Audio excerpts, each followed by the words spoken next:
Volume 9. Chapter 801, Pretending. Seeing Julie remain silent, the black-robed female enforcer led her team across the square, continuing their patrol of Marora. Julie stood there, staring at her back, as if turned to stone. Hidden in the shadows, Lumion watched silently, musing to himself, an old lover? That enforcer had a certain demoness-like charm. Was she the last demoness to infiltrate Marora, Julie's lover, but ultimately became an experimental subject and forgot her past? Yes, the Knowledge Cathedral's Herberg mentioned that in Marora, the past isn't important. Only the present and future matter. Is this implying that after becoming an experimental subject, or spending enough time here, ties to the past will gradually disappear, even memories can't be retained? This is somewhat like the people who disappeared in the Trias catacombs, who were forgotten by everyone who knew them, but the effect is opposite and not as strong. Lumion felt he understood Julie's emotions better now. She might have willingly taken on the task of infiltrating Marora, hoping to find and rescue her lover, only to discover her lover had completely forgotten her, not betraying her, but simply not remembering who she is. Besides the two untainted demonesses around me, there's actually another who believes in true love. Julie must have another purpose in seeking Celeste, confirming her situation, obtaining untransmitted information, and perhaps items prepared for seizing 001. Lumion seriously considered the feasibility of attacking the enforcers without facing punitive consequences. After a while, Julie trudged back towards the carnivore bar, her face plain and her expression sorrowful, like a white Jimson weed swaying gently in the cold night wind. Lumion stayed vigilant, following Julie until she reached the carnivore bar before reappearing in his room using the shadows. A while later, lying in bed listening to the wind, Lumion's thoughts wandered aimlessly. Suddenly he opened his eyes, noticing a troubling detail. Having become an experimental subject, Celeste's reaction just now was wrong. From previous tests, Lumion knew the enforcers strangely recognized every resident of Marora. Celeste should have asked, "Who are you calling?" or "What do you want?" instead of, "Who are you?" Whether in a normal state or not, she most likely still recognized Julie, but pretended not to. Lumion sat up, narrowing his eyes. Celeste not a complete experimental subject yet. Is she pretending not to recognize Julie to protect her, or to keep her secret safe, ensuring the plan continues? What is she using to maintain some clarity and self-awareness, not becoming a complete puppet-like experimental subject? Is it something the demoness sect prepared based on previous infiltrators' experiences, or has Celeste had some fortuitous encounter, discovering part of the secret? Lumion decided it was necessary to contact Celeste. Of course, he would first see if Celeste would secretly approach Julie. In Tria's arts district, Franca waited outside an art gallery, as agreed for the demoness of black. Before long, a four-seater carriage pulled up, and Clarice, wearing a black hat and thin veil over a dark court dress, looked out from the window and nodded at her. Franca opened the door, stepped lightly up, and sat opposite her. As the carriage moved slowly through the bustling city, she smiled at the demoness of black. "Madame, I've ascended to affliction." "Faster than I expected," Clarice said, her doubt evident. Franca smiled slyly. "Because Seal became a Reaper."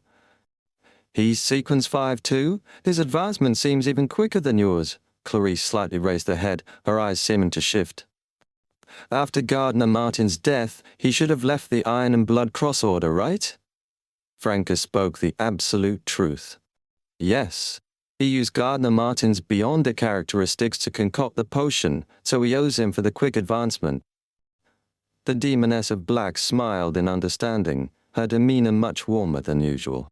"Even in death, Gardner Martin helps you." That was a hell of a joke. Franca felt slightly awkward. She quickly changed the subject. "Madame, you said you'd tell me some secrets of the sect once I became a demoness of affliction." Clarice, with a slight smile behind her thin black veil, replied, "Yes, you are now considered a core member of our sect." Where should I start?" Seeing the demoness of black unconsciously reveal a hint of innocent girlishness, Franca couldn't help but be momentarily moved, marveling at the high-level demoness's overwhelming charm. After a few seconds, Clarice's expression turned serious and a bit melancholic as she began. I'll start with the specifics of our sect. We originally were a family, all members descendants of the primordial one, but since the Fifth Epoch, such an organizational structure couldn't sustain our influence. We began to incorporate Beyonders of the Assassin Pathway, who also believed in the primordial one, as members. Are you also a descendant of the primordial one? Franca, having learned this from the Tarot Club, still showed appropriate surprise and curiosity. This was a performance learned from Jenna, honed with a spectator's feedback. The Demoness of Black nodded slightly. My mother is a descendant of the primordial one. Wait, according to our deductions, you should have Sauron and Tamara blood. Does this mean your mother was of primordial one and Tamara bloodlines? Franca hesitated, then pitifully asked, does that mean I can never join the brass in the sect? I'm not a descendant of the primordial one. It doesn't matter. You can marry a descendant and his spouse will count as a family member, Clarice smiled again. Moreover, in the future, you might truly become a child of the primordial one. We are always getting closer to the primordial one. What do you mean? Franca expressed her confusion. She felt a sudden inexplicable fear. You'll understand in time. The Demoness of Black did not elaborate. I hate people who speak unclearly. Franca silently grumbled, waiting for the Demoness of Black to continue. Clarice returned to the previous topic.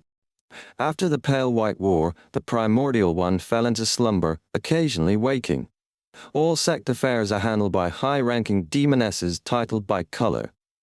Currently, there are 13, including myself, some of whom are angels, others powerful saints. Is there a pope, a pontiff, or a matriarch? Franca asked. Clarice nodded. Yes, the primordial one's child, our matriarch, the Demoness of Grey. She likes to be called the Saintess of Grey. The primordial one's child, what is her relation to Chris Mona? Brown's told me Chris Mona is also a child of the primordial one. Franca openly expressed her curiosity. The Demoness of Black replied emotionlessly. They are twins, but our matriarch was born as a male sequenced 9 and later became a demoness. Twins. It seems the Demoness of Grey might know some secrets of the Crismona, Night Pillar. Franca felt a strange sense of history merging with reality. The Demoness of Grey must have witnessed the Fourth Epoch. Clarice continued. Each high-ranking demoness titled by color handles specific affairs, directly reporting to our matriarch. They do not have clear subordination among themselves, and we sometimes receive revelations from the primordial one, allowing us considerable autonomy. I came to try to manage sect members here, maintain contact with local collaborators, and clean up the mirror people. Franca seized the opportunity to ask, is our approach to the mirror people complete eradication? No intention to use them? The Demoness of Black smiled sadly. How do you plan to use them? If I knew, why would I ask you? Franca awkwardly smiled. To help us control that special mirror world. I think it's quite useful. The Demoness of Black glanced at Franca, her eyes shimmering, and laughed softly. Why do you think we haven't mastered that special mirror world? Franca was genuinely confused. It wasn't an act. The Demoness of Black resumed her melancholy, elegant demeanor, smiling, faintly. All mirror worlds are under our demoness control. That special mirror world was originally used to fight the primordial one, but ultimately, the primordial one took control of it. Of course, after the War of the Four Emperors, we lost partial control of that special mirror world. After the Pale White War, we could only exert limited influence. Why? Franca felt there must be a significant secret. The Demoness of Black smiled. Perhaps the matriarch and other high-ranking demonesses who survived the Fourth Epoch know, but not me. From the mirror people state in their confessions, I guess the primordial one's projection in the mirror experienced some changes, or the primordial one's projection separated part of her characteristics, affected by the Fourth Epoch Trias seal, unable to return, unable to reunite with the primordial one. But this doesn't explain why we lost further control after the Pale White War. Fourth Epoch Trias seal hasn't strengthened. Moreover, a true god is unique. Chapter 802, The most special point. A true god is unique. What does that mean? Is it impossible for another primordial demoness to exist, whether in a mirror or a painting? Franca pondered over the demoness of Black's final words, sensing they held critical mysticism knowledge. As for Clarice's speculation about the primordial demoness's projection in the mirror undergoing some changes, Franca had thought the same before. When the demoness of Black obtained the black primordial demoness figurine, she had nonchalantly mentioned, "The mirror people believe in the mirrored primordial one, but it's actually just a projection of the primordial one in the mirror." She didn't explain further, and at that time Franca had already guessed that perhaps the projection had undergone some changes. But the problem was that if one continued this line of reasoning, it could explain why the demonesses lost further control over the special mirror world after the Pale White War. According to Franca's limited knowledge in the Pale Disaster, death fell, and the primordial demoness was heavily injured. Such a weakened primordial demoness couldn't prevent the projection in the mirror from changing further, thus losing control over that special mirror world and failing to recover from the injuries for millennia. Franca thought that if she, with her limited understanding of the Pale Disaster, could come to such a conclusion, the demoness of Black wouldn't say it couldn't be explained, unless she was completely unaware of the outcomes of the Pale Disaster or had already obtained other strong evidence that ruled out the possibility that the primordial demoness's injuries during the Divine War led to the demoness's further loss of control over the special mirror world. After some thought, Franca carefully asked, "Is the black figurine I handed over evidence of the primordial one's projection changing in the mirror?" The demoness of Black neither nodded nor shook her head. Instead, she explained, "Mysticism. Our assassin pathway's most unique node is sequence 7, which. This isn't just because it changes our gender, but also because it leaves a strong, distinct imprint in the mirror world. This imprint is what allows us to use mirror magic. This is about the mirror person for each demoness." Franca suddenly had an epiphany and took the opportunity to say, "Previously, Moran Avigné said, the one in the mirror is our true self, our exiled and sealed self." Clarice shook her head with a hint of melancholy. "I believe Moran Avigné didn't lie to you. The mirror people indeed believe they are the true selves, but can you completely trust conclusions made from their own perspective? Have you ever forgotten your past self, that indelible pain?" "No," Franca answered sincerely. I often think back to my past self and life, imagining if I hadn't chosen the assassin potion would things have turned out differently." The demoness of Black nodded sympathetically. "We still remember, we haven't forgotten, so it's impossible for our true self to be exiled. If one day we no longer feel pain from our losses, forget the past and immerse ourselves in the present state, the strong imprint we left in the mirror might activate in a mystical sense, leading to cognitive confusion and gradual loss of control. In this regard, having once been male and constantly reminiscing about our male self is a major advantage in maintaining our identity and avoiding loss of control. Then, purely female demonesses must be very dangerous?" Franca feigned sudden realization. In truth, she was worried about Jenna. "There won't be purely female demonesses." Clarice coldly replied, "If you encountered one, you would kill her. Without the sacrificial square in the catacombs, Jenna would have lost control and died when ascending to witch." Franca didn't delve further, fearing to arouse the demoness of Black's suspicion. Clarice continued, "Aside from the product of the special mirror world, everyone has a mirror person. Each time we look into a mirror person is created. For non-demoness pathway individuals, these mirror people are temporary projections, quickly dissipating after the person leaves the mirror.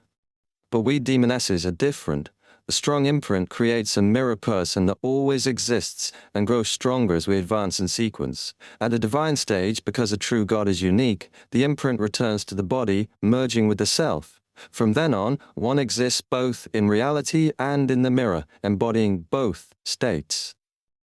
There's some similarity to what Moran Avigné said. The demoness of Black didn't deny our strong imprint in the mirror could be called mirror people.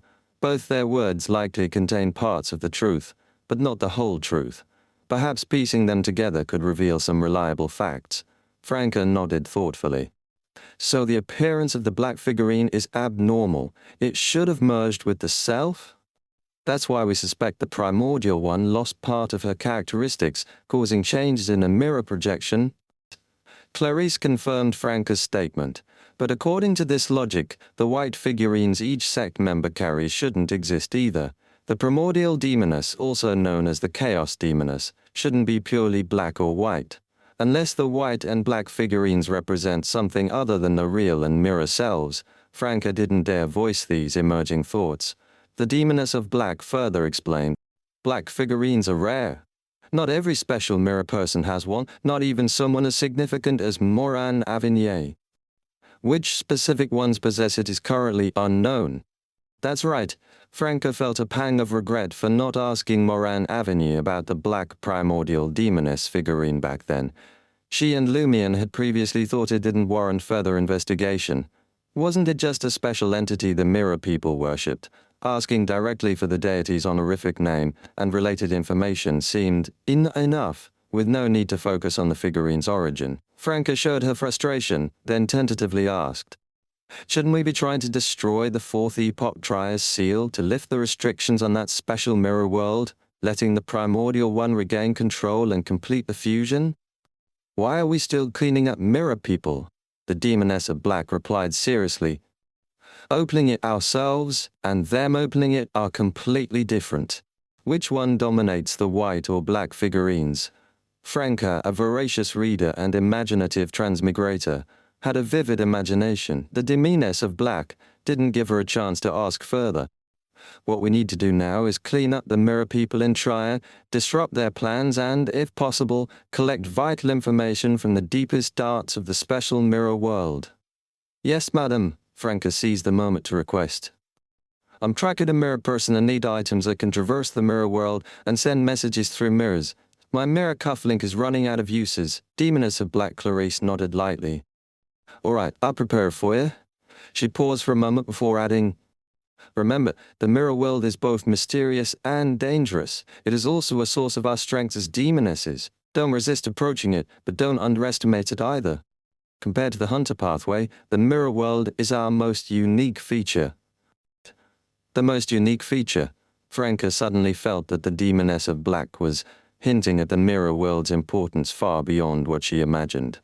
After exchanging more mysticism knowledge about the sect and the assassin pathway, Franca asked one last question. Madame, can the plague of an affliction which expand the types of pathogens? What do you mean? The demoness of black frowned slightly, evoking pity. Can we find special pathogens and incorporate them into our plague ability?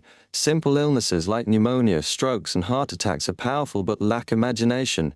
I remember some pathogens cause narcolepsy or complete muscle weakness. Franca elaborated on her idea.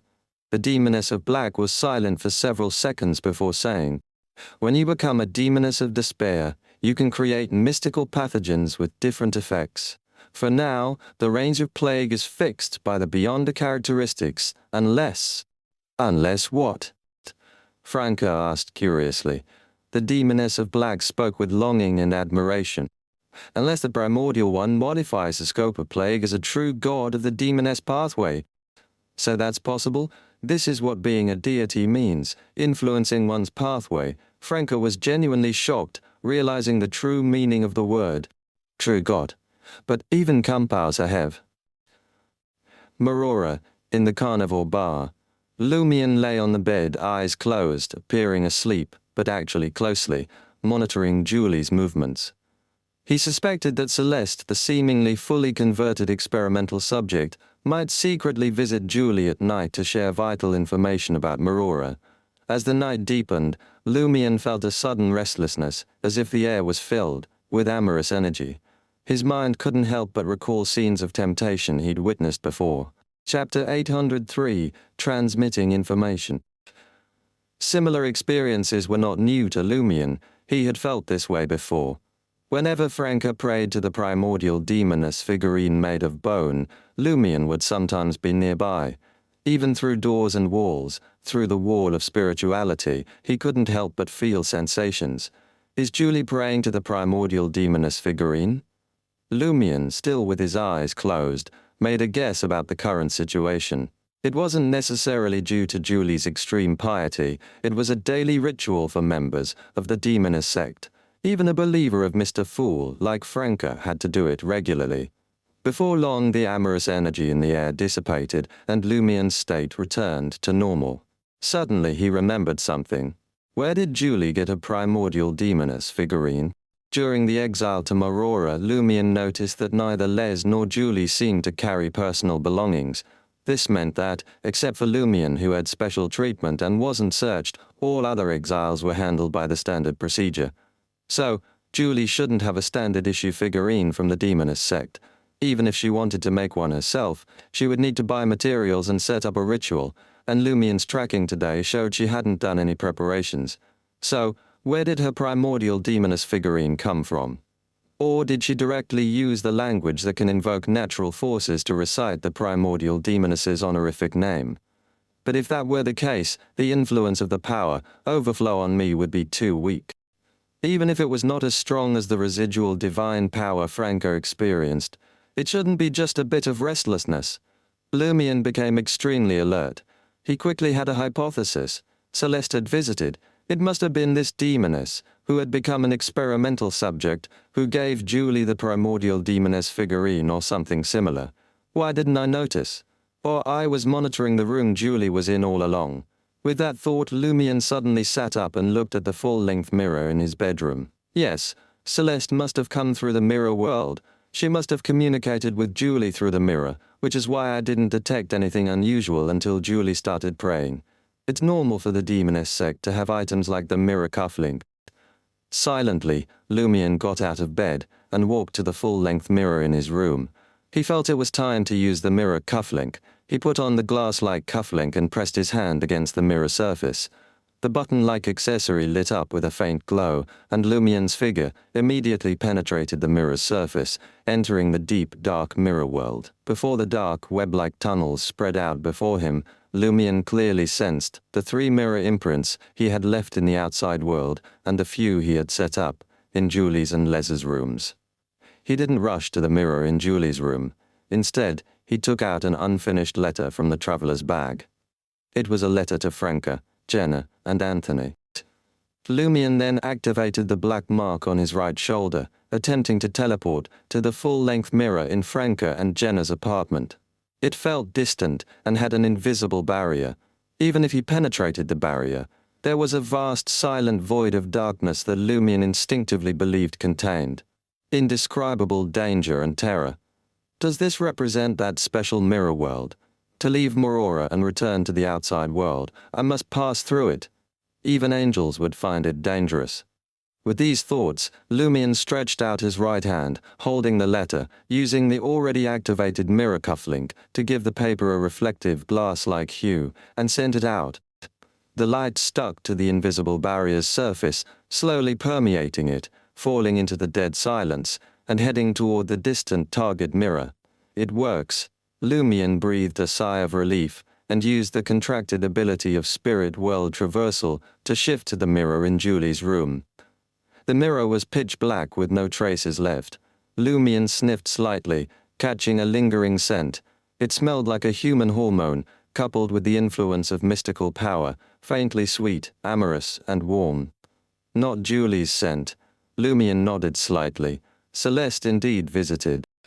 Now the question was, did Celeste use an item to traverse the mirror world and reach Julie's room, an item that escaped the Church of Knowledge's search, or did she use the special connection of the mirror world to send it through a ritual? Or did she conduct a ritual to ask the primordial demoness for it? Or is she no longer the original Celeste but her corresponding special mirror person? This could explain why she retained some self-awareness after becoming an experimental subject, but it's not the only explanation. Lumien, an experienced handler of mystical events with much knowledge, naturally linked it to the special mirror people. He didn't peek into Julie's current situation through the mirror, fearing Celeste had given Julie some mirror-related items, making her more sensitive to the gaze from the mirror. Moreover, Julie had just finished praying, and the primordial demoness figurine's residual effects lingered. Lumien didn't know if this would affect his spine. Of course, he could roughly guess what Julie was doing, because he could hear Julie's suppressed soft moans through the mirror. Lovers reunited, getting what they wanted, relaxing and celebrating. Yes, and the sensations brought by praying to the primordial demoness figurine.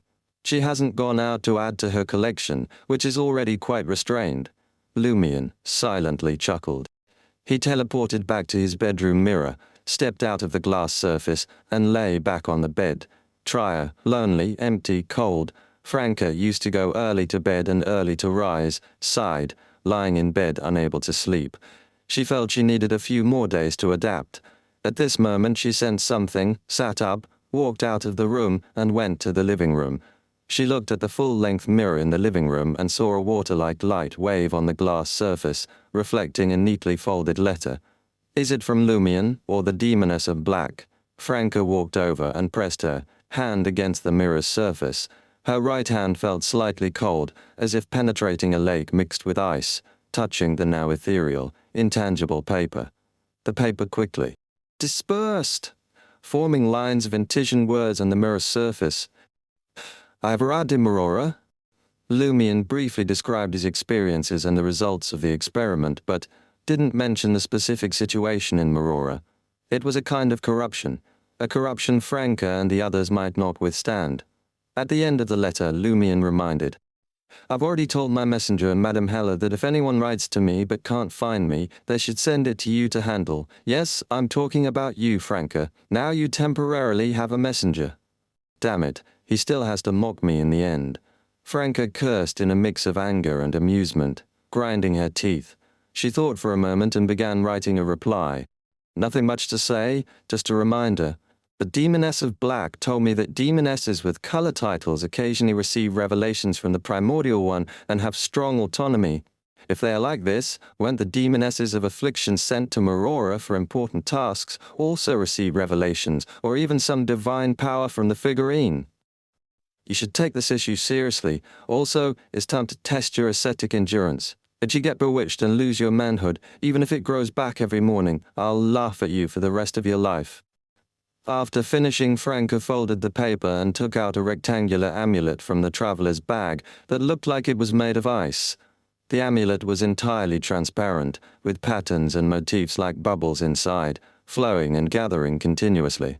It was the ice amulet given to Franca by the Demoness of Black, allowing 7 traversals through the mirror world or 14 transmissions of information. Franca put on the amulet, held the letter, and returned to the full-length mirror. With a flash of cold light, she pressed the letter into the mirror surface, letting it fall toward the place the previous message came from. Aurora. After reading the letter on the mirror surface, Lumion lay back on the bed again. He anticipated possible surprises. Like Warlock, the owner of Dade's agricultural company, coming to kill him at night.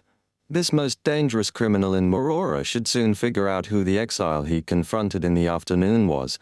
He must already know that Lumion killed the carnivore bar owner and took over the place. Given his attitude, he couldn't wait to kill Lumion on the spot.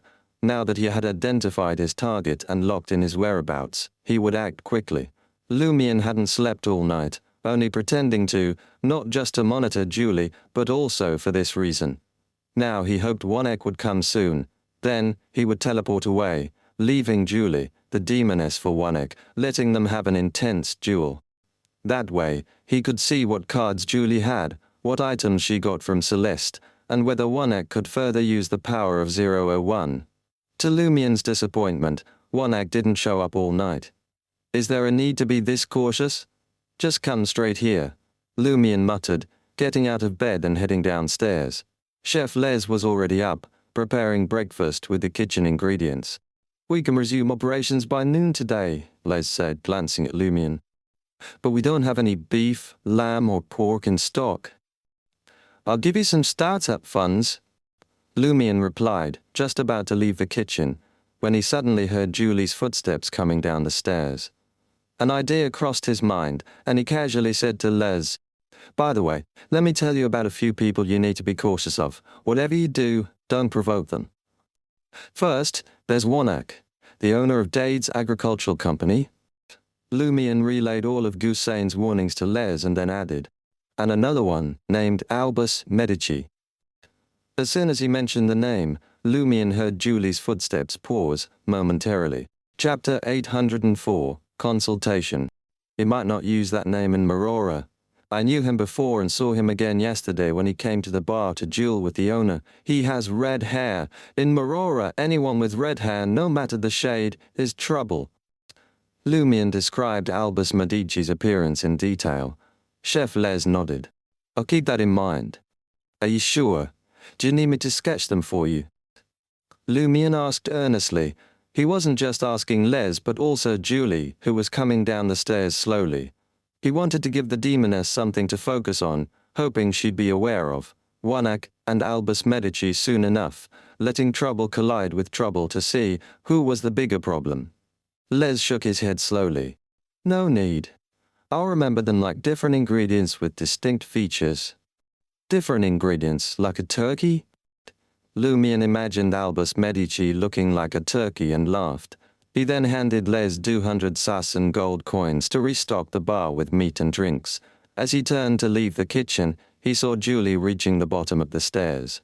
The demoness had changed into fresh, clean clothes, an elegant white blouse, paired with an ankle-length green skirt highlighting her gentle and graceful demeanor. Lumion suddenly recalled the sounds he heard last night, which contrasted sharply with Julie's current serene appearance. His mouth went dry. Damn it, this demoness is subtly using charm on me. It was normal to react, but this strong reaction wasn't right for an ascetic like Lumion. He looked at Julie and raised an eyebrow. Do you remember the second rule of the bar?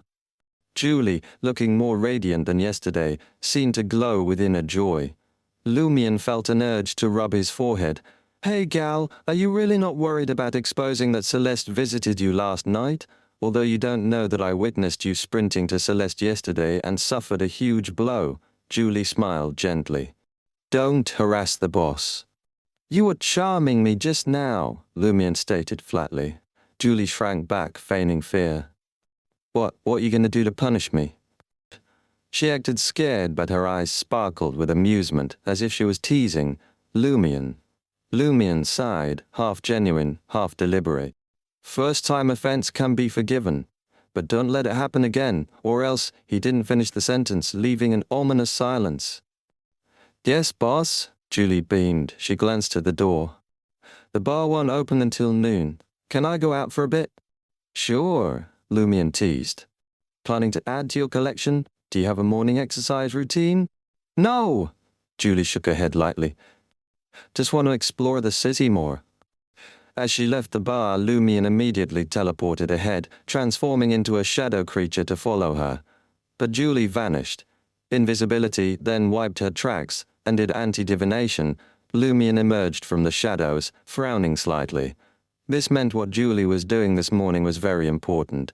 She didn't want anyone to know. Also, having finally met her lover and found solace, she was more professional, now, unlike her near breakdown last night. This was the normal behavior of a Sequence 5 demoness of affliction. Lumion wasn't too disappointed. At least Julie now knew about Warlocks and Albus Medici.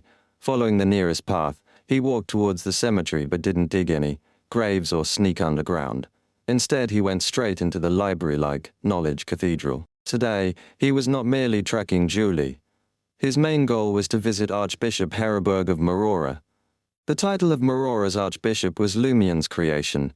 After all, this puppet-like clergy member of the Church of Knowledge claimed to oversee all theological affairs in Marora. Lumion felt that since the Church of Knowledge had recommended him into Marora without confiscating his mystical items, direct inquiry about the underground mausoleum might be surprisingly effective rather than probing indirectly. This was also a test. Lumion wanted to see if the ceiling information about 0 to 01 was given only to him or distributed to all eligible individuals. Did the Church of Knowledge place its bets solely on him, or did it hedge its bets across multiple candidates? Inside the radiant holy cathedral, Lumion found Heriberg, with his graying hair, kind eyes, and white robe with brass embroidery, standing by a brass bookshelf, quietly reading a thick book. Archbishop, and per. Lumion called tentatively. Heriberg looked up and asked warmly, "What puzzles you?" Lumion chose his words carefully. "If I want to enter the cemetery's underground section to find something, how can I avoid the dangers?" Heraberg smiled and pointed to the brass bookshelf beside him. This one, and this one, read them all thoroughly. Lumion followed his gesture, mentally noting the book titles. Marora Residence Code. Doll Crafting and Maintenance. Examples of Mausoleum Construction. Principles of Sailing. What use is this for a hunter like me? I'm not a reader who can wield knowledge directly. Does this mean that by absorbing the knowledge in these books, I can grasp the layout of the underground mausoleum, understand the sealing mechanisms, and find a way to leave my mark on 001? Lumion thought deeply as he withdrew his gaze. Heraberg continued. Once you've read those, complete these test papers. You must score perfectly on each one. Lumion looked at the stack of test papers filling a shelf. His forehead twitched, recalling some unpleasant memories. He maintained a neutral expression, confirming, So, once I finish reading and acing these tests, I can avoid the underground dangers? Heraberg pointed to another brass bookshelf. That one, and that one. Master all the knowledge on those shelves and you'll be well prepared. 3 shelves? Lumion's lips twitched slightly. That's about 200 or 300 books, plus thousands of test papers, right? Heraberg smiled and sighed. Remember, knowledge equals power, and knowledge equals wealth. All the answers you seek lie within. Lumion's expression shifted as he bit his lip and said, I'll start with these. He pulled out the initial books Heraberg pointed out. Heraberg nodded approvingly. A hunter who learns and pursues knowledge is the most powerful hunter. It's been years since another hunter came to me, willing to patiently read the designated books. The others, with red or thick hair, won't even step into the holy temple of knowledge, let alone approach these bookshelves.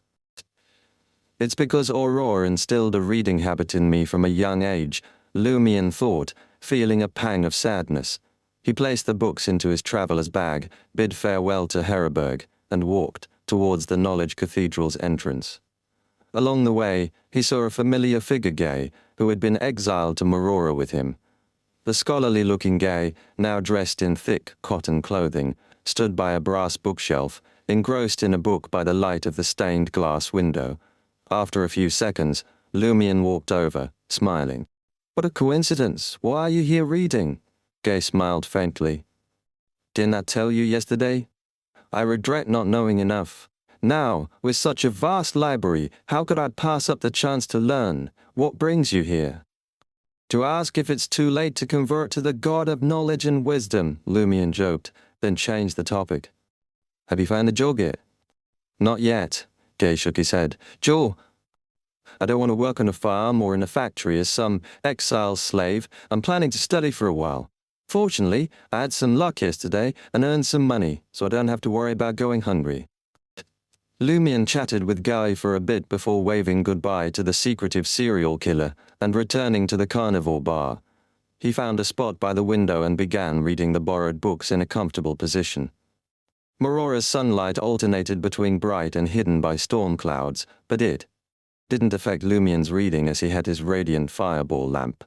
Near noon, Julie returned, her steps light, her face smiling, exuding a charm that even made Chef Les steal a few glances at her. Julie gave Lumion a curious look. You're reading? Not much else to do. Lumion replied casually. Julie had no interest in the books. She withdrew her gaze and went upstairs, likely looking for waitress attire. Lumion clicked his tongue silently. Really, knowledge is power, and knowledge is wealth. Aren't you curious about what I'm reading? Les approached and said, Boss, lunch is ready. Lumion nodded, put away the books and stood up. He thought for a moment and said to Les, Find a red cloth and hang it at the door. Chapter 805 Test. Les didn't ask why. He went upstairs, found a piece of red cloth, and hung it at the entrance of the carnivore bar. Lumion then sat at the newly rebuilt bar, enjoying the spiced, marinated roast beef, with soft, delicious bread.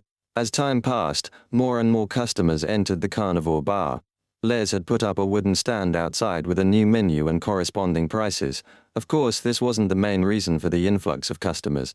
The primary reason was the incredibly low prices on the menu. After all, there was no owner to take a cut. The customers came in with a sense of skepticism. They didn't have much faith in the bar under new ownership, repeatedly checking if the prices were real, if there were any hidden costs, and if the portions and quality of the food were as advertised. This skepticism stemmed from being frequently deceived by Maurora's unscrupulous merchants. Those merchants had a point, though. We've been exiled here for serious crimes. You can't expect us to run honest businesses, can you? Besides, the Marora Resident Code doesn't prohibit false pricing or inferior goods, and the enforcers won't check the kitchen's hygiene. Most customers were angry but helpless. Those merchants they could deal with had already been eliminated. The remaining ones were too powerful to confront. They often regretted not keeping a few manageable merchants around to ensure food quality and fair pricing through regular supervision. Sometimes, killing wasn't the best solution. If I had understood that, I wouldn't have been exiled to Marora.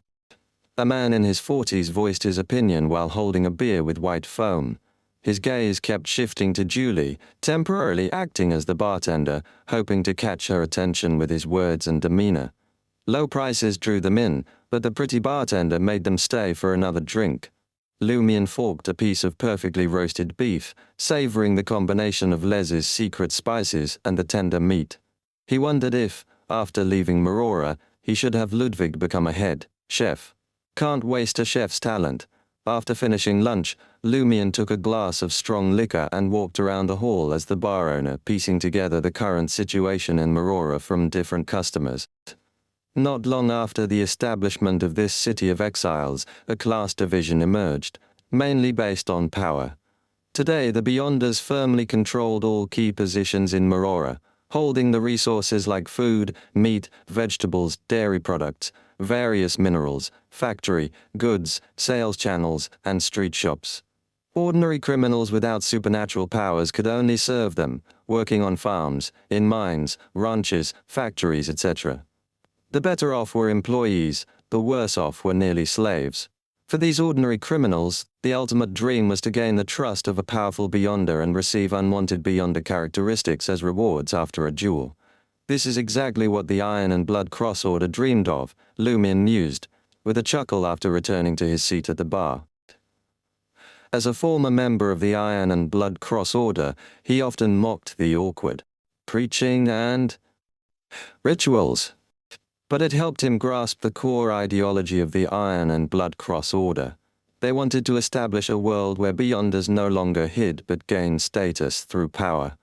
Marora seemed to embody this vision. Lumion was about to finish his drink and find a quiet place upstairs to study when he noticed Gusain, the gentleman, entering the bar. "You came quickly. Someone's been watching this place." Lumion played with his glass. Gusain sat beside him, removed his top hat, and addressed Julie, who wore a white blouse, black vest, and a dark tie with a unique charm. "Lanti-proof."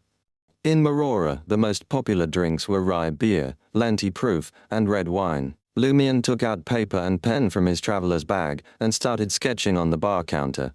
Gusain waited until Julie handed him the Lanti-proof, took a sip, and then smiled. "Ahead. You made your decision faster than I expected." "I don't want to be tied down like this." Lumion replied with a hidden meaning. His true intention was that he didn't want to stay in Marora long, while Gusain interpreted it as him not wanting to remain under the Church of Knowledge's rule. "That's a choice all strong people make. Eagles don't mingle with sparrows," Gusain praised. Lumion, still sketching, laughed. "Now, you need to convince me that you have a promising future. I won't stand with losers. I've incited dozens of riots, and haven't been caught by the Church of Knowledge. Isn't that reason enough?" Gusain sipped his Lanti-proof. Lumion shook his head. "In my hometown, there's a saying, 'One swallow doesn't make a summer.' It means that a single event can't predict a season. Making hasty judgments based on isolated incidents is unwise. What do you need to be convinced?" Gusain tilted his head. Lumion chuckled in response. "Pass my test." Gusain paused for a moment, then laughed. "Normally, wouldn't it be our organization testing new members to see if they're qualified? How did it become the other way around?" "It depends on the new member's strength and importance, not past experiences," Lumion said, with an expression suggesting he didn't need them to stir up trouble. He could form his own team.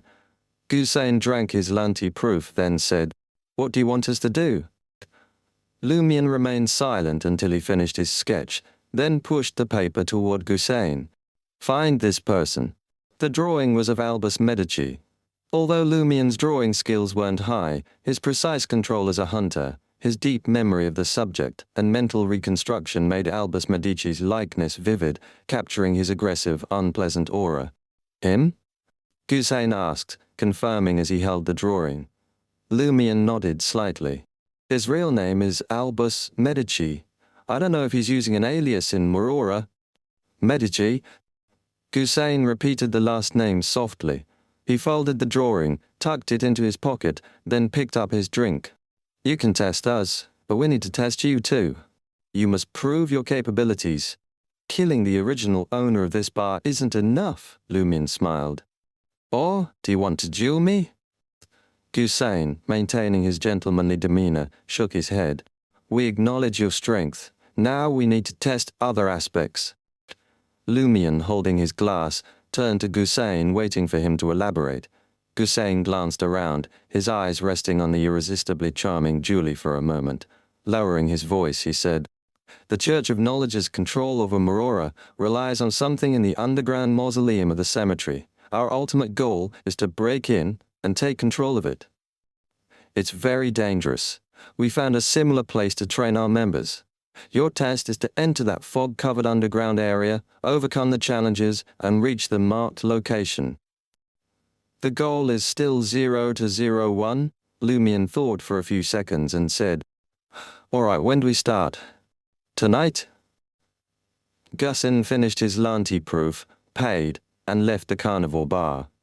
Lumion glanced at Julie, noticing she was dealing with customers politely and reservedly, seemingly unaware of his conversation with Gusain. Lumion smirked inwardly, set down his glass and headed upstairs. Tria, Quartier de la Cathédrale Commemorative, apartment 702, 9 Rue Orazai. "Jenna should be back the day after tomorrow, right?" Franca murmured, standing by the living room window, a bit wistful and fearful. Her face alternated between light and shadow against the deep night and streetlights, like an enchanting dream. Suddenly she saw penitent Banefell, dressed in black clerical robes and looking like a charred corpse, emerge from the void holding a letter. A letter? Who's writing to Lumion? Banefell's appearance here means messengers can't locate Marora, even those with special contracts. Franca accepted the letter with a polite smile. "Thank you." Banefell nodded, turned and vanished into the night outside the window. Franca sighed and mumbled, "Elle wanted to build a relationship and asked you to introduce me to a messenger." She raised her right hand, catching a mixed scent of powder, perfume, grass, flowers, and spices from the letter. "A letter from a woman, Franca, entrusted by Lumion," muttered as she opened the letter and read it. "Not sure if I should call you Monsieur Louis Berry or Monsieur Lumion Lee." Through Rhea, I've delved into Matani's mysticism circle, learning much about the mysticism and realizing I'm not weak, just inexperienced and unable to show it. For real. Of course, I've also realized the gap between us and how vast the world is beyond Matani. I'm willing to help your friend, and hope you'll keep your promise. Amandina. Chapter 806, Expressing Goodwill. Amandina? If it were anyone else, Franca might not have remembered, but she couldn't forget this participant of the Dream Festival, a girl who called the underworld Taoist her teacher.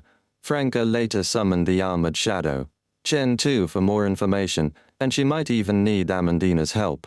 With this in mind, Franca reached into her traveler's bag and counted her accumulated gold, including the final payment from a member of the Curly-Haired Baboon Research Society. She now had gold worth 82,000 Val d'Or and nearly 20,000 Val d'Or and nearly 20,000 Val d'Or in cash. With a little exchange, it would be enough to meet the requirements of the Armored Shadow, Chen Tu, for a conversation. Of course, Franca didn't plan to do this anytime soon. First, Lumion was in Marora. Without using his special connection with the contract target, even knowing the Armored Shadow's name as Chen Tu, Franca wasn't sure she could summon the spirit from the original world. After all, that might not be its true name. and translating it into ancient Hermes or other mystical languages might correspond to different spirit world creatures. Secondly, facing the armored shadow without a demigod present would likely be extremely dangerous. Amandina's presence might partially substitute for a demigod, intimidating the armored shadow. Should we wait for Lumion to return from Marora before summoning Chen Tu again? Franca felt a mix of excitement and apprehension, a state known as near-home anxiety. After a moment she exhaled slowly, deciding to respond to Amandina on Lumion's behalf. Lumion promised to take Amandina to the area around the Samaritan woman's spring, giving her a chance to meet the underworld Taoist outside of the Dream Festival. This is beneficial for us, but it's too dangerous with my current strength. Besides, I'm not sure if the power brought by the celestial worthy of heaven and earth for blessings combined with the Tarot Club's minor arcana identity can penetrate the fog around the Samaritan woman's spring. We should wait until Lumion is out of Marora. For now, I'll show Amandina some goodwill to lay the groundwork for future cooperation. I'll organize some important mysticism knowledge and give it to Amandina for free. Show some respect for the higher authority, if not for me. If the underworld Taoist sees how well I treat his disciple, maybe his attitude will change. Also, I'll ask Amandina which path of the divine she wants to take besides the power of the boons and help her get the corresponding potion formulas and materials. This won't be free. Giving everything for free would make us look too humble and lead to disrespect. Too much kindness can turn into resentment. Amandina should choose between the paths of darkness, death, and warrior. The potion formulas and characteristics for the mid to low sequences of the warrior path are relatively easy to find. Maybe we can ask Madam Justice to get help from Mr. Star for the darkness path. He seems to be a high-ranking member of the Evernite Goddess Church. Last time he wore red gloves. Perfect timing. I was about to report the secrets of the demoness sect taught by the Demoness of Black and mention Amandina's situation to see what mysticism knowledge can be shared and what can't be leaked. Having sorted her thoughts, Franca returned to her bedroom, sat at her desk, and began writing a report. South Continent, Port Pylos of Matane, in a 3-story white marble villa. Having finally made up her mind and sent out that letter, Amandina grew more awake as the night went on, pacing back and forth in her soft, girlish bedroom, waiting for Lumion's reply. The more she learned about mysticism and beyonders, the more she realized the gap between herself and Lumion and how ignorant she had been. Though she felt she could continue living as she had, maintaining the appearance of a normal high society person with certain supernatural abilities, the events during the Dream Festival and the rumors she had heard from various mysticism circles made her feel a sense of crisis and urgency.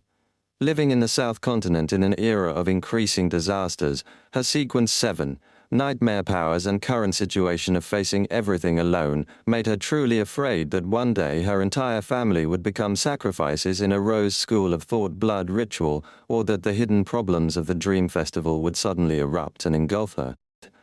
The more she knew, the more afraid she became. Amandina felt she could never return to her previous state of ignorance and recklessness, and she had a strong desire for higher sequences and more extraordinary power. That would mean she could do more and see more. Suddenly, she saw the same cool-looking charred messenger from before emerge, from the void handing her a small dressing mirror. A mirror? What does Lumion Lee mean by giving me a mirror? Amandina accepted the mirror with curiosity and confusion, feeling it was quite ordinary. She was about to ask the penitent Banefell when she noticed a dark, aqueous light spreading across the mirror's surface. As the light flowed, the mirror gradually brightened, revealing a figure. A mystic telegraph? And one where you can see and talk to the other person. How? Fascinating.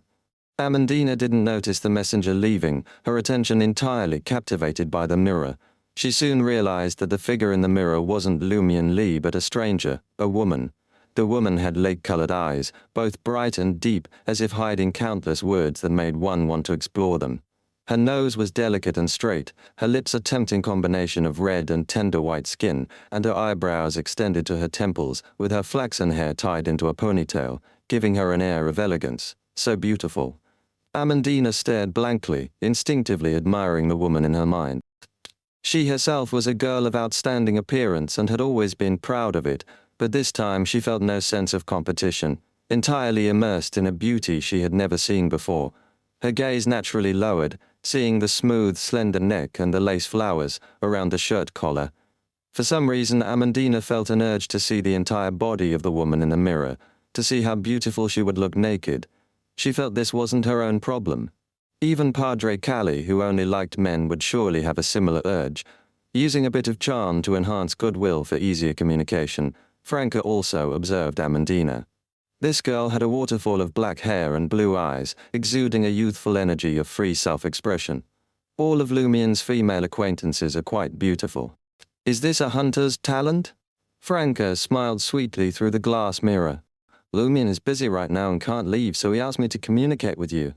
Amandina snapped out of her daze, shaking off the spell of the woman's beauty.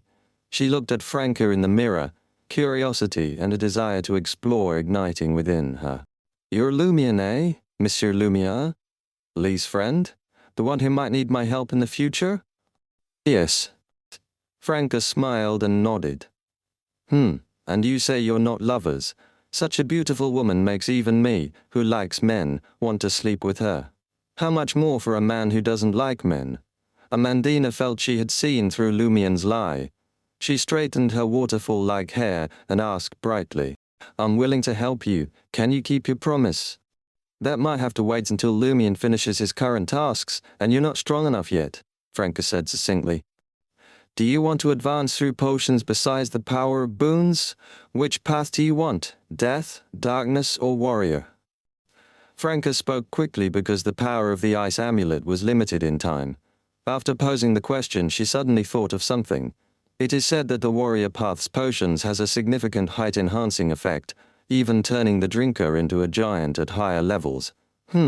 Turning such a pretty girl into a 3 or 4 meter tall giant beauty seems odd.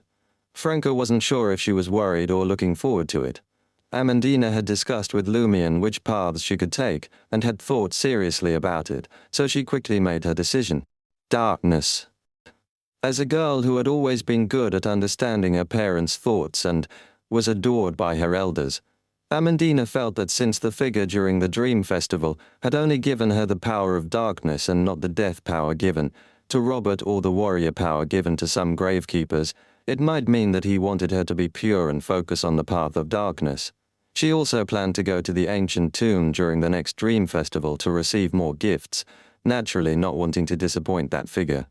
I still want to see what happens when the power of the death or warrior path is mixed with the darkness boon.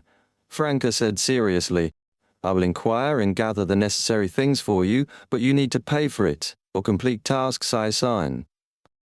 Amandina was no longer the naive girl she used to be and understood the value of potion formulas and beyonder ingredients. She nodded. Okay, Franca smiled in the mirror. Also, I appreciate you agreeing to help. No matter what Lumien promised you, I will provide you with some extra mysticism knowledge for free. Really? Amandina was delighted. This beautiful lady is truly generous, and it's not a trap. The potion formulas and beyonder ingredients come at a cost. Franca didn't answer directly but smiled and said, Remember, my name is Franca. As she spoke, she raised her right hand and pushed a stack of stapled papers forward. In Amandina's eyes, the stack grew larger, eventually penetrating the glass and falling into her hands, while Franca's image disappeared from the mirror. Franca, Lumien Lee, and she make a good match. Amandina imagined Lumien and Franca together, suddenly having some romantic thoughts. She whispered to herself, that must be beautiful. I'd love to see it. Suppressing the images in her mind, Amandina looked at the papers in her hand, glancing over a line of words. Law of Beyonder. Characteristics. Convergence. Whoa! Amandina was both bewildered and deeply impressed. Morora, late night. After the carnival bar closed, Lumien exited through the back door and saw Guzane wearing a top silk hat. Guzane slowly smiled. I'll take you to the place for your test now. Chapter 807, Overlooked. Maurora's night was devoid of streetlights, relying solely on the crimson moon high above to provide light, casting deep darkness and dense shadows everywhere. Gussain, dressed like a gentleman, carried a lantern as he led Lumion to a neighborhood near the edge of the city.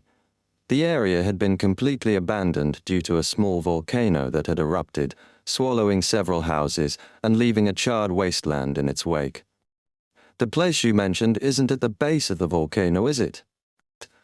Lumion glanced around, adjusted his cuff, and smiled. Gussain nodded slightly. Yes, the volcanic eruption affected the underground part of the cemetery, allowing its power to seep out. The lava receded quickly, leaving behind an empty void. If you can find the right path through the void filled with the fog of war and reach the designated spot, it will prove you have the qualifications to join us in penetrating the underground part of the cemetery. Fog of war. Gussain had been using this term to describe the underground fog, which seemed to have leaked from the mausoleum containing 001, which represents the Red Priest. Lumion didn't conjure a bright white fireball for illumination. Instead, he followed Gussain, who carried the lantern into a building on the edge of the volcanic area. Inside the house, filled with solidified volcanic rock, they descended a precarious staircase into a partially collapsed basement. The basement walls had a gaping crack leading to a void filled with dense fog. You need to reach this point near the cemetery's underground section and light the oil lamp between 4 stone statues. Remember, there are 4 statues facing each other in pairs. Gussain hung the lantern on a protruding stone brick in the wall crack and took out a simple map, pointing to the destination. Lumion studied the map for a minute, then turned his gaze to the dense fog outside the crack. What's special about this fog? Gussain pressed his top hat and smiled. It significantly reduces your visibility, affects your hearing and smell, suppresses your astral projection's interaction with the spirit world, and dulls your spiritual warning and intuition. And? Lumion asked, seemingly relaxed. Gussain thought for a few seconds. The fog of war envelops the corresponding spirit world area. Some Beyonders, even if they can enter the spirit world, can't locate themselves or escape the fog. If they try to teleport out, they might get lost somewhere in Marora and never return to reality. Seeing means being able to teleport there. With my hunter's vision, I can only see 5 or 6 meters. Lumion roughly understood the fog's effects and laughed. If I could create a hurricane, could I blow it away? We've tried. You can, but once the wind stops, the fog comes back, and the dispersal is limited to reality, not affecting the part seeping into the spirit world. Gussain explained the previous experiment's results. Lumion asked a few more details, then conjured a bright white flame to hover above his head. He stepped forward, through the crack, and into the dense fog. Unlike normal fog, this one felt like it had been scorched by fire, as Lumion inhaled, his airways stung with a fiery pain, and his mind filled with the smell of burning blood and rust. The dense fog churned, and the ground trembled slightly. Lumion saw tall figures emerging from the fog 5 or 6 meters away. These figures were made of black iron, covered in dark red rust, like neglected metal puppets. Some lacked arms, others had disjointed bodies, and some had gaping holes in their chests.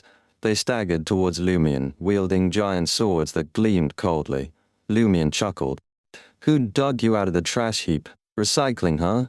Before he finished speaking, he disappeared from his spot, reappearing behind one of the iron puppets.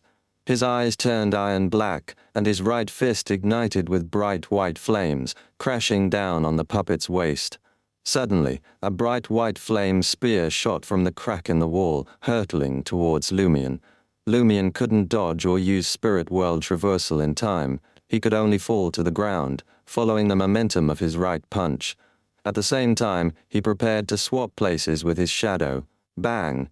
His flaming right fist struck the puppet's waist, creating a spiderweb of cracks. Then, his fist brushed against the metal surface, pulling his body to the ground, narrowly avoiding the white flame spear, though a lock of his hair caught fire. With a clatter, the white flame spear pierced the puppet and landed 2 meters away, revealing Gussain in his top hat. The Invigilator was the attacker, the second most dangerous person in Marora. Creak, creak. The puppet took a step forward out of inertia, then collapsed into a heap of scrap metal. Lumion, lying on the ground, didn't roll away. Since he hadn't gone far from the basement, he teleported to the crack covered in dense fog, moving as far as his vision allowed to escape the fog of war. Once outside, he could either counterattack Gusei or find a chance to escape, both better options than fighting in a preset scenario. Whenever possible, avoid fighting in someone else's setup. As Lumien's figure appeared in the dense fog near the basement crack, he saw a bright white flaming metal spear rushing towards his heart, as if waiting for him to come.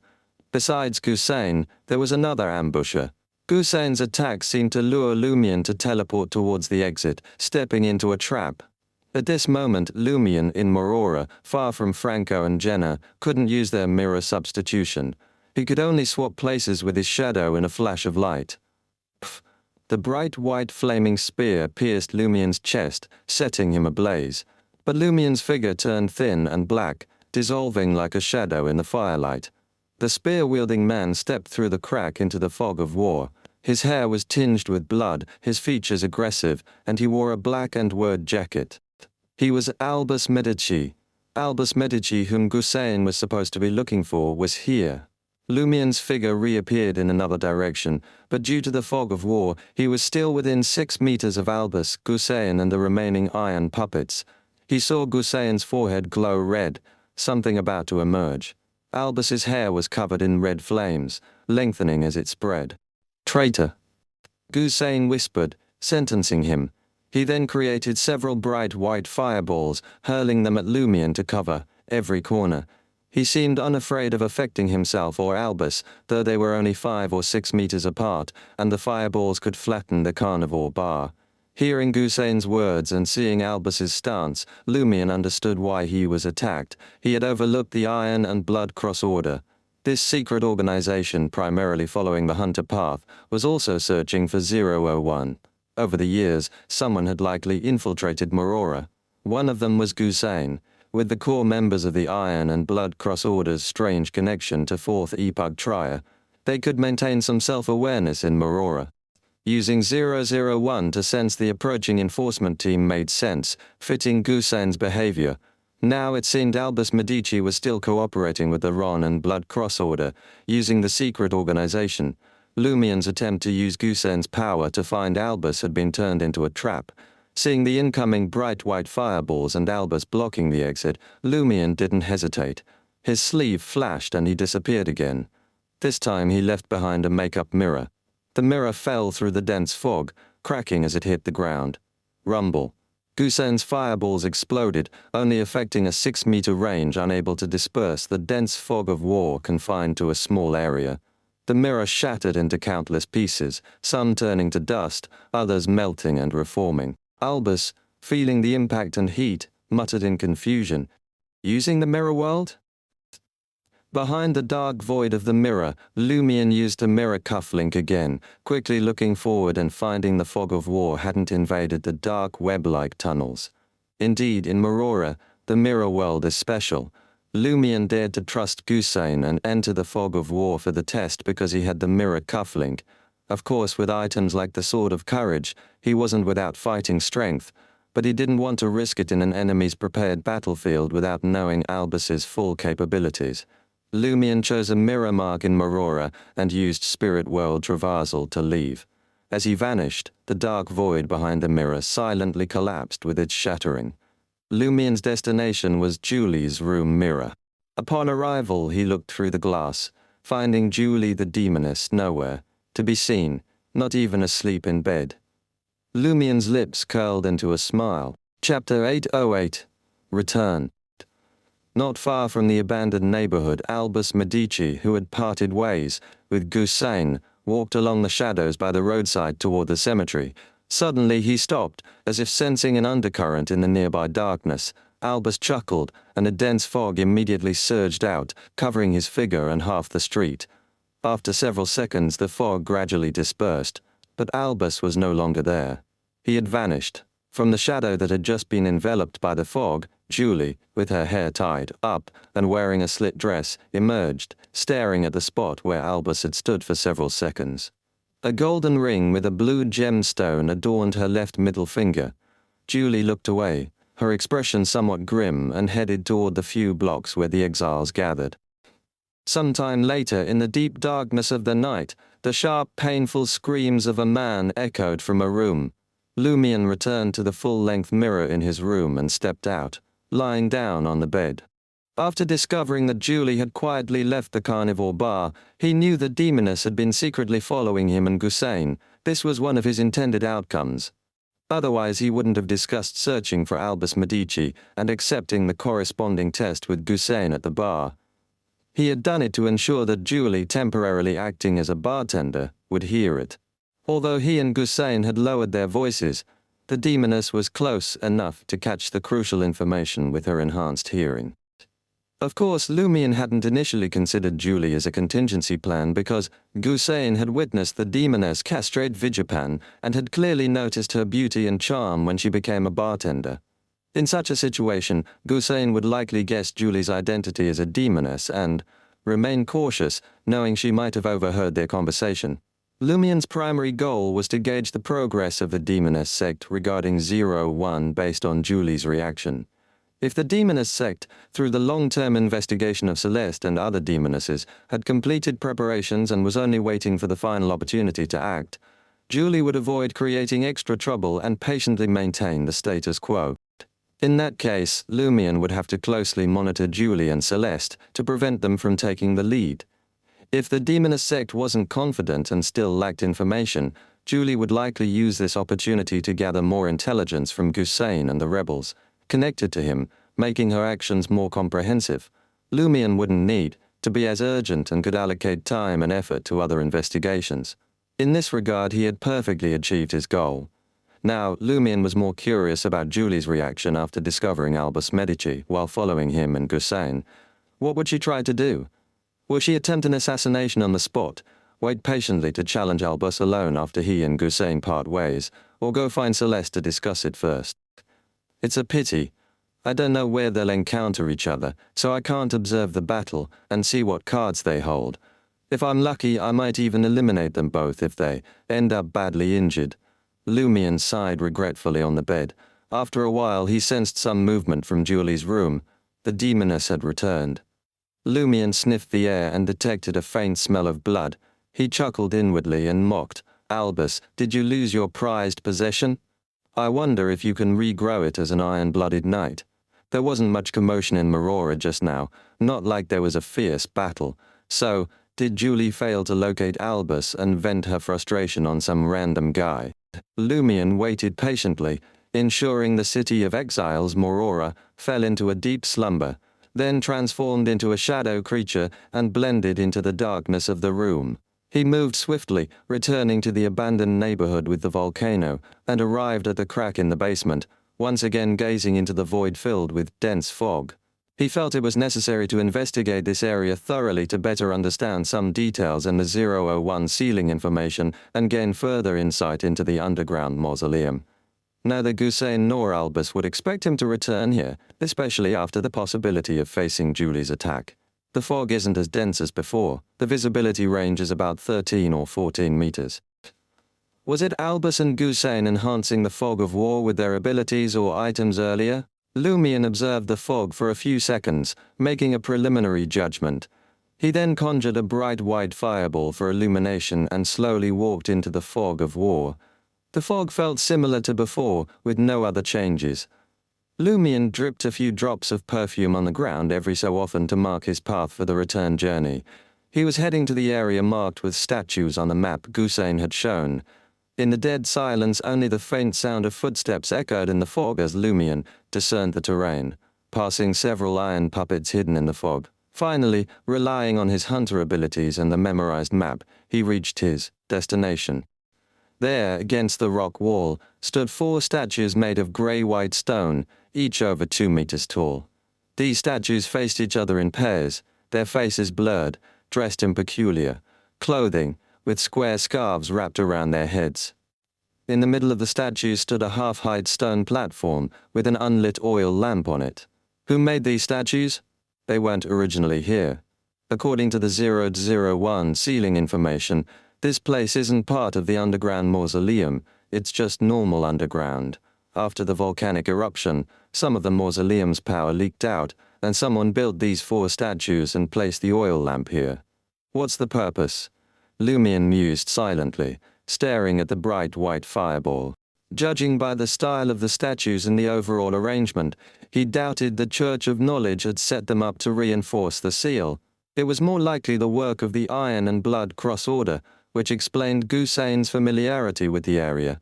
Meanwhile, Lumion felt the call from underground growing stronger. It seemed to be just behind the rock wall, waiting for him to approach. Lumion took a deep breath, suppressing his inner urge. He circled the statues and the oil lamp on the stone platform several times, finding nothing unusual. Lumion pondered for a moment and had 2 ideas. One was to light the oil lamp and see what happened. The other was to take this opportunity to destroy something and trigger a possible change. Lighting the oil lamp is too risky. It's not necessary yet. Lumion decided on the second idea after some thought. Destruction is always easier than construction, and if something went wrong, leaving a mess behind would be more meaningful than keeping the place intact. Lumion conjured a bright white fireball, placing it at the base of one of the statues, setting it to explode with a delay. After setting up 5 time bombs, Lumion moved about 10 meters away, hiding in the dense fog, and snapped his fingers. Rumble! The 4 statues and the stone platform simultaneously underwent a violent explosion, cracking from the base and collapsing into piles of rubble. The explosion dissipated some of the dense fog, allowing Lumion to see the statues and the platform. No anomalies or dangers appeared. Good. Now let's see if Gusain or Albus notice the commotion and come to check it out. I'll be hiding here, ready to strike a fatal blow. Lumion grew more puzzled about the statues and the platform, planning to set a simple trap for Gusain that might be overlooked due to its subtlety. If the statues and the platform were crucial, Gusain would rush to confirm the situation, instinctively thinking the destroyer had already escaped to avoid an ambush. Just as Lumion was about to retreat further into the fog, he noticed the 5 piles of rubble starting to wriggle.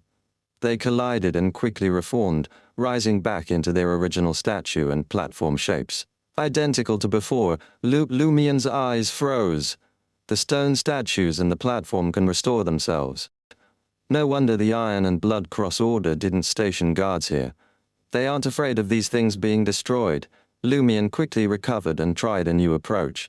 This time, after blowing up the statues and the platform, he used his traveler's bag to collect some of the rubble, waiting a few meters away. The stone statues and the platform restored themselves again, drawing materials from the earth, while the rubble in Lumion's pouch became ordinary stones. Lumion temporarily gave up on destruction, emptied the pouch of rubble, and returned to the statues, picking up the oil lamp with the glass cover. Inside the lamp was a semi-solid, semi-liquid yellowish grease, with a wick, seemingly woven from black hair. The more Lumion looked at it, the more familiar it seemed. He began to recall the source of this familiarity. After over 10 seconds, he suddenly reached into his traveler's bag and took out an item. It was a pale yellowish-red, semi-solid substance in a transparent glass bottle, with a thick black wick on top, corpse wax candle. A candle made from the corpse oils of an iron-blooded knight and a demoness of despair mixed with other substances. The oil lamp on the stone platform resembled it somewhat. Lumion muttered to himself. Magician said that 4th Epoch Trier and a place in Banzi Harbor were the best scenes for the corpse wax candle. What about the underground mausoleum in Morora, which is very similar to 4th Epoch Trier? Chapter 809, Additive. In the dense fog, Lumion stared at the oil lamp, feeling an urge to light it and see what would happen. Eventually, he controlled himself and refrained from taking the risk. With everything still in a state of chaos and uncertainty, Lumion believed that making any high-risk decisions would be unwise. He also had no intention of taking the oil lamp to trade with Albus Medici for the head of the abscessed hand. Since the Iron and Blood Cross Order placed the oil lamp here without guarding it, they probably weren't worried about losing it or had many similar lamps. Based on his observations, Lumion deduced that the pale yellow grease in the lamp likely didn't come from iron-blooded knights and demonesses of despair. It was different from corpse wax candles and seemed to be a mixture of mid-sequence hunters and demonesses. Though it's less effective than a corpse wax candle, it should still work in the underground of Morora, which is similar to 4th Epoch Trier. Lumion reached into his traveler's bag. Just because he couldn't light it or take it, didn't mean he couldn't do anything. He planned to add something extra to the oil lamp, ensuring the iron and blood cross-order would face unforeseen complications during their rituals. Lumion took out some old blood powder from the demon Warlock, ice lemon, fish fillets, a berserk agent from the Night Stalkers, and another bark agent from the same source. He placed them on a half-height stone platform, mixed a bit of each into a brown lump the size of a human finger joint. "What do you call this?" "A cocktail," Lumion chuckled, putting all the materials back into his traveler's bag. He then took out Mr. K's finger, sliced off some flesh, and wrapped it around the brown lump. This was a precaution against the iron and blood cross-orders inspection hunters. From the order would undoubtedly check the oil lamp for any issues before use, as it wasn't always under their strict watch. In Morora, Lumion didn't worry that using Mr. K's finger this way would be detected. Looking at the blood-stained lump, Lumion reluctantly scooped a bit of the semi-solid yellowish-red substance from his corpse wax candle and smeared it on the lump. A double disguise combined with a higher sequence godhood-possessing item should fool the hunter's noses and eyes. Once the lump was coated with the yellowish-red substance, Lumion examined the candle, reassuring himself, just a little bit, it shouldn't affect the number of uses. After putting away the corpse wax candle, Lumion picked up the oil lamp, removed the wick made of woven black hair, and carefully submerged the yellowish-red lump into the semi-solid grease, ensuring it stayed in the desired position. Seeing the lump's yellowish-red color blend with the surrounding grease, leaving only faint traces hidden inside, Lumion breathed in relief and slowly inserted the wick back into the semi-solid grease. After several adjustments, the wick's position and condition finally met Lumion's requirements. He could already imagine the scene. The oil lamp would initially burn normally, with the corpse wax having perhaps a hint of godhood, enhancing the ritual's effect and immersing the iron and blood cross-order members in the sensory experience. This would last for 20 or 30 seconds, after which the corpse wax part would burn. This would bring an intense pact-like experience, potentially fatal for some order members with weaker wills. Of course, this might also benefit some members, causing positive mutations, but the corpse wax portion was minimal, and the burn would soon reach the random materials wrapped in Mr. K's flesh. Lumion wasn't sure what the impact would be, but he was confident it would worsen the situation. Just suck on this one, it hits strong. Lumion recalled how South Continent people described East Balam cigarettes, smiling as he addressed the imaginary order members. Then, he cleaned up the traces on the oil lamp and tidied the scattered rubble. Following the faint scent of various perfumes, Lumion found his way back to the basement crack through the dense fog, leaving the area slowly. He transformed into a shadow creature, silently returned to the carnivore bar, and pretended to sleep to avoid an ambush by Albus Medici, Gussain, and others. At 6 in the morning, Lumion felt refreshed. He rolled out of bed, stretched his neck, and laughed softly. "Didn't come? Albus and the others didn't come, neither did Warnick. Do they think I have teleportation abilities, making it hard to kill me outside a special battlefield or without special items? Ha, you're too hesitant, too cautious. Now I have shadows again, no longer afraid of sunlight, and can block another fatal attack." Lumion drew the curtains, gazing at the brightening dawn, his eyes falling on the books from the Church of Knowledge on his desk. He instinctively felt a headache, frowning. He resisted reading and learning, struggling with an indescribable inner turmoil. If there were only a few books, Lumion would be highly motivated, reading diligently and focusing intently, but knowing there were 3 whole shelves of books and thousands of scrolls left him feeling defeated, unwilling to start. After several seconds, Lumion rubbed his temples, sighed, and muttered to himself, "Well, since 0 to 1 was sealed by the Church of Knowledge, I should respect knowledge. There's nothing else to do now, just waiting for Albus and Julie to take further action, hoping to seize an opportunity and direction." Lumion sat down, leaning back in his chair, placing his feet on the edge of the desk, reading the books specified by Herreberg in a comfortable but precarious position. He had read the first 2 or 3 chapters before and found nothing noteworthy, but this time he planned to study in depth. As he read, Lumion's expression gradually changed. He became engrossed in the reading, almost forgetting the time until Les knocked on the door, telling him breakfast was ready. "Okay?" Lumion nodded, setting down the book without any visible changes and heading out of the room. Almost at the door, he saw Les turning towards the stairs and half turned back. glancing at the books on the desk with a puzzled expression. These books indeed contained important knowledge. He was currently reading one thoroughly and had skimmed through the others, already finding similarities with the details in the 001 sealing information, along with more detailed explanations. If I read through the 3 bookshelves and pass the exam, I might find a way to approach 001 through the overall sealing operation and use the sealing principles to protect myself when touching the artifact. Knowledge is power, knowledge is wealth, knowledge holds all the answers. Lumion withdrew his gaze, his eyes flashing with thoughts as he entered the hallway and turned towards the stairs. The problem now was that this kind of knowledge brought noticeable corruption, just like the 001 sealing information. Lumion worried that the more he learned, the closer he got to 001, the more likely he would become its puppet. Also, if I focused too much on reading these books, Albus, Julie, Gusain, and Wanak might get suspicious and also borrow a few books from the Church of Knowledge. Then I would lose my advantage. I need to wander aimlessly every day, set traps for them, outsmart them, and make it seem like I'm just reading out of boredom. Lumion's smile gradually widened. He finished the flight of stairs and glanced at Julie sitting on a bar stool at the counter. The demoness wore a white shirt and black skirt, looking quite demure, but she swayed her waist gently, making the stool spin. She glanced back at Lumion and continued talking to Les. I only think about finding what I lost from other men when I'm in a terrible mood. Normally I just feel jealous and resentful, wondering why I lost it and they still have it. And your cooking has conquered me. I acknowledge your right to keep that thing. As long as you don't come to me when I'm in a bad mood, I won't do anything to you. Is that why you demonesses like turning lovers into witches? Lumion sat beside Julie, smiling at Les. What are you guys talking about? Les licked his lips and replied. She asked if I was curious about the taste of demoness meat and cut a small piece for me. Grilled, it was delicious, rich in fat and very chewy. Then we got to the topic we were discussing. Lumion glanced at Julie and noticed the bandage marks on her left shoulder, with some bloodstains on her shirt. She really cut it.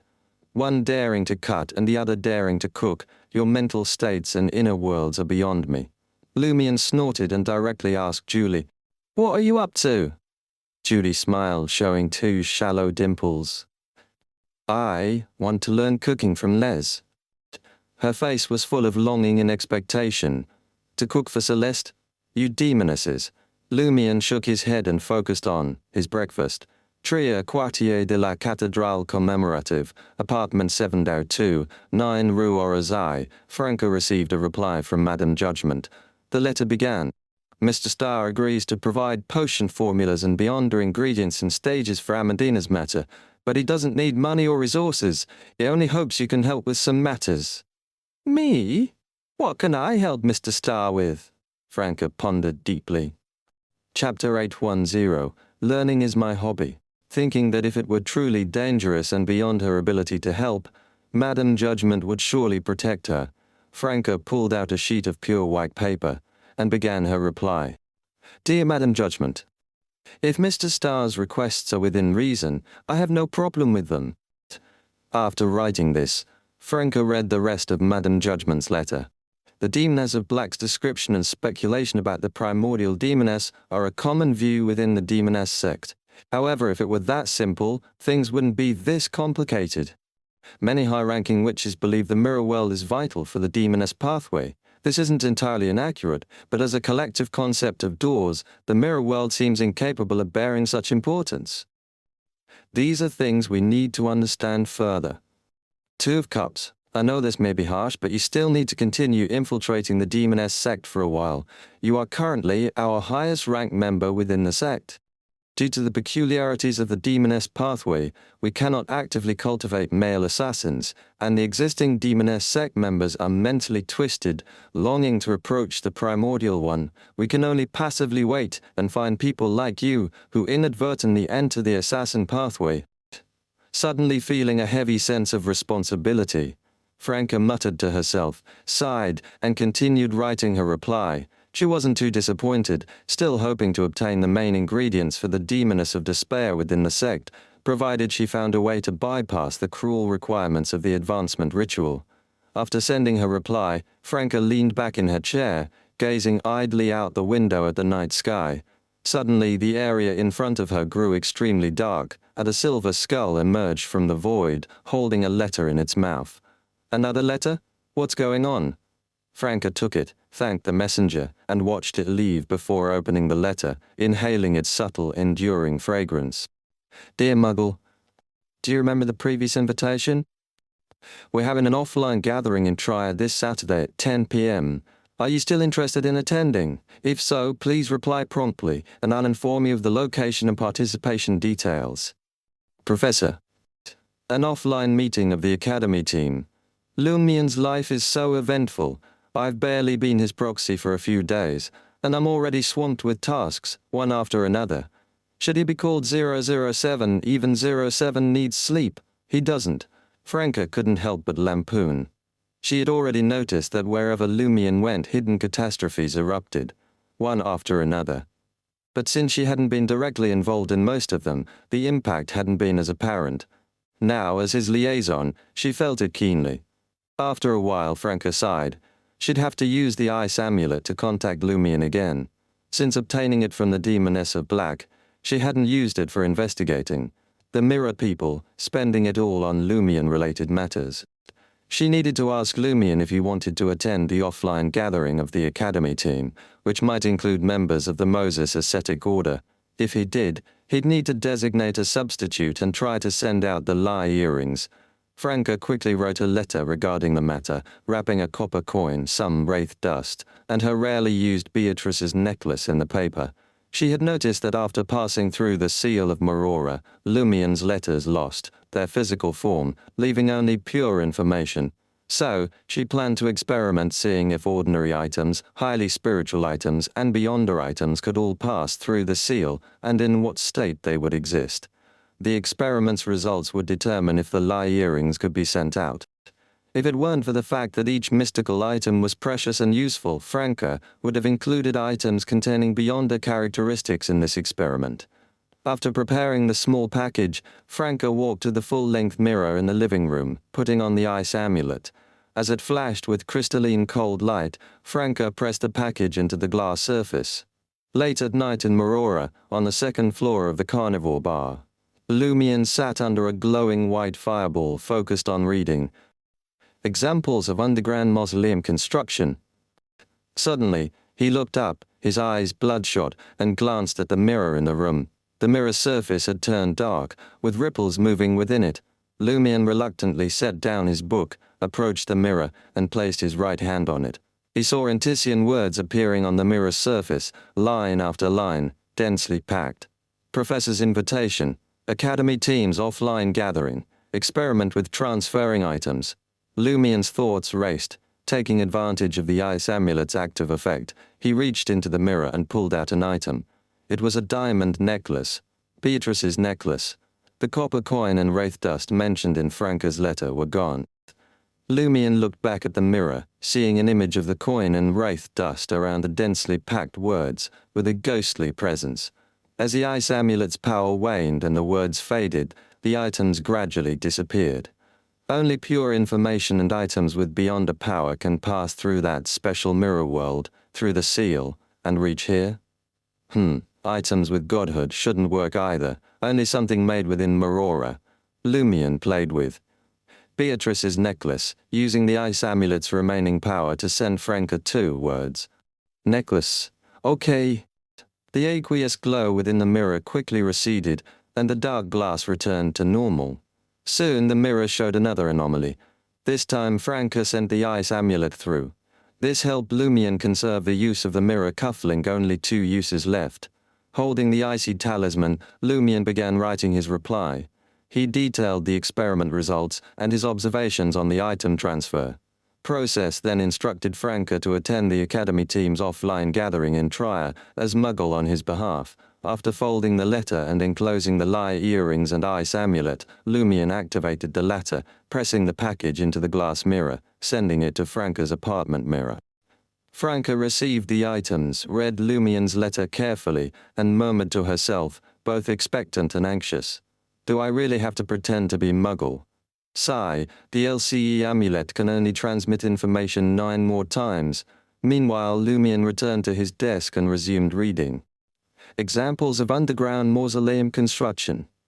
He was reluctant to rest. The more he read, the more compelling the books became. Of course, Lumion knew this was a sign of slight corruption. Just then, he heard a loud explosion. It came from a few blocks away. Explosion! Lumion used his ascetic endurance to break free from the compulsion, extinguish the fireball, and move to the window to observe outside. The explosions continued, with brilliant flames illuminating the streets hundreds of meters away. It was on the route from the carnivore bar to the Church of Knowledge. Lumion saw Julie jump out of her room, landing lightly like a feather, then, blending into the shadows, disappearing, hunters causing explosions and fires.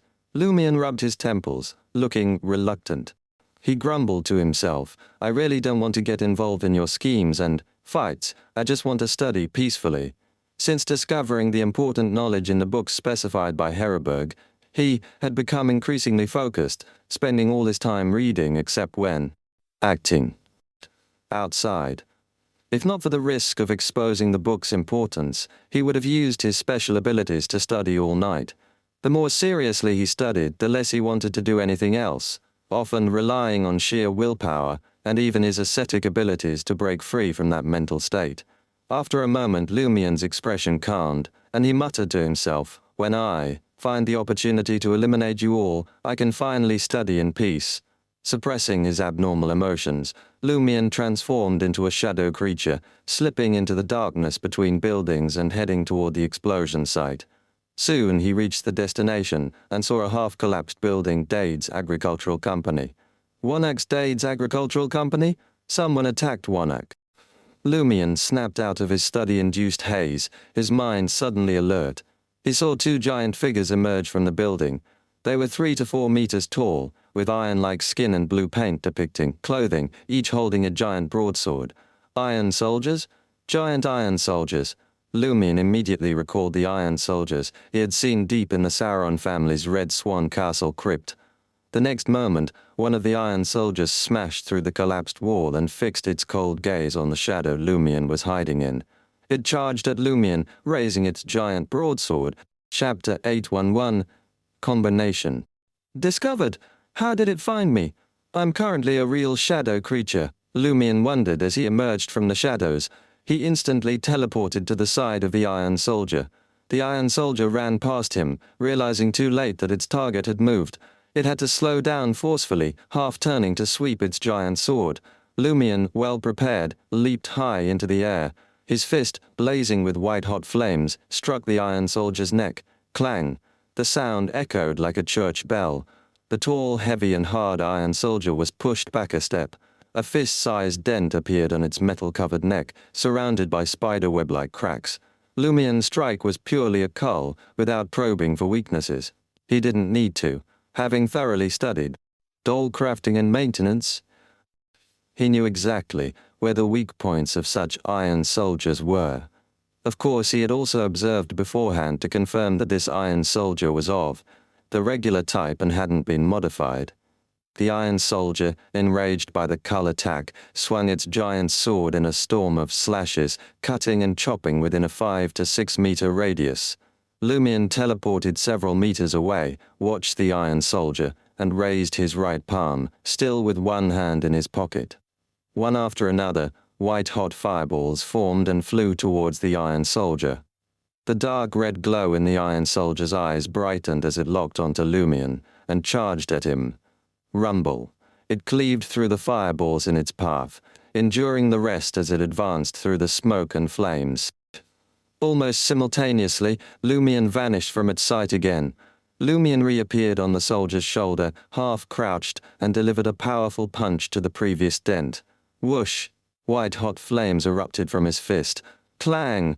The sound was like a hammer striking a large bell. Lumion's figure quickly faded, dodging the iron soldier's left hand as it released its giant sword to grab him. A moment later, the dent in the iron soldier's neck shattered completely. The cracks spread rapidly to its head and body. The iron soldier staggered forward, its metal fragments falling piece by piece, like an iron rain.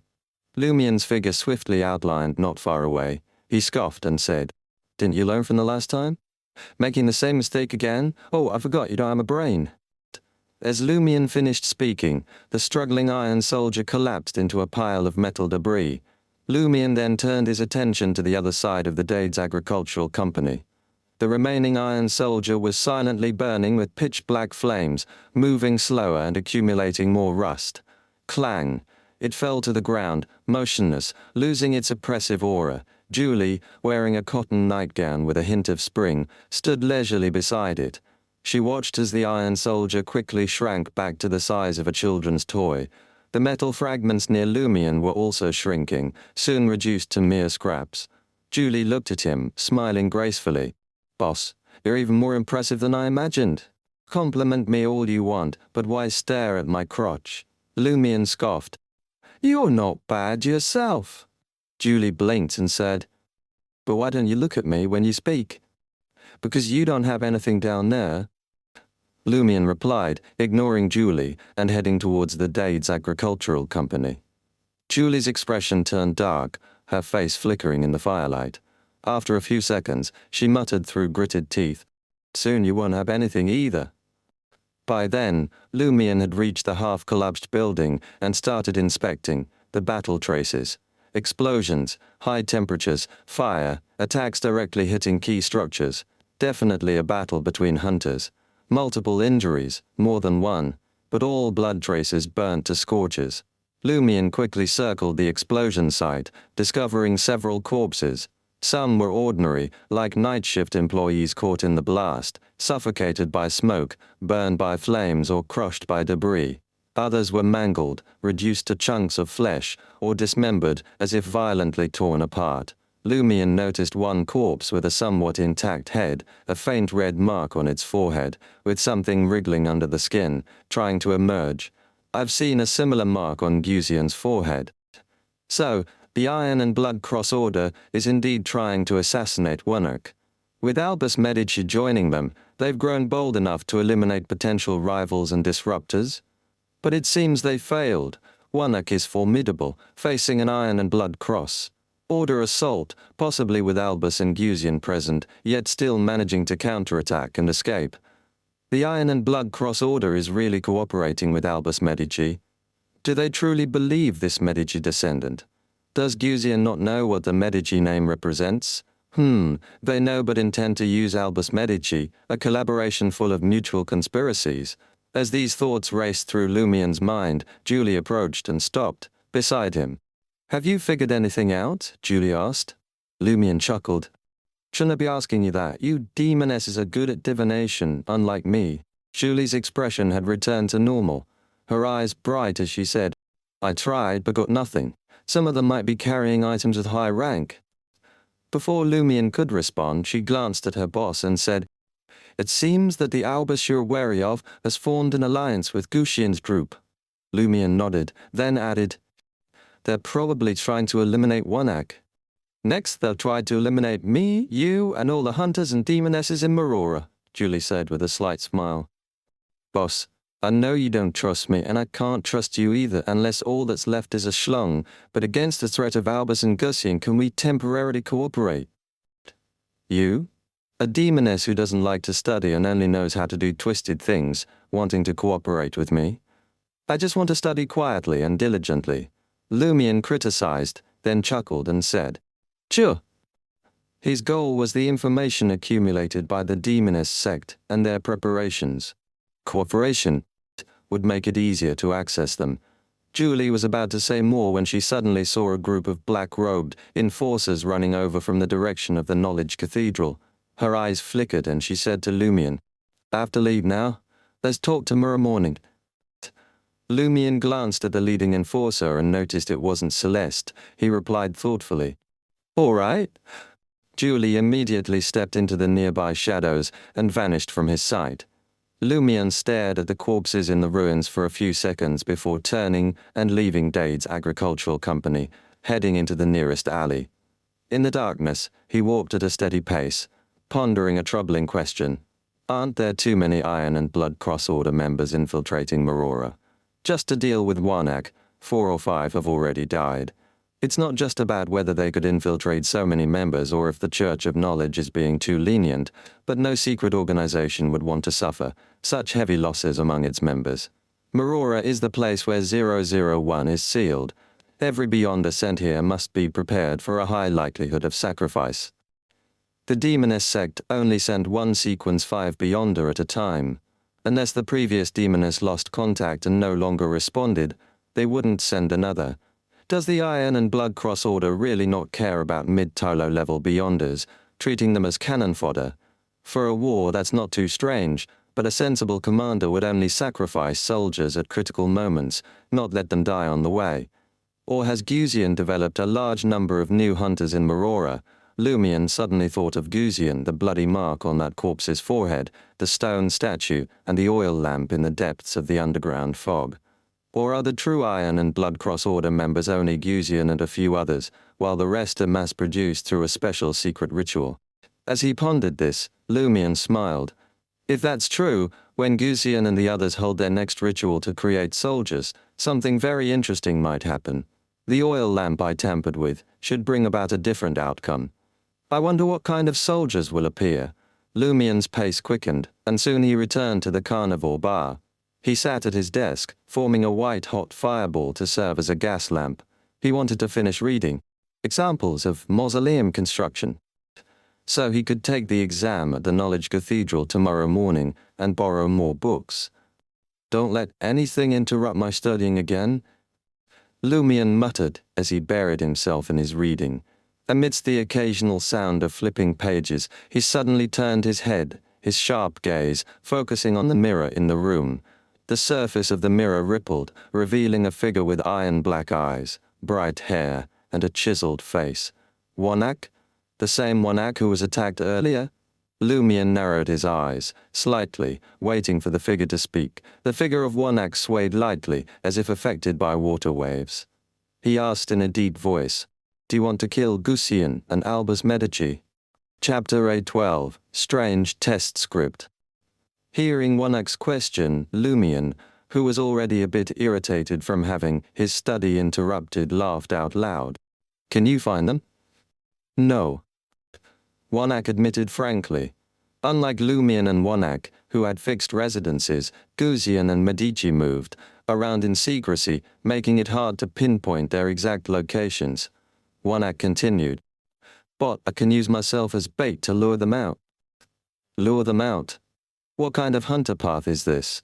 It sounds more like the path of a fishing master." Lumion mocked both Warlock and himself internally, gradually calming down. He looked at the man with iron-black eyes, chiseled face, and suspected 0-01 corruption who had tried to kill him at their first meeting, and sneered. "Bait? If you dare to wander the streets of Marora, Albus and Guzian would likely think it's a trap and not make a move. Of course, they might send someone to test if you're bluffing, but that won't help you ambush them." Warlock's eyes remained sharp as he replied in a metallic tone. "I won't treat them as fools. I'll leave some traces, give them clues, let them find my hiding place on their own. They must act within these few days. They can't wait for me to recover, or it'll be a headache for them." Lumion, using a hunter's tone, laughed. "Confident, aren't you? Why not wait until you're fully healed to seek revenge one by one? Why take the risk now and set traps, even choosing to cooperate with me? In 5 days, if they don't find me, those 2 rats will scurry back into the sewers and hide. I can kill any one of them, but finding them is still difficult." Warlock said, his tone full of murderous intent. Lumion didn't ask more questions, pondering a few things. This most dangerous figure in Marora, who seemed to have submitted to 001 and gained boons along with the corruption, has the power of a pseudo-demigod. Does his current attitude imply 01 dislikes Red Angel Medici and the Iron and Blood Cross Order? Or does 001 resist anyone trying to control it, as evidenced by Warlock's initial hostility towards me? But under current circumstances he wants to target Albus and Guzian first and is willing to temporarily cooperate with the weaker side. Warlock has pseudo-demigod strength and is in his home turf of Marora, yet he was severely wounded by Albus, Guzian and a few Iron and Blood Cross Order members, forcing him to flee. Albus is indeed not simple, and Guzian must be formidable too. It was right not to go all out and ambush them earlier. 001 has some connection to that special mirror world, allowing Warlocks to traverse through mirrors. Lumion looked at Warlocks, who was patiently waiting for his answer, and smiled. Why me? Since arriving in Marora, he hadn't gone all out or used any powerful items. We're the same kind of people, Warlocks said, his iron-black eyes cold. And I can clearly sense you're not simple. Of course I'm not simple, with so much corruption and so many things mixed together. Simple would be strange. Lumion raised his right hand, rubbing his chin, and asked, Aren't you worried I'll take this chance to eliminate you, Albus and Gussian, together? You should always be wary of others. You don't have the capability, Warlocks stated bluntly. And in Marora, truly killing me isn't easy. Lumion leaned back in his chair, half closing his eyes. After a few seconds, he said, Time and place. The timing is uncertain. It depends on Albus and Gussian's investigation progress. I'll inform you of the approximate time and location in advance. Warlocks, his sharp, chiseled face showing a rare smile, said. Lumion opened his eyes and sat up straight. With your strength, you were severely wounded by them. What special abilities did they show in battle? Not severely wounded, just nearly, Warlocks emphasized. That Albus has special powers or items that can create war fog, a high-rank hunter ability. Gussian, besides being a powerful hunter, has some demoness pathway abilities and can utilize the mirror world to some extent. Lumion listened intently, his smile gradually widening. Pleasure working with you? Warlocks nodded slightly, his figure gradually fading in the rippling mirror. Lumion sat quietly in his chair, muttering to himself, Is this a trap? Warlocks, Albus and Gussian are using people as pawns in a drama to ambush me. Or is Warlocks using this chance to eliminate Albus, Gussian, and me together? Lumion thought about many things, until his head hurt. Forget it, I'll think about these conspiracies in a few days. Facing hunters is troublesome. For now, focus on reading. Lumion turned his attention back to examples of mausoleum construction. After another hour, he closed the book, satisfied. After nearly a week of effort, he had finally finished the first batch of books specified by Heidelberg and could take the exam at the Knowledge Cathedral tomorrow. Lumion lay back on his bed and fell asleep. In a hazy state, he saw an army. The soldiers were clad in iron-black armor, marching across a reddish plain, with something drifting in the distance. Sensing Lumion's gaze, they turned their heads simultaneously, their eyes piercing. Lumion saw their faces. Under the iron-black helmets, their skin was pale and shriveled, like all moisture and flesh had been drained, tightly clinging to their skulls. Dark red flames burned in their eye sockets. Mummies? An army of undead? As this realization dawned on Lumion, immense fear surged from his heart, urging him to submit to some unknown entity. He struggled against this feeling, finally waking up. He opened his eyes to find it was just a dream. Outside, the sky was dim, with no sign of dawn. Too much knowledge about 01 might be increasing the corruption. Lumion pondered for a few seconds, then forced himself to sleep a bit more until 6 in the morning. Julie hadn't returned overnight. After breakfast, Lumion packed the books into his traveler's bag and headed straight to the Knowledge Cathedral. Heidelberg, in a white robe lined with brass, was explaining things to a group of new exiles. Lumion waited until the new exiles left the cathedral, then smiled and presented the books to Heidelberg. Your Grace, I've finished reading these books. Adding, Your Graces this time? Heidelberg teased with a smile, taking the books and pointing to the corresponding brass bookshelf. Go there and pick a paper to do. Prepared for this, Lumion walked to the bookshelf and randomly picked a paper. As he searched for a table and chair, he glanced at the questions on the paper. Suddenly his gaze froze. The first question was, Have you had any nightmares recently? The second question was, Please describe the content of the nightmare in detail. Is this an exam on knowledge points? Doesn't seem like it. More like those psychological test questions Anthony brought back from the Psychiatrist Guild. Lumion thought, writing his answers on the brass bookshelf's protrusions. He answered the entire paper truthfully. Done. Ah. Lumion felt like he was back in Cordu, reporting to his sister that he'd finished his test. Let me see. Herberg extended his right hand. After reviewing Lumion's answers from start to finish, he nodded slightly. You don't need to read all the books on these 3 shelves, just this, this, and this. Herberg pointed out 8 books with a smile. Finish these, and that'll be enough. Huh? Don't need to read all 3 shelves, just these 8 books. Lumion was momentarily puzzled, not understanding the basis for Herberg's judgment.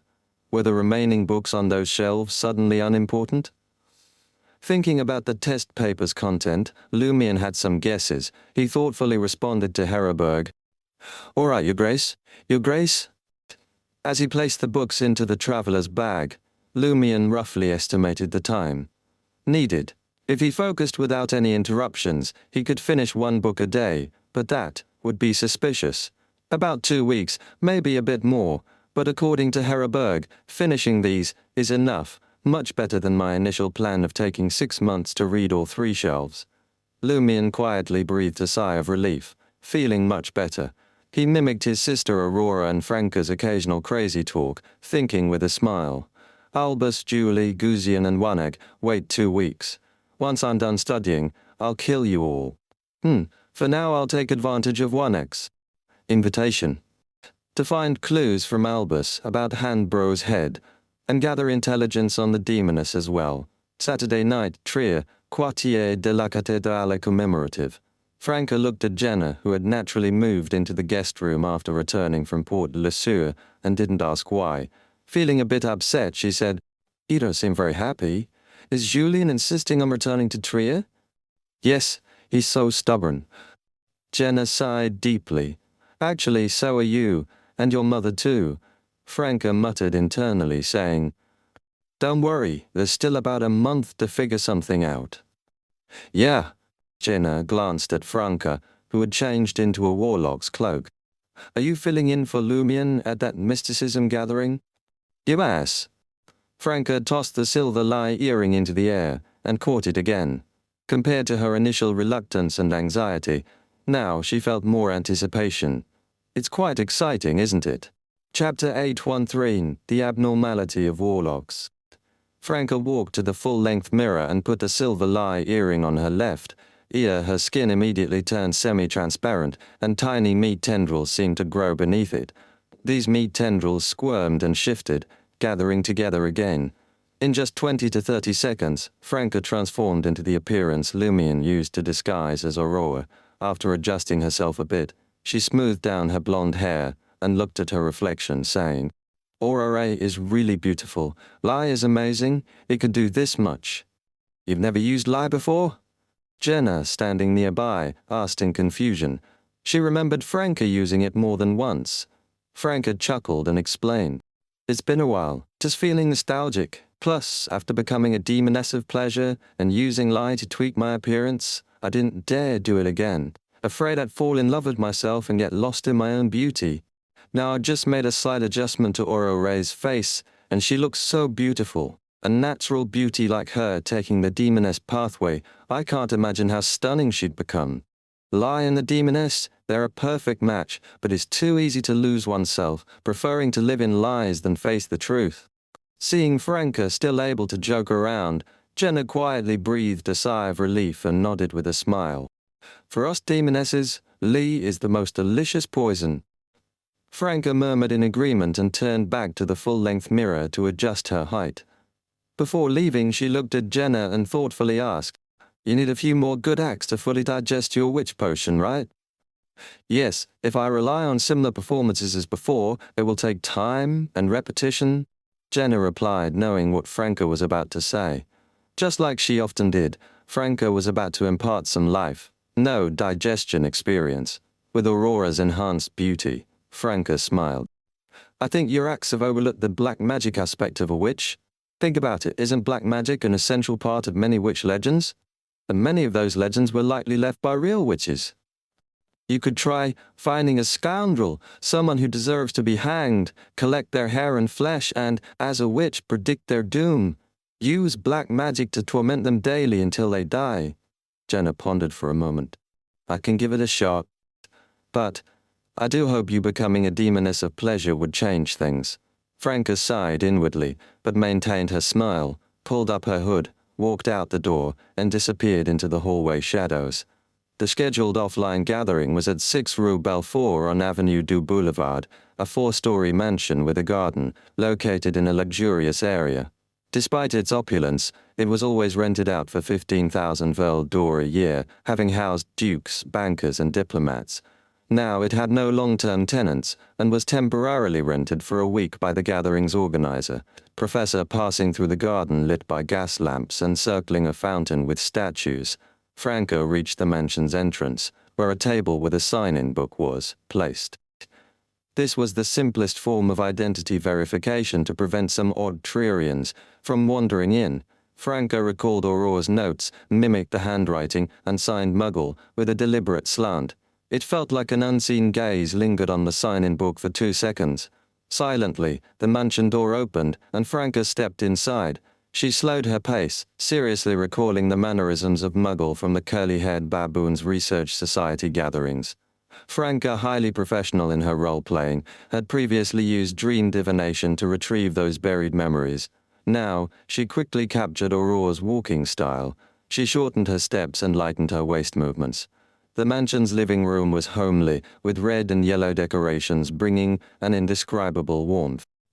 8 members of the curly-haired baboons' research society were disguised as they had been in the nation of the Evernight to indicate their identities.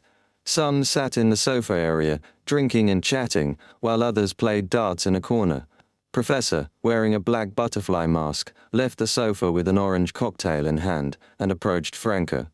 With a faint smile on her lips, she said, "Let's chat first, catch up on recent events, then we can drink, play board games, sing and play cards. How does that sound?" "Great. If offline gatherings were just for trading items and exchanging mystical knowledge without any entertainment, what's the point?" One reason Franca was willing to attend was that it had been a while since she had fun with her fellow countrymen. Teaching Lumion and Jenna to fully understand certain things was too troublesome. Franca gracefully pulled up a high stool and sat next to Professor, casting a glance at familiar faces like Periodic Table and Isotope, wondering if there were any Hidden Moses Ascetic Order members. "Muggle, are you settled in Trier?" The Academy team member with a periodic table painted on his face curiously asked Franca. Franca restrained her overly active side, showing just a bit to match Muggle's usual behavior, smiling as she answered, "For now, yes, but considering Tri's situation, I don't plan to stay long. I might move in a while," she subtly reminded her. "Countryman." That Tri was dangerous, like living on an active volcano that could erupt any time. "Why do you say that?" Professor keenly asked the question Franca hoped for. Franca curved her lips into a smile and pointed to the floor. "I encountered some things in underground Trier that made me think great dangers are brewing below. They could erupt at any time." "Like the Mirror People?" Professor asked thoughtfully. Franca nodded gently. "Yes." She didn't say much, it was confidential, and even if she did, others might not believe it without evidence. Professor, Isotope, and others fell silent, pondering something. Associate Professor and others playing darts returned to the sofa area, steering the conversation elsewhere. During the exchange, Franca was more active than Lumion had been, understanding many codes and familiar with many things, not afraid of making mistakes or missing memes. Professor glanced at her, pleased. "It seems you've recovered from the April Fool's incident, back to your usual self, not as silent as before, mostly just observing." Franca suddenly felt she might have messed up. Not that her disguise as Muggle was bad, but rather too good. If Lumion returned, the Academy members would surely wonder why she seemed post-traumatic again. Can't just say she was hurt again, right? Franca's mind raced, quickly finding a reason. "Actually, I haven't fully recovered. Some wounds might never heal, but chatting with everyone just now made me feel like I was back in the past." Professor expressed her understanding. She was about to say more when her face, not covered by the black butterfly mask, suddenly twisted in pain, her eyes bulging as if enduring great agony. She bent over, clutching her head. Franca paused, quickly scanning the others, noticing Associate Professor Isotope and Periodic Table with similar reactions. Only 2 non-Warlock members were unaffected. "Oh, I'm a Warlock now too." Franca mimicked their reactions, recalling the pain from her advancement ritual, displaying a headache-like state. After 2 or 3 minutes, Professor straightened up, slowly exhaling. The non-Warlock member code-named Griffin asked, "What happened to you all?" Then, a realization struck Griffin. The evil god-hidden sage was injecting knowledge again? The associate professor in the brown paper bag laughed bitterly. "Yes. In broadcast format? I thought it was one-on-one," Griffin marveled. "Both happen." Periodic Table massaged her head, addressing Franca and the others. "Have you noticed the hidden sage has been injecting knowledge more frequently since that terrifying rainstorm?" "Yes." Periodic Table nodded solemnly. Seeing the Warlocks agree, Franca nodded too. She pondered, could this anomaly be related to the Celestial Master? When Fourth Epoch Tria's seal was briefly opened, some powers leaked out, making the already insane hidden sage even crazier. Franca knew the terrifying rainstorm referred to the time when the Hostile Project briefly opened the Fourth Epoch Tria's seal. Chapter 8 Fern, missing 10 pillars. Franca couldn't talk about the Celestial Master at the moment, nor could she ask the professors what knowledge the hidden sage had imparted. She could only note this anomaly silently, and plan to report it to Madame Judgment later, so the Major Arcana card holders could determine what was wrong. After a moment of silence, Isotope spoke heavily. "Everyone here understands the pain of being force-fed knowledge by the hidden sage. So far, we can barely endure it. But if the frequency increases, or the intensity goes up, it won't be long before our brains explode with knowledge, turning us into monsters."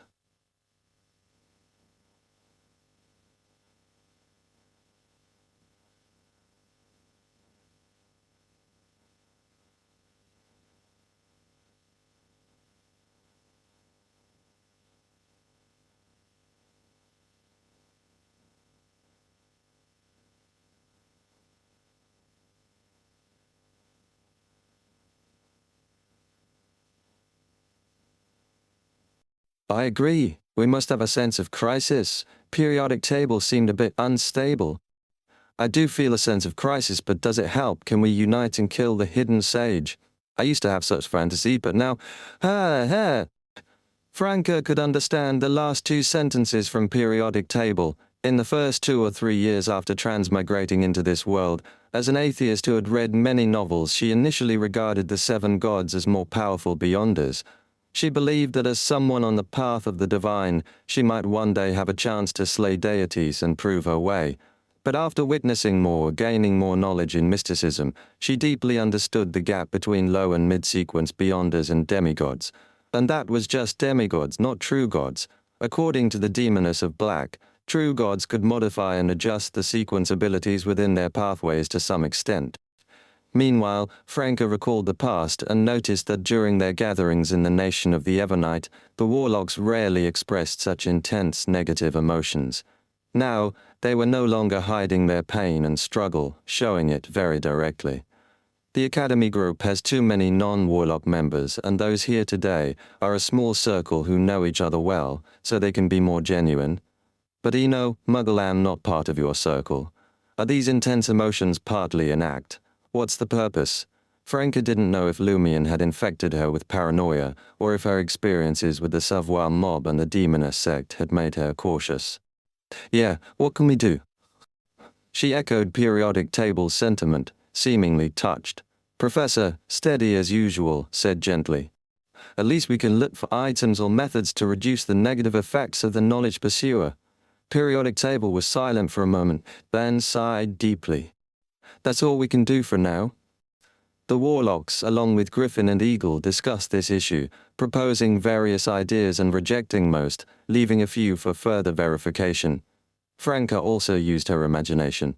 Eventually she said thoughtfully, "It's a pity we can't predict exactly when the hidden sage will go mad. Otherwise, I know a place that might effectively reduce the impact." "What place?" Associate Professor asked quickly. Franca didn't intend to hide it. She felt that if Lumion were here, he would definitely reveal that location to the professors. Based on her understanding of Lumion, she had long noticed that Lumion was, especially empathetic towards those with similar experiences and sufferings as his.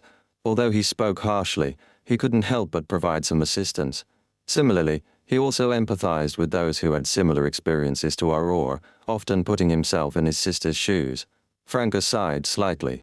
A small sacrificial square at the entrance of the third level of the catacombs. It seems to have remnants of the powers of the eternal blazing sun and the god of steam and machinery, which can shield most of the external influences. Professor's eyes brightened slightly under the butterfly mask. I've been there, but I didn't know there were remnants of divine power. She paused, adding, this is actually very useful.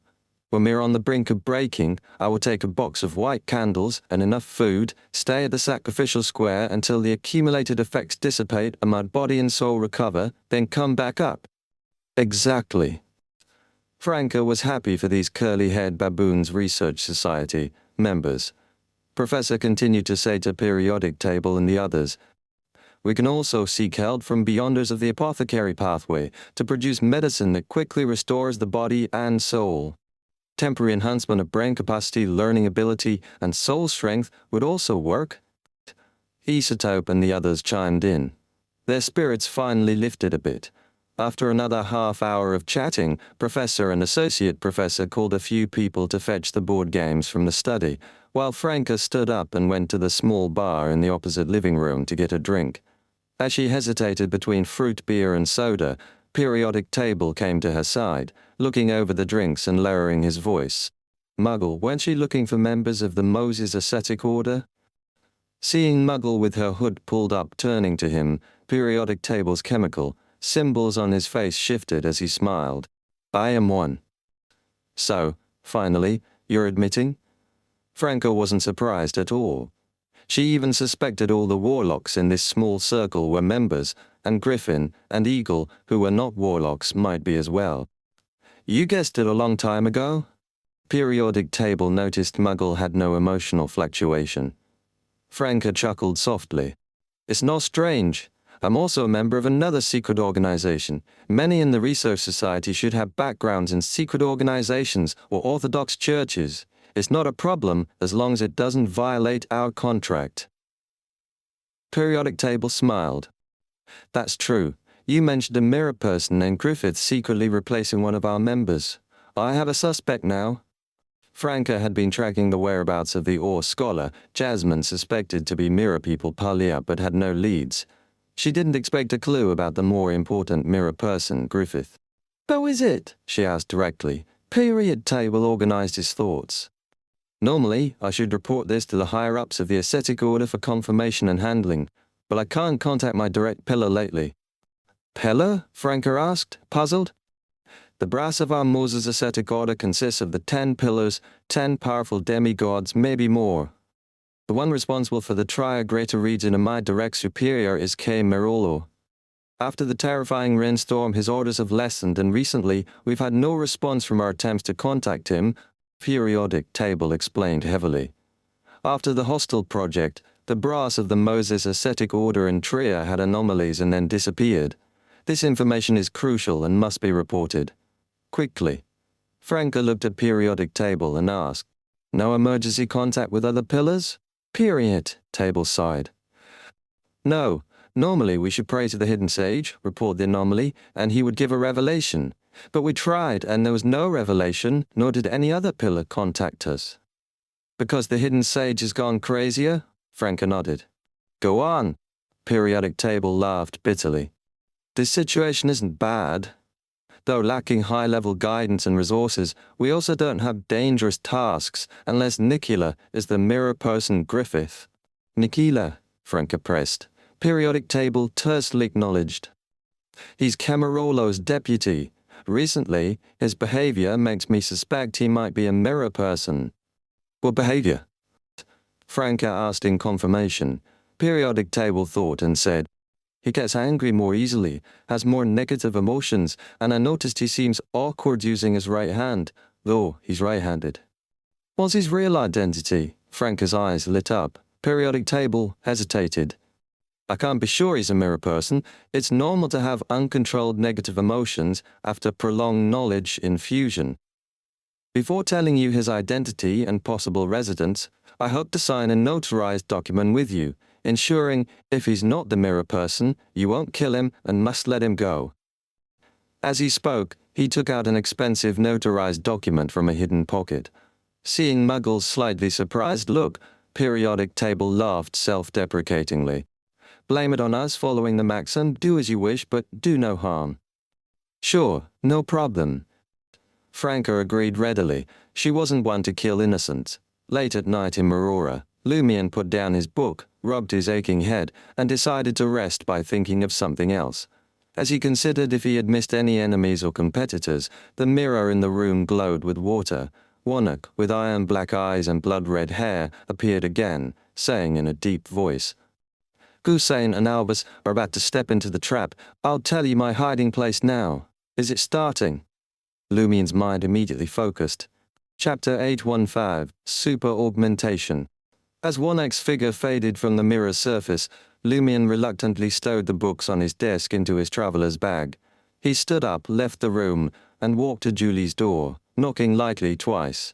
Julie quickly opened the door, hugging a blanket to her chest, her bare shoulders glowing like twin mounds of snow under the moonlight. "I wasn't trying to harass you," she said with a hint of anticipation. Lumion spoke as if to himself. "Wanaka's invited me to deal with Gusane and Albus together, right in the ruins of Dade's agricultural company." Without waiting for Julie's response, Lumion turned and walked down the stairs, merging into the darkness that enveloped the night. Inside a fog-filled hollow, in front of 4 statues facing each other, Gusane, wearing a silk top hat, said to Albus, who was clad in a black jacket with red stripes, "We can't be sure if the clues about Wanak are bait. We might step into a trap later." Albus, hands in his pockets, chuckled. "That's why we're here. Whether there's a trap or not, as long as we're strong enough, we can invalidate their schemes and make them swallow the bitter fruit of their failure." Gusane nodded lightly. "Yes, I've heard a saying, no matter how many eggs band together, they can't break a stone. What we need to do now is become that stone.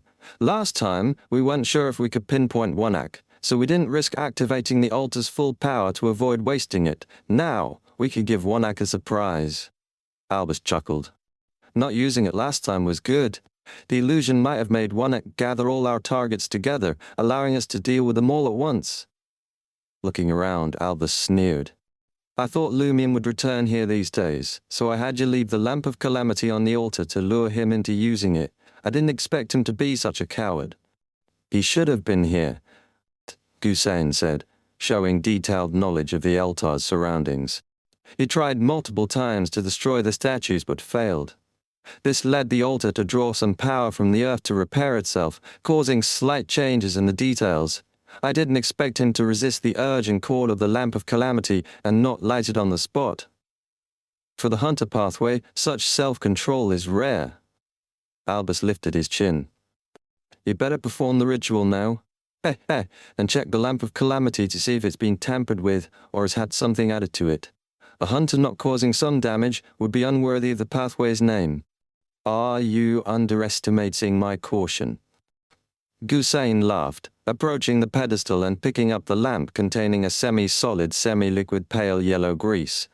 He carefully inspected it, sniffed its scent, and finally dipped his fingers into the lamp, touching the wick twice. Gusane immediately withdrew his fingers, letting the white-hot flame ignite the pale yellow grease on them.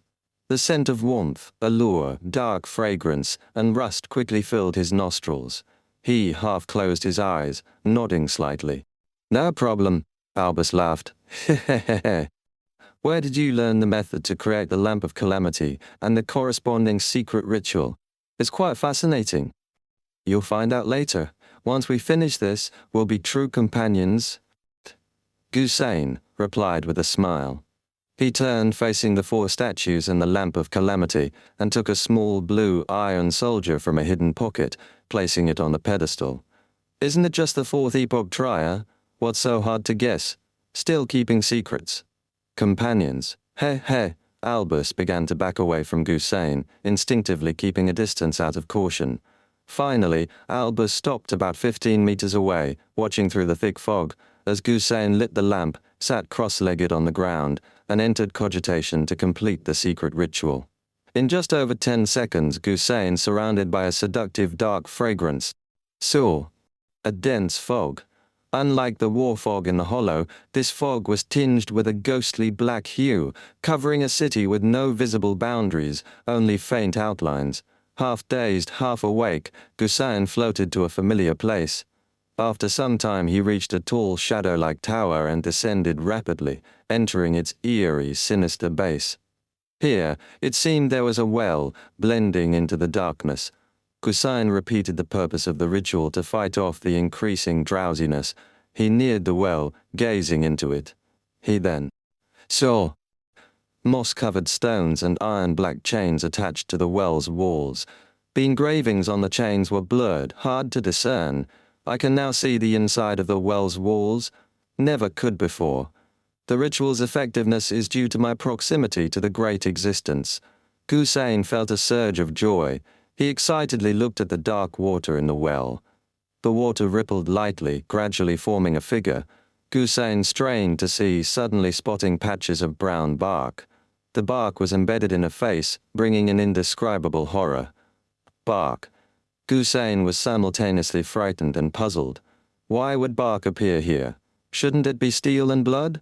Instinctively, Gusain looked at his hands, finding patches of brown bark rising on his skin. Gusain's pupils dilated as he looked back at the well's dark water surface. He saw the reflected figure clearly. It was himself. His face was covered with mottled bark. The next moment the bark squirmed, sinking inward and turning flesh-colored. They became wet spores embedded in flesh, blooming to release countless tiny naked figures. Gusain's terror broke its limits. He abruptly opened his eyes, breaking free from the ritual experience. Huff.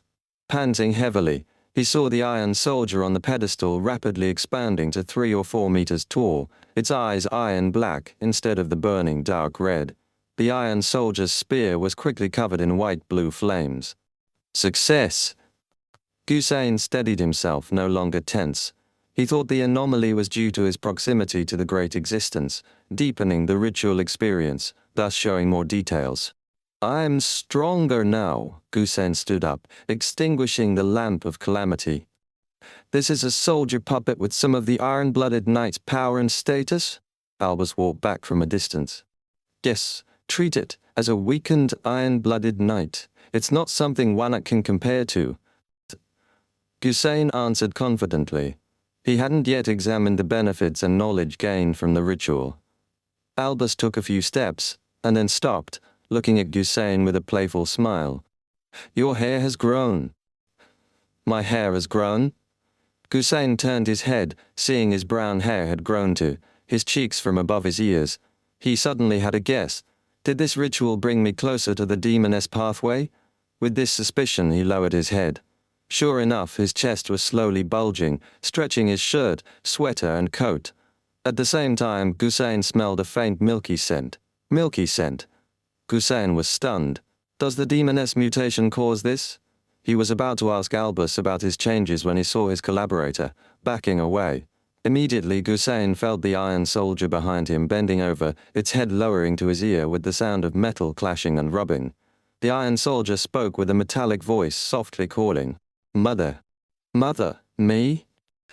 Gusain, confused, looked down to see his abdomen swelling visibly. Seeing this, his mind buzzed, feeling as if he was reborn. Albus, retreating slowly to avoid triggering anomalies, saw Gusain looking at him, smiling with maternal radiance, his blue eyes icy and sinister. Rumble. A massive explosion occurred in a district with a volcanic crater, sending a white fireball rolling into the sky, turning red, creating thick smoke. In the ruins of Dade's agricultural company, hidden in the underground chamber, Lumion and Warnock felt the near-earthquake-like disturbance. From the direction of the tremor, Lumion quickly guessed, the hollow filled with war fog. A fierce explosion happened there. Did Albus and Gusain make some preparations before dealing with Warnock, lighting the lamp I tampered with, causing an accident? Lumion immediately shouted to Warnock. The situation has changed.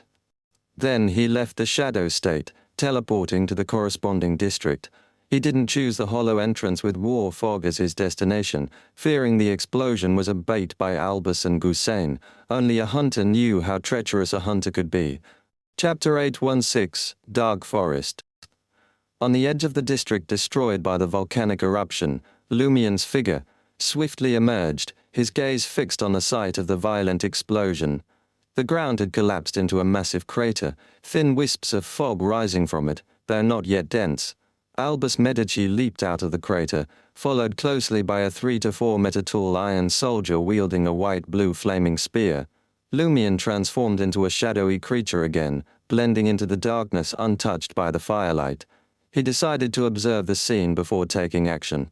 Almost simultaneously, he saw a figure emerge from the crater, half blending into the night, half illuminated by the firelight, long hair draping over shoulders, a chest protruding prominently, and a stomach appearing swollen as if from excessive beer.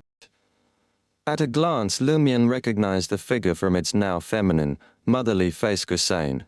Gussain turned into a woman? And is pregnant. Lumien was initially stunned, then quickly pieced together what had likely happened. He remembered adding a bit of Berserk Agent and Bark Agent to the altar's oil. Lamp, both sourced from the Night Stalkers which were imbued with the power of the Great Mother. So Gussain was the one who performed the ritual using the lamp. He already had some abilities linked to the mirror world, indicating his previous ritual knowledge and power were partly from the demoness pathway. The demoness pathway is closely tied to femininity and mysticism. So, with the divine effects of the corpse, wax candle amplifying the demoness experience, the Berserk Agent and Bark Agent linked his ritual to the Great Mother, resulting in this mutation. Fascinating. Lumien watched Albus Medici battle the motherly version of Gussain and the Iron Soldier, which was much stronger than previous soldier puppets. He had no intention of helping either side at the moment. A hunter only struck at the most critical moment. Frankly, if Albus Medici hadn't taken the head of the abscessed hand, Lumien wouldn't want to eliminate him right now. Even if One Act's bait plan was a great success, trapping Albus and Gussain, he might still find an opportunity to let Albus escape. This was to maintain a balance. Until he finished his studies, Lumien didn't want any one competitor to dominate completely. That would likely cause a sudden change in circumstances, forcing him to prematurely enter the underground mausoleum before finishing the books. Archbishop Heriberg provided. So Lumien observed the fight, patiently waiting for an opportunity to get clues about the abscessed hand's head from Albus Medici, while casually admiring Gussain's transformation and the terrifying Iron Soldier. Rumble, rumble, rumble. Hunter battles were always marked by violent explosions. Buildings, their foundations already hollowed out, and walls damaged by the volcanic eruption, collapsed one after another, raising thick dust clouds. Seizing an opportunity, Albus Medici leaped into the air, forming a white-blue flaming longsword and slashing it at the Iron Soldier's head. Boom! The sword exploded, splitting the Iron Soldier's head open, but the Iron Soldier didn't collapse. Instead, Gussain's right cheek instantly dented and deformed grotesquely. In the next moment, Gussain's skull and muscles quickly writhed and expanded, restoring themselves. With this change, the Iron Soldier's head also rapidly healed. Wesh, self-healing power from the Great Mother pathway, combined with the Sword of Courage's trait of sharing damage. Not only can they endure damage, but they can also share abilities. Lumien felt a chill down his spine. What kind of monster did my additives create? Seeing this, Albus turned into a white flaming spear, shooting past the collapsing buildings to distance himself from the Iron Soldier and Gussain. Thick fog enveloped the area around him, covering the streets for dozens of meters. Seeing this, Lumien's eyelid twitched slightly. He sensed that Albus Medici intended to flee. He would too. Facing the mutated Gussain and a near demigod Iron Soldier, a slight misstep could result in severe injuries or death on the spot. Even if he fought hard and won, he wouldn't emerge unscathed and would likely have to face villains attracted by the commotion. It was better to leave the two monsters for the enforcers or the Church of Knowledge to handle. An enemy's death was a good outcome, no matter who killed them. As the war fog formed, Lumien saw a figure appear atop the nearby ruins. It was One Act, with iron-black eyes and blood-red hair. He took a step forward, raised his hands, and lifted his head as if praying to a deity. Ooh! Maurora's already volatile weather suddenly whipped into a hurricane, uprooting trees and forming a vortex connecting the sky nearby. Whoosh! The hurricane blew away the war fog, revealing Albus Medici's position to Lumion and the others. A city-wide hurricane? Only a demigod could manage that, and not even all demigods. Right, given Maurora's extreme weather, and considering Warlocks' connection to 0 to 1, it's not as terrifying as I thought. Lumion's gaze sharpened as he noticed Julie, clad in a cotton nightgown, appearing in the shadows about 10 meters from Albus. The demoness held a mirror, reflecting part of Albus's image. Julie's acting now, perfectly coordinating with Warlock. Lumion was initially surprised, then understood why. Everyone present sensed Albus was in trouble. Without prior agreement, they all made the same choice, to ambush Albus to nail his coffin shut. This is the game's rule, the rule of hunter and demoness conflicts. Without powerful constraints like notarized documents, alliances are fluid, constantly shifting. But if someone shows weakness, everyone else will target them, giving no chance for recovery. Enlightened, Lumion saw Julie raise her right hand, covered in demoness black flames, wiping it across the mirror, reflecting Albus. Almost simultaneously, Albus burst into flames, turning into crimson fire that shot out in all directions. Some of the flames turned black, becoming calm from blazing, ultimately falling into the underground hollow still emitting war fog. The remaining crimson flames regrouped about 10 meters away, reforming Albus's body. His aura weakened significantly. In his eyes appeared a blazing white flame. A white flaming spear shot from the shadows. Lumion had joined in, attacking the downed dog. Seeing this, Albus's short red hair instantly ignited, extending downward, as if turning into shoulder-length hair. His face took on a faint iron-black hue. Boom! The white flaming spear exploded before hitting him, like a bursting firework. Lumion's figure appeared behind Albus, his eyes shining silver-black. He swung a fist at Albus. The fist slowed, as if bearing a heavy fate. Lumion was attempting to exchange Albus's fate. Of course, he didn't expect success. He aimed to quickly browse Albus's fate, finding fragments related to the abscessed hand's head to locate it. This was the most crucial task for him. The silver illusory river of complex symbols quickly filled Lumion's vision, materializing countless fate fragments flowing forward. Ignoring the rest, Lumion searched swiftly for his target by the approximate timeline. In a blink, a fate fragment enlarged before him. Albus, holding the rotten blue-black abscessed hand's head, walking to the underground mausoleum entrance, tossing it in from a distance, hearing it bounce around inside like a ball. In the underground mausoleum? No wonder I couldn't sense it. Quite the hiding spot, quite the provocation. At that moment Lumion felt it wasn't a bad idea to kill Albus here. This guy really knows how to annoy people. The next second, before the fate exchange, he lost sight of Albus's silver river of fate. The Medici descendant, realizing Lumion was behind him, turned into a blazing white flaming spear, shooting out of the ruins. The Iron Soldier created white-blue fire ravens, chasing the spear like living creatures. Gussain raised his head, preparing to emit a shrill screech. Friend and foe alike be damned. Julie disappeared into the shadows again, but grey-white threads of spider silk appeared before and beside Albus's flaming spear, forming a resilient web waiting for him. The hurricane hadn't stopped. Warlock leaped into the air, forming a massive white-blue flaming broadsword ready to slash at Albus. Chapter 817, Lightning Strikes. Albus's blazing white flaming spear was about to crash into the layered grey-white web but suddenly disintegrated in mid-air. Within the raindrop-like flaming fragments, Albus's figure emerged, rapidly falling to the ground to avoid the demoness's web. The white-blue fire ravens created by the Iron Soldier curved in the air, corrected their flight paths, and locked onto Albus again. Warlock, who had leaped up using the hurricane, descended, raising his flaming broadsword to strike heavily at his target. The explosions and the sound of metal clashing erupted simultaneously. The swarm of fire ravens surrounded Albus before he could touch the ground, attacking him relentlessly, individually and in groups. The blast wave and spreading white-blue flames threw Albus upward, right into Warlock's descending broadsword. Clang! The broadsword struck as if hitting metal, producing a cracking sound. The resulting force slammed Albus to the ground from a height of 2 or 3 meters. Boom! The impact caused the ground to cave in, revealing the underground hollow filled with thick fog. Albus fell in. As soon as Warlock landed, he prepared to jump into the hollow to prevent Albus from escaping or recovering. Suddenly, he hesitated and didn't make the jump. He could only create hurricanes in Maurora's unique environment and let them wreak havoc in a city of exiles, unable to direct them precisely underground. Fighting another special hunter in the fog-filled low-visibility hollow wasn't wise. It would put him in danger. By this time, Lumion had finished attempting the fate exchange and withdrew his fist.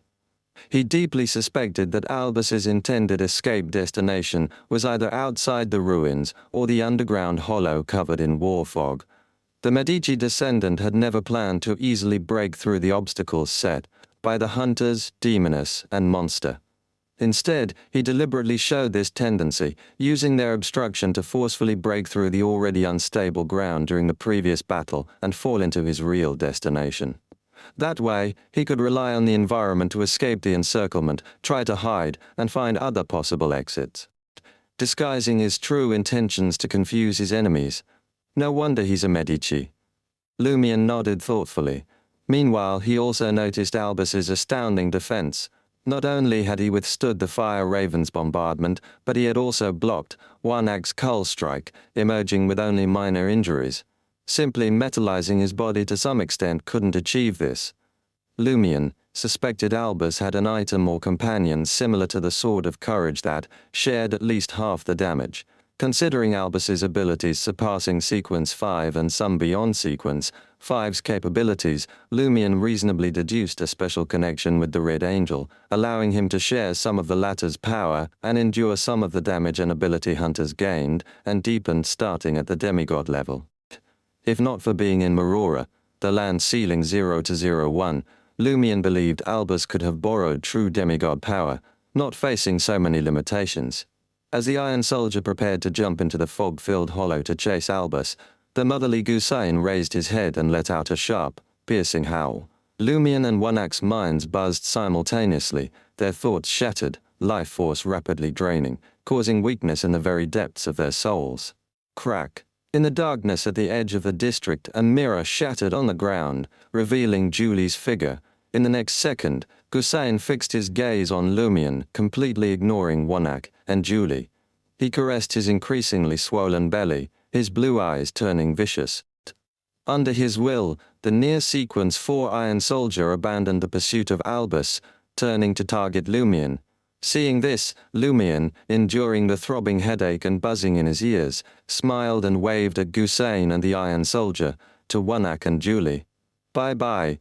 Lumion teleported to the entrance of the Church of Knowledge, just as 2 teams of black-robed enforcers rushed out. He walked into the cathedral, found a corner, and sat on the floor, pulling out a borrowed book from the traveler's bag, leaning against the brass bookshelf, and began studying. He was concerned that the child Gusain carried might pose a significant threat and target him, so he sought the Knowledge Cathedral's protection. "I'm studying so diligently, shouldn't you show some appreciation, Church of Knowledge?" In the ruins of the mostly collapsed buildings, Warlock noticed Gusain's belly had swollen even more, looking increasingly like a woman about to give birth. The belly started writhing as if something inside was trying to break free. Warlock's gaze froze, immediately raising his hands and head towards the cloudy sky. Dark clouds gathered quickly, and Maurora's weather changed again. Silver lightning snakes darted through the clouds, converging into a tree-like lightning bolt as thick as a bucket, striking down. The terrifying lightning targeted Gusain and the baby inside him.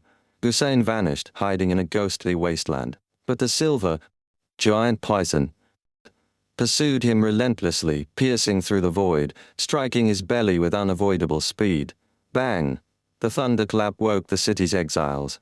The wasteland shattered like a mirror, revealing Gusain's blackened belly, emitting a burnt smell as he reappeared in the ruins. Thud! A charred lump of flesh fell from his belly, struggled briefly, and then lay still. Gusain froze, life force completely drained and collapsed. His flesh rapidly shriveled, turning him into a charred mummy, with large blood-colored blisters appearing on his body. Another bolt of lightning, formed by countless silver snakes, struck the blistering Gusain. Boom! Gusain twitched a few times and died completely. "Mom!" The Iron Soldier cried, running to Gusain, crouching down and picking him up. Julie seized the opportunity, reflecting the Iron Soldier in her mirror and covering it with demoness black flames. The Iron Soldier was instantly engulfed in black flames, burning from the inside out. It stood up, wielding its white flaming spear, and charged at Warnock and Julie in a frenzy. For a while, fireballs, fire ravens, mirror fragments, burning white spears, and burning rain appeared continuously, with explosions echoing non-stop. As Julie prepared to escape using the mirror substitution, leaving Warnock to face the Iron Soldier alone, the Iron Soldier began to tremble. Still burning with demoness black flames, its legs seemed unable to support its body, showing signs of rust and melting. Clang, clang, clang. Metal parts covered in black flames fell off its body. Soon the Iron Soldier turned into a pile of scrap metal. Warnock, who had been struggling, sighed in relief and sneered at the Iron Soldier's remains. "All strength and no brains." With that said, the most dangerous person in Marora then turned his head, looking at Julie a few meters away.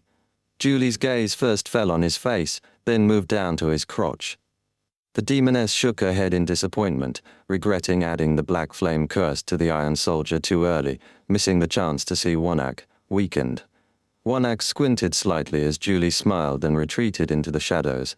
At this moment, the enforcers finally arrived in the district. In the fog-filled hollow, Alba stood in a corner, leaning against the brown rock wall, hair disheveled, clothes tattered, a white cigarette in his mouth. The Medici descendant took a deep drag and muttered regretfully, "Nobody followed. I was hoping to give you a surprise."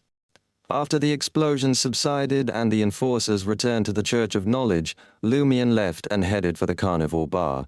Archbishop Heriberg of Marora hadn't appeared, seemingly not on duty. Lumion didn't hurry to sleep.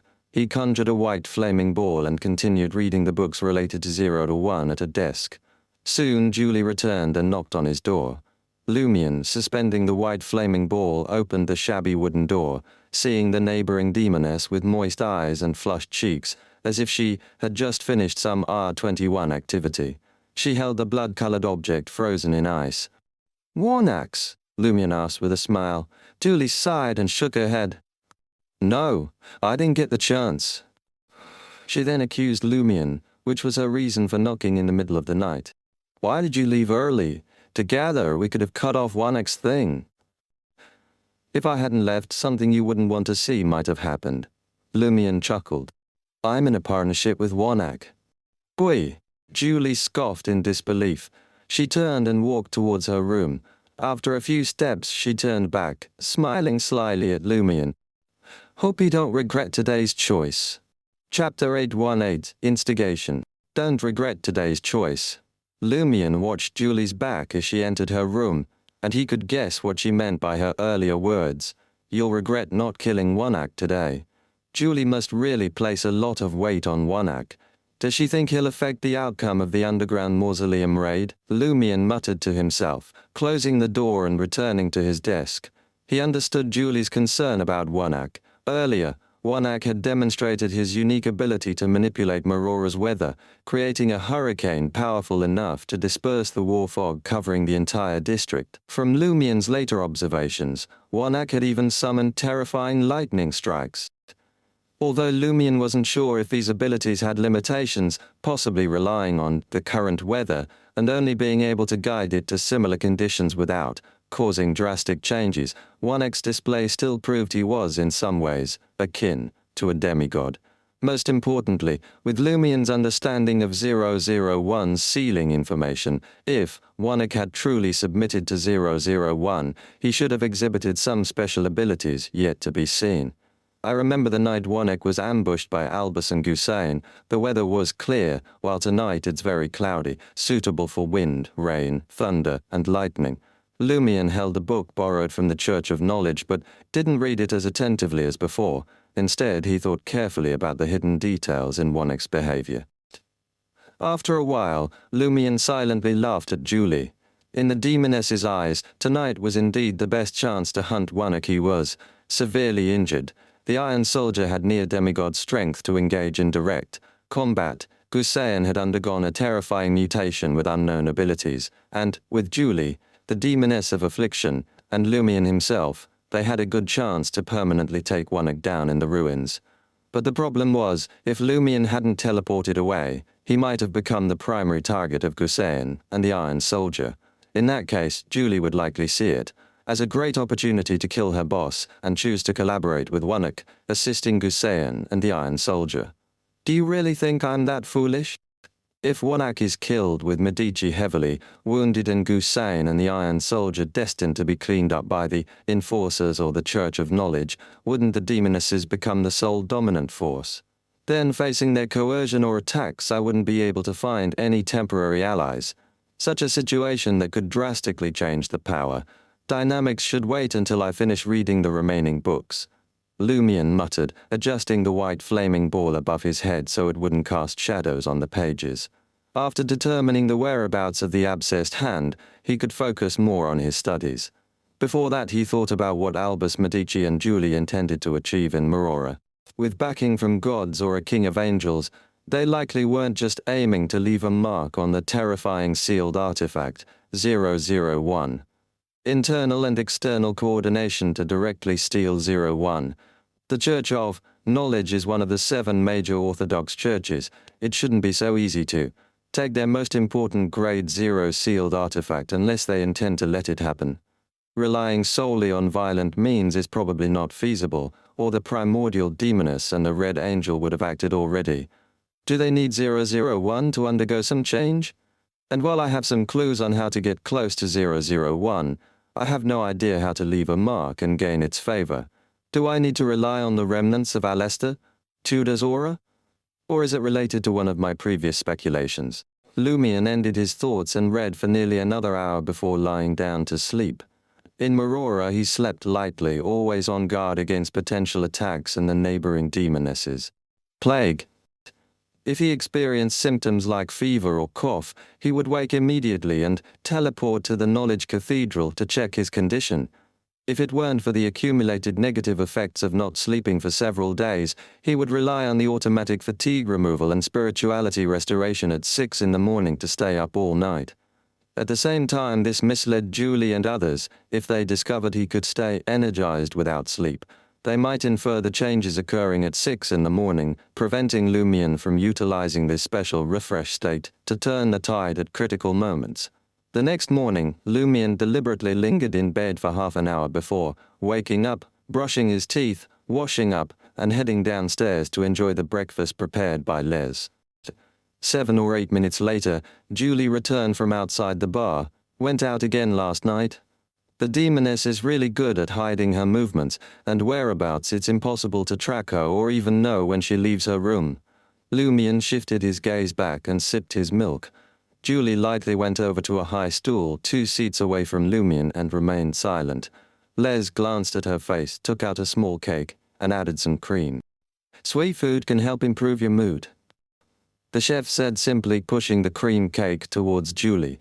Julie's expression twisted. I don't need to improve my mood. I'm in a great mood. Oh, you're in a bad mood. Last night, you were in a good mood when you knocked on my door. Did something happen when you went out late at night? Lumion openly observed Julie for a few moments. Les said, as a chef, I must accurately judge the current state of the ingredients to choose the most suitable cooking method. Julie's eyes narrowed, losing any semblance of elegance. She seemed ready to kill at any moment. Based on previous observations, only Celeste, the other demoness, can make Julie's state deteriorate rapidly, and her emotions nearly lose control. Did the lovers have a fight? My basic psychology knowledge tells me Julie seems more worried than sad. She didn't hide this. Worrying, Lumion placed his right hand on the traveler's bag, ready for the demoness to lose control. Almost simultaneously, he thought of a possibility. As a member of the Enforcers and a listed experimental subject, Celeste was sure to take shifts in the underground tomb, or rotate to replace the puppet. For Celeste, who still retained some self-awareness, this was both an opportunity and a danger. Julie went out to meet Celeste last night and learned that she would be entering the underground mausoleum soon, possibly returning as a fully controlled experimental subject without self-awareness.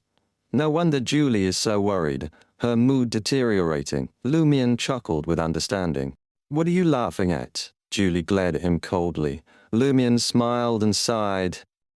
"It might be fine this time, but what about next time, or the time after? If you don't solve the root of the problem, one day you'll face an outcome you don't want to accept." Julie's eyes flickered as she stared at the cream cake, silent for a long time. When Lumion wiped his mouth and prepared to leave, she frowned slightly and asked, "How much do you know?" Lumion responded with a smile. "Pwah! Why don't you take a guess? Maybe I know nothing, and your expression gave me the answer." With that, Lumion climbed the stairs, leaving Julie staring blankly. Trier, Avenue du Boulevard, 6 Rue Balfour, in the 4-story townhouse late at night after Muggle left, periodic table and others circled back, reuniting with the associate professor couple in the living room. Glancing at the darkness outside the window, periodic table sighed. Is it really okay to put on such an act in front of Muggle? We didn't deceive her, we just hoped to elicit her sympathy. Professor sighed. The disappearance of Pillar Camarolo, Nikila suspected of being the mirror person, and the increasingly erratic actions of the hidden sage have trapped us in a predicament, difficult to escape on our own. After surviving the April Fool's plot, Muggle has become increasingly mysterious, clearly backed by a powerful force. Fortunately, she's still kind. Even though she might have noticed something off, she still informed us that divine power lingers in the underground catacombs and agreed to deal with Nikila. Associate Professor patted his wife's shoulder to comfort her. Casting a sweeping glance around, he said, "Not just for ourselves, but for those we care about. We must survive." Periodic Table gave a self-mocking smile. "Half a year ago, I never thought we'd end up like this. How did the powerful and secretive Moses Ascetic Order end up in such a state?" The next morning, Franca received a reply from Madame Judgment after breakfast. The operation against Nicola of the Moses Ascetic Order can commence as soon as possible. The high-ranking members of the Moses Ascetic Order are already aware of Camarola's disappearance. Another pillar will arrive in Trier soon to handle this, but it won't affect your mission against Nicola if he is indeed the mirror person, Griffith. The Moses Ascetic Order knows Camarolo is missing. How did they find out so quickly? Was it because of my report, or did they just notice something? Our Tarot Club's mole in the Moses Ascetic Order seems to be quite high-ranking, able to provide intel about the arrival of a pillar and the judgment that it won't affect our mission against Nikila. Such a certain judgment. Could that pillar be one of our Tarot Club members? Franca pondered, growing more curious the more she thought about it. Chapter 819, Subteam Operation. In the evening, in Trier, at 35 Rue Saint-Nornez in Quartier 20, known for its public cemetery. In different states of invisibility, Franca, Jenna, and Anthony stood outside room 6 on the 5th floor, checking the details of the environment and making final preparations for their operation. According to the information provided by Periodic Table, Nikila, a suspected member of the Moses Ascetic Order, and possibly a mirror person, was an ordinary employee of a grain company, living a very regular life, leaving home punctually every day and returning on time. The only unusual thing about Nikila was that, despite being in his mid-30s, he was still unmarried, citing severe intermittent migraines as the reason why women found him unappealing. When Franca read this information, she immediately thought, this matches the characteristic of mystery priors, continuously influenced by the evil god, hidden, sage. Could it be that mirror people of the mystery prior pathway are also infused with knowledge by the hidden sage? Recalling the content of the dossier, Franca emerged from her invisibility state and created a layer of frost, making it seep into the keyhole and freeze solid. As a result, she produced a crystalline key and easily opened Nikila's door, taking advantage of the fact that this ordinary employee hadn't yet returned home. From work, Franca took out a mirror and began divination to avoid any traps or warning setups that might be in the apartment. Bedroom, living room, and guest room all have full-length mirrors, and there are up to 15 or 16 portable mirrors. If you're not a mirror person, who would believe that? Franca mumbled to herself, checking the room twice. She was also conveying the collected information to Jenna and Anthony outside the door. Of course, there was another possibility for so many mirrors, which was that Nikila was a demoness. However, it was obvious that this individual was not an exceptionally attractive female, nor even a female at all. Franca went to the full-length mirror in the living room, looked at Jenna and Anthony's figures in the hallway, and said, "I'll ambush behind this mirror. Follow the plan to force the target into this mirror. If he can use the mirror world, we can confirm he's the mirror person, Griffith." As she spoke, black flames quietly burned around the room, erasing traces left by the previous search. Jenna nodded slightly and specifically reminded, "Be careful of an ambush behind the mirror, like the one Lumion encountered before." "Don't worry. Magic mirror divination told me there's no ambush." "Of course, I won't fully trust and rely on divination. I'll stay vigilant." Franca felt Jenna's concern, smiling as she took out the 7-stone bracelet from the traveler's bag, now with only 2 diamonds left, and tossed it outside. As she threw it, she couldn't help but mutter in her heart, "Out with the old, in with the new, out with the old, in with the new." Once Jenna caught the 7-stone bracelet, Franca reiterated, "After confirming that Keela enters this mirror, you both immediately teleport away, using that fixed entrance to the mirror world to assist me." "No problem," Anthony replied, wearing gloves, closing the apartment door, and warming the lock area which had become icy from the cold key. This was to prevent Nikila from sensing the residual cold and suspecting anything amiss when he opened the door. Once Jenna and Anthony left, Franca took out the ice amulet, hanging it around her neck. Then she placed her palm against the full-length mirror in the living room.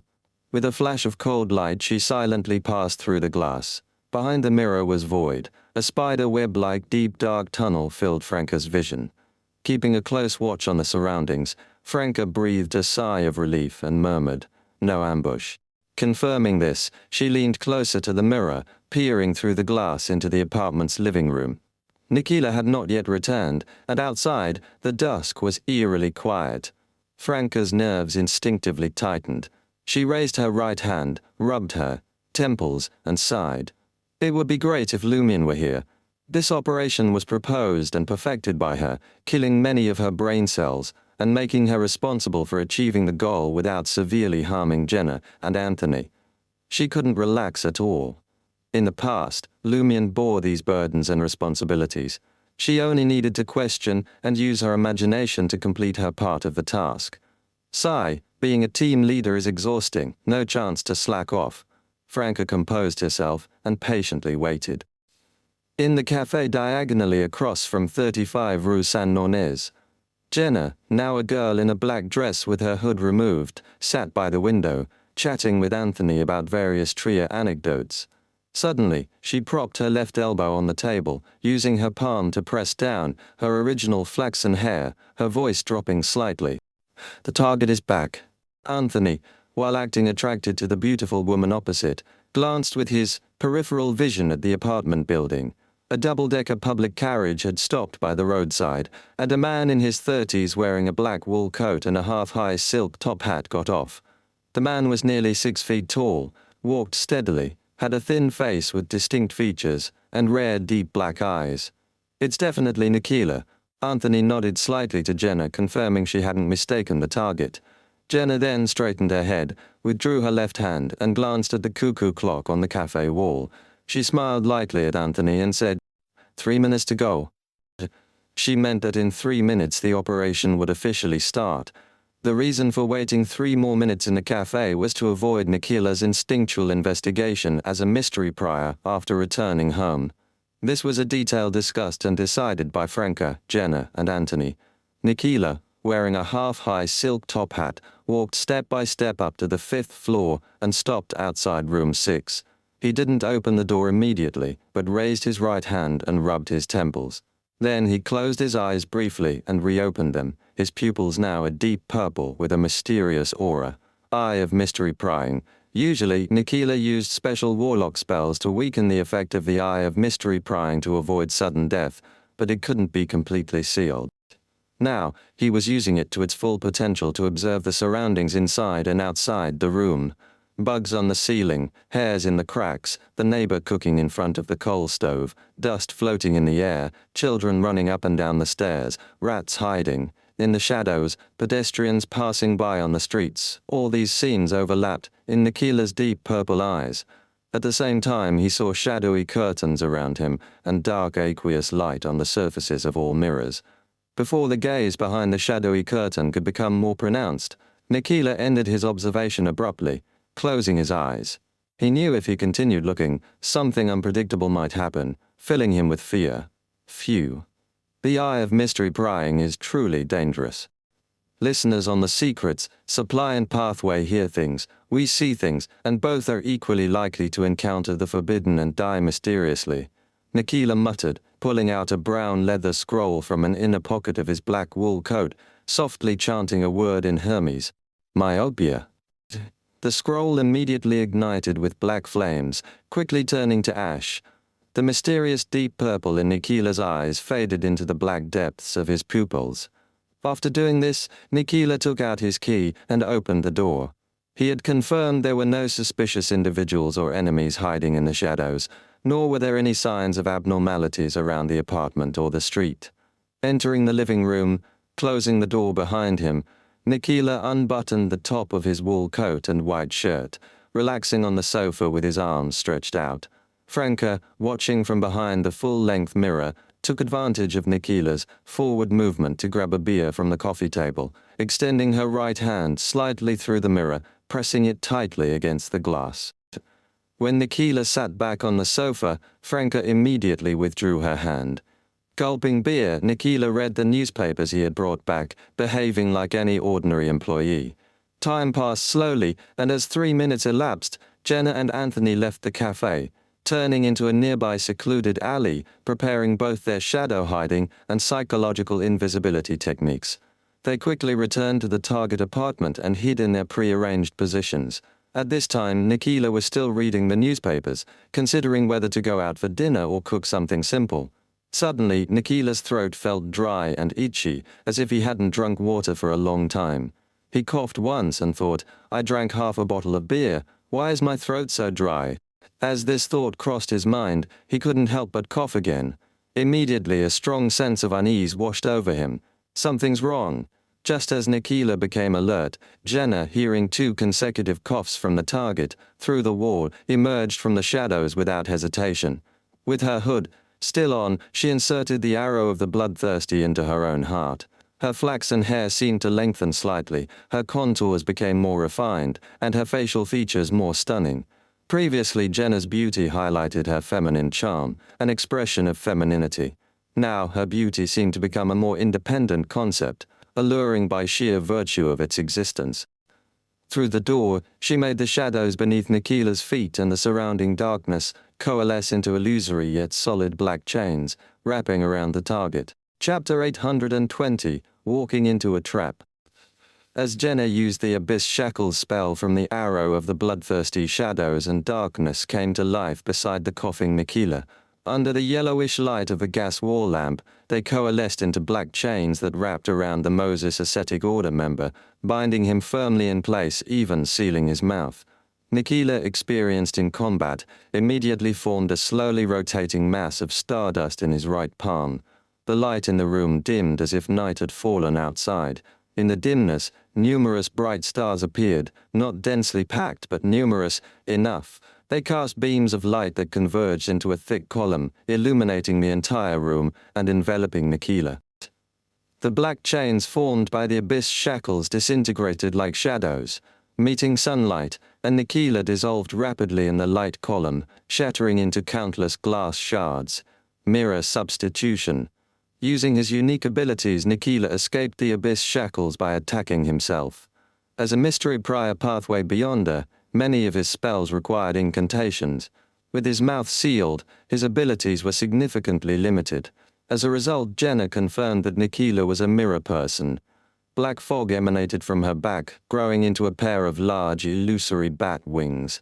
These wings of darkness transformed into a swarm of palm-sized, insubstantial vampire bats that flew through the walls and door towards the newly freed Nikila. Meanwhile, Anthony ended his psychological invisibility, kicking open the door, while aiming a complex, mechanically beautiful black revolver at Nikila. Winter is coming. Anthony was preparing to use the certain death effect of this Beyonder weapon. He didn't intend to actually use it because Nikila's mirror substitution ability could prematurely activate, causing the deadly bullet to hit the mirror instead. Anthony's current objective was to use a Warlock's acute spirituality warnings and mystery-prying eyes to make Nikila feel his life was in danger, forcing him to escape through the mirror world. According to Franca, Nikila, likely a Sequence 5 Constellations master from the mystery prior pathway and possibly a mirror person, would undoubtedly sense the danger of the winter is coming revolver and recognize its godhood-possessing attack. To genuinely trigger the target's spirituality warning, Anthony needed to complete a psychological suggestion on himself, a simple task for a hypnotist. Thus Anthony was genuinely planning to shoot, fully intending to use the certain death effect. However, when his finger began to pull the trigger, it would activate the preset psychological warning, cancelling the suggestion and allowing him to fire a normal bullet. Just as Franca predicted, the moment Nikila saw the winter is coming revolver, a hint of deep purple appeared in his pitch-black eyes, reflecting the weapon's decaying aura. He instantly felt a creeping sense of death, his throat itching more intensely, and a weakness spreading through his body. This wasn't an effect of winter is coming, but a backlash from seeing the secret of the Beyonder weapon, combined perfectly with the pathogen Franca spread when she extended her hand through the mirror, worsening Nikila's condition. Without considering further, Nikila immediately let a mirror substitute himself. Bang! Anthony pulled the trigger, firing a yellow bullet with only a disease effect, which, along with the swarm of vampire bats, hit Nikila, causing a shattering sound. Nikila, now visible in another corner of the room, had no intention of counterattacking. His only thought was to flee immediately. This was partly because he was unsure if there were more attackers and partly because the gun's danger kept him on high alert. Unable to assess the situation clearly, and knowing the enemy had a demigod-level weapon, he had no choice but to escape. Nikila quickly lunged towards the nearest mirror, aiming to use the mirror world to escape the battle. Noticing his move, Jenna slowed her attacks, while Anthony's eyes turned gold, displaying spiraling whirlpools that seemed to penetrate the soul. Battle hypnotism. This spell forcibly hypnotized an enemy during combat, making them perform abnormal actions, but it could not directly harm the hypnotized and didn't last long. Anthony's intent was only to make Nikila switch mirrors, delaying his escape, without directly endangering him. Nikila hesitated, suddenly feeling the mirror might hide a dangerous trap. He quickly pulled out a scroll with gold foil from the inside pocket of his black wool coat and softly chanted a Hermes word. Sun. The scroll was instantly consumed by golden flames, erupting into blinding sunlight that turned all the vampire bats to smoke. This severely affected Jenna and Anthony's vision. Their eyes filled with dazzling sunlight. Nikila seized the moment, rolling towards the full-length mirror in the living room, and diving in. From the start of battle hypnotism to his escape, it took only 2 or 3 seconds. The sunlight quickly faded, and Anthony nodded at Jenna. Jenna immediately grabbed her companion's shoulder, activating the 7-stone bracelet on her left wrist. One of the 2 remaining diamonds burst into clear light, enveloping them both. In the next second, Jenna and Anthony teleported to the quarry chamber with the fixed mirror world entrance, pressing their hands against the protruding rock. Nikila, just entering the void and dark area behind the mirror, couldn't help but cough. The disease he had contracted couldn't be removed by mirror substitution. Cough, cough, cough. As he coughed violently, he felt invisible threads binding his body layer by layer. Spider webs from a demoness? Nikila shuddered. Jenna had been deliberately using the arrow of the bloodthirsty to attack this mirror person to hide her identity as a demoness, preventing Nikila from suspecting he was being targeted by demonesses. Otherwise he would suspect a trap behind the mirror, abandoning the mirror world escape plan and rendering Anthony's battle hypnotism ineffective. As his pupils dilated, Nikila reflexively formed a slowly rotating mass of stardust in his right palm. Before he could use his Constellation's master abilities to destroy himself and the demonous webs in this area, he felt invisible threads lightly caressing him, from his ears and face to his chest and inner thighs, teasing and scratching with seductive touches. This instantly sent his blood surging, his thoughts sinking deep to his nether regions. As he struggled to regain control and use his abilities, he saw a figure at the edge of the web-like tunnel. The figure wore a black robe with leather armor, the hood askew, revealing a pair of heroic and beautiful eyebrows, clear, bright eyes like lake water, and moist red lips. This indescribable beauty and soul-stirring charm made Nikila instinctively hold his breath, forgetting to resist, forgetting to break free. Demoness of Affliction's charm. The intense danger warning allowed Nikila to barely break free from this bewitching beauty. Clenching his teeth, suppressing the desire from the teasing and seductive touches, he was about to activate the stardust whirlpool in his hand. Franca continued her charm, a slight smile on her lips, stunning Nikila while changing the action of some webs. They started tickling him. Ha ha ha. Sensitive spots on his neck, armpits, and waist were attacked, making him laugh uncontrollably, tears streaming down his face. If not for the invisible threads binding him tightly, he would have retreated, twisted his body, or rolled on the ground. In this state, it was nearly impossible for Nikila to use any of his abilities. Of course, his desire also faded because of this. Right now, I really do feel like a black widow spider, methodically dealing with prey caught in its web. At the Demoness of Affliction stage, if the prey is truly ensnared without help, they'll be constantly affected, unable to escape by their own means. It's a pity this doesn't work on hunters. They can ignite flames to burn the web. I wonder when I'll be able to directly transmit genuine pleasure through the webs. Franca maintained her vigilance, watching the frantically lowering Nikila, muttering to herself. Her strategy was clear: restrain the enemy, continually interfere with his efforts, and delay him until his illness flared up or he was completely charmed. During this process, even if Nikila used mirror substitution, he would be limited by the distance, with his body reappearing within the area covered by the demonous webs, repeating the initial experience. Previously, Franca had already turned this place into a demoness's nest. On one side he was continuously tickled, while on the other his desire was stoked by teasing touches. Nikila oscillated between hell and paradise in extreme agony. The beautiful figure, seemingly forever out of reach, became a symbol of all his hopes and dreams. Nikila knew he couldn't continue like this. Resolving to endure the laughter, he bit, his tongue hard. The pain pierced his mind, momentarily freeing him from all influences. He tightened his grip on the stardust whirlpool.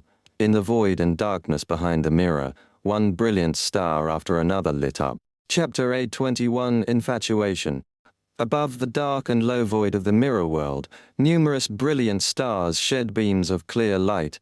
These beams converged into a column of light, illuminating the mirror world and engulfing Franca, the demonous webs, and Nikila himself. Franca and Nikila both shattered into countless mirror fragments. These shards, along with the invisible webs, quickly dissolved into nothing under the starlight. The starlight quickly faded, and Nikila and Franca's figures reappeared in different corners of the mirror world. Seeing the entrance to the tunnel of webs now unobstructed, Nikila felt a surge of joy. He pulled out a dark grey scroll from the inner pocket of his black wool coat. Suppressing the urge to cough, he whispered a Hermes word. "Wind!" The dark grey scroll instantly ignited with cyan flames, a roaring wind gathering around Nikila, pushing his feverish and muddled thoughts forward at the speed of the wind toward one of the dark tunnels. Nikila, seizing the moment before Franca could intervene, followed the wind into the tunnel entrance. However, he didn't feel the familiar pull from other mirrors. He was back where he started. The dark, illusory tunnel wasn't open to him. Mirror maze. After becoming a demoness of affliction, Franca's mirror magic had evolved, allowing her to create scene illusions with preset mirrors. While waiting for Jenna and Anthony to act, she had woven invisible webs, spread pathogens, and placed mirrors at multiple tunnel entrances. These mirrors, influenced by Beyonder powers, reflected each other, creating a mirror maze that hid the real tunnel entrances, showing only their reflections. Nikila had chosen a false target, the reflection of a real tunnel, and naturally couldn't escape. Taking advantage of this gap, Franca wove another web, ensnaring Nikila, wrapping him in layers, either making him blush or laugh uncontrollably. Having experienced this before, Nikila didn't let himself get completely entangled. Using his abilities as a Constellation's master, he broke free once again. In the following time, amidst increasing fever and violent coughing, he barely managed to fend off Franca using scrolls and attempted to destroy the mirrors, creating the maze, seeking the real exit. Under Warlock attacks and interference from spells like Wind Blades, Lightning, Flashes, Purification, Freezing, and Paralysis, Franca kept changing positions, sometimes using mirror substitution to block an attack, showing great patience and restraint. Her focus was on maintaining the demoness webs and spreading pathogens, using her demoness of afflictions charm to buy time.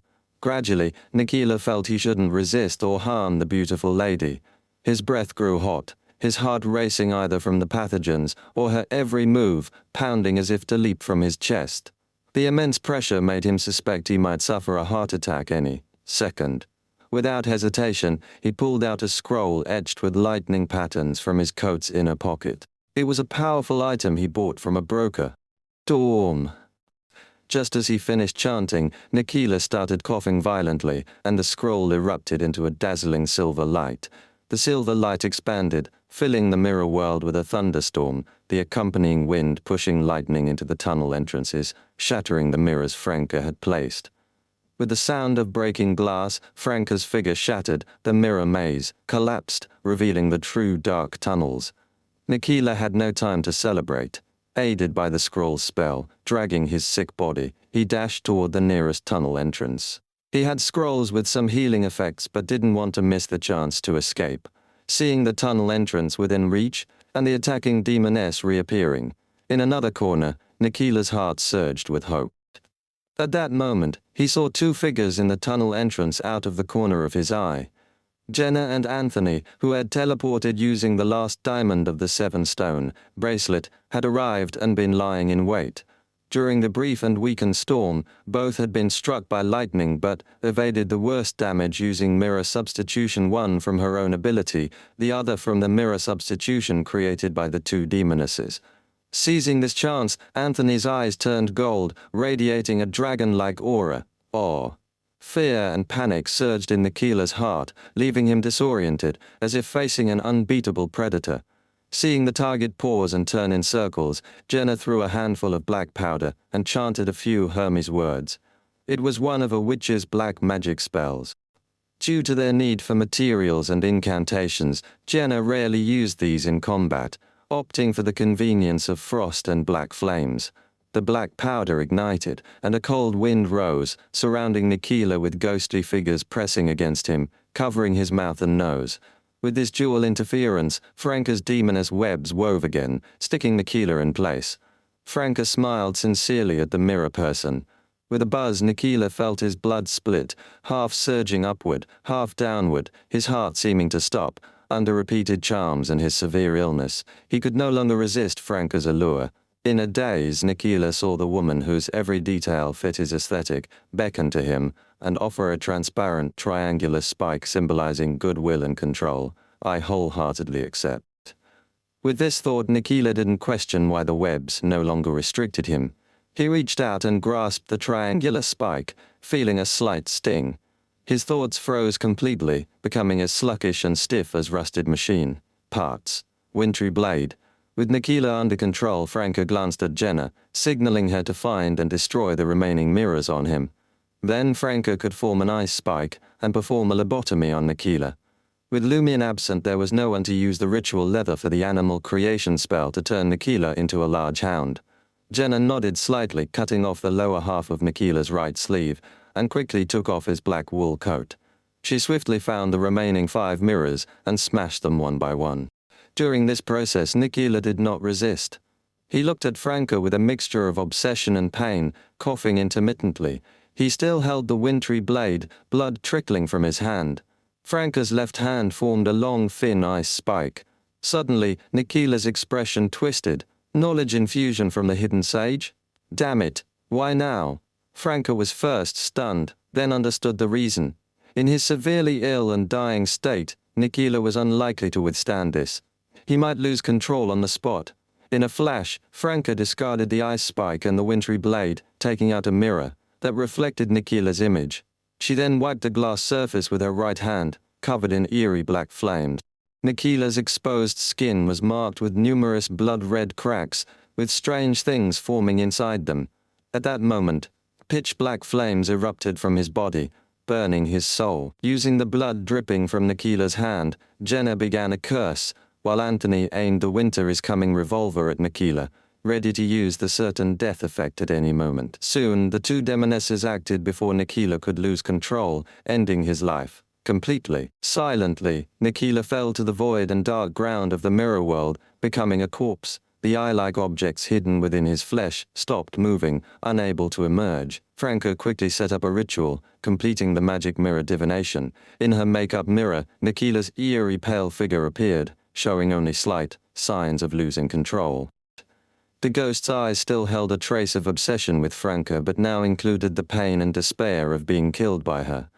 A demoness of affliction's charm is terrifying. I wonder if baby Cupid from the Scrooge pathway can make someone fall hopelessly in love with them too. Franca mused with a sigh and then asked, "Are you Griffiths?" "Yes, I am very pleased you know and remember my true name." The mirrors, Nikila smiled joyfully. Franca was momentarily speechless. She paused for a second before asking, "Do you know what happened to your superior, Camerolo, one of the 10 pillars?" Chapter 822, Wilderness. Nikila looked at Franca with an obsession and said, "He should be feeling the call of the wilderness." "Wilderness?" Franca didn't hide her confusion. Nikila eagerly and thoroughly explained. "In 4th Epoch Trier, near the ruined palace of Alistair Tudor, beside his remains. No, on his remains, no, under them, well, there's a wilderness there. All mystery priors and savants will eventually return to that wilderness." All mystery priors and savants. The only thing powerful enough to influence both pathways must be the Celestial Master. Professor and Assistant Professor had dreams about the wilderness before. Franca perked up and asked, "What else do you know about this wilderness?"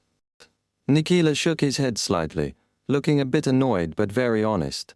"Nothing else. According to our leader, the higher the sequence of a mystery prior or savant, the more likely they are to hear the call of the wilderness. The hidden sage should stand atop the mystery prior pathway, so during the hostile incident when the seal of 4th Epoch Trier was broken, the leak of wilderness power greatly affected him, driving him madder. Is Camerolo in a similar situation? After all, he's in Trier. The demigods of the Church of the God of Steam and Machinery in Trier might also be affected." Franca swallowed and asked, "Has Camerolo returned to that wilderness?" Nikila smiled gently but painfully. "Not yet.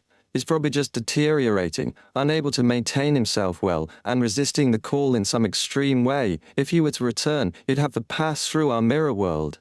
It wouldn't escape our leader's notice. If our leader knew, so would I." For Trier, Camerolo returning to the wilderness might not be a bad thing. According to Nikila, no, Griffith Camerolo is like a powerful bomb that could go off at any time. Franca thought for a moment and asked, "Do you know where he's hiding now?" Nikila sighed and said, "He hasn't contacted me for a while. The last time we met was near the catacombs." "Near the catacombs," Franca then asked, "Griffith, what was your goal in infiltrating the Moses Ascetic Order?" Nikila emphasized seriously. "I am the original. Our goal was to make the higher-ups of the Moses Ascetic Order gradually aware of the wilderness and help us unseal 4th Epoch Trier at a critical moment." Franca had an epiphany and asked, "Did Camerolo, with your help, already know about the wilderness and its exact location? Was it knowing too much and possessing godhood that made Camerolo lose control, gradually becoming unable to resist the wilderness call? The Church of the God of Steam and Machinery hasn't shown similar issues, at least not as severe." "Yes," Nikila shared his feelings with his dream lover. "So, this is both good and bad for me. It took me a lot to gain Camerola's trust and interest in the wilderness without arousing suspicion, but now all that effort is wasted. I have to figure out how to gain the trust of another of the 10 pillars. Why is it also a good thing? Franca was puzzled. Nikila smiled and said, if Camerolo returns to the wilderness, I might get the Mysticologist beyond her characteristic someday. Mysticologist is sequence 4 of the mystery prior pathway. Can you mirror? People ascend by drinking potions. Franca quickly asked 2 questions. Nikila nodded. Yes, I can ascend to Mysticologist by drinking the potion. I am the original. Have you ever drunk a potion? Franca glanced at Griffith's body, which had not produced any beyonder characteristics. Oh, Nikila replied candidly. Meh, no beyonder characteristic drops. Franca cursed inwardly in pre-transmigration gaming terms and then said, Moran Avenue has been dead for a while. Your leader can't leave the seal and frequently get feedback or give orders. Who's handling day-to-day matters and contacting the mirror people in Trier? It's Palia. She received instructions and information from the leader. Nikila replied but didn't elaborate like before. The mineralogist, Jasmine, I'm tracking. No wonder she appeared twice in Underground Trier despite being wanted. She's rebuilding the Mirror People network in Trier. Franca asked quickly, Can you contact Palia? Nikila shook his head again. She contacts us one way for now. This way, if any one of us is exposed, it doesn't affect the others. According to the previous arrangement, Palia contacts me through the mirror world once a week to check on my situation and exchange new information, usually on Sunday evenings between 8 and 10. Don't you find this troublesome and inconvenient? Well, it is quite safe. Franca criticized silently and saw Nikila's image fading, about to disappear, and quickly asked the last question. Besides 4th Epoch Trier and current Trier, where else does your mirror world connect to? This question came from Lumian's letter. He confirmed Morora exchanged information with the outside world through this special mirror world. Nikila thought for a moment and said, A strange place, much like 4th Epoch Trier, also sealed, with many living people inside. But we can't enter. Mirror people can't use the special mirror world to go directly to Morora. Franca nodded slightly and asked, Did some of your companions go to Lenbord to find that sealed strange place? Yes, although we can't go directly. If we can enter normally, we can use the mirror world's power. Nikila said as he began to lose his soul's integrity. He looked at Franca, lingeringly and painfully scanning her beautiful face. Franca's skin prickled with goosebumps. Watching Nikila the mirror person Griffith disappear completely, Franca sighed inwardly. Short-term, high-intensity, high-frequency charm can last so long. It might take a day or 2 to fade. Repeated charm in daily life, maintained long-term, can indeed make someone fall deeply in love with me. I wonder how long this love lasts without supernatural influence. A year should be fine, but it's hard to say for the 7-year itch. Heh, hunters can form teams, and so can demonesses, but the loyalty and rapport will be higher. The only issue is team members might not truly cooperate, and could hate each other. What a mess. Franca put away the mirror and said to Jenna and Anthony, No need to wait. This guy doesn't have any beyonder characteristics. By then Jenna had finished collecting the loot, getting 460 Verl d'Or and 9 scrolls from Nikila. The scrolls' effects and incantations required magic mirror divination to reveal. Anthony glanced at Nikila's body and the 9 scrolls, considering, should we have someone use lie to disguise as Nikila and wait for that mirror person Palia to contact? We can, but it's unlikely, Franca said after some thought. We can bury the body and carry out anti-divination and anti-prophecy measures, but there are many days until Sunday. The mirror people leader might notice something wrong. Still, it's worth a try. After carrying out anti-divination and anti-prophecy measures and seeing Nikila's body turn into a few broken mirror shards, Jenna frowned slightly. Still, none of those special mirror world shards. Moran Avenue didn't leave any either. The shards in Jenna and Franca's possession came from Gardner Martin and the Tamara family's crypt. What kind of mirror person leaves special mirror world shards? What's special about the fake Martin? Next time we catch a mirror person we must ask. Franca muttered to herself. The three quickly tidied up the scene, and Franca activated the ice amulet to teleport to the fixed mirror world entrance. During this process, Franca used the amulet's power to send Lumion the intelligence gathered from this operation. Marora, second floor of the carnivore bar. Reading a book comfortably, Lumion glanced at the room's mirror, seeing water ripple and a line of incision appear. Reading it, Lumion suddenly froze. He realized he had overlooked something. At this moment, could the mirror people sent to Lenberg to investigate the whereabouts of 001 have infiltrated Marora, and the mirror people produced by the underground mausoleums incident could use that special mirror world unlike him. Chapter 823, Advice. If the mirror people have infiltrated Marora, what would they do? Lumion pondered for a while, placed the book back in the traveler's bag, and stepped down the stairs to the hall. It was dinner time, and the bar was bustling. Julie flitted between tables like a butterfly, serving drinks and meals to the customers. The patrons were well behaved. No one tried to act inappropriately by grabbing Julie's ass or touching her chest. They weren't being moral or civilized. None of them had clean hands. Those who entered Marora were all hardened criminals. Their compliance was because someone had made a fatal mistake not long ago. Julie had been unstable lately, often in a daze. Unlike her usual self, she couldn't always gracefully avoid wandering hands and arms amidst the laughter and noise. One evening, someone found an opportunity to give her a hard pinch in the ass. Julie's suppressed fury and rage exploded instantly. If Lumion hadn't intervened in time, reminding her it wasn't a legal duel, that drunkard would have ended up in the kitchen missing a vital part of his anatomy.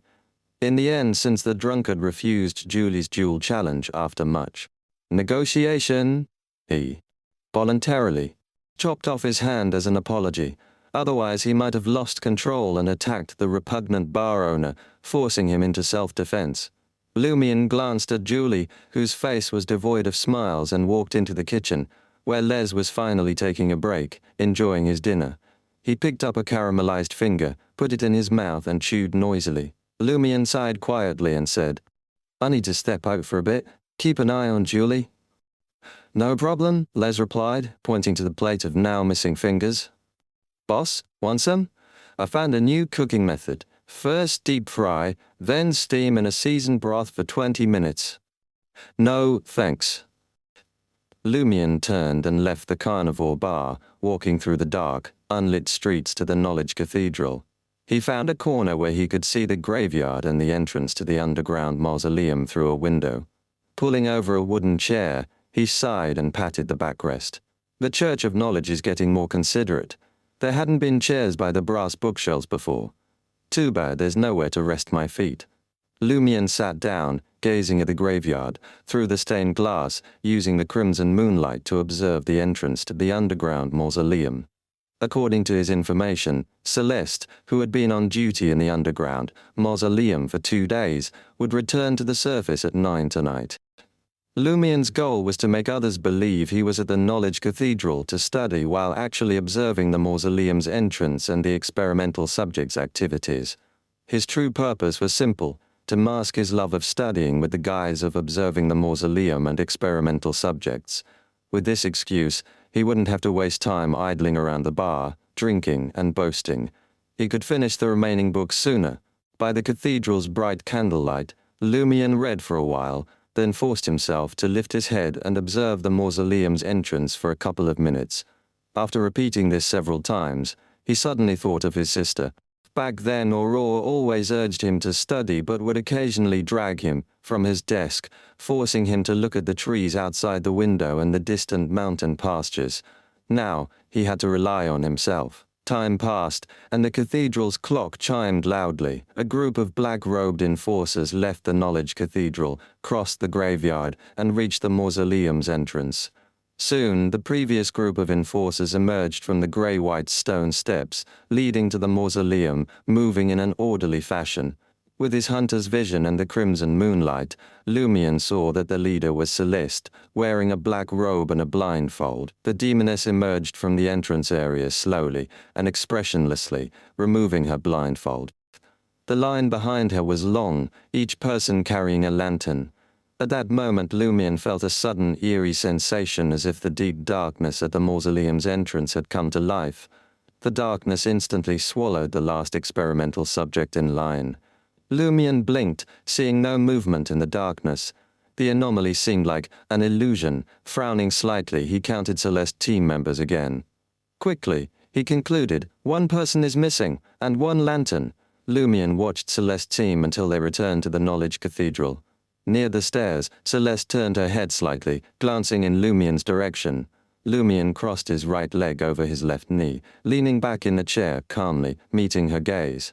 He felt Celeste had likely noticed his observation. This meant she probably still retained some self-awareness. Phew, no need to worry about Julie losing control for now. Lumion sighed, quietly, watching Celeste and the enforcers disappear at the stairwell. He had been worried that Celeste's issues might trigger Julie to lose control before they were fully prepared. That would interfere with his studying. Reading for a while longer, Lumion noticed Maurora's Archbishop Heraberg patrolling the brass bookshelves. Thinking for a few seconds, he spoke as Heraberg neared. Your Grace, I have a question. Dressed in a plain white robe with brass threads, Heraberg smiled kindly. Ask away. Holding his book, Lumion sincerely asked. The mausoleum's taboos seem to target the living. What if an undead or an immortal creature enters? Heraberg gave Lumion a deep look and smiled. The dead should remain in eternal slumber. What do you think? Meaning, an undead would fall into eternal sleep upon entering the mausoleum. As expected, 0 to 01 has death and darkness characteristics. So, I can't exploit any loophole with the Eggers family's golden mask. Lumion sighed regretfully. I think so too. Heraberg, with his white hair and beard, spoke like a teacher. While studying, remember to take care of your health and stay mentally sharp. Don't stay up late reading. Maintain your usual pace. Wish, is he worried I'll degrade and succumb to the book's inherent corruption? Need to control the corruption rate. Lumion pondered, then stood up and responded, Yes, Your Grace. He immediately tucked the book into his traveler's bag and left the cathedral, under Heraberg's approving gaze. Crossing the square outside, Lumion saw Julie stepping lightly out the cathedral's side door, looking relaxed. Here to check the situation first, huh? Lumion watched her disappear into another alley, heading back to the carnivore bar. Approaching the bar, he heard a pained, agonized scream not far away. Julie's doing? Lumion chuckled to himself. Feeling bad, cut a finger. Feeling good, cut another. Can't she find another hobby? Luckily, there were enough exiles in Marora. Still, Lumion knew their presence had tripled the daily death toll since they arrived. They couldn't stay long, or the exiles' replenishment wouldn't keep up, and Marora would face a shortage crisis. The bar was closed. Lumion went behind the counter, poured himself a glass of liquor, and sipped it slowly, as if waiting for something. After a while, Julie appeared at the door in a shirt and skirt, her cheeks still flushed. She glanced at Lumion and smiled. Boss, were you waiting for me? She played with a frosty, bloody object in her hand. Lumion took a sip of Lanti-proof and asked, Do you know my name? Julie approached the counter, shook her head, and smiled. I only know you're my boss. Celeste, as an enforcer, should know the names of every Marora resident. Lumion said directly. Julie's expression changed slightly, then she sighed and smiled. But she said, Louis must be a fake name. I don't believe you didn't ask someone on the outside to investigate my real identity, Lumion said, leaning on the counter and sipping his drink. Julie pouted, not answering directly, only saying, It doesn't matter. True, Lumion nodded with a smile. Ha! I caught a mirror person from Underground Trier who told me his companions went to Lenberg to find Marora. Now, new intel suggests they might be here. Julie's smile faded, replaced by a serious look. Lumion finished his Lanti-proof, set the glass down, and headed upstairs. Julie sat in silence for a while, then left the carnival bar. In an empty house in Marora, the demoness put on a gold ring set with blue gems and sat before a half-length mirror. The reflection wavered slightly, showing some changes. Chapter 824. Nightmare Changes. Julie watched her reflection in the mirror gradually become blood-stained, her expression turning cold and her eyes filling with malice. She wasn't surprised. Instead, she smirked with a hint of sarcasm. The reflection became agitated, clawing at the glass as if trying to scratch out an escape. Her face twisted quickly, and the malice in her eyes seemed almost tangible. Before long, another figure appeared behind her, a man with short brown hair, bearing a strong resemblance to Julie, also covered in blood and exuding a sinister aura. Julie rubbed the blue gem-encrusted gold ring on her thumb, watching as the female and male versions of herself shrank and faded, revealing their current surroundings. It was a dark, almost lightless world. Beyond this world, countless points of light representing different mirrors dotted the surroundings. Most were affected by Maurora's seal, appearing hazy and unreachable. Julie's gaze swept across the few clearer points of light, her intuition as a demoness guiding her to one particular mirror. Inside that mirror, a shadowy figure appeared. Sensing Julie's gaze, the figure recoiled and left the mirror. Julie immediately reached into the mirror, pulling herself through it. Ignoring the curses and anger from her two reflections, she directly transported to the mirror that had shown the shadow. She emerged from a small mirror into a long-abandoned room, the traces of occupancy wiped clean. Julie turned to the window beside the mirror, observing the outside environment. She saw a graveyard bathed in crimson moonlight, a cathedral-like library, and a clearly visible entrance to the underground mausoleum. After a brief silence, Julie muttered to herself, "The mirror people have indeed infiltrated." Upstairs in the carnival bar, Lumion reclined in his chair, feet propped up, engrossed in his book. There was still time to study. He had told Julie about the mirror people to leverage the demoness sect's power to confirm and search for them. As a hunter, he couldn't utilize the mirror world on his own, and the mirror cufflink could only be used twice more. Remembering Archbishop Heriberg's advice to not overextend himself, Lumion decided to end his studies early and get some extra sleep tonight.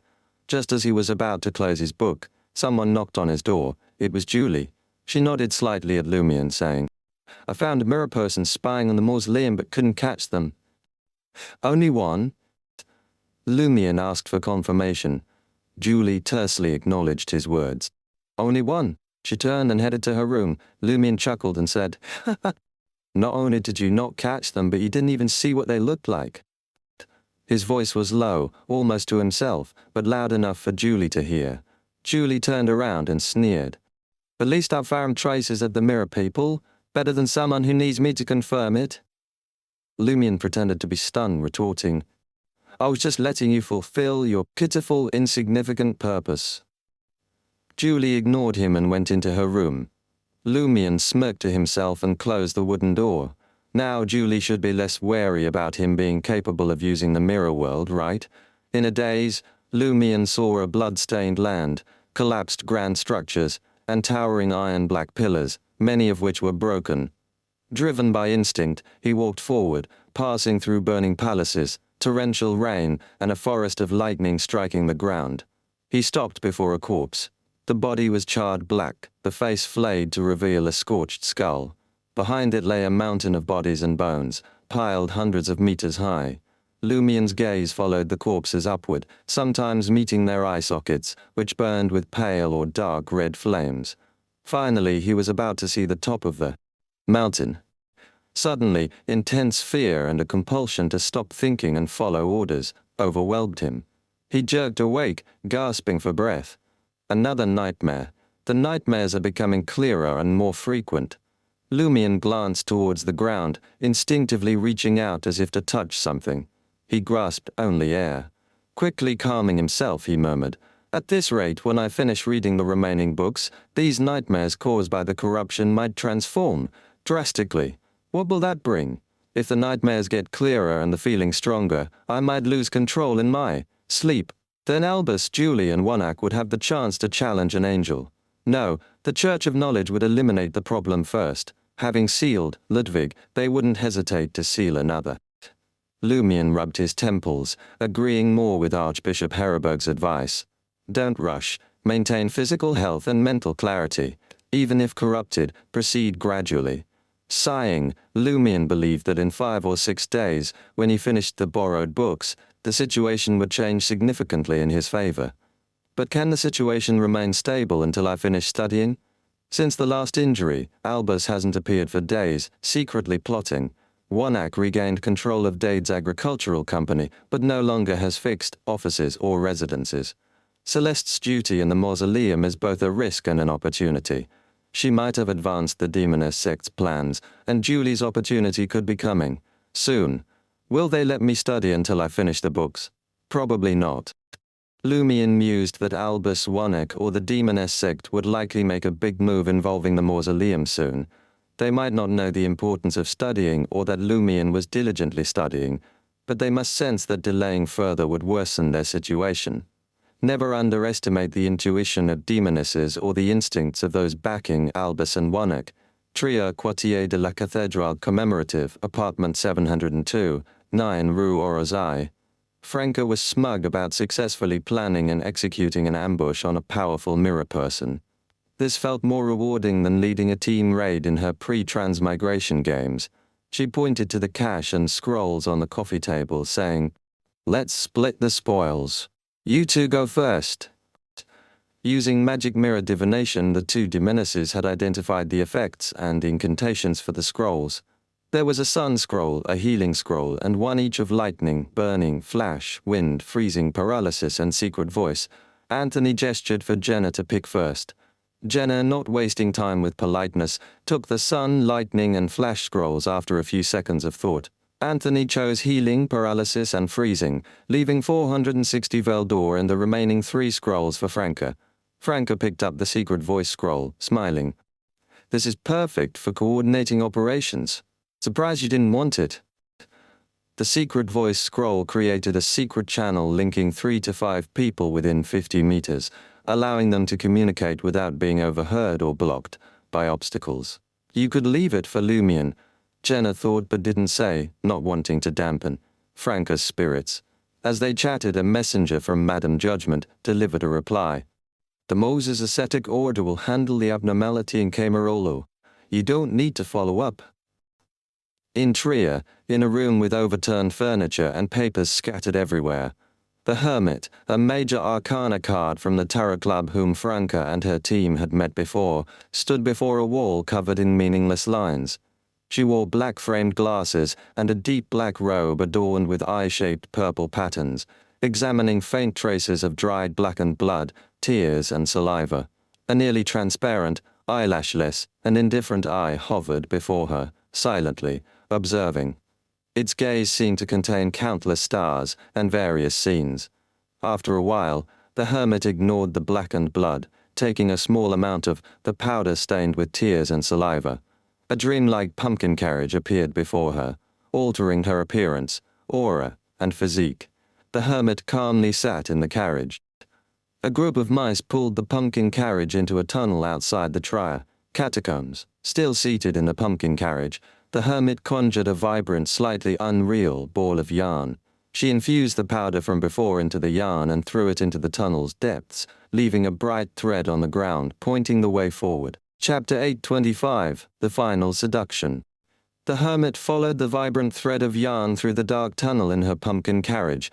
She didn't know how long she had been descending when she arrived at a naturally formed cave. The vibrant yarn ball had stopped here.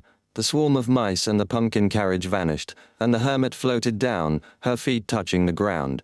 She didn't need to remove her glasses to see the pools of pus-like blood on the ground, eroding the soil in the extreme darkness.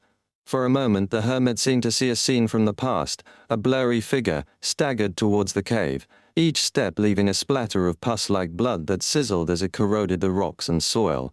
The Hermit weaved through the pools of blood and entered the cave, but it was empty. The trail of pus-like blood ended abruptly.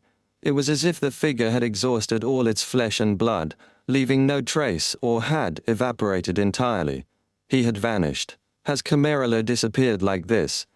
The Hermit immediately conjured 9 blazing suns. The intense heat caused the pools of blood to show signs of evaporation. Then, the Major Arcana card holder removed her glasses. The pus-like blood changed immediately. It wasn't blood but dense, intertwined, complex symbols or letters. These symbols or letters were grouped together, eroding various rocks and soil, bright red and dazzling. Even with her knowledge of mysticism, the Hermit couldn't identify what they represented. Can Marvellous flesh and blood transformed into this? The hermit pondered for a moment and decided to strip away all the bloody symbols and letters and take them to a high-ranking cryptologist. Morora, Carnivore Bar, second floor. Lumion had another nightmare, but this time he was clearly aware that he was dreaming. He dreamed of walking through a dark, lightless tunnel, with stone slabs beneath his feet and bricks in the walls, with rusty iron wall lamps every so often, none of them lit. Lumion wandered aimlessly, sometimes turning right, sometimes descending stairs, and sometimes resting against the wall. Suddenly, he saw yellowish light ahead. In the glow, figures in black robes appeared, carrying quietly burning lanterns, their eyes covered with thick black cloth. Law enforcement, experimental subjects. Lumion instantly understood. Am I dreaming of the mausoleum? This matches the ceiling information of 001 and the book's descriptions. Using my knowledge and the corruption I've suffered, did I recreate a tunnel of the mausoleum in my dream? The experimental subjects, despite being blindfolded, walked steadily, maintaining a straight line forward. I don't seem to be blindfolded. Will something abnormal happen? No, I'm just dreaming. Although lucid dreaming, Lumion's thoughts were sluggish, seemingly influenced by the dream. As he was about to pass by the experimental subjects with lanterns, his gaze naturally fell on one of the lanterns. The lantern's glass case, framed in bronze, reflected a black shadow. The shadow, human-like in shape, flickered and leaped to another lantern. That shadow isn't mine, nor the lantern-bearer's. It's one of those mirror people corrupted by the mausoleum's power, or perhaps the mirror person that infiltrated Morora. Lumion shivered, feeling more awake than ever. He focused his gaze and saw the slightly distorted human-like black shadow pause and look back at him from the lantern's glass, illuminated by firelight. As their eyes met, the shadow vanished instantly. Lumion's vision wavered, the entire tunnel lit by the lanterns, shaking violently. Within seconds, Lumion woke up, his eyes snapping open. The shaking continued, and his bed creaked while the house clattered. An earthquake? Lumion judged calmly. In Morora, he had already experienced 4 earthquakes, 1 volcanic eruption, 5 torrential rains, 4 hurricanes, 3 tornadoes, 2 hailstorms, and 2 snowstorms. Often, more than 1 extreme weather event occurred in a single day, though sometimes it was just ordinary weather fluctuations. Based on his physical assessment and experience, Lumion judged that this earthquake wouldn't collapse the sturdy carnivore bar building, so he lay there, calmly, with no intention of getting out of bed and escaping to the street. If worse came to worst, he could still teleport to the Knowledge Cathedral. Staring at the still swaying ceiling, Lumion recalled the nightmare. Was I woken up by the earthquake, or did my nightmare trigger the earthquake? After pondering for a while, Lumion believed it was the latter. But this meant his nightmare had truly connected to the underground mausoleum. Earlier, was I wandering through the mausoleum in some peculiar form, not needing to be blindfolded or carry a lantern? Was everything I saw and experienced real, actually happening in real time? Was the mirror person on the lantern real too? Right, that didn't look like the lantern-bearer's mirror person. Their physical condition was noticeably different. Could it be the mirror person from Troya? Did he use the special power of the mirror world to start exploring the mausoleum before Albus, Julie and I? If so, he may have been at it for many days, and might be close to succeeding. When he saw me, did he see what I look like, my state, my form? Yes, if one enters the mausoleum without being blindfolded, the experimental subjects will see the corresponding mirror person in their own eyes and be replaced. A series of questions flashed through Lumion's mind, creating a sense of urgency. He sat up and looked towards the window. The earthquake had already subsided, and outside the not-so-thick curtains, the sky seemed to be getting slightly brighter. Lumion sighed, suppressing his negative emotions, and decided to sleep a bit more, until 6 in the morning. He needed to be in his best condition to complete the remaining 3 days of study, otherwise he might lose control or even die from it. After waking up naturally, Lumion had breakfast prepared by Les, and then went directly to the Knowledge Cathedral, sitting in his usual spot, reading and monitoring the entrance to the underground mausoleum. This way, if there was an anomaly, he could teleport there immediately and enter the underground. After alternating between thunderstorms and clear skies, Lumion finished his morning studies and headed back to the carnivore bar for lunch. About a third of the way back, he heard a painful yet slightly pleasurable scream from the direction of the bar. Is Julie at it again? She wasn't in a bad or good mood today, and it's the bar's busy time. Did someone bother her? Lumion shook his head, thinking Julie was quite unprofessional. Soon he returned to the carnivore bar and found the area in front of the bar and inside the hall empty, with tables and chairs overturned, broken glasses scattered, and spilled liquor on the floor, some of it already frozen. It looks like Julie went berserk, attacked all the patrons, and drove them away. What happened? Lumion became highly alert. As the owner of the carnivore bar, he felt both distressed over the wasted liquor and keenly aware of the unusual situation. He remembered that Julie had seemed fine when he left in the morning, even proactively helping Les prepare the ingredients for the day. Lumion sniffed the air, detecting a faint smell of blood and a hint of something resembling chestnut flowers. To most men, the latter scent was very familiar. Something's off. Based on my observations, Julie usually finishes her collection before the target reaches the peak of pleasure. This time the scent is quite noticeable. Did she let the original owner of the collection enjoy themselves? Lumion frowned and followed the smell of blood upstairs, pushing open Julie's door. On Julie's bed lay Les, naked, eyes wide open, mouth half puffed, with his legs a bloody mess. He was dead. Julie attacked Les. Lumion looked into Les's eyes, seeing extreme pleasure, relaxation and evident pain, with no signs of a supernatural battle in the room, only splattered blood, and a few sources of the chestnut flower scent telling the story. This made Lumion suspect that Les had willingly gone to bed with Julie, and this culinary artist knew well what Julie would do. Similarly, Julie's behavior was different this time, seemingly allowing Les to complete his climax. Did Les seek liberation, or did he make a preemptive move and fail? Lumion wasn't shocked by this but found it too sudden. Lumion's gaze fell on the lifeless bloodstain at Les's mouth.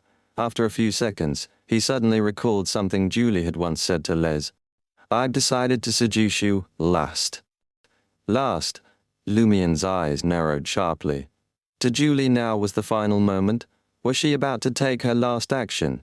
Where had she gone now? Chapter 826. Entry.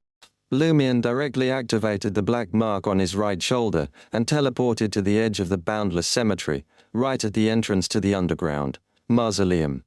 This place looked like the mouth of a giant beast, with grey-white stone steps stretching down into the dark, deep throat.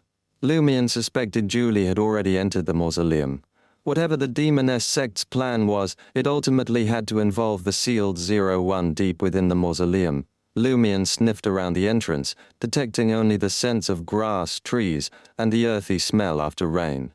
There was no trace of Julie's fragrance. At the same time, he scrutinized the grey-white stone steps descending into the darkness, looking for fresh footprints. There had been a thunderstorm earlier.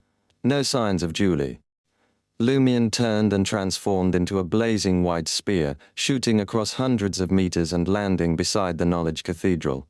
He didn't take a detour, opening the nearest stained glass window and jumping into the church, quickly running to Heraberg, who was dressed in a plain white robe, with brass thread.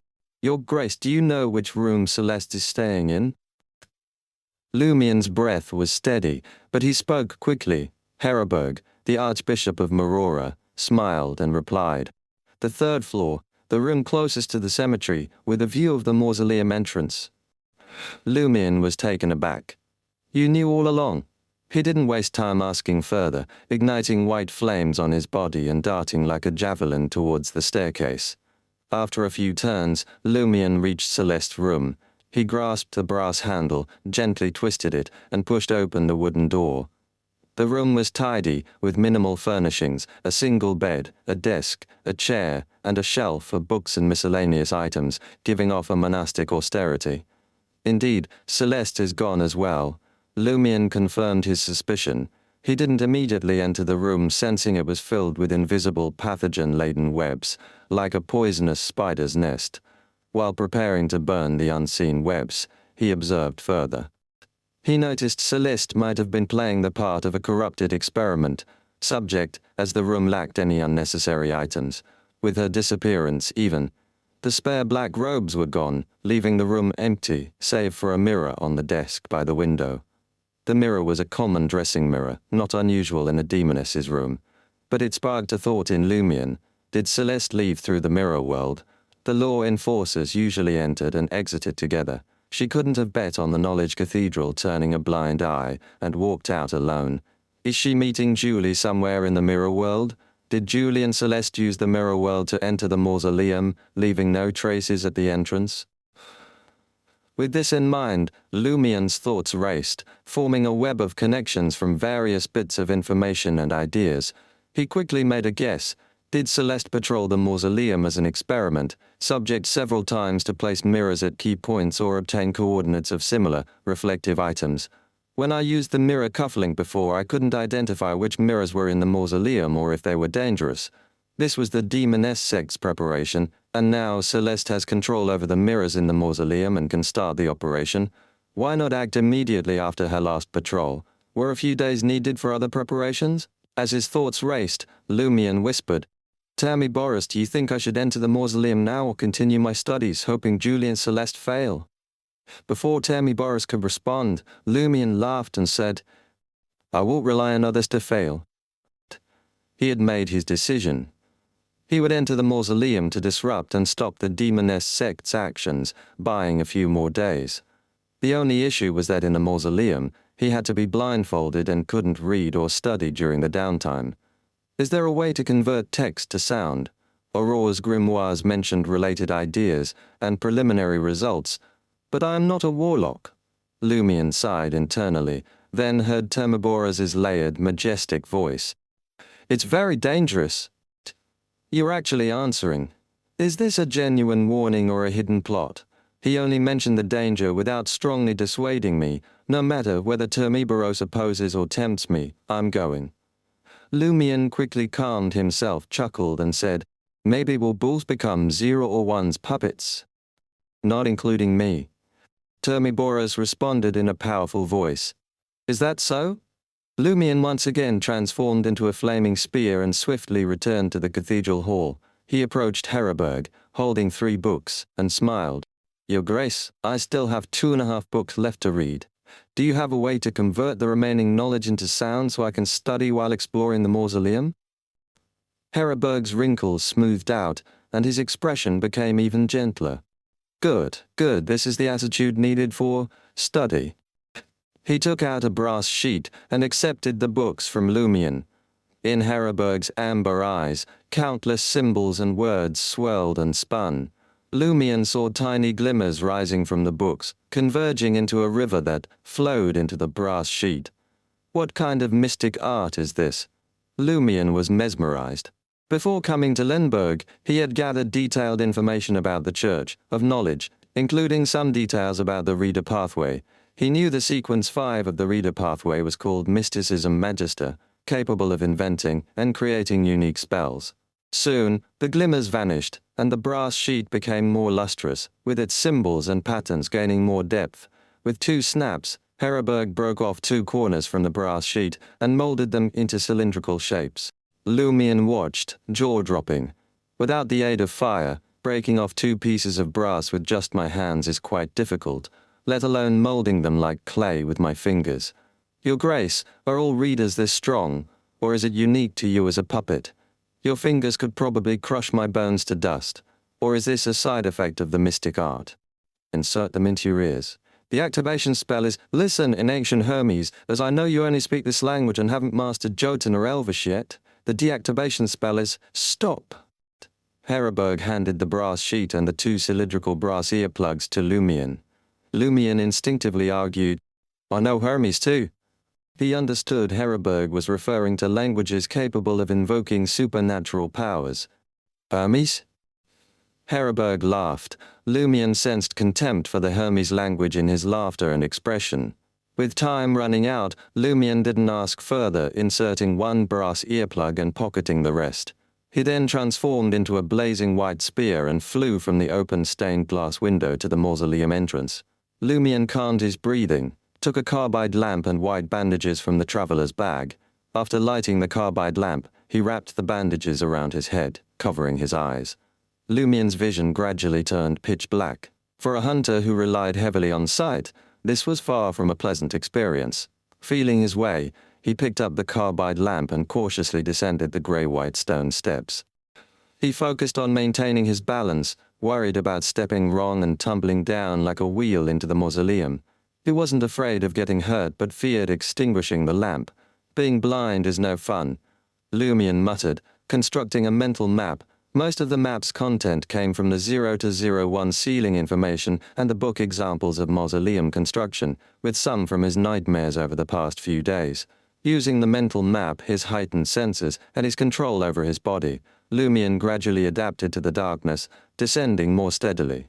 Finally, he reached the bottom of the stairs and officially entered the mausoleum. He felt the surrounding darkness surge like a tide, eroding his skin, bringing a chill and a slow drain of life force. Almost simultaneously, his right palm turned icy cold. The abnormal life force drain stopped.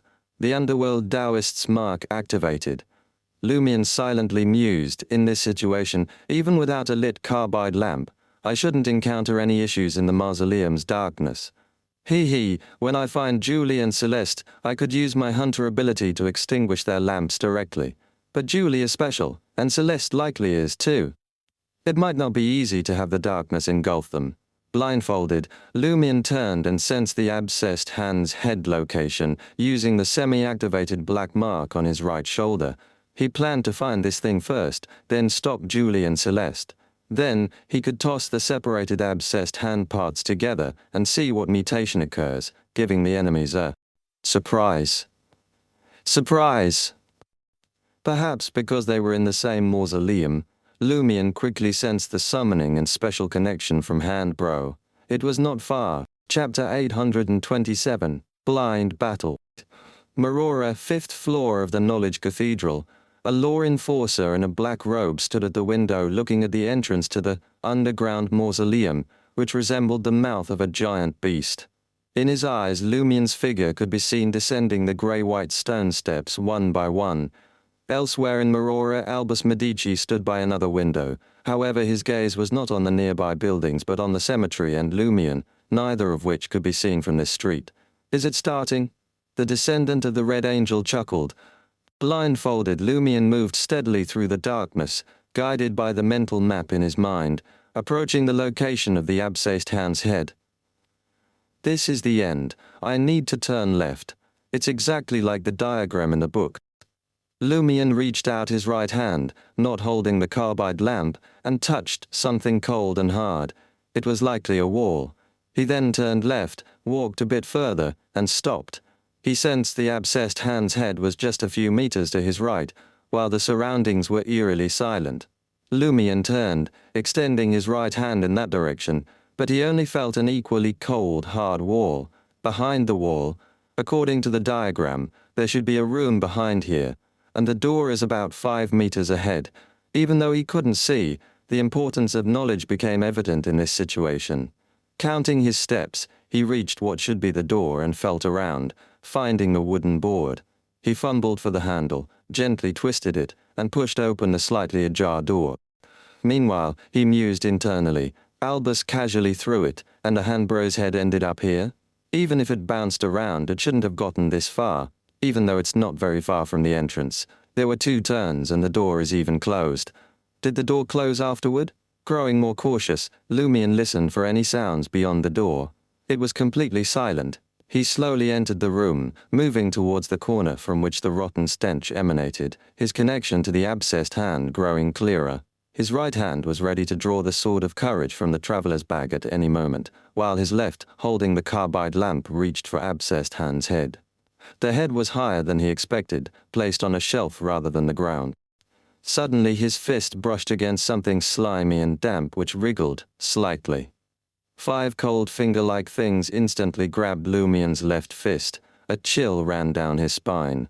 Encountering such a thing while blindfolded was many times more terrifying. He couldn't tell what it was, but he was certain it wasn't the abscessed hand's head, as that was just a head.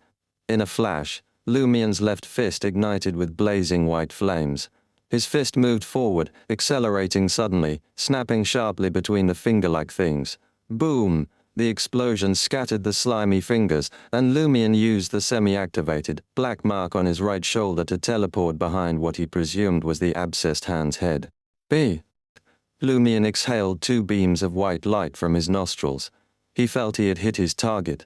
Without waiting for his opponent to fall, he swung his left fist, burning with intense flames, while his right hand stayed ready to draw the sword of courage. Bang! It felt like hitting an elastic dead wood. He unleashed his accumulated flaming forces. Boom! The violent blast pushed the slimy wood forward a bit. Then, there was silence, with no sound of something hitting the ground. Cautiously, Lumion transformed into a blazing white spear and charged. He felt himself piercing through a withered tree filled with rust and flesh, landing in front of the abscessed hand's head amidst a strong, pungent odor. There was no resistance, no real counterattack. Is it over? Lumion, still blindfolded, felt uneasy. He kept his right hand in the traveler's bag, holding the carbide lamp's handle, with his mouth, reaching up with his left hand, prepared to use the spirit world traversal if needed. In the still atmosphere, Lumion touched the slimy, foul-smelling, limp flesh and greasy, disgusting weeds. This should be Handbro's hair, no other abnormalities. Lumion mustered his courage and continued feeling around. Soon he touched a decaying neck, then a wounded shoulder.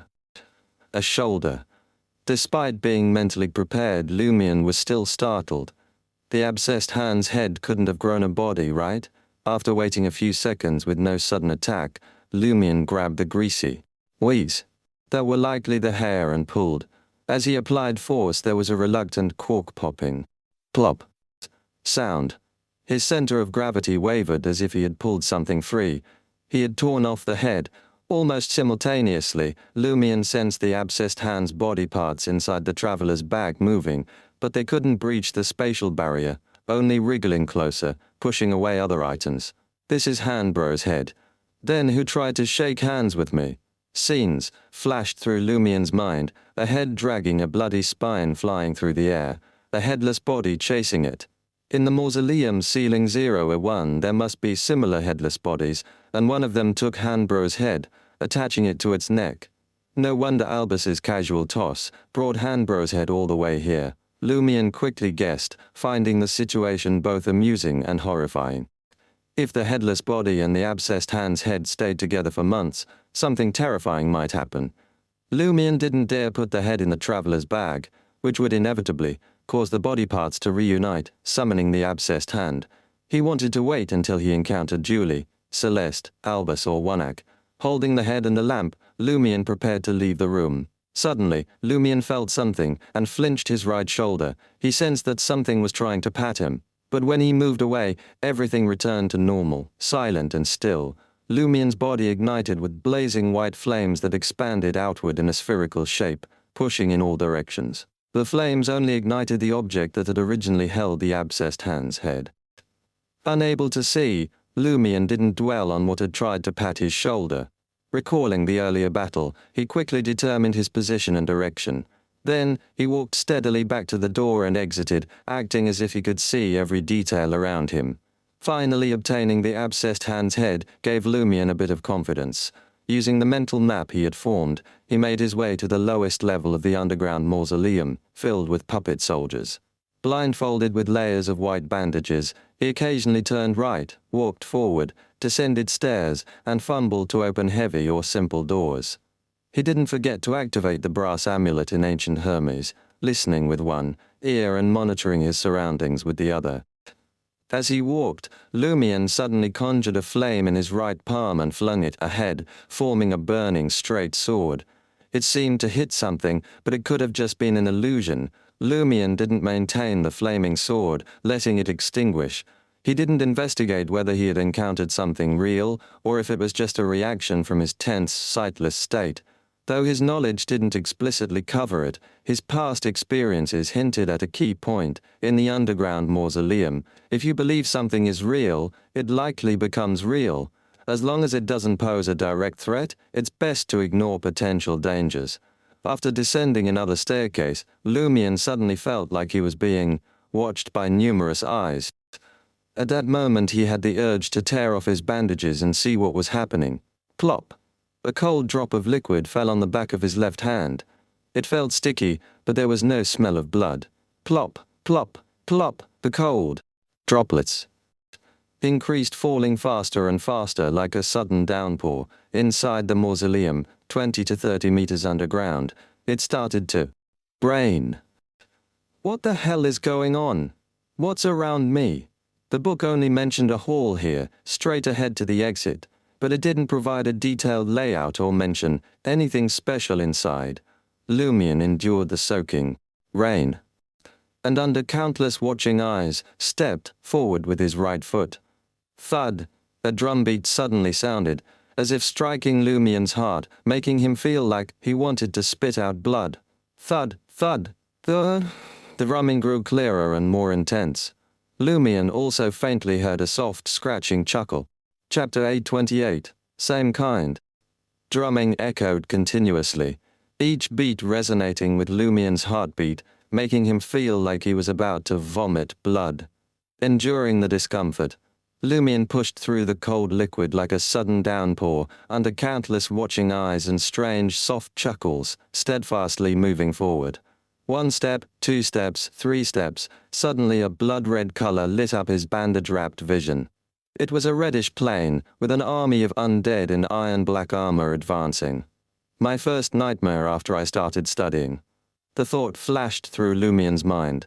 He then noticed the scene before him fracturing, overlaid with images of burning palaces, forests of thunder, mountains of corpses, and rows of blindfolded, experimental subjects marching. These were all from his recent nightmares.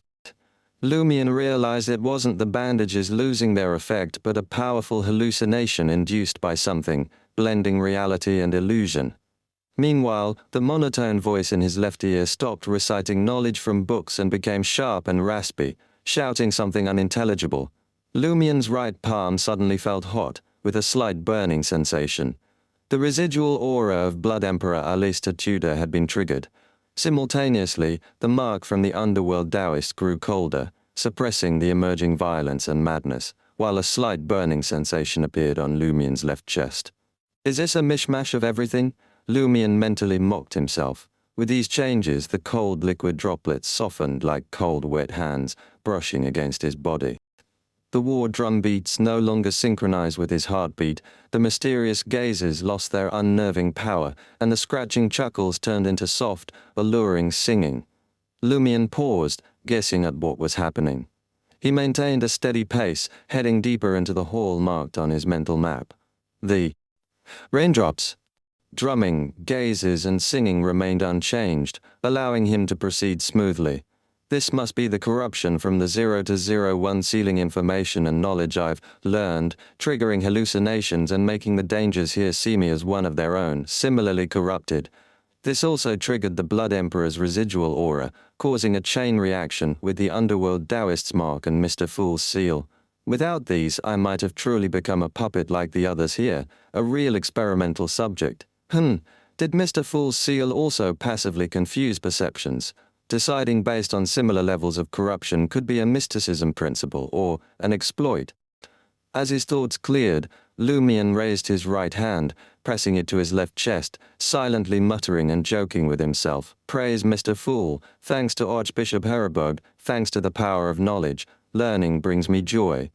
While listening to the strange roars in his earplugs, Lumion tried to discern any hidden information, maintaining his quick pace to avoid provoking unseen dangers. Estimating his steps and distance, comparing it with his mental map, Lumion finally reached what should be the hall's exit. At that moment, the nightmare scenes in his vision changed. He seemed to be at a high place, looking down at a mountain of corpses and bones.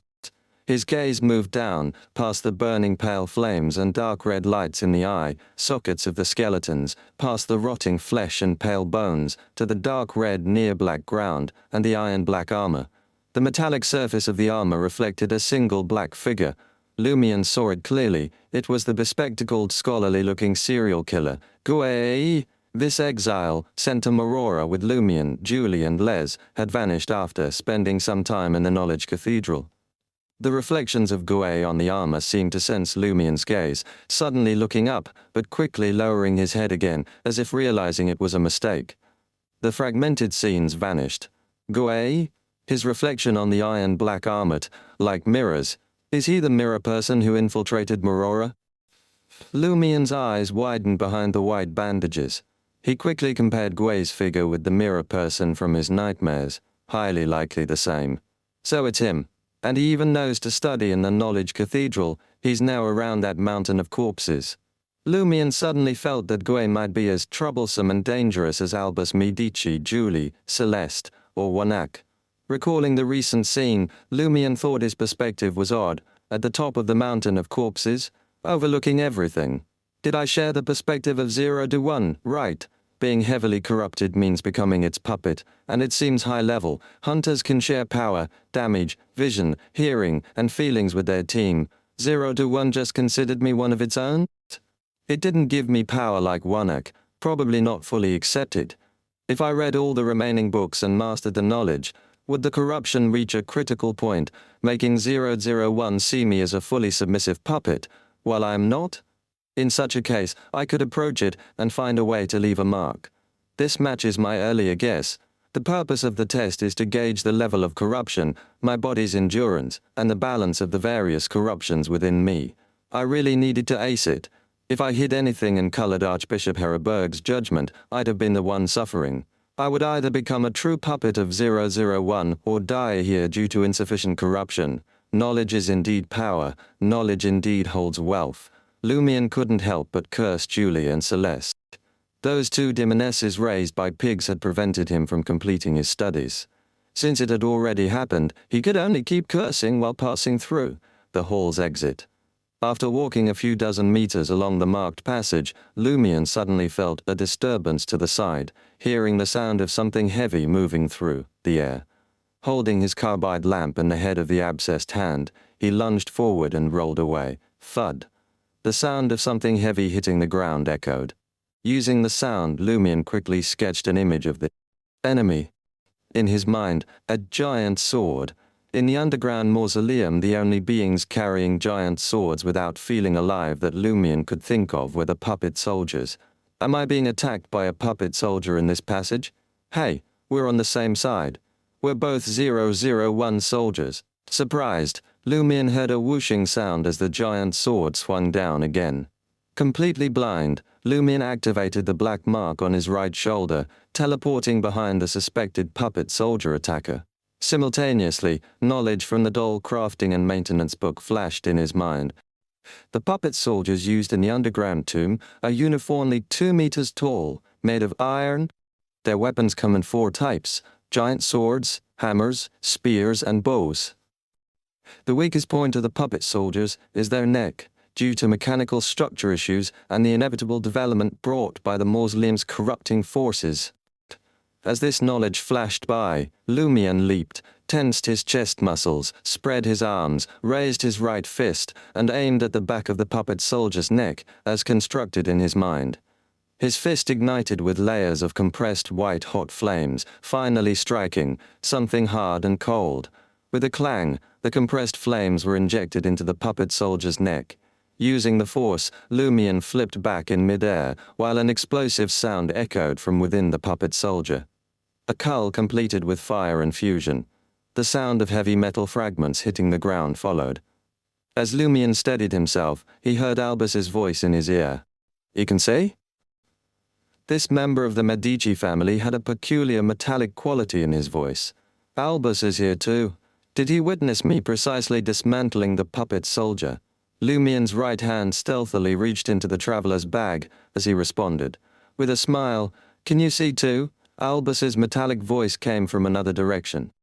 "I can't see by myself, I'm blindfolded like you.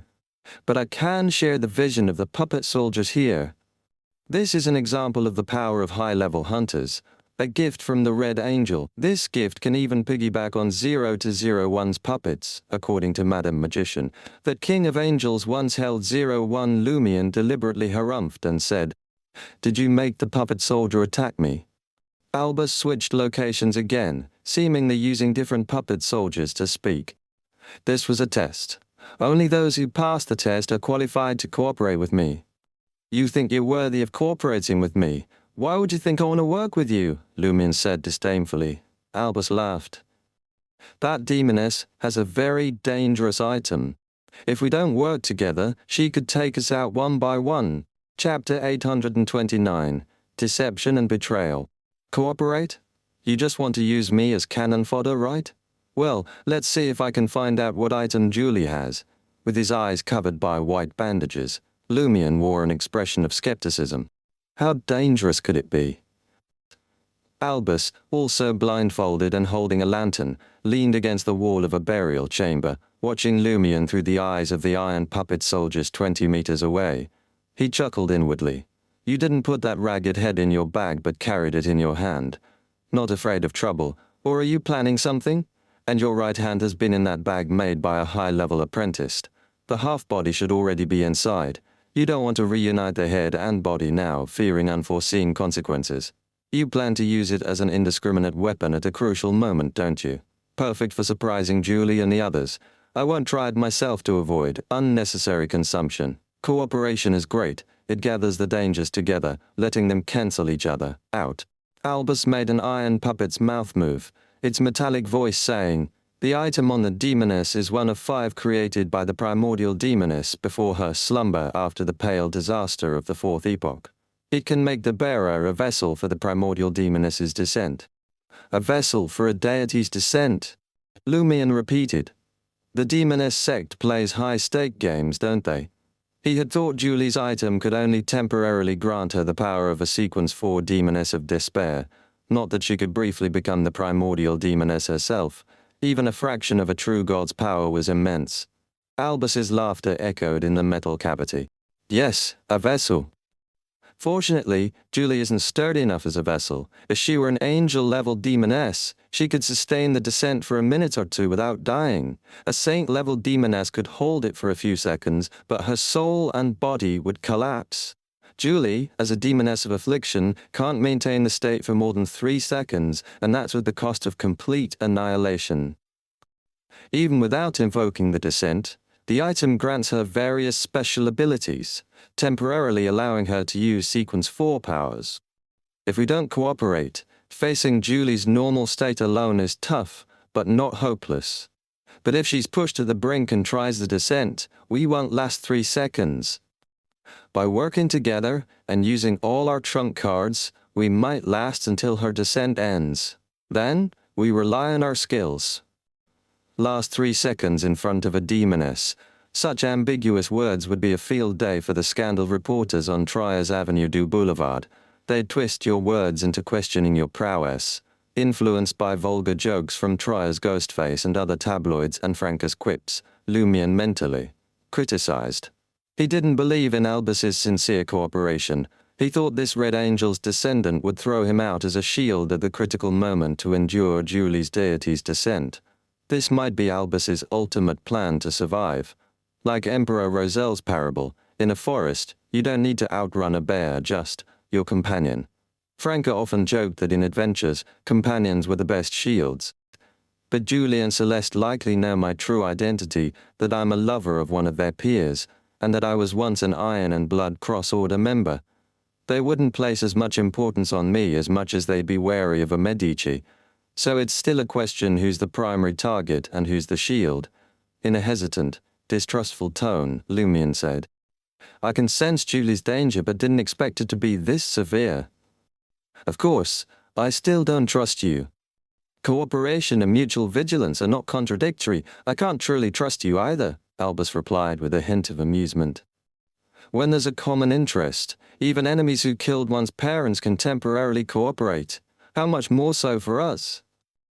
While speaking, Albus thought to himself, working together against those two, demonesses is better than fighting you now and facing your hidden trump cards, head on. Even if I win, the cost would be high, and how would I deal with the demonesses and Warlock afterward? Heh, in a real fight with the demonesses, you won't be able to hide your trump cards. The situation will become chaotic, everyone will go all out, and the dangers will cancel each other out. I'm best at winning in chaos. After a moment of contemplation, Lumion gritted his teeth and said, Let's cooperate until we deal with the two demonesses. A very wise choice. Albus did not hide his joy. Lumion, holding the carbide lamp and the abscessed hand's head, began to walk, slowly. With a posture of, "I am trying to show sincerity," he said. "Wah! Besides the two demonesses and Wanek, we have another enemy.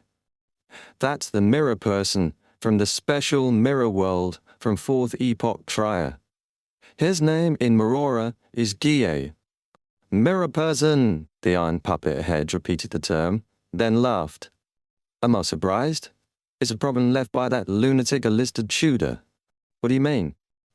Lumion took the opportunity to ask. Albus, with a tone of clear reverence, said, "You should know my ancestor was a king of angels. He told me that the special mirror world was likely created by Tudor." "Red Angel, wasn't he killed before Alistair Tudor became the Blood Emperor? How did he know the origin of the special mirror world?" Lumion expressed his doubts. "What do you mean killed?" Albus sighed. "That's why I dislike working with hunters. If it weren't for today's necessity, I wouldn't have sought you out. Hunters really have a way with words." "I also dislike working with hunters, like you." Lumion agreed. Albus switched to another iron puppet.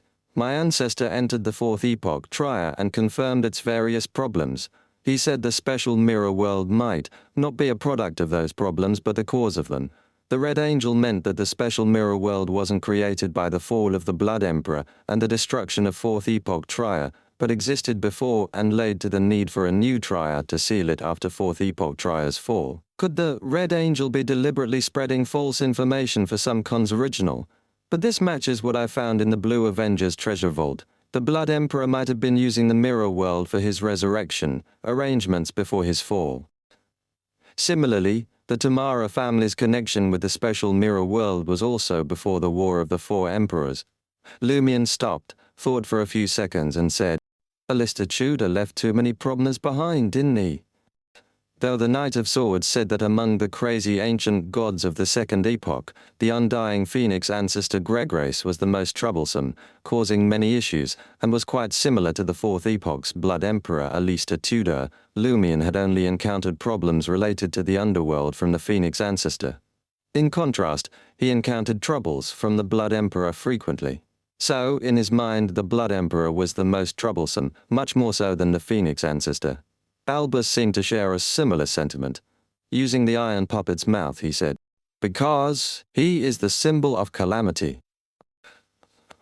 Lumion suddenly had a deeper understanding of the hunter pathway. Albus then asked, "As temporary collaborators, do you need me to share the puppet's vision with you? That way, you won't have to pretend to be blind." "Such a good thing?"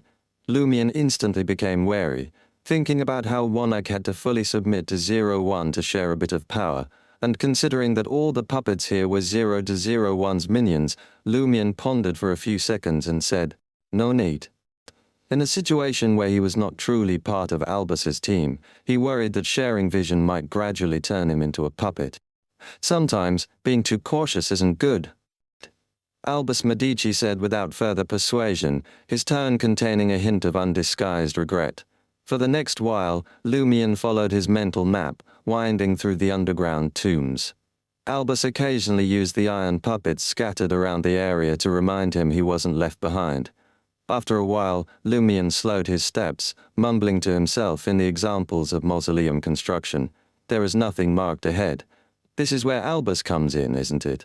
Without hesitation, Lumion walked past what seemed to be a gate and entered the blank area on his mental map. The next second, he felt his skin prickling, as if approaching a fierce lightning bolt, yet not touching it. Lumion immediately recalled the forest of lightning from his previous nightmare. His ears then caught Albus's voice through the iron puppet. "Warlocks is coming, just a dozen meters ahead." "Warlocks?" Lumion's mind immediately pictured the most dangerous figure in Marora, with blood-red hair and iron-black eyes, and his spirit instantly tensed up. Chapter 830, Destination. Lumion had always thought Warlocks, who could draw power from 0 to 01, was more dangerous than Albus and Julie. This lightning-filled area was perfect for Warlocks to unleash his potential. No matter if Warlocks could only change the weather slightly, or if he was on par. With Julie and Celeste, who could become vessels for a deity's descent in this forest of lightning, He was as powerful as a true demigod. Together, Albus and I would get beaten up by the thunderstorm. Lumien's first instinct was to exit this area and find another path to 0-01. That way, even if Warlock pursued him outside his optimal environment, he wouldn't be invincible. In a flash, Lumien remembered the nightmares he had. After the Forest of Lightning, there were mountains of corpses and bones, with 0-01 possibly at the peak. This meant this was the only way to the core ceiling area. There was no way around it. This fact was hinted at in examples of mausoleum construction, even if it wasn't clearly marked. Or I could pretend to retreat, draw Warlock out, and avoid fighting him in the Lightning Forest. Wait a minute. Lumien suddenly had a bold idea.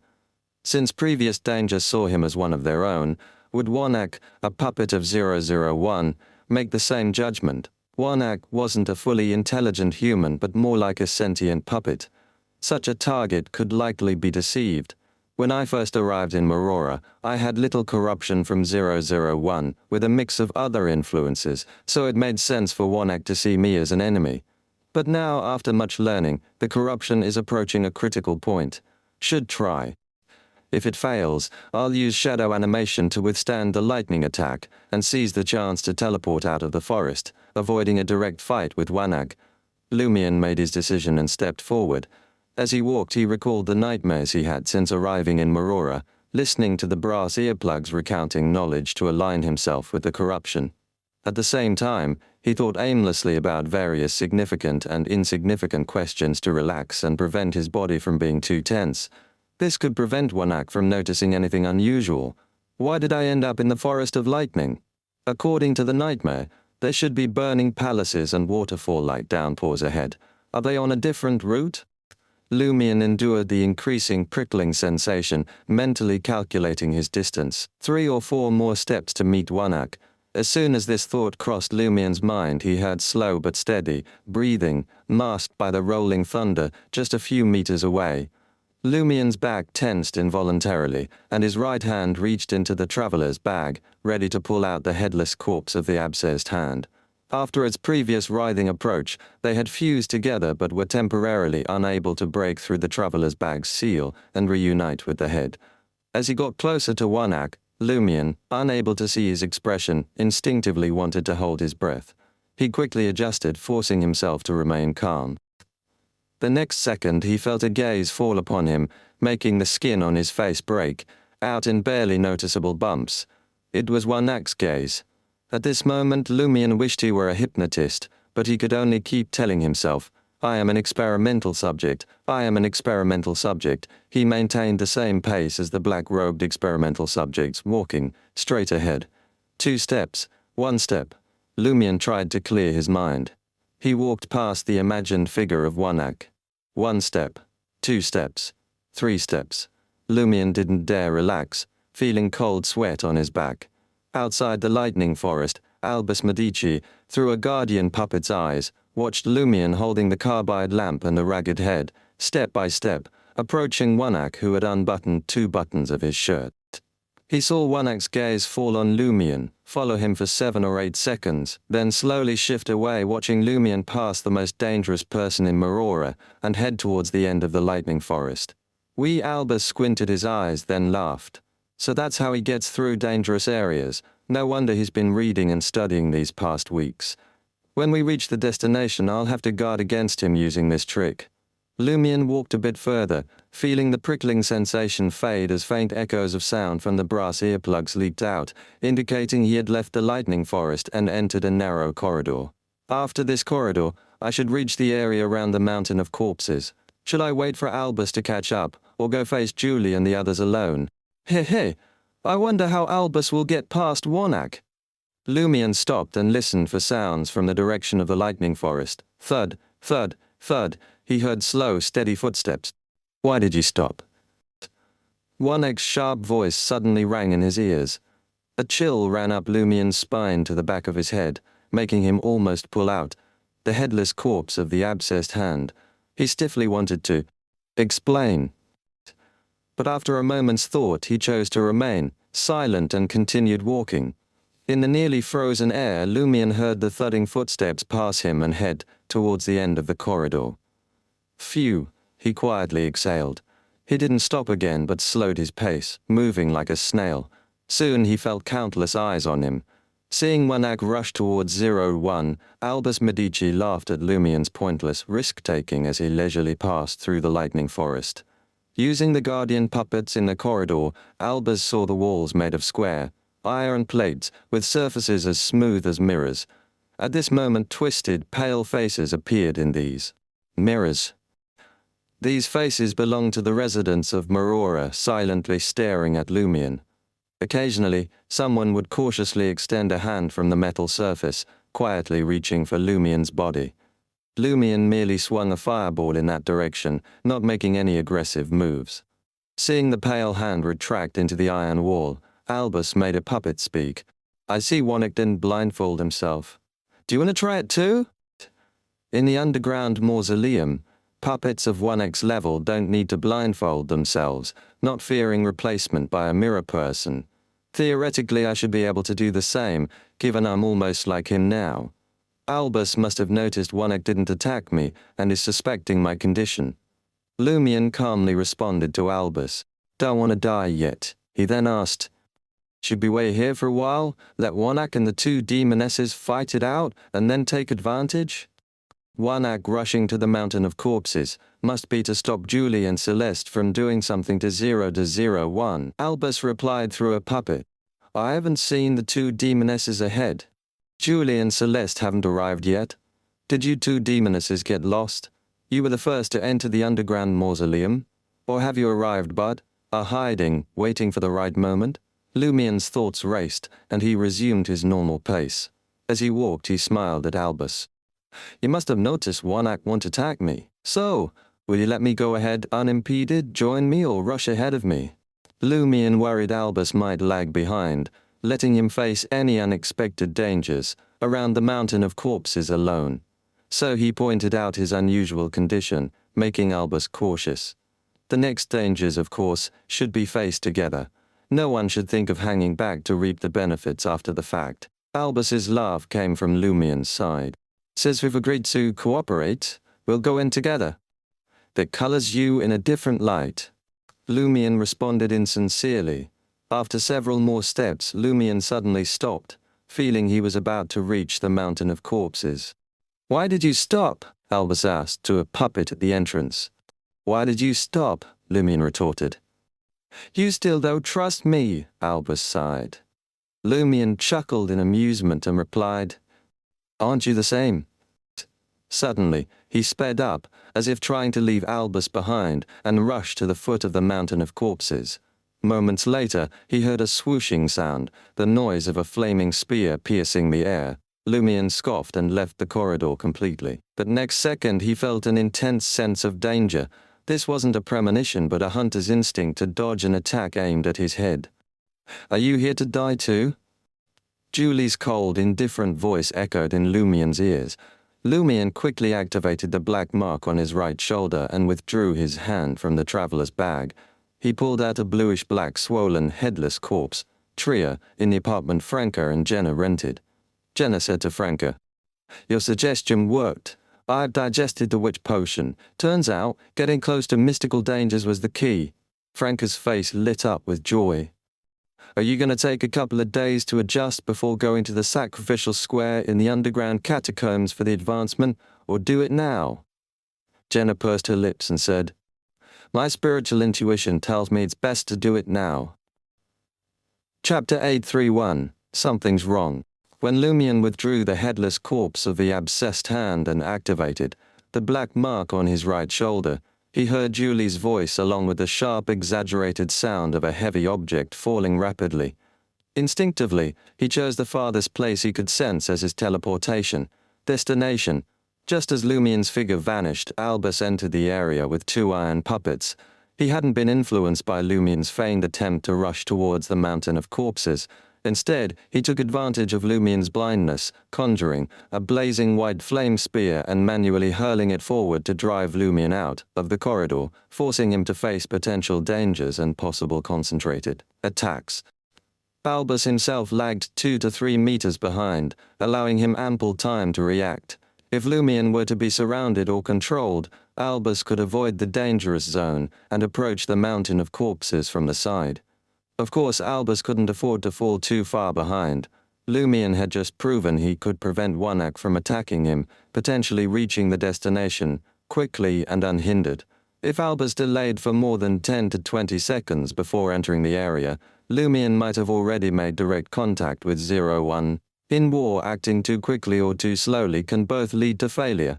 As this thought crossed Albus's mind, he heard the terrifying explosion of something hitting the ground. One of his iron puppets looked up, seeing a massive meteor engulfed in bright flames, illuminating the entire area. It plummeted towards the armored soldiers and countless corpses in the wasteland, heading towards the entrance area where Albus and Warlock were. The meteor fell faster and faster, soon surpassing the speed of sound. Further away, Julie, wearing a slit low-cut dress, stood in midair with the help of icy steps, holding a lantern. With a sapphire ring on her left hand, she drew a downward arc, pointing at where Warlock and Albus were. "Son of a bitch!" For the first time since entering Marora, Albus cursed uncontrollably in his mind. Isn't she supposed to not have invoked divine descent yet? Isn't she not in a state of divine descent? How could this so summon a meteor? What about Marora's rules? What about 0-01? Shouldn't there be some restrictions? This is the ability of a demoness of catastrophe. And this demoness isn't even blindfolded. Something's wrong. Although the meteor hadn't reached the level to destroy a city, or the true power of a demoness of catastrophe, Albus still felt genuine fear at that moment. As a member of the Red of War rebuilt by the Ancestor, he could concentrate his power towards the King of Angels, share some of the power in return, and distribute part of the damage he received. However, in Marora, within the core area of ceiling 001, this special interaction was significantly weakened. Albus could at most temporarily use Sequence 4 powers and some weakened higher abilities, but could only transfer a third of the damage at most. Now, even if he could transfer half or 2/3 of the damage, the remaining part would still be more than his current body could bear. If the meteor had fallen instantly, Albus would have already turned into a charred corpse. Wearing a black blindfold, he leaned back slightly, his hair igniting with red, flames extending to his back. Beneath his skin, his bones and flesh faintly glowed with an iron-black hue. Next, he transformed into a blazing white flame spear, carrying the two iron puppets rapidly to the right. He had borrowed the Red Angel's power. The plan was to first avoid the meteor's impact zone, then use the Ancestor's damage sharing, his temporary metal transformation, and the two iron puppets as shields to survive the subsequent impact. Yes, Albus didn't bring the iron puppets because he was fond of them or because he didn't want to lose his eyes. They made excellent shields. As the primary target, Warlock made the same choice as Albus, but without the final protection of the iron puppets, and was hindered by layers of invisible webs around him. As the strands of web became visible, turning grayish-white, Warlock's blazing, white flame spear slowed down. Bang! The blazing meteor hit the ground about 10 meters behind Warlock. Boom! Rolling dust, intense flames, and terrifying shockwaves engulfed Warlock. The metal-colored body of Marora's most dangerous person cracked instantly, turning into a charred corpse. Albus, who had fled some distance, was slammed into the white flame spear by the rushing shockwave, driving it to the ground. With a clanging sound, the first iron puppet, acting as a shield, quickly dented and partially shattered, instantly losing its puppet-like feel and becoming scrap metal. Next, the second iron puppet suffered severe damage, and then Albus Medici, who emerged from the flame spear state, spat a mouthful of blazing blood, his metallized body sustaining damage. Not knowing where he had teleported to, Lumion first heard the explosion, then felt the tangible shockwave slam into him, followed by the burning flames. His ears momentarily deafened, unable to draw knowledge from the brass earplugs. His whole body was flung out, but the shockwave's intensity had dropped to a level a Reaper could withstand. As for the flames carried by the shockwave, they could only ignite clothes, bandages, and hair, barely causing significant burns to his body, and were quickly extinguished by his flame control ability. Tua! Lumion landed heavily, almost dropping the carbide lamp in his hand. The burnt bandages on his face fell off, but fortunately he kept his eyes shut. At the same time, Lumion felt the headless corpse of the abscessed hand in his right hand and the rotting head in his left hand become agitated, each dragging his body towards the other with terrifying force. Lumion didn't stop them. Instead, he released his grip. He once again activated the black mark on his right shoulder, teleporting to the limit of his current sensing range. He needed to distance himself from the merging parts of the abscessed hand to avoid becoming the first target of attack. Otherwise, he might find himself surrounded and attacked. When choosing a teleportation destination, Lumion deliberately avoided the impact zone and the place where Julie's voice had come from. In the thick, smoky environment, Lumion's figure disappeared, and the two rotting parts of the abscessed hand moved towards each other. The headless corpse grasped the tangled haired head with its only hand, urgently placing it on its neck. But this attempt was hindered by some force, as if an unspoken rule in the underground mausoleum required the head and body to remain separate. Of course, the obstruction didn't truly prevent the head from reattaching. It only increased the difficulty and slowed the reassembly process.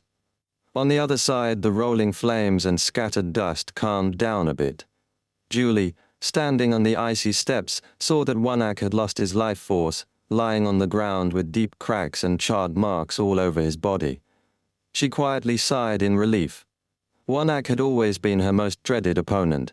She regretted that Lumion fled early, missing the chance to team up and kill Warlock. Just then, Warlock's charred body moved.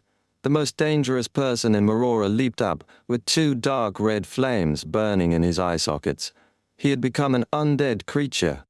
For Warlock, who was a special puppet of 0 to 01, being alive or existing as an undead made little difference. Moreover, as an undead he could tap into additional powers. He spread his arms, tilted his head back slightly, and let out a roar like a battle cry. Suddenly, the lantern Julie held went out, and the flames around the mountain of corpses were extinguished. Only the lantern in Albus's hand and the carbide lamp Lumion held, protected by their hunter powers, flickered but continued to burn. Darkness surged back but failed to engulf Julie. Nothing? Using the last iron puppet as his eyes, Albus couldn't help but frown upon seeing this scene. That sapphire ring can protect Julie from the underground mausoleum's dark corrosion and dissolution. That doesn't make sense. Even if it could, why did Julie carry the lantern before?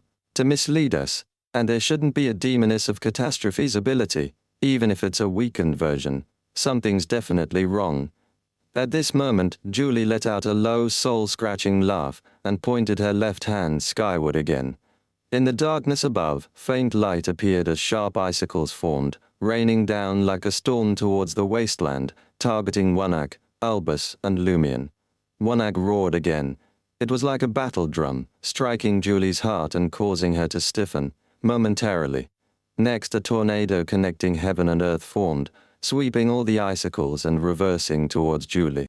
At that moment, whether it was Lumion with his eyes shut, Albus with his eyes covered, or Julie and Warlock with normal vision, they all felt the world shake and heard the creaking sound of the void around them. The rotting corpse of the abscessed hand had finally reattached its head to its neck. Chapter 832, Reunion. The rotting chunks of flesh on the blue-black corpse's neck and head began to wriggle and merge back together.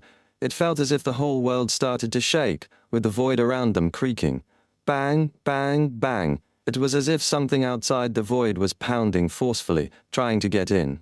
Crack. A strange ethereal breaking sound came from afar, piercing Lumion's ears. Is Handbro trying to get in and reunite with its body? Is the breaking sound a sign that the seal is temporarily broken? Lumion, with his eyes still tightly shut, could only speculate from the sounds he heard and the movements he felt.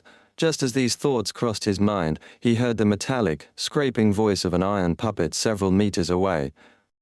Next to the assembled corpse, the space is cracking like glass.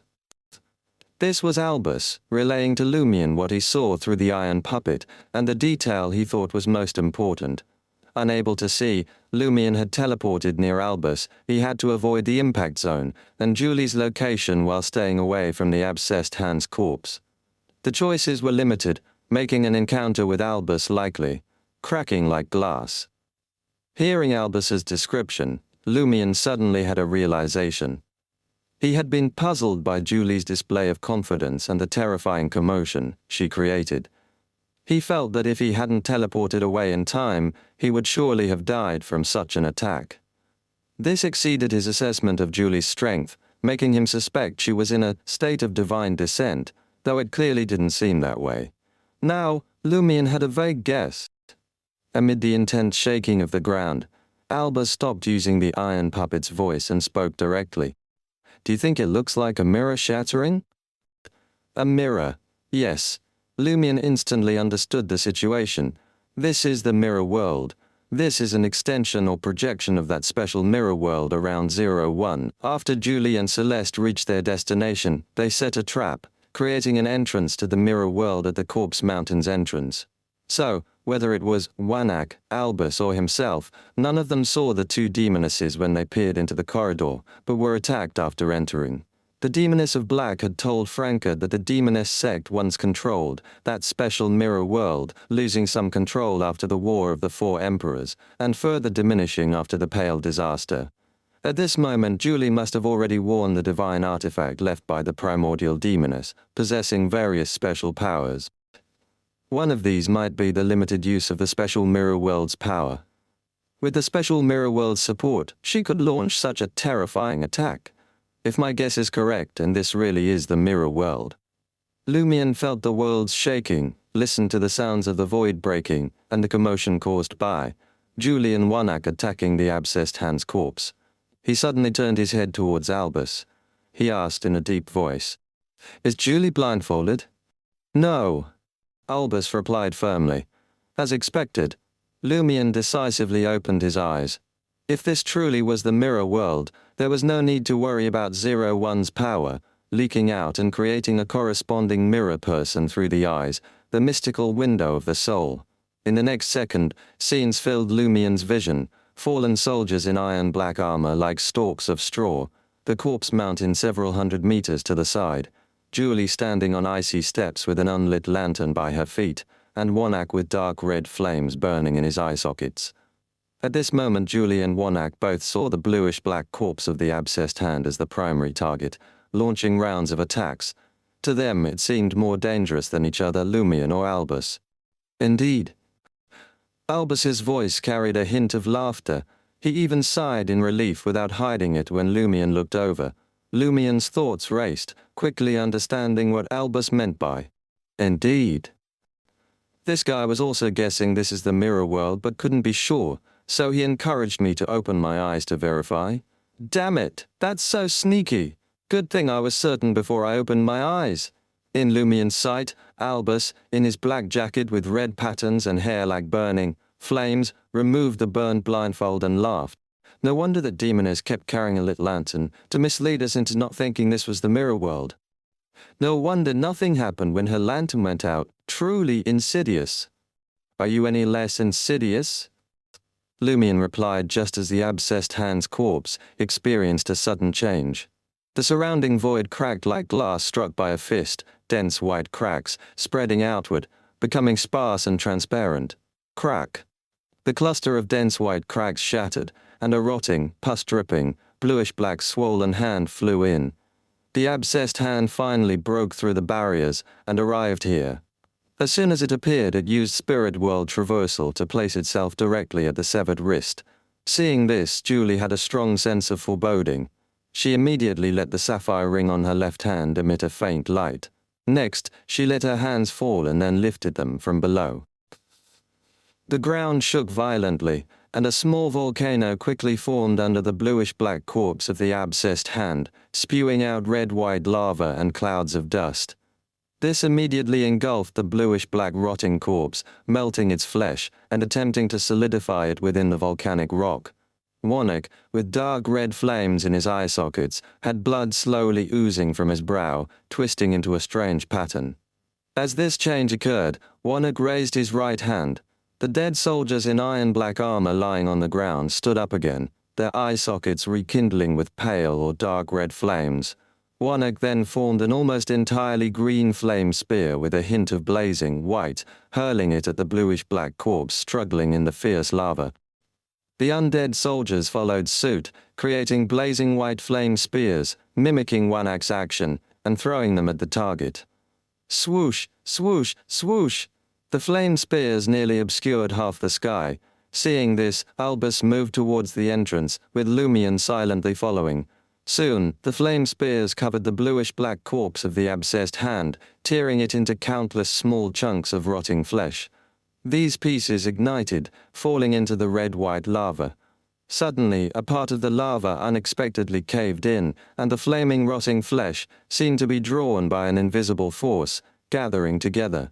In the blink of an eye, the bluish-black corpse reappeared in the lava and flames.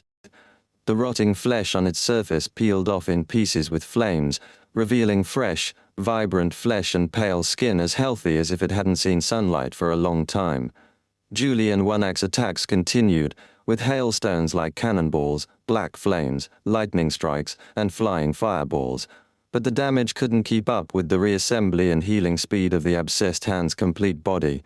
Within seconds, the charred skin and rotting flesh on the abscessed hand's face also fell off, revealing a delicate, handsome face. Thick, long black eyelashes fluttered, and beneath the soft, pale eyelids, the eyes began to move slowly.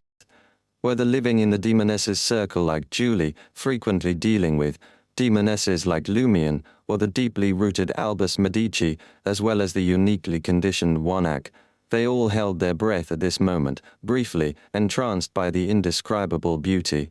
It was like admiring a perfect, timeless work of art. They didn't notice their hair growing visibly, previous injuries healing rapidly, and consumed spirituality replenishing as if a rainstorm had filled numerous evaporated lakes. They saw that on the flawless but slightly feminine face under the high nose, bridge, the just right lips parted slightly, revealing clean white teeth. The entirely white yet clearly muscular and perfectly proportioned body was completely exposed. Seeing what was between the abscessed hand's legs, Julie instinctively swallowed, clenching her right hand. The perfect body leaned back slightly, seemingly in some pain. His chest began to swell, his nether region shrinking rapidly, and his body's lines softened. He grew increasingly beautiful, nearing the limit of perfection, but this transformation was stalled, as if missing some crucial element to succeed. Taking advantage of this stall, Albus broke free from the stunning beauty's shock, and immersion touched the stubble around his mouth, burned it off with flames, and slightly frowned at Lumion. "What kind of monster did you put together?" Lumion, barely recovering, chuckled. "I don't know either." Albus was momentarily speechless. Lumion's gaze lingered on the complete corpse of the abscessed hand. Indeed, it was a bro, but he seemed to be turning into a sister. But if this change is due to beyonder characteristics like a witch's, the gender should be fixed, not reverting to male after death and then turning female upon resurrection. This feels more like corruption. He was killed and sealed in pieces before the corruption could fully change his body, to prevent his reassembly and revival, and the return of the corruption. Now, what's stopping that corruption from fully transforming him? Is it an issue with the source of the corruption, or something special about Marora?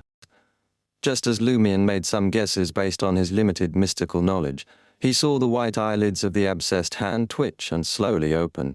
They revealed a pair of beautiful crystalline scarlet eyes. Chapter 833 Activation. Lumion and the others were all captivated by those beautiful crystalline eyes, feeling as if their very souls were being drawn into the depths of that scarlet. But those eyes soon filled with irrational rage, madness, and chaos, creating a vortex of indescribable emptiness at their core. It made all who saw it feel a deep discomfort, as if a flawless object had suddenly cracked. Just as Lumion broke free from the trance, he saw the scarlet eyes of the obsessed hand focusing on him. It first noticed its own contractee. It showed no hesitation, displaying a ruthless, bloodthirsty impulse. Lumion's heart skipped a beat, and his body hair stood on end.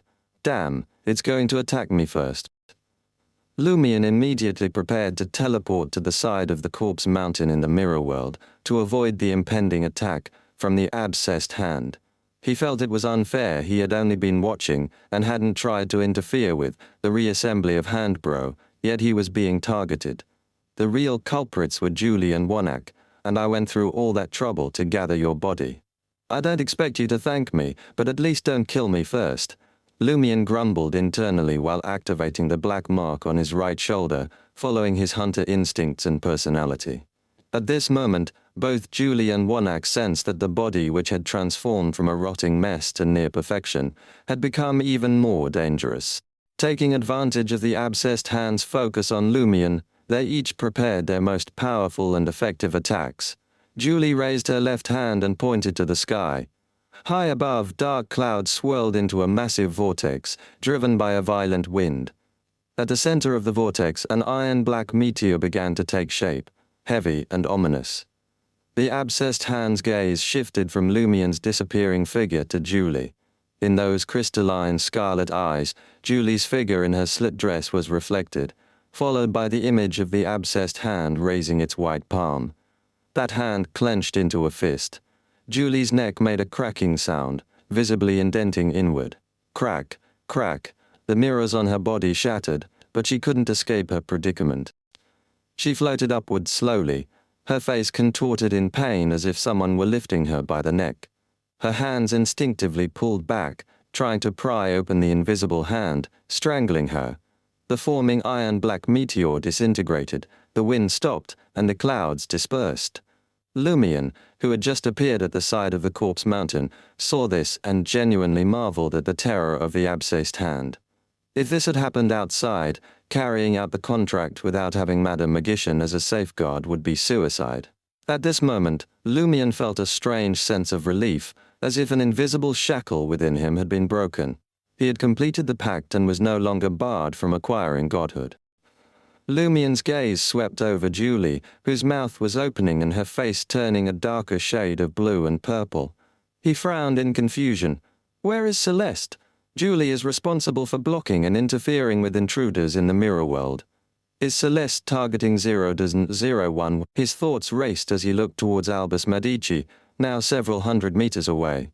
This guy is also suspicious. He could influence and use the iron puppets in the underground tomb. Why did he wait until Julie and Celeste took action to enter here? Was he preparing something or afraid he couldn't get past Warlock, waiting for a chaotic opportunity? Just as Julie's eyes began to bulge and she resolved to unleash the full power of her sapphire ring, the mirror world shook violently again, and clear cracks appeared all around. From within these cracks, nearly invisible flames emerged and seeped through. In an instant, the sky and ground began to burn. Lumion suddenly felt an urge to submit, his body instinctively avoiding the nearly invisible flower-like flames and the melting earth, rocks, and void. He realized his resistance to burning damage was useless against these flames. Contact would surely reduce him to ashes. At the same time, his right palm became unbearably hot, and a violent, crazed aura surged within him, unable to break free from the icy, deathly stillness of the underworld Taoist monk's restraints. The residual aura of Blood Emperor Alista Tudor had fully activated, completely triggered. This left Lumion feeling like an overinflated balloon, pushed to its limit and still being pumped. The pain was excruciating. The area around the abscessed hand, where the mirror cracks were most numerous and the flames most dense, became a burning hell.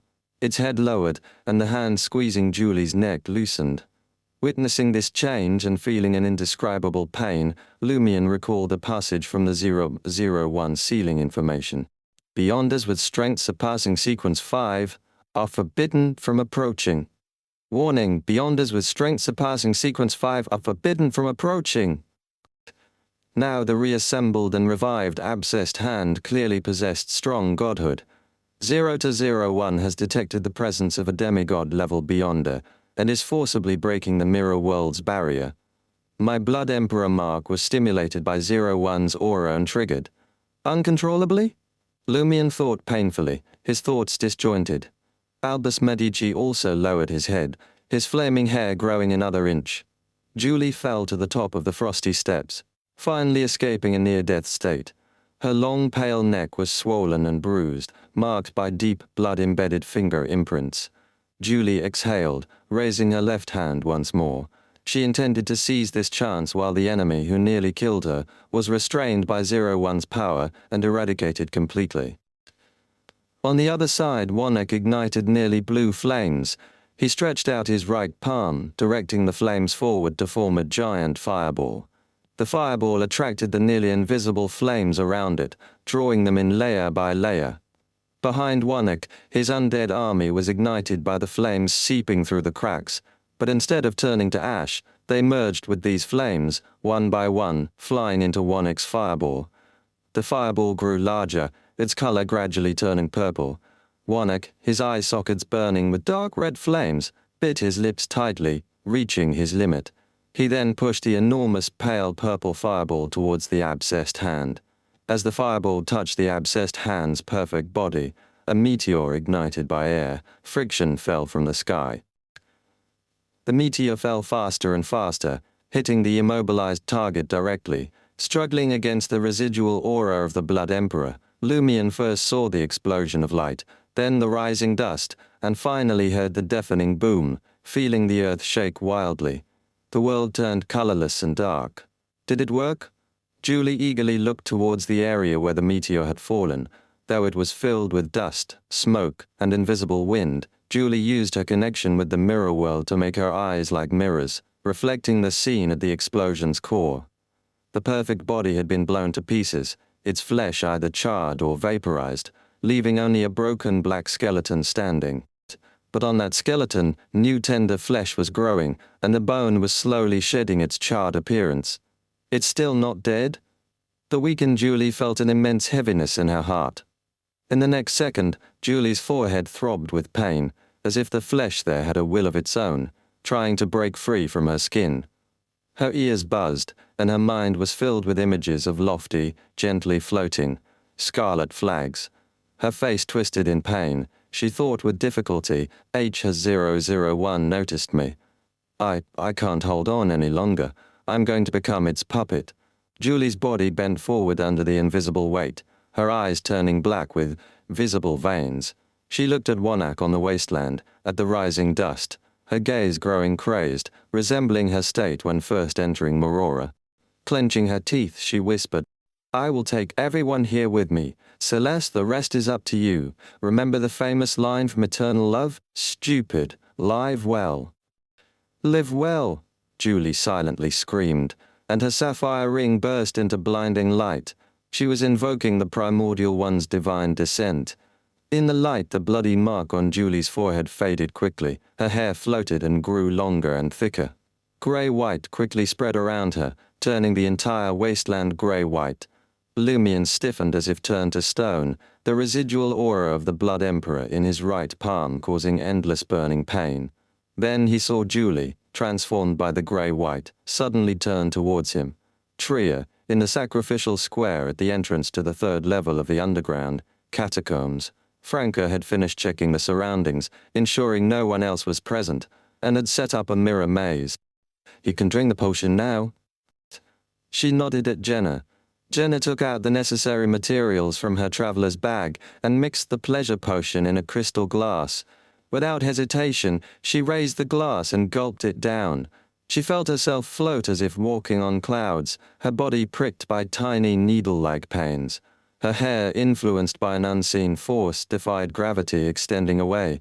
Jenna vaguely saw snakes slithering through the surrounding gloom, rising up.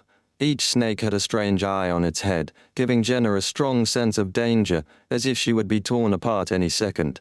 The hallucination quickly faded, and Jenna saw a blurry, holy figure in a plain white robe. The figure sighed in a hollow, ethereal voice. As a woman, do you know how dangerous this path is?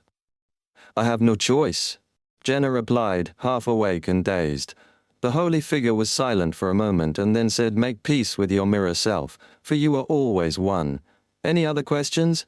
The figure started to fade as if about to disappear. Jenna blurted out, Are you Lady Crismona? Who is your father? As soon as she asked, Jenna wanted to slap herself. Had she gotten into the habit of discussing nonsense with Lumion and Franca? There were so many important things to ask, yet she asked such an irrelevant question. The holy figure in the plain white robe was silent for a moment and then said, My father is Alistair Tudor. Chapter 834, Divine Descent. The entire world seemed to turn grey and white, even the almost blue flames on Warlock's body solidifying into stone. Lumien's first instinct was to reach into his traveler's bag to retrieve the mirror cufflink.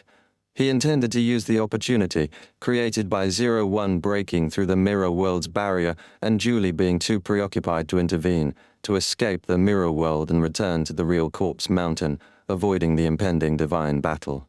He realized Julie had been praying for a divine descent, and now a fragment of the primordial demoness's power had descended. Lumien couldn't avoid the influence. His body turned grey and stiff.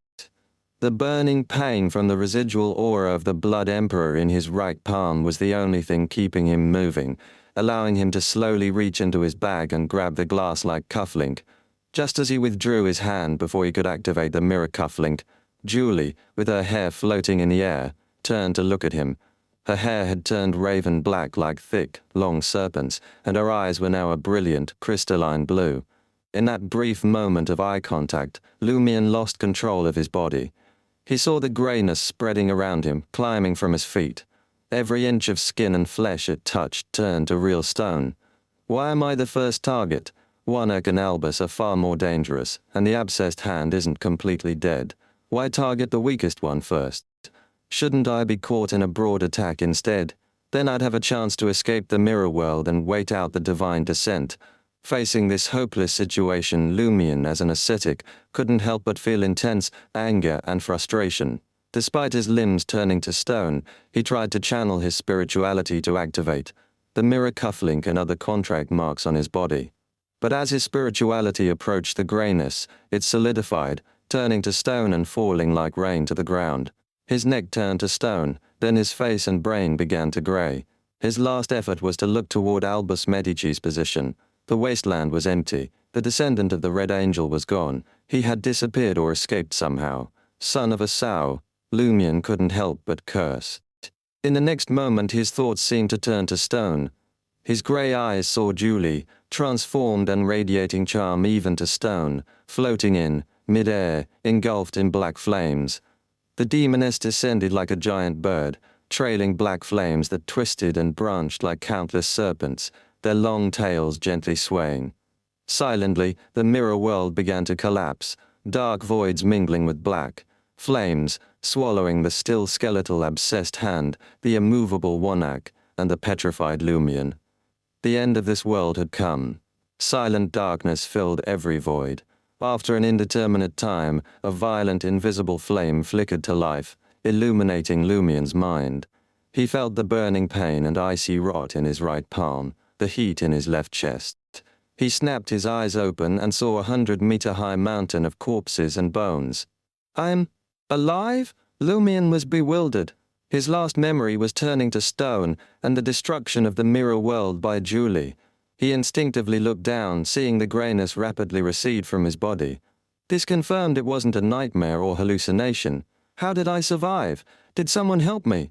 Lumien doubted he could have survived such an apocalypse alone. At that moment, he heard Albus Medici's voice, tinged with amusement. You can traverse the mirror world too, just like my escape plan, and you did it while partially petrified. Impressive. Did you rely on that cufflink in your hand? Lumien turned to see Albus, in a tattered black and red jacket, a crystal necklace around his wrist. Albus had his eyes closed, but was surrounded by undead soldiers in iron black armor, their eyes burning with pale or dark red flames. Lumien remembered he should also close his eyes. This is likely the real area around the Corpse Mountain. Keeping his eyes open might result in being silently replaced by his mirror self. Nothing happened. Just as I expected, I'm now Warlock's ally, one of the dangers, a puppet of 001. No need to fear any forbidden rules anymore.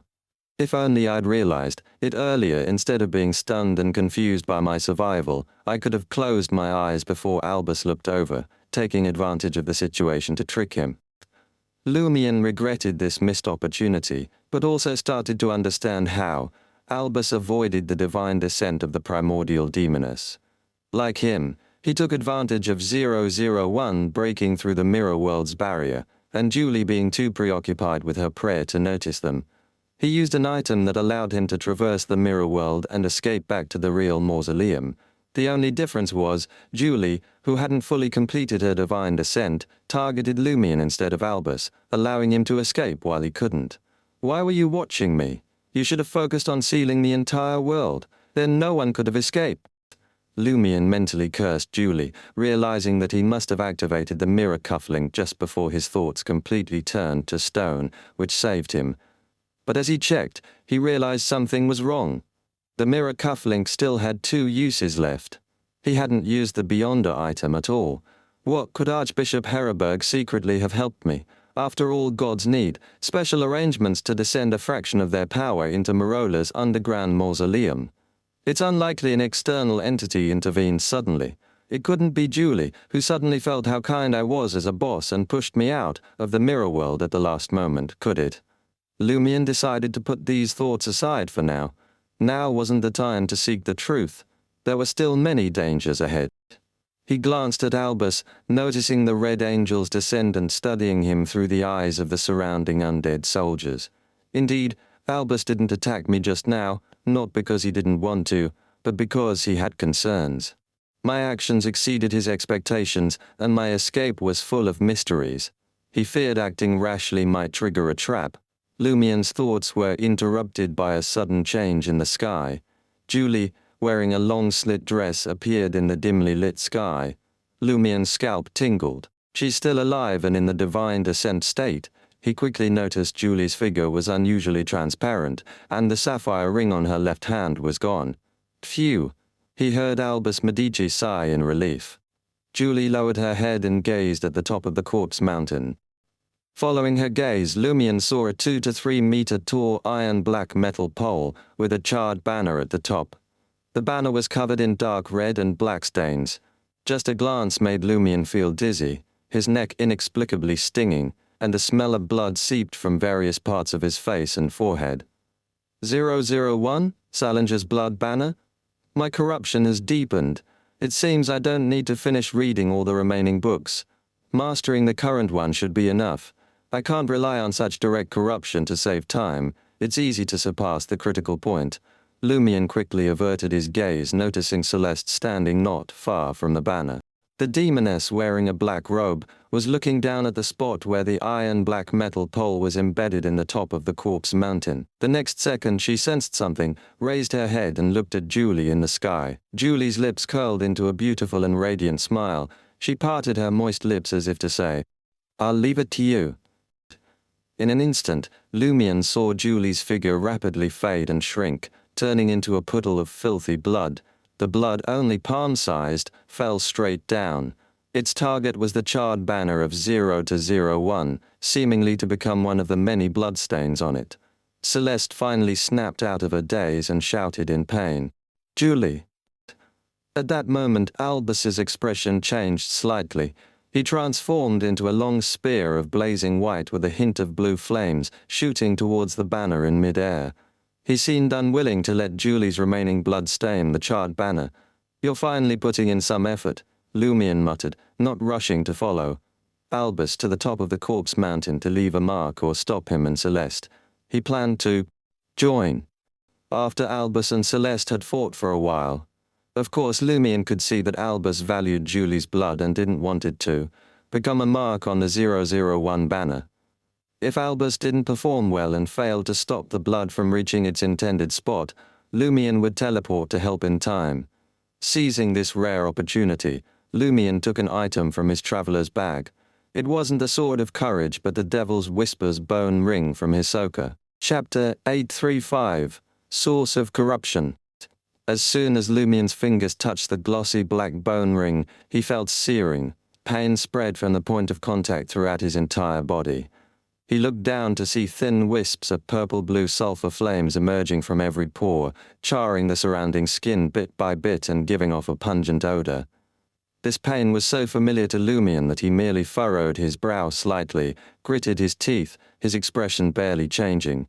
He then took out the Devil's Whispers bone ring, slipping it onto his right ring finger, with the twisted, agonized devil's face facing up. Lumion's gaze turned icy cold, a deep blackness forming in his blue irises that no light could penetrate. The malice within him rapidly swelled, overwhelming the ascetic's tolerance and clashing fiercely with his own will in a fragile balance, the excess spilling outward. Lumion took out some ice lemon fish fillets from his traveler's bag, stuffing them into his mouth and chewing to temporarily boost his fire resistance a bit. At the same time, he sensed the surrounding malice. He was searching for the mirror person Gui. One negative effect of the Devil's Whispers was that it made the wearer and anyone within 100 meters more prone to malicious thoughts and impulsive actions. And since mirror people tended toward extremism and distortion to begin with, they would be even more obviously affected. With this premise, the Devil's Whispers also granted the malice perception ability, allowing the wearer to sense if those around them harbored ill intent. It could not detect dangers in their brewing stages like a true devil, but it was still a mystical form of perception. As long as the mirror person developed malicious intentions toward him within a certain distance, Lumion believed he could use malice perception to pinpoint their location. Sulfur flames slowly burning across his body, Lumion's icy gaze swept the surrounding area littered with corpses clad in iron-black full-body armor amid smoldering fires, remnants of some recent slaughter. Faint, nearly invisible flames also flickered at various points on the corpse mountain itself. They illuminated the wasteland and sky, preventing total darkness from taking hold, and allowing Lumion, Albus, and Celeste to remain visible despite no longer holding their carbide lamps or lanterns. After just a second or two, the corners of Lumion's mouth curled into a cruel, cold smile. He sensed intense malice directed at him from about 10 meters behind, and to the side. It emanated from a corpse from the smooth mirror-black breastplate on the corpse. Found you. Without turning around, Lumion abruptly teleported to the corpse's side amid his slow movements and activated the mirror cufflink. Through the metal mirror's surface, mirror person Gui peered outward from within the black breastplate. After discovering the two demonesses had used the mirror world to reach this area, he had slipped out quietly, leaving it to Julie and Celeste. He wasn't worried they would beat him to 0 or 0-1 since based on his knowledge and on-site investigations, he believed no one could gain 001's approval before its Agent 1 act was eliminated.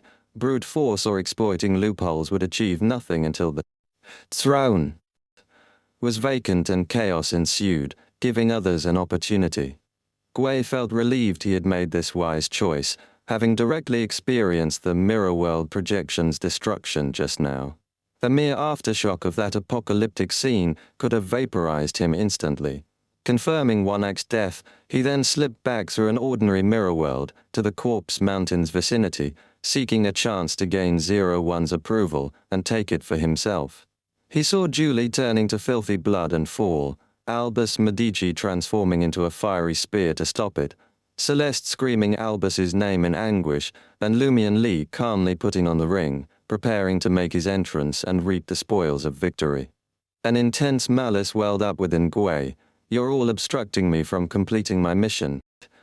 After entering Marora as one of the rare readers turned mirror person, Gui had initially felt confident, supplementing his knowledge at the Knowledge Cathedral while conducting field investigations to gather intel for his final operation. But after covertly observing the capabilities of Albus Medici, One-Act, Julie, and Lumion Lee, Gui began doubting himself. Which of them could I actually defeat one-on-one by exploiting the special mirror world's power? Probably only Lumion Lee, the one my superior warned me to watch out for. And when it comes to learning speed, although I far outpace Lumion, it seems I can't handle nearly as much corruption as him. Am I really the one with the least hope among these people? Shaken by these doubts, Gui devised a plan to lurk in the shadows, using his special nature to emerge once the heavyweights had clashed and weakened each other, then sweep up the remains. So far, his plan had progressed smoothly. The biggest obstacle, Warnock, and the most dangerous threat, Julie, were dead, their souls completely extinguished with no chance of revival through 01's leaking power as undead beings. Once Albus Medici and Celeste decide the winner between them, I can join the fray, kill the survivor, and take on the weakest Lumion Lee alone. Should I ambush Lumion while he's off guard? He's no demoness or mirror person. With no substitute active, a single hit could kill him for real. These malicious thoughts grew clearer and stronger in Gui's mind. But before he could decide, Lumion's figure abruptly enlarged, appearing right before his eyes. Then Lumion vanished from his sight. In his place, a viscous pool of black liquid emerged underfoot, as if the deepest, most vile desires of the human heart had taken physical form. Desire incarnation. The black liquid suddenly surged upward, enveloping Gay. Crack. The sound of shattering glass came from within the inky fluid as Gay's silhouette appeared on the edge of the dim, empty space behind the metal mirror. He saw the liquid rapidly coalescing into Lumien's form, chuckling coldly with a fondness of teaching others. Didn't know I had a mirror substitution, did you? A direct attack like this only costs me one mirror.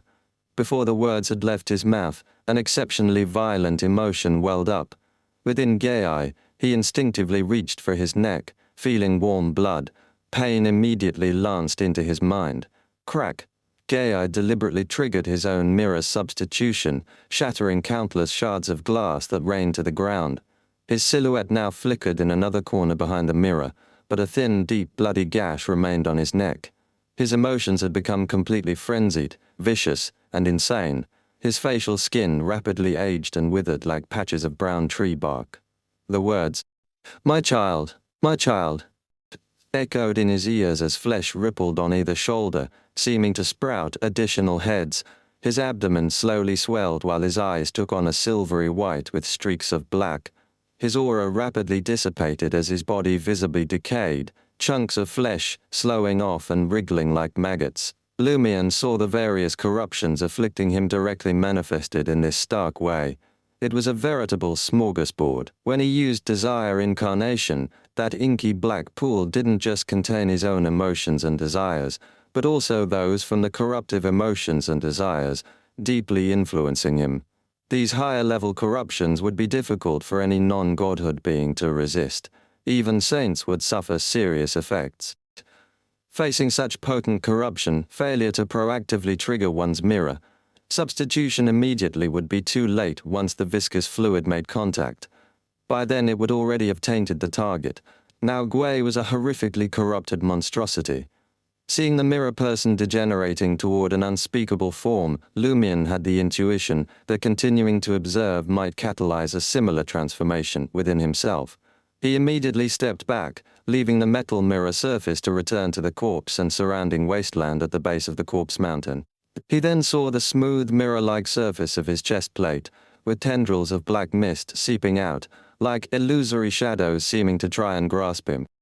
Lumien swiftly turned his body and sprinted toward the corpse mountain peak, sometimes transforming into a blazing white flaming spear to propel himself forward, sometimes teleporting dozens of meters. He continually climbed upward, through the mountain formed of corpses and bones, scattered with lingering embers. He aimed to lead the out-of-control, collapsing mirror person Gay, corrupted into monstrosity, to Albus Medici and Celeste, telling them, "You're welcome." Whether climbing by hand and foot, using his contracted abilities for short range, teleports, or ascending in flaming spear form, Lumien felt an immense oppressive presence behind him. An indescribable, constantly shifting black shadow was cast onto him and his path ahead, inevitably filling him with fear.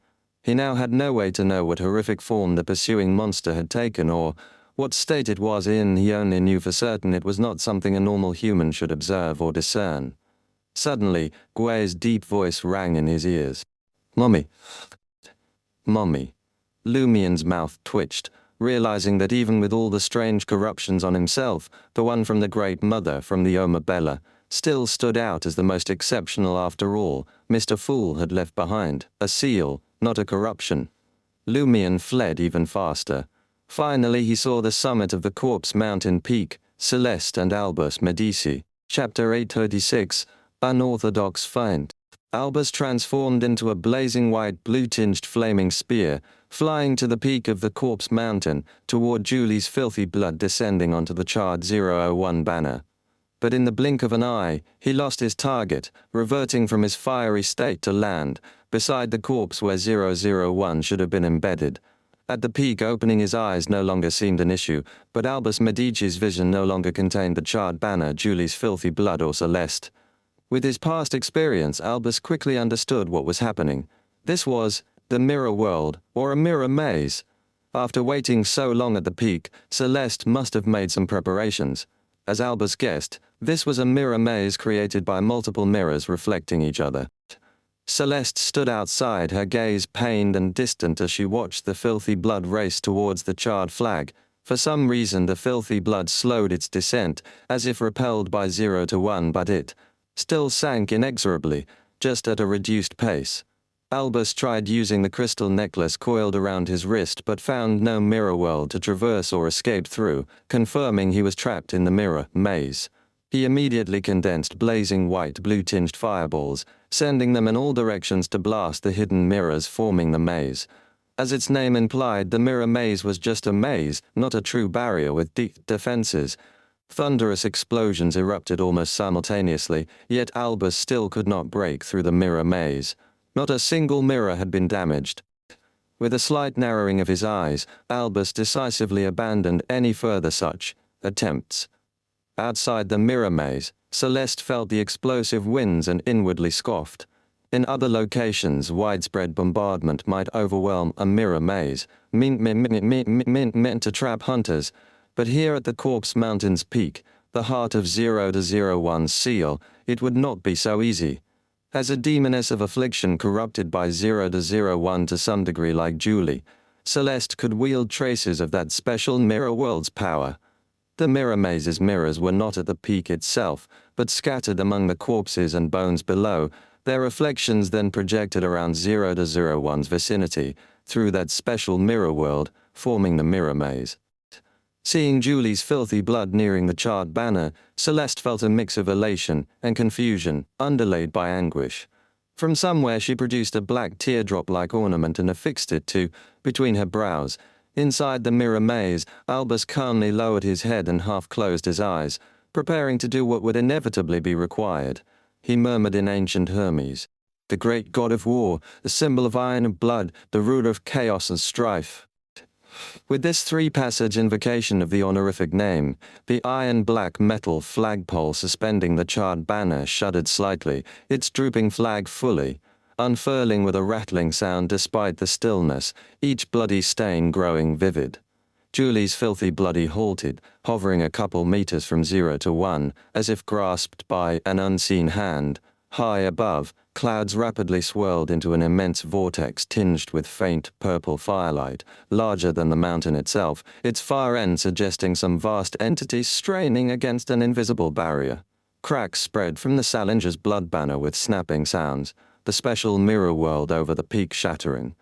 The mirror maze dissipated as its special mirror world projection broke apart. Albus's head snapped up, his irises now flecked with iron black, a bloody mark stark on his brow. His gaze fell on Celeste, now adorned with her own black teardrop ornament, meeting her eyes. Before combat could erupt, Lumion nonchalantly climbed over the peak's edge, a mere 7 or 8 meters from 0 to 1. No communication was needed as Albus and Celeste simultaneously attacked. Lumion. Albus casually thrust out a fist, expelling a massive blue-tinged fireball, while frost coalesced around Celeste's head into mirrors, each preceding an eerie smoldering black flame. But just as Celeste's icy mirrors would have reflected Lumion, his figure faded, vanishing with a mocking smile. Behind him, an immense silhouette suddenly loomed into Albus and Celeste's view. Already over 5 or 6 meters tall, yet still growing, twisting appendages, sprouting, it was covered in patches of brown bark and sickening knobs that oozed clear fluid from the gaps. For now, the monstrosity cradled a blood-stained vertebrae-trailing head in one hand, its silvery black empty eyes dead and sunken. On either shoulder was a fleshy, head-sized bulge, the surface rippling with some contained liquid. The next second the monster leaped to the peak, shedding puddles of wriggling maggot flesh. Countless black gaseous tendrils dragged at it from behind, trying to pull it back into the sleek iron-black breastplate mirror. The mere sight catalyzed a visceral sensation of corruption in Albus and Celeste. Celeste's hair billowed outward, rapidly thickening and coarsening, while Albus's face became mapped with protruding black veins. Boom! Albus's immense blue-tinged fireball with white remnants exploded against the monstrosity as Celeste's flickering array of frost mirrors reflected its figure, engulfing it in roiling black flames. Crack! The monster shattered mirror-like, its silhouette immediately reappearing beside 01, making Albus and Celeste's scalps prickle. It could use mirror substitution too. Raising its severed head, the monstrosity emitted a sound like it came from another world. Celeste felt herself plunged into cloying, frozen blackness, constrained on all sides, in inescapable oppression. Albus likewise found himself surrounded by stifling darkness. This was a mystic technique inspired by the mirror person's state of being. At that moment Lumion, having teleported away to avoid the earlier clash, reappeared at the corpse peak's base. His silhouette flickered behind Albus in the darkness, mouth opening to harumph, sending a pale yellow gaseous breath that washed over him. For an instant Albus's eyes went blank, his body swaying before he recovered his senses. The Red Angel had helped him resist part of the spell of Harumph's effects. Seizing Albus's momentary disorientation, Lumion's left fist blazed with white flames as he struck at his vulnerable point, the neck connecting head and body. Cull. As Lumion's fist neared Albus's neck, the member of the Medici family transformed into a humanoid blaze of white, blue-tinged fire. Not the merger with a flaming spear, but transmutation into living flame itself. In this fiery state, his neck was no longer a weakness. Bang! Lumion's punch only made the flaming figure waver and dim slightly. In the next instant, Albus became a roaring blue-tinged flaming spear, bursting through the black icy shackles into the air. Wheeling about like a javelin cast from the high vortex's hidden depths, he unleashed dozens of blue-streaked white fireballs in a thunderous barrage toward the peak. Boom, rumble, boom, boom. Horrific explosions engulfed the area in relentless succession. The indescribable monstrosity repeatedly used mirror substitution yet could not escape the bombardment's range. Meanwhile, Lumion had teleported preemptively back to the mountain's base. Still teleporting? Handbro isn't dead yet? As a chill ran down Lumion's back, he saw Celeste's face reflected in a nearby corpse's smooth breastplate. The Dominess had not met Albus's assault with mirror substitution, instead deploying a mirror to swiftly traverse the mirror world to the wasteland, one of Lumion's backup plans. Seeing she did not immediately attack him, Lumion turned his gaze back toward the peak. He did not regret missing the opportunity to eliminate Albus earlier, as that was the outcome he wanted. If he had intended to kill Albus with that strike, he would not have used only his cull ability. He would have surely drawn the Sword of Courage, or attacked in his Desire incarnation form instead. If I killed Albus now, who would help me deal with Celeste and that monster? Just me alone? Lumion inwardly muttered with obvious malice. His earlier attack had a hidden purpose, to deceive Albus into thinking his defenses were ineffective against Lumion, to make him believe the pitch-black bone ring on his hand could not target him. Then, at the crucial moment, he could. Surprise! Albus by exploiting this misconception. The thunderous explosions finally subsided. The corpses and bones atop the peak had suffered severe damage, and Julie's filthy blood had dissipated somewhat. The indescribable monster no longer had mirror substitution, its surface charred and tattered. Albus reappeared, his iron-black eyes lifting his right hand to push forward. A spiraling storm of white-blue fire ravens flocked relentlessly toward the monster's exposed abdomen in overwhelming numbers. Rumble, its weak point battered. The staggering monster collapsed into fragments. Seeing this, Lumion instantly drew a straight sword resembling the Sword of Courage and teleported to the peak, while Celeste also raced toward it. Chapter 837, each with their own schemes. Lumion did not directly teleport behind Albus Medici, nor did he approach the fragmented corpse of the monster Gay. Instead, his figure quickly materialized at the edge of the peak area. Earlier, while observing the battle from the mountain's base, he had already stopped the knowledge recitation from the brass talisman made by Archbishop Heriberg and removed the corresponding earplugs, placing them in the traveler's bag. This was out of concern that the upcoming intense battle might cause devastating damage to them. Similarly, he wore the mirror cufflink on his cuff, preparing to use it. As soon as Lumion appeared at the mountain peak, he saw the pus flowing from Gay's corpse fragments seep into the bodies and bones forming the ground, igniting nearly invisible and colorless flames. Those flames instantly engulfed Gay's dismembered body, burning it to ashes, giving no chance for it to writhe and grow. At the same time, Lumion noticed that the almost invisible remnant flames that had existed at the peak had mostly extinguished, with the remaining ones about to burn out completely. He had also noticed earlier from the mountain base that the scattered remnant flames on the wasteland were successively extinguishing. Of course, this did not affect the illumination of the corpse mountain and its surrounding areas. Light came from the purple fiery glow seeping through the massive vortex high in the sky, from the corpses, bones, and different parts of the wasteland ignited during the battle between Albus Medici Celeste and the monster Goe, and from the charred banner that was shaking and vibrating with increasing frequency. The original remnant flames are extinguishing? Were they not always present, but rather created by 01 in response to the appearance of Handbro, a being with godhood? As this thought struck Lumion, he gripped the ordinary straight sword, resembling the sword of courage with both hands, and ran towards Albus Medici, who was about a dozen meters away. With a whoosh, the straight sword burst into blazing white flames. Albus, with his brow mark vivid and seemingly about to drip, bent down, letting his hands touch the corpses and bones forming the mountain. The flesh of some corpses suddenly melted, becoming viscous, while bones rapidly gathered. Albus then straightened up, forcibly pulling from the corpse and bone ground. A huge white sword temporarily formed from countless spines and neck bones, with melted viscous flesh entwined around it, bringing a bloody and bizarre appearance. Albus dragged this bizarrely shaped, horrifying giant sword to meet Lumion. Crack! The giant sword of bones protruding through waxy flesh split Lumion's blazing white flame sword in two with a single strike. Lumion's figure vanished, rapidly reappearing behind Albus. He swiftly drew another iron-black straight sword resembling the sword of courage from the traveler's bag, and struck heavily at the neck of this Medici family member before him. Albus swiftly turned, swinging his monstrous giant sword horizontally, once again shattering Lumion's weapon. Lumion teleported once more, again flashing behind his enemy. But as soon as his figure began to materialize, sharp icy spears condensed in midair, raining down like a storm. Celeste, who had concealed herself and circled to an unknown location, launched an area attack targeting both Albus and Lumion.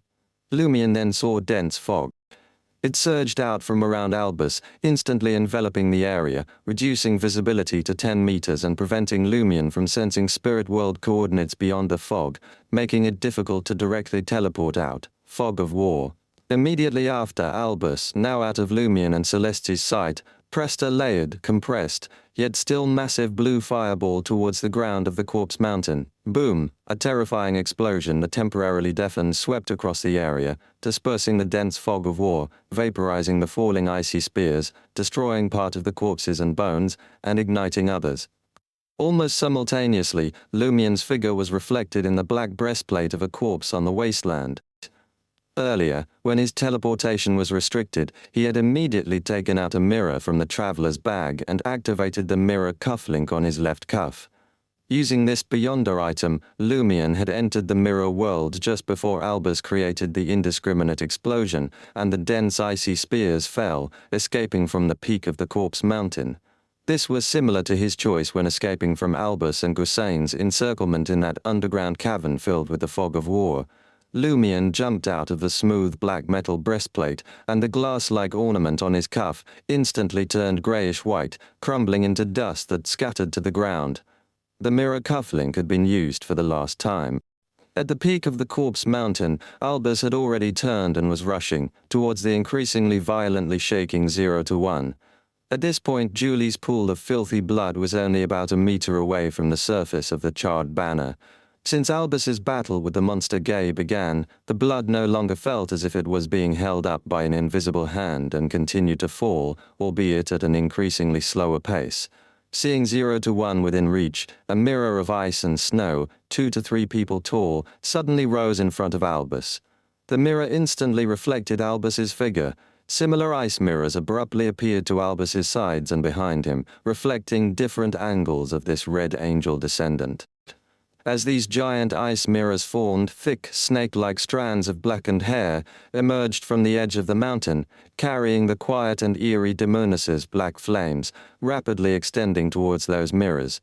Celeste intended to curse Albus with this. Albus swiftly turned sideways, facing the source of those snake-like black hairs, and saw Celeste cloaked in a black robe with an oddly flushed face. Boom! Multiple blazing white, blue-tinged fireballs quickly condensed, shattering those 4 huge ice mirrors into pieces. However, these fragments melted slowly, continuing to reflect Albus's image from different angles, densely awaiting the arrival of the snake-like hairs carrying the demoness's flames. Holding the bizarre giant sword, Albus suddenly transformed into a blazing white, blue-tinged fire person, expanding to 3 to 4 meters tall. This brought continuous high temperatures, completely melting those ice mirror fragments.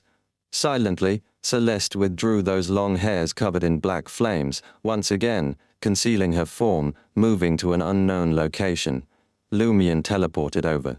This time he drew the iron-black sword of courage from the traveler's bag, the true sword of courage. Enduring the continuous burning pain of sulphurous flames, Lumion was instantly filled with courage. What's there to fear from just a Sequence 5 who can borrow some power from the Red Angel? Why hide? Lumion swung the sword of courage at Albus Medici, only igniting the godhood-possessing straight sword with blazing white, blue-tinged flames just before it was about to clash with Albus's bizarre bone and flesh sword. Having courage didn't mean not using schemes and tricks. Albus's now iron-black eyes showed no surprise. Instead, a smile curled at the corners of his mouth.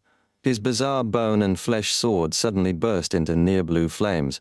You've been pretending to be weak all along, only using ordinary straight swords. How could I not be prepared for you to suddenly use a godhood-possessing attack? Albus's body abruptly metallized, instantly boosting his strength to its peak. Boom, the 2 swords collided, creating a sound like an exploding shell.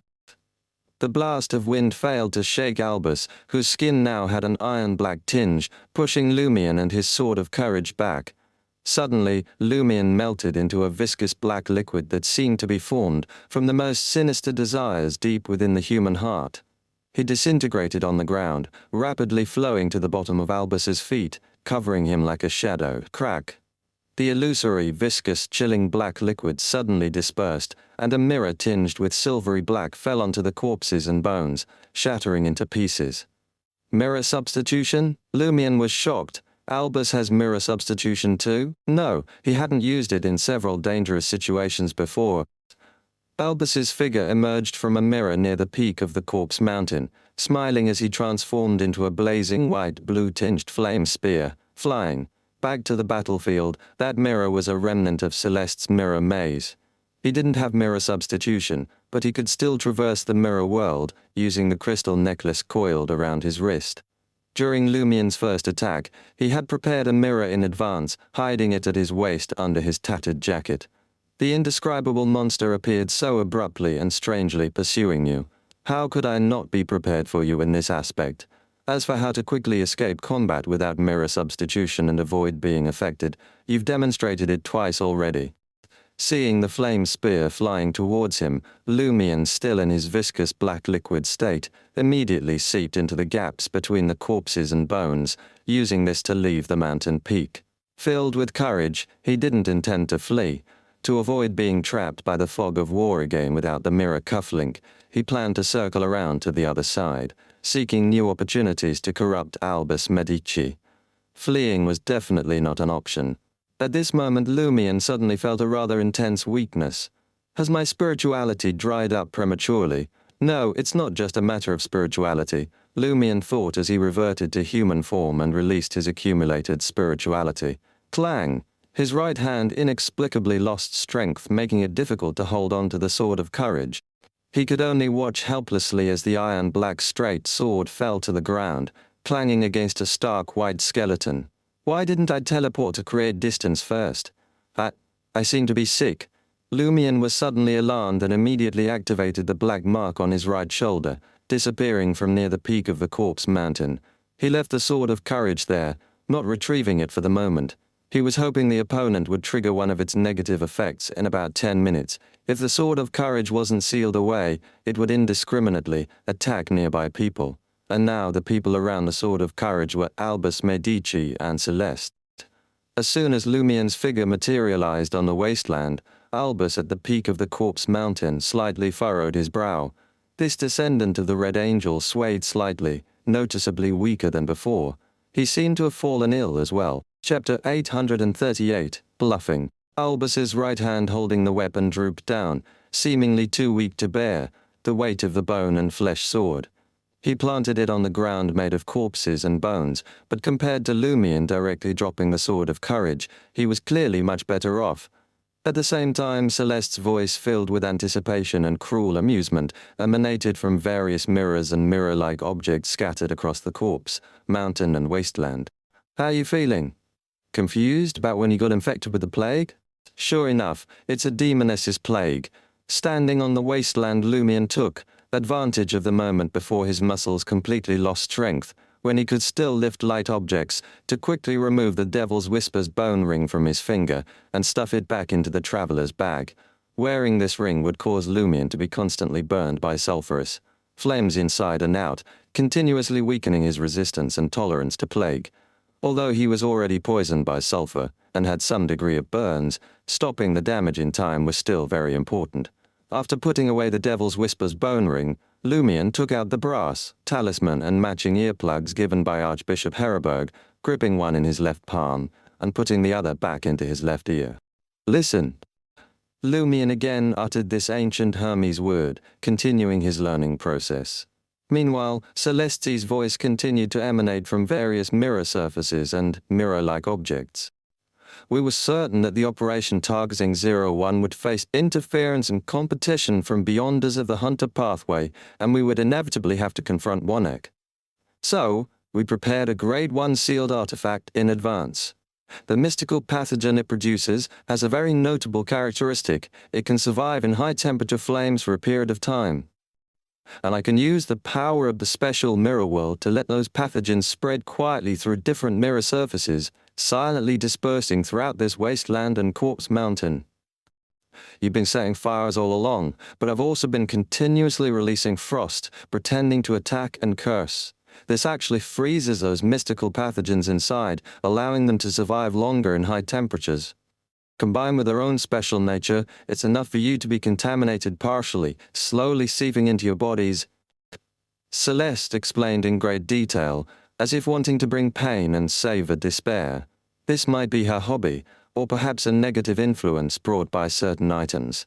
Albus Medici, leaning on that bone and flesh sword, kept turning his body, looking in different directions, seemingly trying to quickly pinpoint Celeste's true form and drag her out of the mirror world.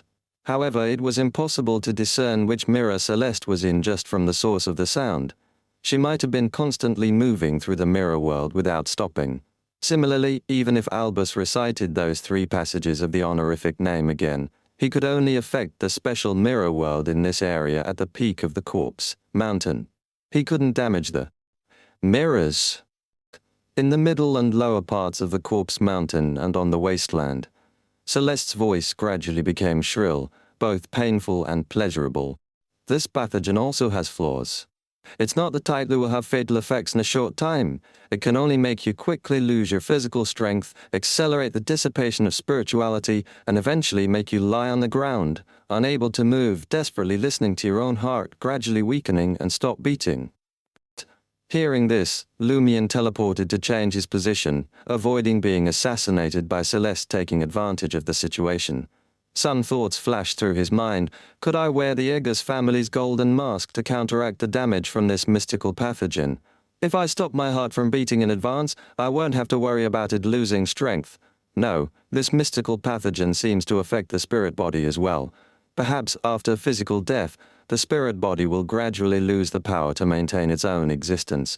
Moreover, Archbishop Heriberg said that becoming a deceased here would only lead to eternal slumber. Well, perhaps in the future, one might be awakened as a puppet of 001. Albus Medici at the peak of the corpse mountain suddenly laughed. "So that's how it is. I do feel weakened. Even with my ancestor helping me share the impact, in 3 or 4 minutes I should completely lose my fighting ability, barely able to crawl. But I don't remember if I told you what I was going to do in the underground mausoleum, or if you noticed that the abnormality had already occurred." As he spoke, Albus's smile gradually brightened. His demeanor was composed, appearing very confident and assured, not panicked at all. Celeste, who had been emitting sounds from different mirrors and mirror-like objects to delay time until the effects of the mystical pathogen deepened, suddenly fell silent. She seemed to be observing her surroundings, trying to find the abnormality Albus mentioned. Albus moved his neck and said with an upturned corner of his mouth, "I only have 3 things to accomplish here. First is to kill Warlock, so that 01 no longer has a proxy of this level. Second is to recite my ancestors' honorific names around 001, causing it to resonate and gradually awaken. Third, is to delay time, waiting for N01 to break free from this corpse mountain on its own." Haven't you noticed that the frequency and amplitude of 01's trembling and shaking are getting higher and larger? Have you noticed that 01 is about to break free from the corpse mountain? Woo, Celeste, hidden near the peak of the corpse mountain, concealed in one of the components of the previous mirror maze to closely observe Albus's movements, and ready to interfere with the target's self-rescue at any time, tensed up and instinctively looked towards the violently shaking and trembling 001. She then saw that charred banner with the dangerous blood spots densely covering it. Her head suddenly buzzed, and her neck ached. She was further corrupted. Crack! The mirror where Celeste was hiding instantly shattered, revealing her figure with a blank expression, her head trying to separate from her neck. Now, Albus seized the opportunity, discarding the heavy bone and flesh sword, transforming into a blazing white, blue-tinged flame spear, swooshing down near Celeste. Then, he created a dense fog of war, enveloping Celeste and the area within about 10 meters around this demoness. After completing this, Albus didn't give Celeste a chance to break free from her corrupted state and escape the fog of war through the mirror world. Mustering his remaining strength, he condensed several blue fireballs and sent them crashing into the fog of war one after another. Rumble, relatively violent explosions occurred, and pale blue flames rose up. Celeste's mirror substitution was passively triggered. But affected and misled by the fog of war, her figure reappeared still within the blast range, still covered by shock waves powerful enough to destroy a demoness's body. Albus controlled the power of the fireballs, ensuring the fog of war was never dispersed, causing Celeste's mirror substitutions to shatter one after another. Similarly, he also controlled the frequency of fireballs bombarding that small area of fog, not giving Celeste even a slight chance to recover and enter the mirror world. Finally, Celeste's shadow froze, their beautiful and seductive body blackened and disintegrated, falling to the ground in the form of corpse fragments. Plop! The black teardrop-shaped ornament she had been wearing on her brow fell onto a corpse. Albus stopped maintaining the fog of war and looked at the dead Celeste, laughing mockingly. "Oh, I forgot to tell you. My calmness just now was feigned. I needed to delay for 5 to 6 minutes to wait for 001 to resonate with my ancestor to the extreme, initially awaken, and break free from the constraints of the corpse mountain." "Why were you in such a hurry? So hurried that you forgot direct eye contact with 001 would lead to corruption, and you were already corrupted to some extent. Remember, being too hasty or too slow are both major taboos in war." While mocking the dead, Albus didn't go to pick up that black teardrop-shaped ornament, which clearly possessed Beyonder power, fearing it might trigger corresponding negative effects and impact subsequent matters, especially since he was already considerably weakened. At this point, his hands and feet had become powerless, running had become difficult, so he could only transform again into a blazing white blue-tinged flame. Spear, flying back near 0 to 01, he glanced at Julie's filthy blood slowly falling in midair, estimating it was only about 30 to 40 centimeters away from the target. Albus then threw a blue fireball at it, burning that pool of filthy blood, causing it to slowly evaporate and dissipate without triggering any additional changes. After closing his eyes to sense the frequency and amplitude of 0 to 01 shaking and trembling, Albus silently said to himself, "It seems to be progressing faster than expected. 2 or 3 more minutes should be enough. Hey, Celeste. I lied about one thing earlier. In the end, 0 to 01 still can't break free on its own. It needs me to help it with Medici family blood. I didn't mock your corpse earlier because I had too much time. Some words needed to be heard by Lumion Lee to make him overlook the part where I lied. Albus Medici then turned to look at the wasteland, at Lumion, who had just completed a teleportation to change his position to avoid being locked onto, and said loudly with a laugh, "You're very alert. In such a pressing situation you actually didn't follow that fool Celeste to observe the abnormalities of O01. Lumion raised his hand to scratch his right ear, telling a lie that couldn't be more obvious. "Sorry, I was learning. I didn't hear your conversation just now. All right, I admit, I was thinking Celeste would help me confirm the current situation of Ju 00001. Albus looked at this guy and said thoughtfully, "You're very calm. Your physical compatibility should be almost depleted by now. As for me, with my ancestors sharing the burden, I can definitely hold out longer than you." Lumion laughed, laughing with composure and confidence, exuding the brilliance of a top student. "Haven't you noticed that there are other abnormalities here?" Chapter 839. The Hidden Taboo. Other abnormalities? Albus's first reaction was that Lumion was imitating him, trying to trick him into looking at something he shouldn't. He cautiously scanned the wasteland below the corpse mountain, only seeing undead soldiers fallen in different places and nearly extinguished colorless embers. During this process, Albus also listened for any movements around him, but apart from the increasingly violent trembling and shaking of 001, he received no other information. "Are you trying to delay time this way? I think this is more advantageous for me," Albus replied to Lumion with a smile. The image of this competitor was reflected in his iron-black eyes as he quickly estimated the probability of launching a successful surprise attack in his mind. He wanted to eliminate the last hidden danger before losing his close combatability. Lumion didn't give Albus this opportunity. Although his arms had weakened to the point where he could only pick up relatively light objects, and his legs were so weak he could barely walk, the accumulated spirituality he released was still quite abundant, enough to support him in completing many teleportations. His figure disappeared from Albus's sight, then reappeared on the side of the corpse mountain.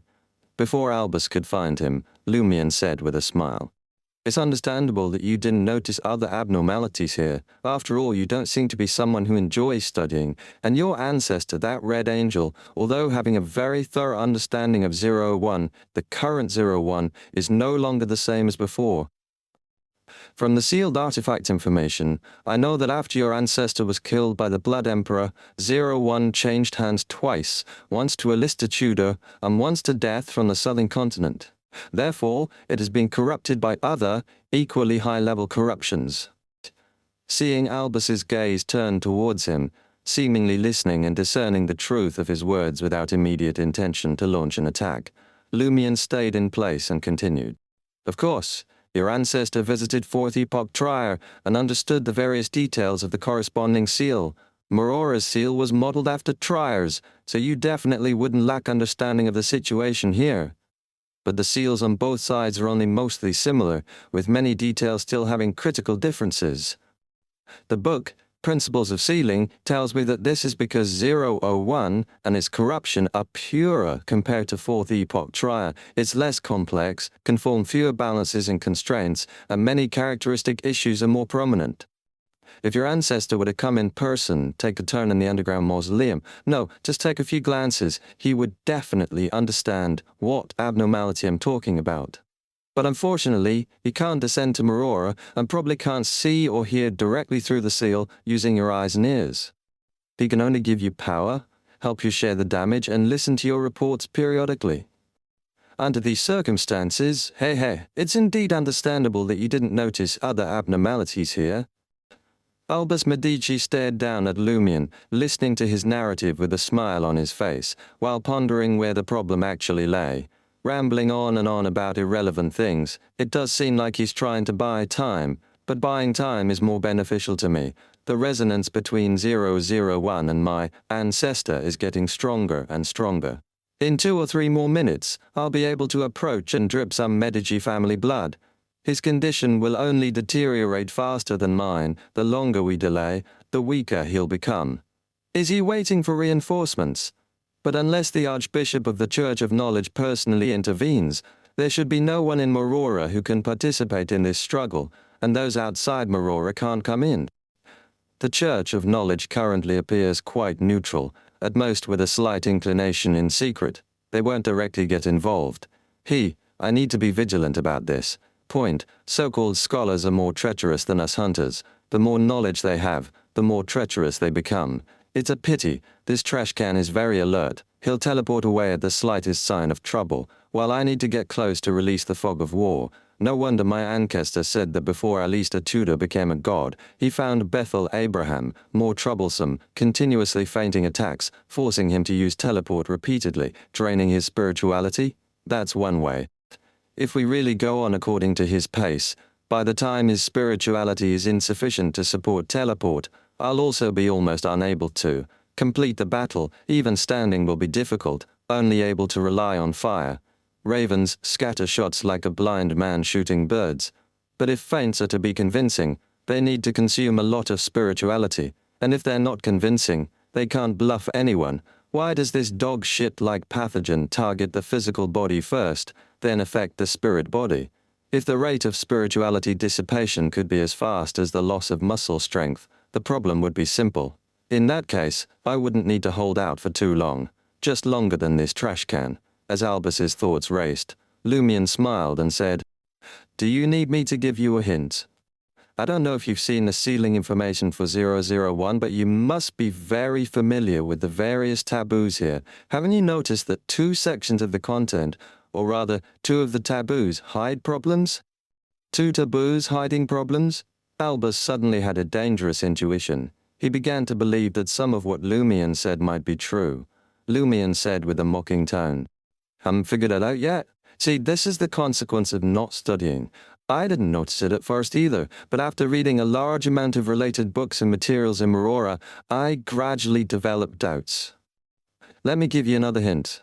The first problematic taboo is that experimental subjects must cover their eyes and carry a lamp.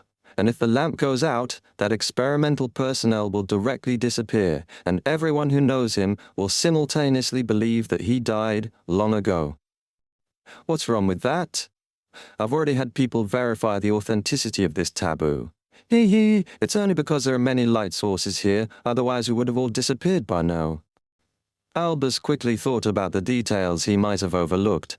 At this moment, Lumion's figure suddenly disappeared. He teleported to change his position, appearing near the top of the corpse mountain, next to the Sword of Courage. Taking advantage of the fact that he could still move the traveler's bag, he crouched down and slipped the bag he had been holding in advance over the Sword of Courage, returning it to its companions. At this time Albus, not expecting Lumion to appear so close to the top of the corpse mountain, was still searching for the target with his gaze across the wasteland. By the time he reacted and condensed blue fireballs to bombard downwards, Lumion had already activated the black mark on his right shoulder and truly teleported to somewhere in the wasteland. He risked picking up the Sword of Courage because he now realized that he might be the one facing its indiscriminate attacks later. As the rumbling explosions just began to subside, Lumion's voice sounded again. "Have you figured it out yet? After I arrived to the real corpse mountain, I actually doubted my guess and completely abandoned it. But the later results made me more certain and allowed me to figure out more problems along the way." Lumion spoke to Albus Medici from afar in the tone of a teacher. "The answer is, why must it be experimental subjects carrying lit lamps to enter? Why not place burning wall lamps at intervals inside the underground mausoleum and replace the lamp oil regularly? Although this would consume more resources, it would be more convenient and safer. The Church of Knowledge's financial power couldn't possibly be unable to support such an arrangement. Is it to make the seal seem mysterious and terrifying? Obviously not. There are clearly deeper reasons." Albus Medici's eyes flickered slightly, vaguely having some guesses. He cast his gaze towards the embers scattered across the corpse mountain. Lumion's figure disappeared again, appearing among Celeste's corpse fragments. He then inverted the traveler's bag over the black teardrop-shaped forehead ornament, collecting it. This time, Albus tracked Lumion's figure in time, but he didn't make a move, nor did he transform into a flame spear to throw himself over. This was firstly, because the other could teleport away at any time, and secondly, because what Lumion was doing now was also beneficial to him. Albus was almost certain that the forehead ornament was the source of the current mystical pathogen. After placing it in another space, the concentration of pathogens here would gradually decrease, preventing their conditions from rapidly deteriorating, allowing them to hold out longer. After putting away the forehead ornament, Lumion immediately teleported to the wasteland on the other side of the corpse mountain, smiling at Albus. The second problematic taboo is Beyonders, with strength surpassing sequence 5, are forbidden from approaching. Warning: Beyonders with strength surpassing sequence 5 are forbidden from approaching. Albus immediately understood Lumion's line of thought and asked in a deep voice, "You mean there's no need to specifically emphasize that Beyonders above sequence 5 cannot approach?" Indeed, in reality, as long as they're not already corrupted experimental subjects or special people like us, whether they're above sequence 5 or not, they shouldn't approach 001. Lumion wanted to applaud, but even adjusting the traveler's bag was quite strenuous for him now. He said with a tone that approved his educatability, "Yes, so why specifically emphasize that Beyonders above sequence 5 cannot approach?" Probably because when Beyonders above sequence 5 approach 001, besides bringing danger to themselves, it would also trigger additional, more terrifying abnormalities. Therefore, it must be specially warned. Just now, the appearance of Hanbro brought about an attack from 001, leaving embers all over this wasteland and Corpse Mountain. And from my observation, these embers will extinguish on their own. What does this indicate? It indicates that before we came in, this place was in darkness, without any firelight. Combining this with the first problematic taboo I mentioned, and with what the book Principles of Sealing says about self-balance and self-sealing, the potential hidden danger becomes very clear. Albus's expression changed slightly, obviously realizing what the possible abnormality might be. Lumion once again changed his position using teleportation, and continued, "That hidden danger is that there's a latent taboo. The underground mausoleum needs eternal, deathly darkness. It can occasionally have light, but there can't be continuous light in the same place. And when Beyonders above sequence 5 with Godhood approach, it instinctively causes 01 to burn this area, bringing embers that can last for a period of time." At this point, Lumion's smile grew even brighter. Now, the embers have been burning for a while and is still continuously creating firelight. I'm very curious about what will happen next. What will happen? Albus Medici's gaze instantly froze, his back suddenly tensing. He knew where the problem lay now. The frequency and amplitude of 0-1's trembling and shaking were more violent than he had anticipated, progressing faster. At this moment, the entire sky suddenly took on the color of burning. Chapter 840, The Importance of Knowledge. Inside Morora, two exiles who were dueling suddenly dropped their swords and clutched their necks with their hands. Blood seeped through their fingers. Nearby onlookers and pedestrians also experienced a stuttering effect, as if their heads were being grabbed by invisible hands and forcefully pulled upwards, causing the muscles in their necks to gradually tear. In the endless graveyard near the Knowledge Cathedral, all the trees suddenly burst into bright red flames. The soil in the corresponding graves writhed as if something was trying to crawl out.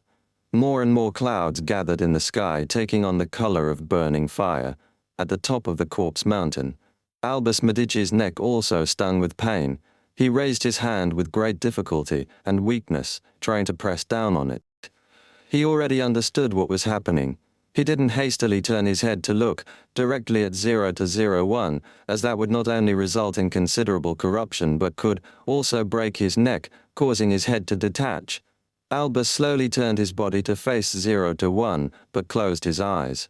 At the same time, he heard rustling and clanging sounds from the wasteland.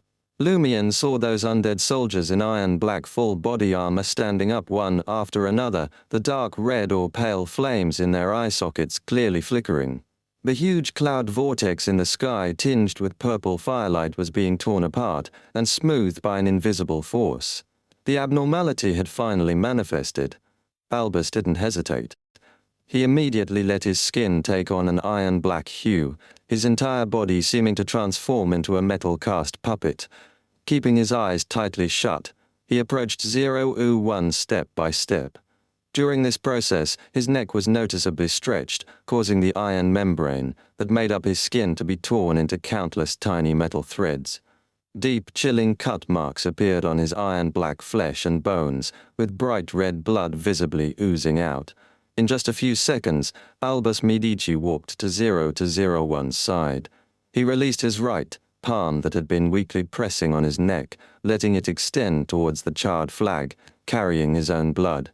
As a fellow hunter, Albus also had very strong spatial perception and positioning abilities.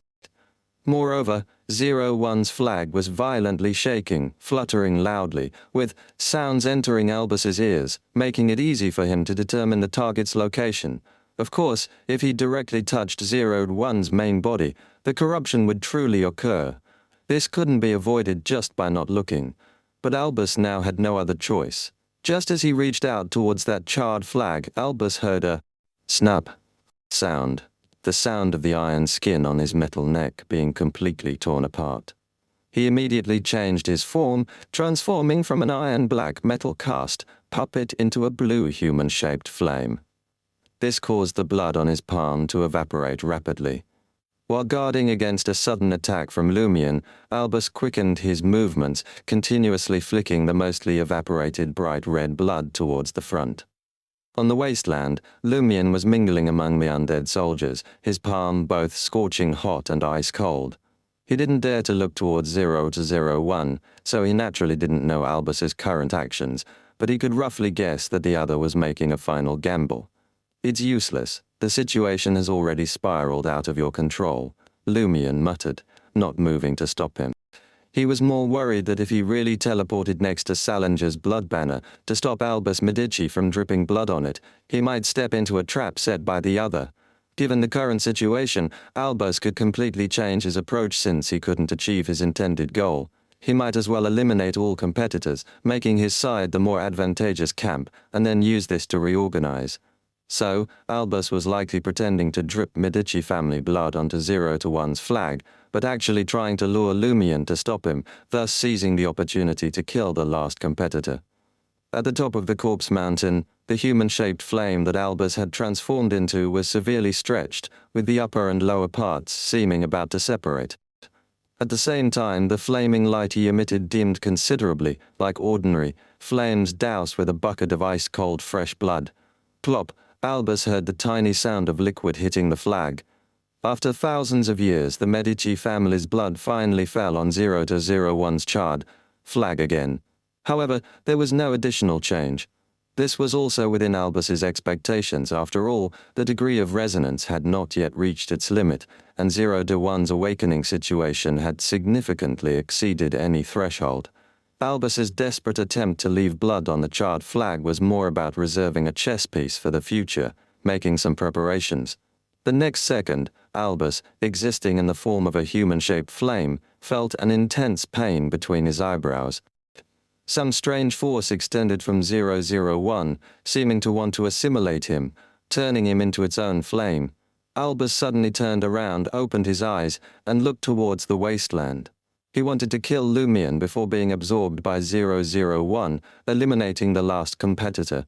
That trash can actually manage to stay calm and didn't come to stop me from smearing blood on 0-1's surface. Amidst Albus's regret, Lumion's figure was reflected in his flaming eyes.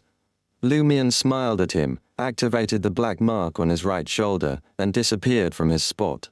Albus didn't hide his disappointment and regret. Reverting to his human form, his neck was already torn open, revealing white bones and blackened blood vessels. He then activated the crystal necklace wrapped around his wrist, causing it to explode directly. Bang, bang, bang. The consecutively exploding crystals formed a deep vortex in front of Albus, with a deep, dark world covered by a glass-like barrier at the bottom of the vortex, that special mirror world. Under extremely urgent circumstances, and unable to directly leave Marora, Albus Medici chose to jump into the dark vortex in front of him, falling towards that special mirror world.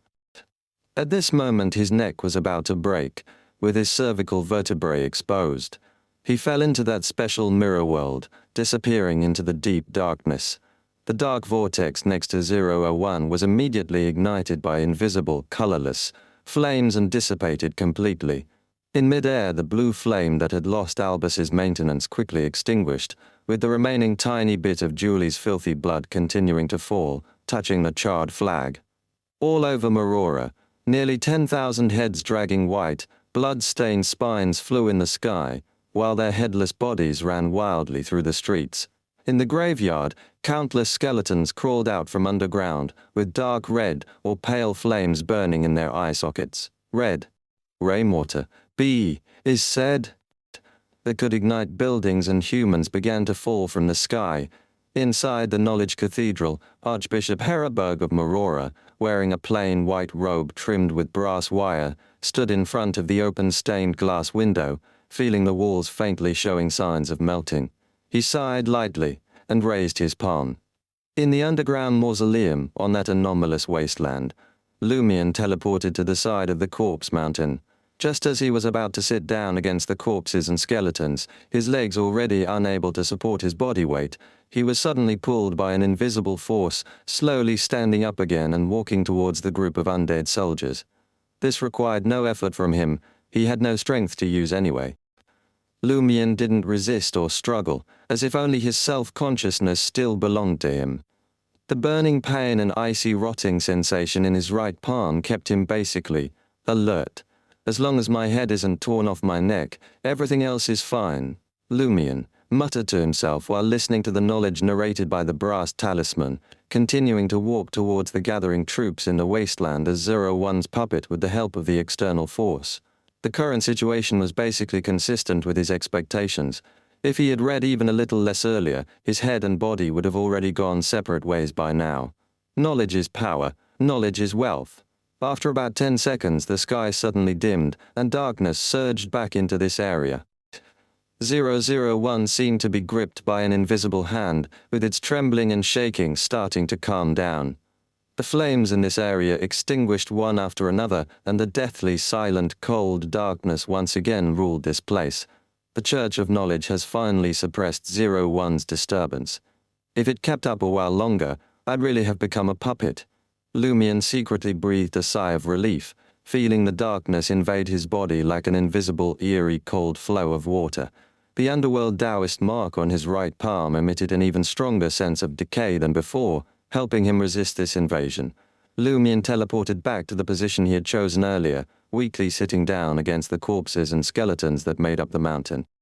He closed his eyes, focusing on listening to the knowledge transmitted from his ear-plugs in this lightless, pure darkness.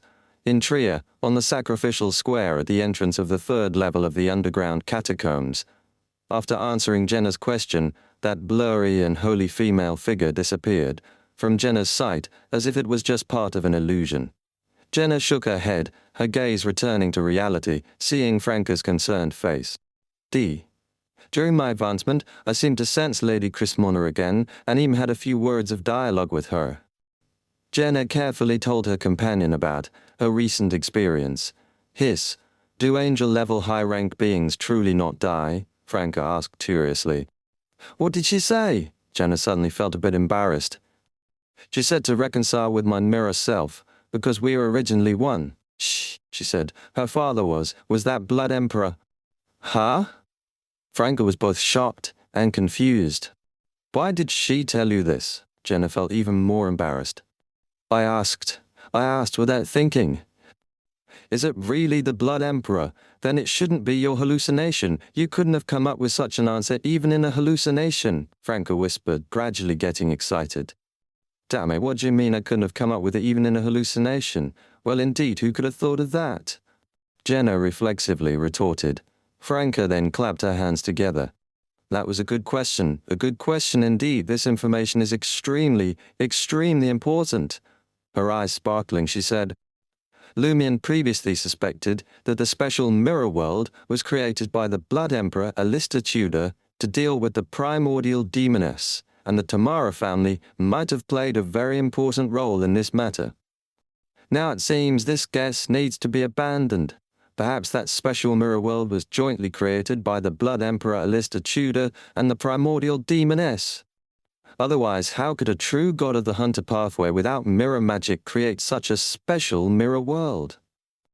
Chapter 841, The Brand. Jenna paused before responding. True. Initially, they believed the special mirror world was a result of the War of the Four Emperors, created in the aftermath of fierce battles among beings like the primordial demoness and the Blood Emperor. However, after Lumion explored the treasury of the Blue Avenger, he uncovered new information suggesting the special mirror world existed before the War of the Four Emperors. He speculated it was a tool crafted by Blood Emperor Alusta Tudor to counter the primordial demoness and a means for resurrection. Their greatest confusion at the time was why Alusta Tudor, a true god of the hunter pathway, could create such a uniquely bizarre mirror world. Did high-rank beings of the apprentice pathway under him participate? Franca then remarked wistfully, according to Lumion's theory and our experience, both hunters and demonesses bring calamity. Wouldn't a true god of the hunter pathway combined with one from the demoness pathway essentially epitomize the concept of disaster? No wonder Fourth Epoch, Trier ended up the way it did. However, is it possible for true deities from neighboring pathways to cooperate amicably instead of immediately succumbing to the urge to converge and battle for dominance? Jenna, puzzled by this question, pursed her lips in thought before asking, is there a way to control that urge to converge? That's beyond my knowledge for now, at least until I come into contact with the corresponding mystical knowledge after becoming an angel, Franca self-deprecatingly said, her thoughts wandering. Perhaps the primordial demoness could, but definitely not the Blood Emperor. Given our understanding of the history of the Fourth Epoch, he was a violent, bloodthirsty madman. How could he control himself unless someone helped him? Who could that be? Jenna paused thoughtfully and then said, the Tamara family. Franca's eyes lit up. Right, the Tamara family at that time was primarily known for the apprentice pathway. High-rank beings of the apprentice pathway excel at sealing and controlling space, and could utilize the mirror world to a certain extent. Yes, this explains why the Tamara family was involved in the creation of the special mirror world. One of the two special mirror world fragments they held came from a tomb of the Tamara family. Growing more excited, Franca said, the Tamara family must have been the bridge between the Blood Emperor and the primordial demoness, carrying out a secret mission. And since they had long been exposed to the demoness sect, it makes sense that some of their members sided with them after the split. And, moreover, since Lady Crismona is a descendant of the Blood Emperor, then her twin brother, the current Demoness of Grey, probably is too. The apprentice lineage of the Tamara family has borne many humiliations over the past 1,000 years, willingly becoming women to continue serving the direct descendants of the Blood Emperor. Such loyalty, such loyalty! As she spoke, Franca mockingly wiped away a tear, moved by her own words. Jenna, long accustomed to her companion's boundless digressions and jokes, raised her own question.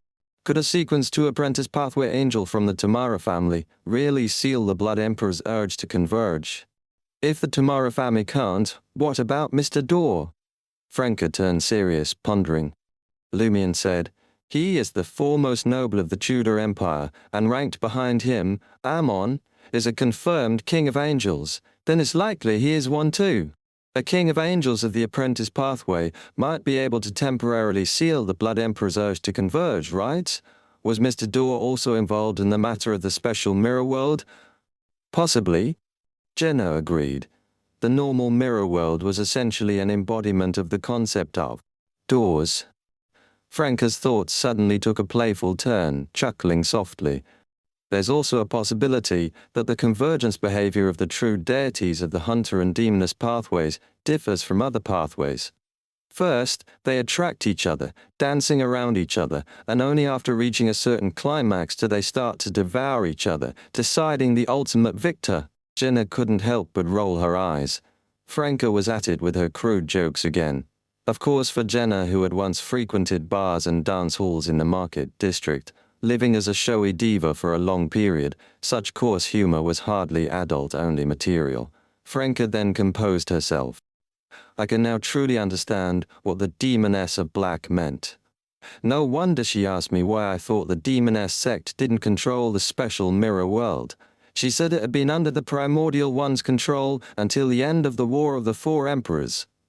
But she also believed that the special mirror world was initially created to combat the Primordial One, only later controlled by her. Is she unaware of the secrets of those times and the demoness of Grey's lineage, or is she just deceiving me, trying to mislead me? Or did the Blood Emperor indeed initially want to combat the Primordial One, but she then took control of the nascent special mirror world, leading to their cooperation? Or was their cooperation aimed at combating something else? What was their purpose in creating such a special mirror world? Jenna shook her head honestly. I don't know, Franca thoughtfully stroked her ponytail. The Demoness of Black is both a descendant of the Primordial One and has the Tamara family's bloodline. She probably knows more about the special mirror world than I imagined. Jenna hummed in response, rubbing her temples. Either way, we need to report this information quickly. Franca glanced at Jenna and cleared her throat. You also need to go back and rest, adapting to the changes the potion has made to your body. At the foot of the corpse mountain, Lumion sat with his eyes closed, his back against the piles of bodies and skeletons, intently listening to the monotonous voice emanating from the brass earplugs. He was completing his studies. He no longer needed to listen to all the remaining books. Mastering this one would likely suffice. Yet, even so, it would still take over 10 hours. As time ticked away, Lumion's body grew weaker. Even with the support of the corpses and skeletons, he could no longer sit upright, relying solely on external forces to keep from collapsing. His spirituality was evaporating faster, rendering him unable to use his teleportation ability anymore. Fortunately, he had stowed away the artifact left by Celeste and the Mystic. Pathogens had been dissipated completely by 001's activation. His condition hadn't worsened to the point where his heart was too weak to beat or his spirit body began to disintegrate, allowing him to barely keep at it. After an indeterminate period, Lumion suddenly felt invigorated, his body regained strength and his spirituality was replenished. It was 6 in the morning based on Cordu time. His body refreshed and free from illness, Lumion sat up straight and resumed the final part of his study. Nearly 45 minutes later, he uttered an ancient Hermes word in a deep voice. Stop! He felt he was on the brink of corruption and could not accumulate anymore. Just as the brass talisman finished transmitting the knowledge, Lumion's mind became hazy. Vaguely, he saw the charred flag dotted with dangerous blood spots, surrounded by dense darkness gently swaying. Lumion also saw the ground covered in corpses, a vast army marching, the earth soaked in blood, countless severed arms and limbs. A strong smell of blood and rust pierced his nose, as if coming from himself. Lumion felt a certain call, not just from the charred flag, but also from the dense darkness enveloping it. The burning heat and icy cold in the palm of his right hand became more distinct. They originated from the residual aura of the Blood Emperor and a seal left by the underworld Taoist. At that moment, Lumion suddenly realized another, deeper purpose of the Aurora Order's arrangement of the Dream Festival. With the underworld Taoist's seal, I truly share a mystical similarity with 0-1. 001 once belonged to Blood Emperor Alista Tudor, then fell under the control of death and suffered the corruption of the Death Pathway's powers, which were also utilized by the Church of Knowledge to seal 001 itself. And now I carry the residual aura of the Blood Emperor and the seal left by the underworld Taoist, bearing powers of the Death, Evernight, and Warrior pathways.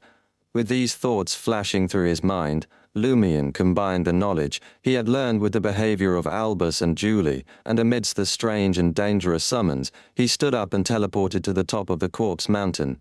He didn't open his eyes. In the deathly silent, icy darkness, he couldn't see anything even if he did. But as he drew closer, a sharp pain developed between Lumion's eyebrows, and his blood or something else seemed to want to burst through his pores and flesh. Lumion didn't resist, enduring the pain. Finally, a droplet, resembling blood, tore through his forehead and flew towards where 01 was located. With a plop, the residual aura of the Blood Emperor inside Lumion suddenly boiled over, turning into a raging river of flames that ravaged between his spirit, body, organs, and flesh. The icy rotting sensation in his palm intensified, preventing this river of flame from carrying away all his flesh and breaking the seal. Lumion soon suffered so intensely he nearly lost consciousness. Only when the residual aura of the Blood Emperor gradually subsided did he slowly regain his thoughts. He let out a long breath and whispered to himself, "I should be the proxy for 001 now. If it weren't for the underworld Taoist seal, I would definitely have become another Wanak. No, not another Wanak, but Blood Emperor Alista Tudor, who would have used my body to return." Lumion didn't dare to linger near 001, afraid that the sealed artifact might detect a flaw in its new proxy, a defect with a will of his own that still persisted.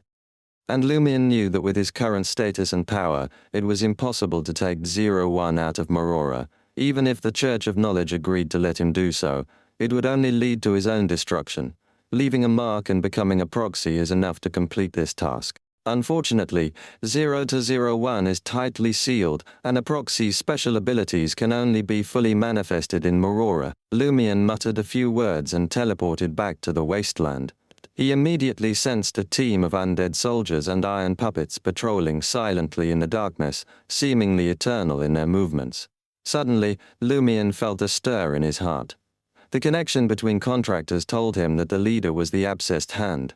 This mysterious being had regrown bones and flesh after being subjected to the bombardment of divine descent, but it seemed to have been conquered by 0 to 01, becoming its guard. Is Hand Bro's unique trait being indestructible? Lumion turned his body, letting the Abscessed Hand and his puppets pass by. Unexpectedly, the Abscessed Hand stopped in front of Lumion and uttered in a low voice, "Omibella." Chapter 842. Departure. Omibella. Hearing the voice of the Abscessed Hand and the name it shouted, a chill ran up Lumion's spine, making his hair stand on end and cold sweat break out. He didn't know when the Abscessed Hand had regrown bones and flesh from the ashes, returning to its original form, but he was prepared for any abnormalities when it passed by him, given the contract stemming from the Inevitability pathway's powers between them. Lumion wasn't overly worried. They were colleagues now, and the situation shouldn't turn dangerous. What he didn't expect was that the Abscessed Hand would call out, "Omibella." It was like a horror story. For a moment Lumion couldn't help but wonder if he had already been subtly eroded by the Great Mother's child of God, Omibella, to the extent that he was gradually being replaced. Standing in the pure darkness, the unseen Abscessed Hand paused for a few seconds, then continued moving forward with the group of iron puppets and undead soldiers marching mechanically. Only then did Lumion snap back to reality, pondering the reason for what had just happened. According to Ludwig, some beings created directly by the Great Mother, or granted her boon, lacking necessary intelligence, can sense the trace of Omibella's bloodline in me, and regard me as the Great Mother's child of God. Hand Bro was first revived and interrupted by divine descent, then controlled by 001, becoming its puppet. The feminine transformation trend seemed to have stopped, meaning it hasn't fully revived and lost its self-awareness, truly lacking necessary intelligence. Was it directly created by the Great Mother, or did it receive her boon, the corruption turning it into a woman and pushing it to the limit of beauty likely originated from the Great Mother? That does seem plausible. Even a single drop of blood can regrow a complete body, evoking a sense of rebirth, but something's off. By this logic, the Abscessed Hand should call me an honorable child of God and show some subservience. Heh heh. To directly call the child of God's name is blasphemy. Lumion grumbled to himself, growing more puzzled. Also, if Omibella itself is a title, the Abscessed Hand should only know I'm a child of God, not a specific name. The Great Mother likely has multiple children of God, perhaps continuously created. How could the unwise Hand Bro distinguish who is who and what their name is? Unless Omibella is the most special child of God, or Hand Bro knew Omibella, the giant queen in its previous life. Lumion raised his right hand, rubbing his chin, thinking he should quickly report this to Madame Magician after leaving, and see if they could uncover the Abscessed Hand's original identity. Perhaps the ancient records in the new City of Silver contain some clues. After a few seconds, Lumion vanished from the spot, teleporting back near the top of the corpse mountain. Distracted by the abscessed hand incident, he remembered he still had spoils to collect. That was the beyonder characteristic of the Demoness of Affliction from Celeste, which could later be used by Jenna. As for Julie's characteristic after the Divine Descent and Filthy Blood incident, Lumion had no idea where it was. In the deathly silent darkness, Lumion stored the shapeless Demoness of Affliction, beyonder characteristic, in his traveler's bag. He even placed 2 chunks of Celeste's corpse inside. Maybe they can be used as supplementary ingredients. If not, I can give them to Ludwig. With me as godfather away for so long, I should bring him a gift. But will he consider this dirt? Lumion mumbled and teleported to the edge of the wasteland, leaving the area steeped in deathly darkness. As 0-01's proxy, he quickly and smoothly exited the underground mausoleum, returning to the entrance area. Lumion then opened his eyes, seeing the blue sky. At that moment, the morning sun was bright but not harsh, the air fresh and carrying a slight burnt scent after the rain. Having spent over 10 hours in the eternal darkness of the underground tomb, Lumion felt as if a lifetime had passed. Then he saw numerous heads, each trailing a blood-stained, pale spine, hovering in the air. They were countless, thousands, all staring at the entrance of the tomb, at Lumion. Among them were faces Lumion recognized, regulars at the carnival bar, the aftermath of 0-01's activation. There must be thousands, if not tens of thousands. Is this a form of sacrifice? Red Priest, thoughts flashing through his mind, Lumion raised his hands. His forehead became hot, with a slight prickling pain. Ooh! A violent gale suddenly blew, scattering the thousands of heads with trailing spines back into the city. The flying head seemed to sense Lumion's will, drifting with the wind, and landed back on their headless bodies. So this is the special power of a proxy. Unfortunately, it can only be used in Morora. Lumion lowered his hands, feeling regretful, and walked out of the cemetery. At the cemetery gate, an exile was twisting his own returned head back in place. Crack! His head turned from facing his spine back to the front. Seeing Lumion watching him, he smiled and spoke normally. Today's weather is really nice. Yeah. Lumion responded with a relaxed smile. He teleported directly to the carnivore bar, appearing at the door of Julie's room. The corpse of Les was gone from the bed along with Julie's collections. The enforcers have been here. Did they bury Les's body in the cemetery? Lumion mused and vanished from the spot.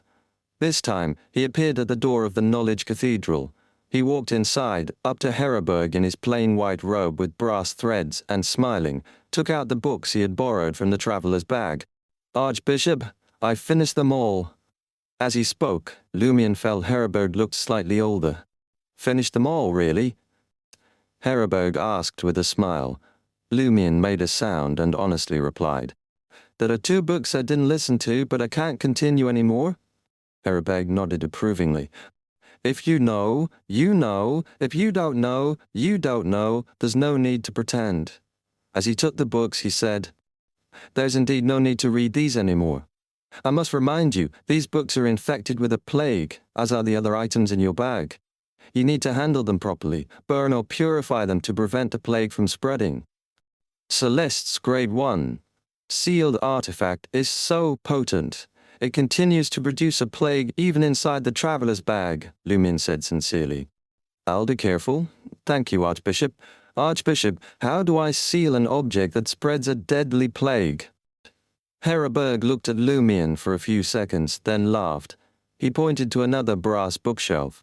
That one, and that one. Take a look and learn. Indeed, teachers never give direct answers. Lumion didn't resist continuing his studies. He pulled out the books and placed them in his traveler's bag. Then he smiled and asked, Your Grace, what should I do to leave Morora? The white-haired Herreberg said meaningfully. No one has ever forbidden the residents here from leaving Morora. They simply don't want to leave. Lumion was momentarily stunned, then asked with sudden realization, Leave the way you came? Herreberg showed a look of approval, then pointed to Lumion's clothes. Do you want to change your clothes? Lumion looked down and saw his clothes, pants, and shoes had become tattered from the previous intense battle. He was about to take out spare clothes from the traveler's bag but remembered they were also infected with the mystical plague. Heraberg pointed to a room near the stairs. There are clothes you can change into? Thank you, your grace. Lumion sighed in relief and quickly entered the room, finding several plain white robes with brass threads hanging inside. These were the vestments of the Church of Knowledge clergy.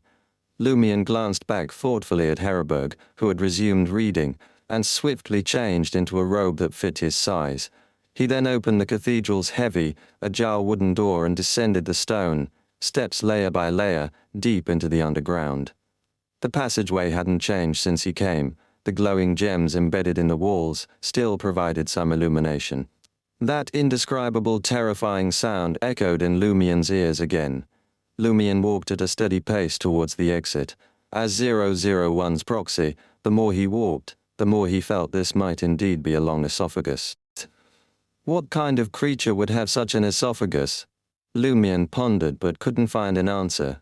Alert to this possibility, he neither transformed into a flaming spear nor teleported, instead walking obediently for several hours until he reached the double bronze doors. He extended his hands and pulled, making the door emit a heavy sound as it slowly opened. Outside, no one was guarding it. Lumion sneered silently and stepped out. He didn't forget to close the door behind him. Wearing the plain white robe with brass threads, he walked back, feeling unseen, unknown gazes upon him. Reaching the prison where he had been held, Lumion activated the black mark on his right shoulder. He chose to teleport back to Trier, to the apartment he rented. His body and spirit were in decent shape, but he felt a strong sense of fatigue, wanting to rest. Just as his figure materialized, he saw Ludwig enjoying afternoon tea. Ludwig looked up and froze. Clang! The silver fork in the boy's hand fell onto the dessert plate. Chapter 843, Black Tear. Seeing the genuine fear in Ludwig's eyes, Lumion looked down at himself and noticed the plain white robe with brass threads he was wearing. He laughed and reassured his godson. Don't be afraid. There's no exam and no study. Ludwig's eyes lit up and his expression gradually relaxed. For a moment he had feared that his godfather had joined the Church of the God of Knowledge and Wisdom, thinking the sky was falling. Lumion glanced at Lugano, who had hurriedly stood up. He took the former carnivore bar owner's stomach from the traveler's bag and tossed it to Ludwig. This is a gift for you. Having completed his journey to Marora, Lumion was no longer bound by his promises and could now obtain godhood. He decided to accelerate the formation of his hunter team, with Ludwig being the most important member.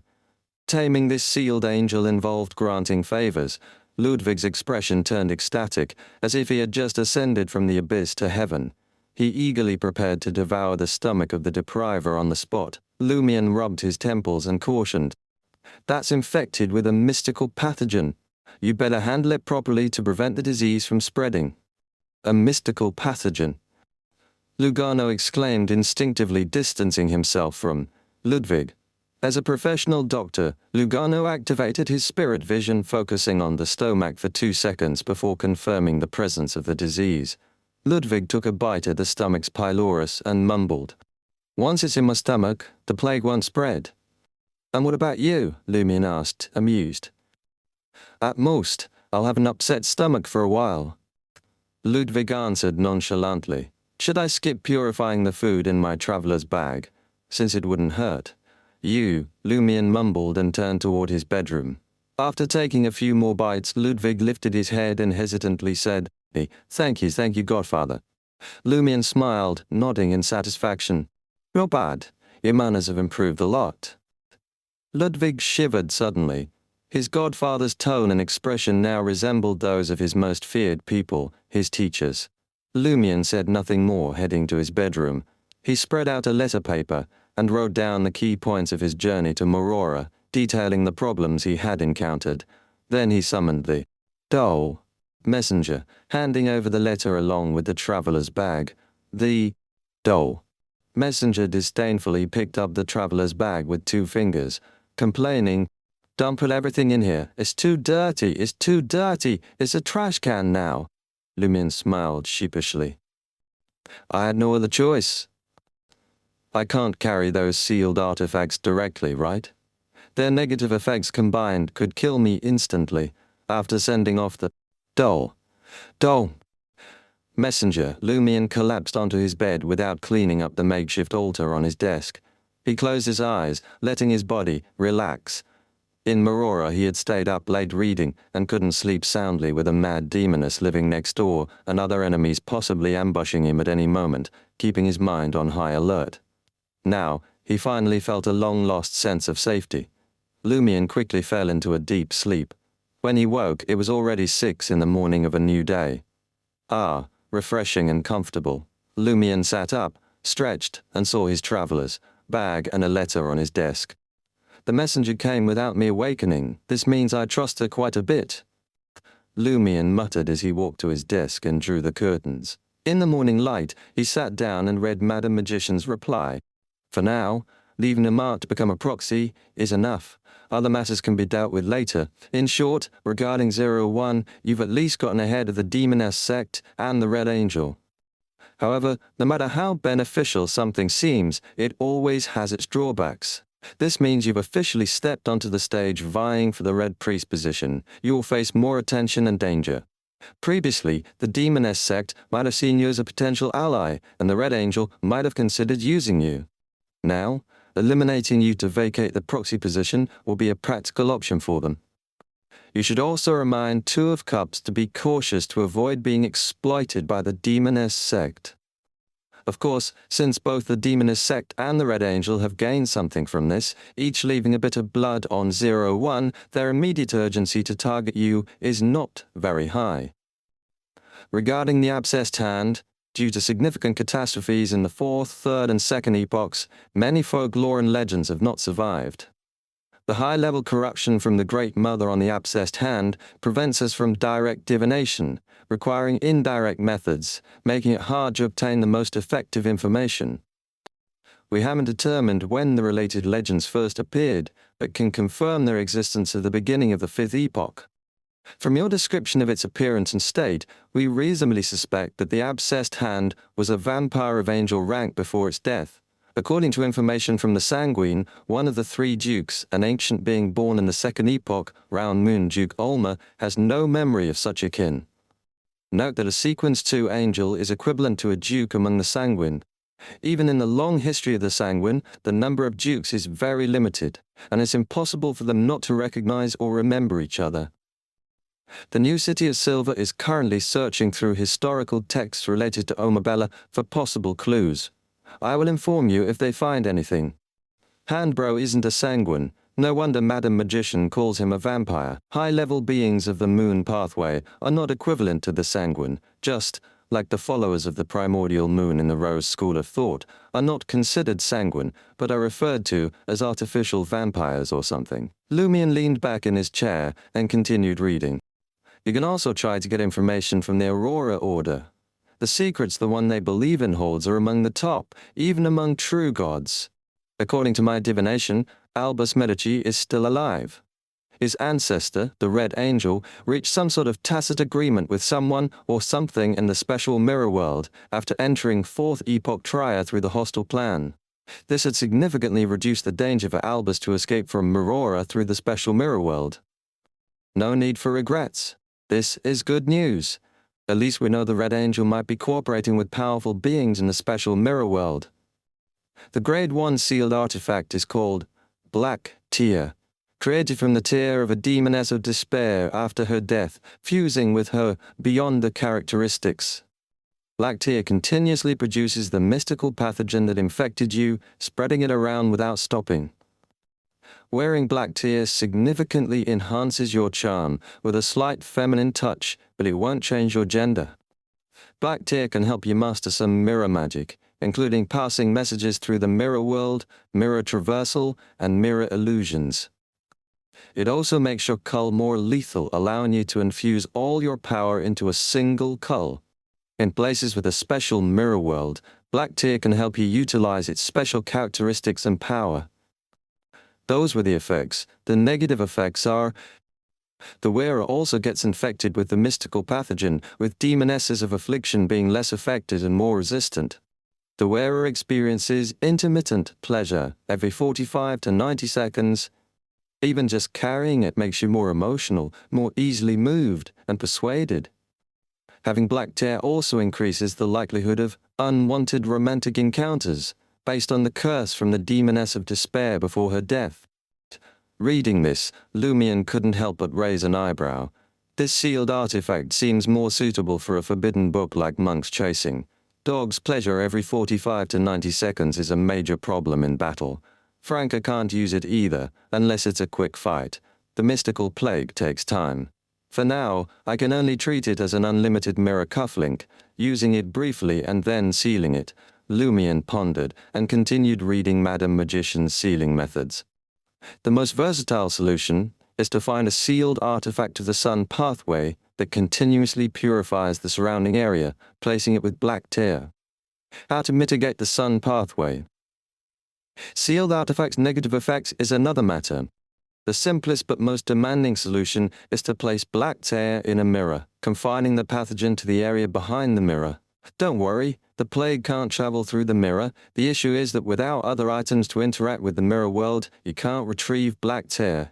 If the mirror sealing it breaks, black tear will be lost in the mirror world, wandering who knows where. The custom solution is that I've isolated a separate space in your traveler's bag. Regularly throw in a flame that can burn for over half an hour to incinerate the mystical pathogen. I've also purified the other items in your traveler's bag. No need to worry about infection. Lumion finished reading the letter and exhaled deeply. This is the benefit of the Tarot Club. After burning the letter, he checked the traveler's bag, confirming that Celeste's demoness of affliction beyond her characteristic was a beautiful eye, stored with the corpse chunks in the isolated space with black tear. To use it later, he would need to purify or disinfect. Disinfect it first. Hanging the traveler's bag, Lumion walked to the full-length mirror in the room. Chapter 844, Changes in the Body. Lumion placed his hand on the mirror's surface, activating the contractibility that represented the mirror mark. Immediately, he sensed multiple marks he had left behind. Some were clear, others blurred, and some were like distant glimmers on the horizon. The clear ones came from Marana Vignier's study and Franca's rented apartment. The blurry ones, which often changed locations, originated from the treasury of the Blue Avenger. The distant glimmers gave Lumion a feeling of being separated. By a vast night, unreachable, they were the marks he had left on various mirrors in Marora. At the same time, Lumion felt a strong calling. He sensed a unique, solid and tight connection between himself and the City of Exiles. In his mind's eye, a dark, illusory world and the mountain of corpses appeared. The scent of rust and blood filled his nostrils, and his forehead tingled slightly. If I want, I can use black tear now, enter the mirror, and teleport back to Marora. Lumion suddenly realized. Of course, such a teleportation had to pass through the special mirror world, which was extremely dangerous for Lumion. He refocused, examining the changes in his body after becoming a proxy for 001. It didn't take long for him to reach a conclusion. In Marora, 001 will help me absorb some of the damage. I can influence the weather, either making it similar or turning it into a disaster. I can create a small area of fog of war, use abilities like Warcry and Warsong to enhance myself and my team and weaken enemies. Additionally, I can temporarily become equivalent to a Sequence 4 Iron-Blooded Knight, lacking only godhood and an incomplete mythical form. Otherwise, I possess all the qualities, albeit slightly weaker than a true iron-blooded knight. It's like receiving a Sequence 4 boon, although high-level boons also come with godhood. If I abandon my sense of self, I can momentarily approach Sequence 3. However, all this can only be realized in Marora. With 01 sealed, it cannot exert influence outside Marora. But the changes to my body as a proxy, or rather the corruption, are real and irreversible. My physical resistance to damage has significantly improved. Although it's not as good as a Dawn Paladin in full armor, I am no longer at risk of instant death from a headshot. Without targeting weaknesses or using Cull, it takes 2 to 3 shots to crack my skull. My strength, speed, reflexes, constitution, and agility have also improved. My body is becoming more robust and masculine. Luckily, I can use flame shaving. Otherwise, half a day would leave me scruffy. My spirituality has increased by about 40 to 50%. Now, with regular accumulation and storage, I no longer suffer from anxiety due to a lack of spirituality. According to Grande Sœur's and Franca's terminology, my resistance to flames has also increased significantly. Flames not hot enough won't hurt me. At least sequence 5 blazing white flames are needed for any effect. When using Devil's Whispers in the future, the damage and pain from the sulphurous flames will be much lower. I've also grown 3 to 4 centimeters taller. Lumion felt like an oversized reinforced reaper. My long studies weren't in vain. He sighed, opening his bedroom door and stepping out. Ludwig had just woken up, wearing a blue hat with yellow stars and energetically drinking milk. Lumion glanced at Lugano busy in the kitchen and asked his godson with a smile, "What did you make with the depriver's stomach yesterday, and how much is left?" Ludwig was stunned for a second. "I ate it all." Lumion raised an eyebrow. "I thought you'd say some to make a special dish and share it with us." Ludwig was silent for a few seconds, then honestly replied, "I couldn't resist its allure." Lumion stared at the boy until he looked down guiltily. "I'll let it go this time. I understand your desire, but know your mistake and correct it, understood?" Lumion's expression softened. He wasn't angry about Ludwig eating the entire depriver's stomach, missing out on his share. To him it was no big deal. His sternness was part of the education. As a godfather and the team leader, he was responsible for this. Only by doing so could he quickly complete the ritual and advance to an iron-blooded knight. "Yes, godfather?" Ludwig whispered. Lumion sat down, waiting for his breakfast, and asked Ludwig, "Have you advanced to depriver yet?" "Almost, but I can use some depriver abilities, and Ludwig said, gulping down more milk. Lumion nodded lightly, not asking further questions. Trier, Quartier de la Cathédrale Commemorative, 9 Rue Orazai, apartment 702. After breakfast, Lumion went to see Franca and Jenna. He politely rang the doorbell, mindful that at this hour, the 2 demonesses might be scantily clad. With winter over, the demonesses could wear only light clothes indoors thanks to their resistance to the cold. Ding dong, ding dong. Wearing a woman's shirt, fitted trousers, and fluffy slippers, Franca opened the door. She looked at Lumion in surprise. "You're back from the City of Exiles?" "That's too fast."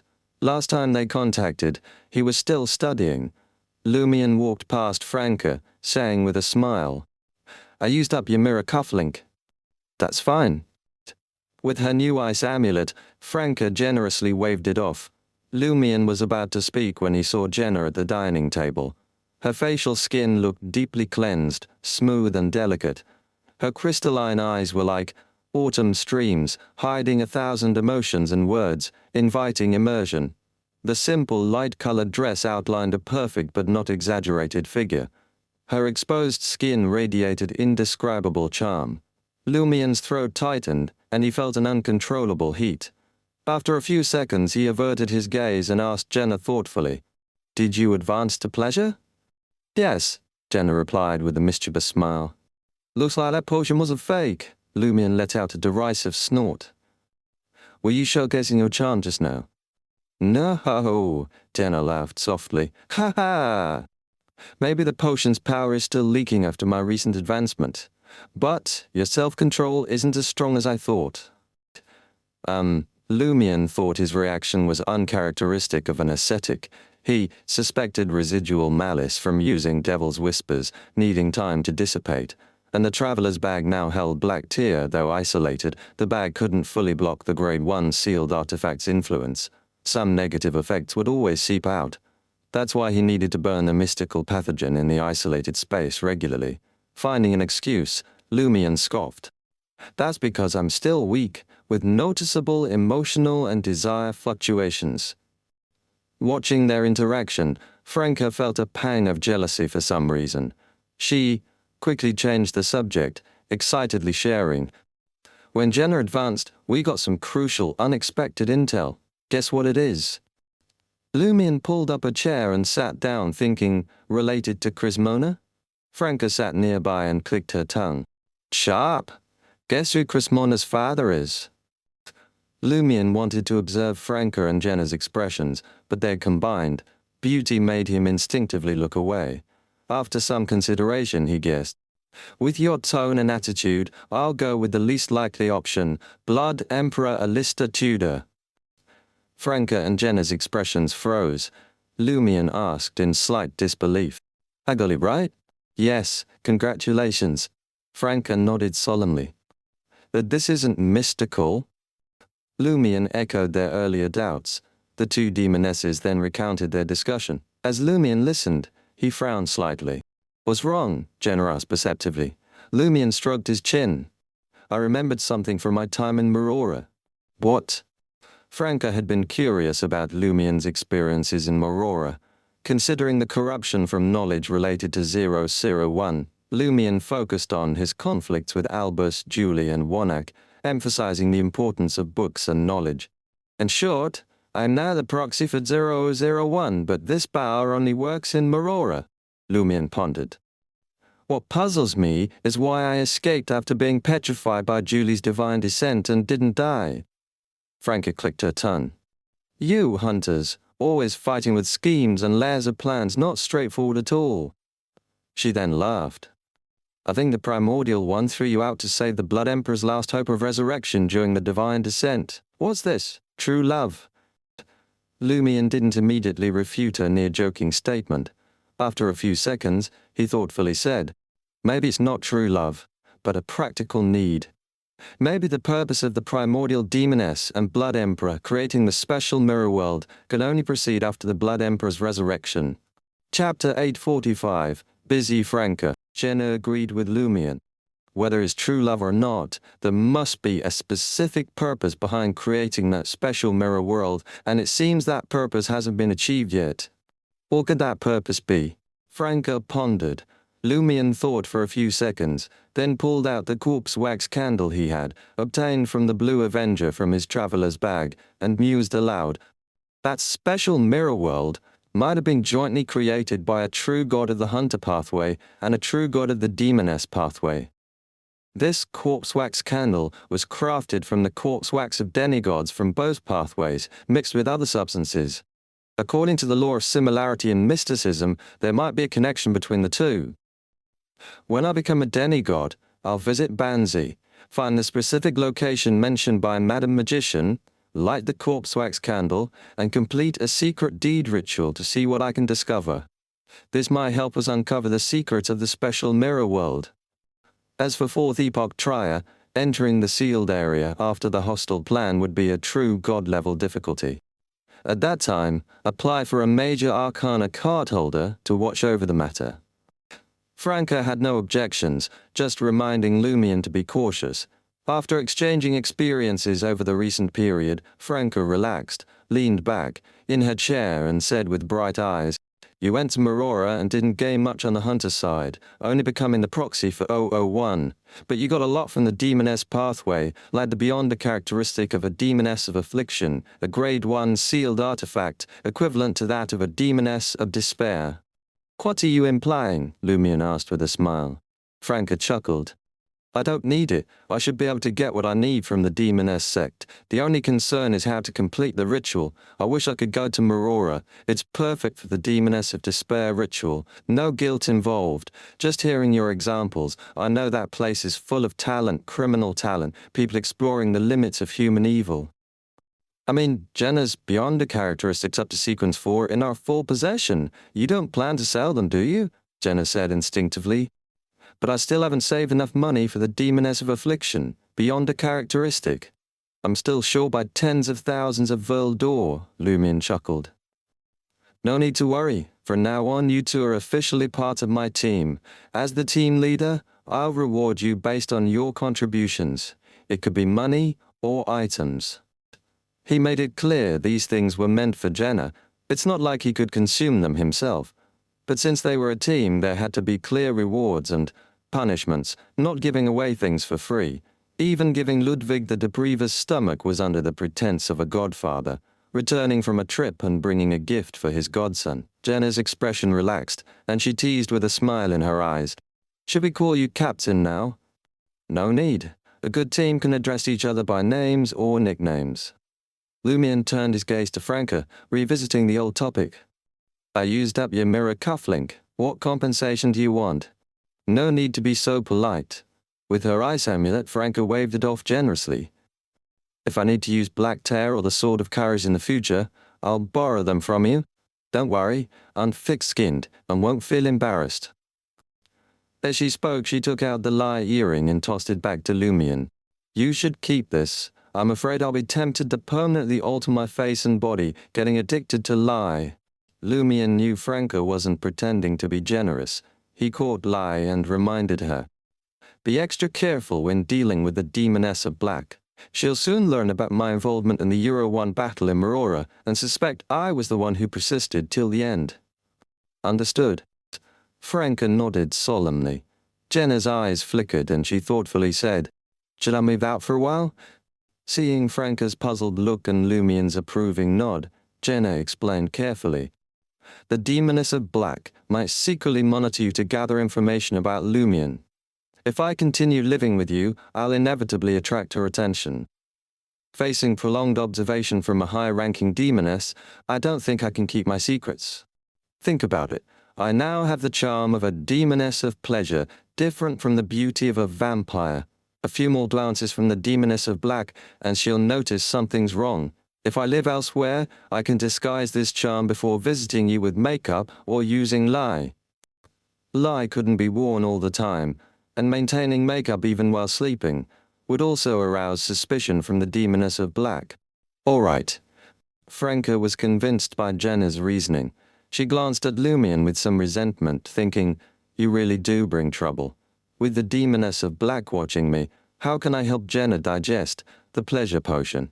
Franca sighed and asked Lumion, When will you take Amandina to the Samaritan Women's Spring?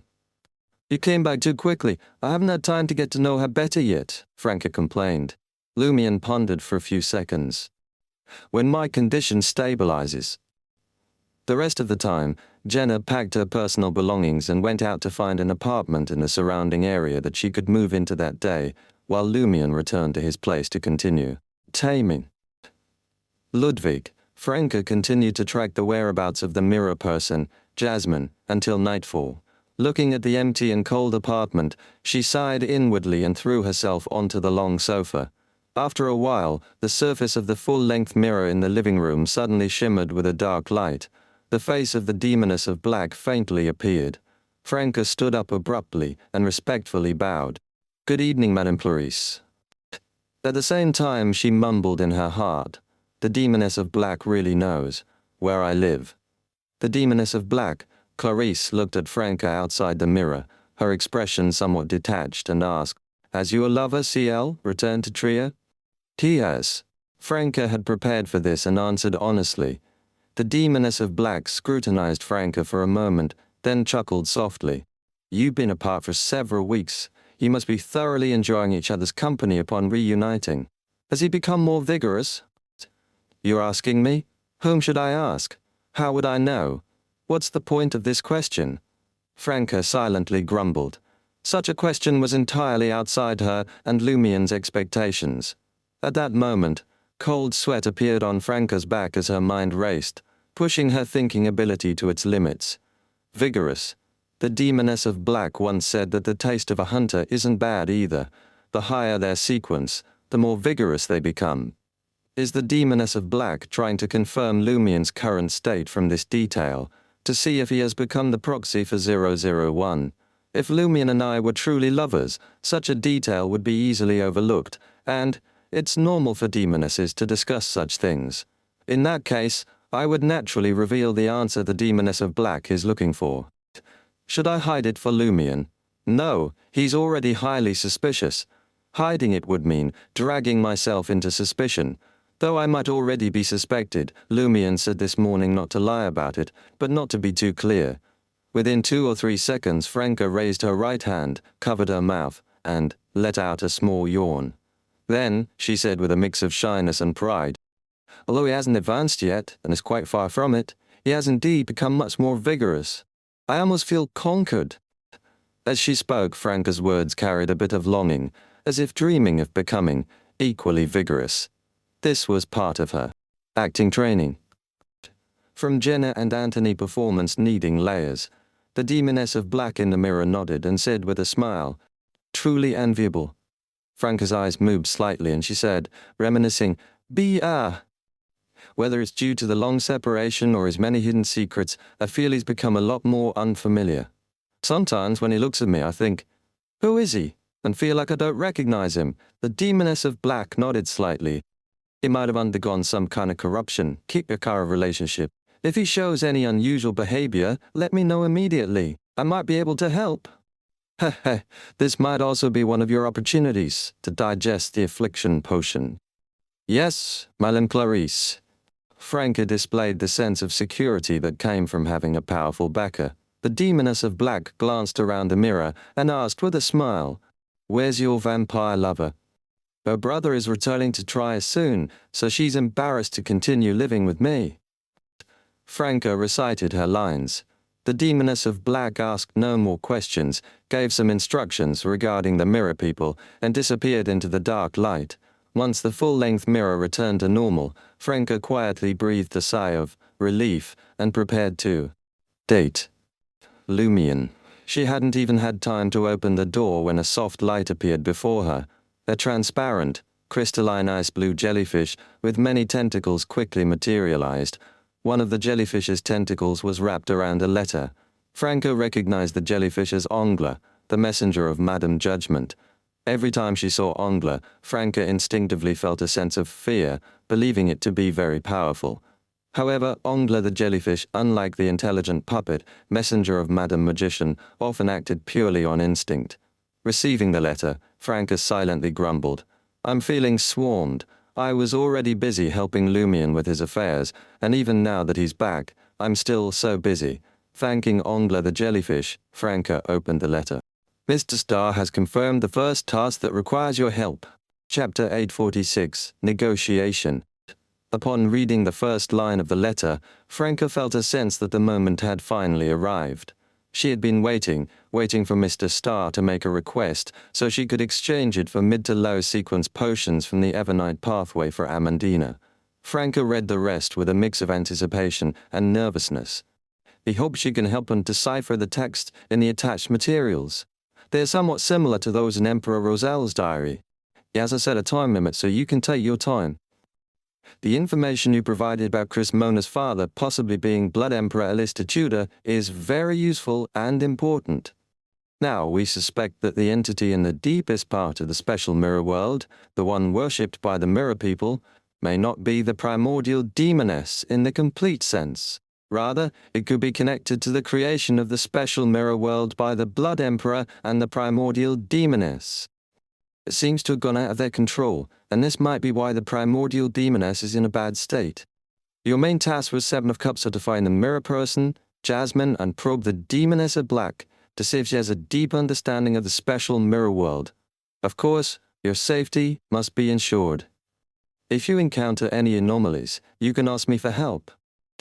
Madame Judgment sure goes straight to the point. Franca turned to the next page of the letter. The rest were the attached materials. Franca's pupils dilated upon seeing them.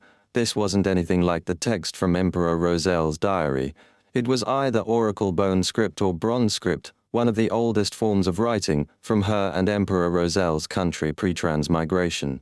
Where did this come from? Who the hell knows this stuff? Not sure if it's genuine Oracle Bone script or Bronze script, since I don't understand it either. I am illiterate in this. Is it a mysticism language unknown to this world?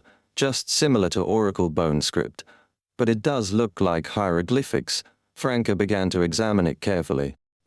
Although she hadn't studied Oracle Bone script or Bronze script as a young person, growing up in the internet age, she had seen a few and remembered the meanings of some of the simplest characters like person. Before long she found several similar pictographic characters, a bit different from what I remember but mostly the same. Let's treat it as Oracle Bone script or Bronze script first. Where did Mr. Starr get this from? Did they find Harrison of Resurrection Island?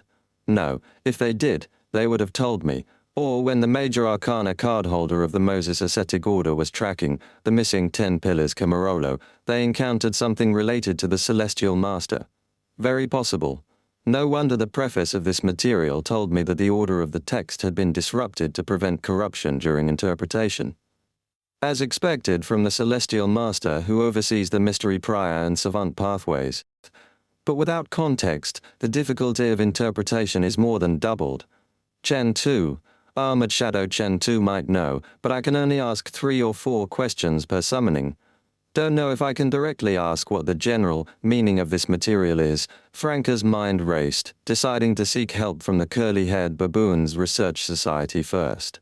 Many members of the society came from the same country as her, and there were quite a few highly educated ones, some of whom might have studied Oracle Bone Script or Bronze Script. Franca didn't need them to be masters in Oracle Bone Script or Bronze Script, just being able to recognize the commonly used characters would be enough. The rest could be guessed by the major arcana card holders based on the original context.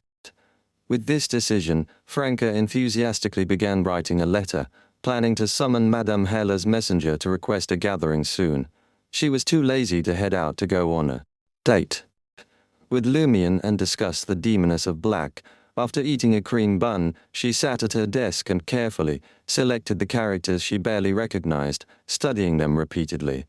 In the apartment Lumion rented in Quartier de la Cathédrale Commemorative, Lumion sat on the sofa watching Ludwig read the Ghost Face magazine and pondered the next steps of taming.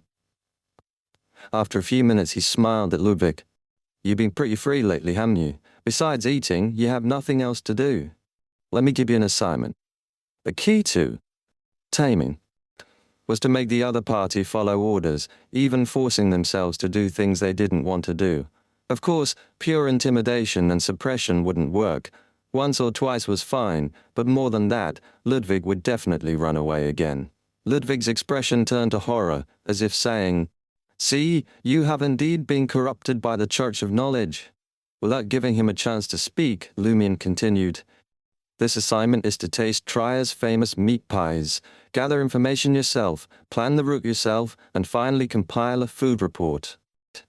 The first step in following orders was to make the orders acceptable to the child, something he could and would do, then gradually increase the difficulty. Ludwig's eyes lit up. He licked his lips and said, "All right." The little boy glanced out the window and eagerly stood up. "I'll go right now," Lumion chuckled. "It's already dark, and it's too dangerous outside. You're just a child." Too dangerous, just a child. Lugano couldn't help but glance at Ludwig, his face full of disapproval. Lumion sighed and said, "I mean, you're just a child with insufficient self-control. It's more dangerous for the citizens of Trier walking at night." He then told Ludwig, "Tonight, gather information from newspapers and magazines, make a plan, and go out tomorrow morning." "Eh?" Ludwig jumped off the single sofa and started flipping through the newspapers and magazines they had subscribed to, taking it very seriously. Satisfied, Lumion nodded, returned to his bedroom, and placed a continuously burning incandescent white flame in the separate space of his traveler's bag. After a while, he took out the completely charred, deformed piece of Celeste's corpse, examining it for a few moments. According to Franca's magic mirror divination, this could be refined and extracted to replace the tail tip of the two-tailed black snake in the affliction. Potion's supplementary ingredients. The supplementary ingredients, flower-faced bat blood, also didn't need to be collected. Franca's blood was a better substitute. Lumion stuffed the corpse piece back into the traveler's bag and took out the books he had borrowed from the Marora Knowledge Cathedral. Although Madame Magician had already sealed Black Tear for him, useful knowledge was always welcome. Of course, the more useful the knowledge, the more likely it was heavily corrupted, requiring careful consideration and trade-offs. Lumion lit the gas wall lamp, picked a book titled Entering the Mysterious Hall, and leisurely began to read. As time passed, he suddenly turned his head to look at the door. His door creaked open, and a figure emerged from the shadows. It was Jenna, wearing a white shirt and a light gauze skirt. Her slightly darker flaxen hair was pinned up, her blue eyes bright and large, with a faint layer of powder on her face and a small black mole on the bridge of her nose. Her white blouse, adorned with floral decorations, wasn't revealing, yet its nearly perfect curves made one's mind wander and mouth dry. At that moment, Lumion felt as if he saw the past showy diva Jenna and actress apprentice Celia Bello overlapping, exuding an indescribable allure beneath her fresh appearance. "I need your help with something." Jenna said with a slight smile as she closed the door. Lumion suddenly felt a sense of danger, not to his life, but a different kind of unease. I'm afraid I can't help you, Lumion said calmly, relying on the traits of an ascetic. Jenna lowered her eyes, hiding the brilliance in her blue eyes. She walked to the bedside, sat down, looked at Lumion again, and said with a smile, "Listen to me first. Hear my reasons." Lumion fell silent for a few seconds before stating, "Go ahead." Jenna propped her hands on either side, leaning forward slightly in a somewhat playful manner. "It seems you guessed it. Yes, I want you to help me digest the pleasure potion." As expected, Lumion said with a headache. "Wanted to ask Franca." "Two reasons, one superficial, one genuine." "Which do you want to hear?" Jenna asked with a smile. Lumion rubbed his forehead. "The superficial one." Jenna pursed her lips and smiled self-deprecatingly. "She's very willing to help me digest the pleasure potion, with no internal resistance, causing little pain. This wouldn't comply with the acting principle of pleasure bringing pain, slowing my potion digestion. But you, I know you're unwilling, resistant to this. The more so, the quicker I can digest the potion by making you experience pleasure, ultimately even feeling a bit reluctant, and the self-blame that follows. Also, a very important point is, you have a false angelic rank. If everything goes smoothly, I might be able to digest the potion within 2 or 3 weeks and consider advancing to Demoness of Affliction. As team leader, isn't this the best choice? It can effectively help you improve the team's quality and enhance the ritual's effect. You don't have to recommend Black Tear to me. Digesting the pleasure potion requires a target. Lumion remained silent. Jenna couldn't help but scoff. Just think of it as teleporting a teammate, lending strength to a teammate. I'm not seeking your emotions of soul. Without emotions, you've never cared about these things, always thinking you have no morals, right? Hey, do you have a cleanliness obsession? It's just helping out. After a few seconds, Lumion asked, "What about you?" Jenna lowered her eyes and softly laughed. "I'll also experience pleasure in pain and feel pain in pleasure, very much in line with the acting principles." Lumion remained silent for a while before asking, "What about Franca?" Jenna bit her lip, her eyes deep. "If she finds out, it'll help her digest the affliction potion." Lumion sighed deeply. "I thought you'd try to seduce me, ignite my desires to achieve your goal. Didn't expect you to negotiate and reason with me." Jenna wrinkled her nose and grumbled. "If I tried to seduce you, you'd teleport away. It's better to explain the pros and cons. Tell you it's as normal as drinking water or having a meal. No guilt involved, no emotions needed. This is very common in Intis." Chapter 847, Pleasure in Pain. Seeing Lumion remain silent, Jenna smiled and said, "Doesn't a good team leader need to care about the personal needs of the team members and balance internal conflicts? Sure, when you hunters reach a high sequence, you can easily subdue people and turn them into puppets without worrying about these things. But now, you can't do that yet." Jenna's eyes flickered slightly as she added with a smile, "This benefits you as well. You once said that the emotions and desires suppressed by the ascetic won't disappear completely. Some will accumulate little by little, and if they reach a certain level, they must be vented, or they'll become a hidden danger, and it seems you haven't vented in a long time. Killing people isn't enough to fully release these emotions, and there aren't enough bad guys for you to kill all at once." At this point, Jenna looked at Lumion with clear eyes, teasing, "All right, I've finished explaining my reasons, the benefits, and possible consequences of this. Captain, you need to make a decision." Without waiting for Lumion to speak, Jenna pursed her lips and added in a low voice, "Also, there's another reason. We've been through many dangerous things. We don't know when we'll die or lose each other. I don't want to bid farewell with regrets." After a moment of silence, Lumion sighed and said, "You've become quite an excellent instigator." Jenna blinked. "Does that mean you agree?" Lumion nodded solemnly. "Only while you're a demoness of pleasure." Jenna's slightly leaning body suddenly pulled back, and her shoulders, supported by her hands, dropped a little. The emotions she had been suppressing finally released a little. She lowered her gaze to her knees and smiled, half self-mockingly, half wistfully. "When that happens, I can digest the affliction potion." Lumion remained silent. After a few seconds he said, "I'll find an opportunity to inform Franca about this as a sign of respect." Jenna fell silent for a moment before saying with a smile, "I thought you'd seek Franca's opinion before making a decision." Lumion sighed again. "This is a sign of respect towards you." He had sighed, having sensed the true emotions hidden in Jenna's words. Jenna knew that Franca was an unavoidable issue in this matter, but she hoped that whatever the outcome, good or bad, it would only concern herself and her partner.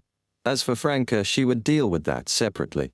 That's why when she was asked about Franca earlier, she suddenly became angry and irritated, spitefully saying it would help her digest the affliction potion. Lumion only realized this through her response, and in that moment understood the mood behind their current banter. Lumion changed the subject. "You are one of the most proactive people I've ever met." The good way of putting it is decisive and courageous. The bad way is impulsive and reckless, Jenna said, her eyes like the waters of an autumn lake, now fully, exhibiting the charm of a demoness of pleasure, smiling slightly. "Now, shouldn't we talk about something else?"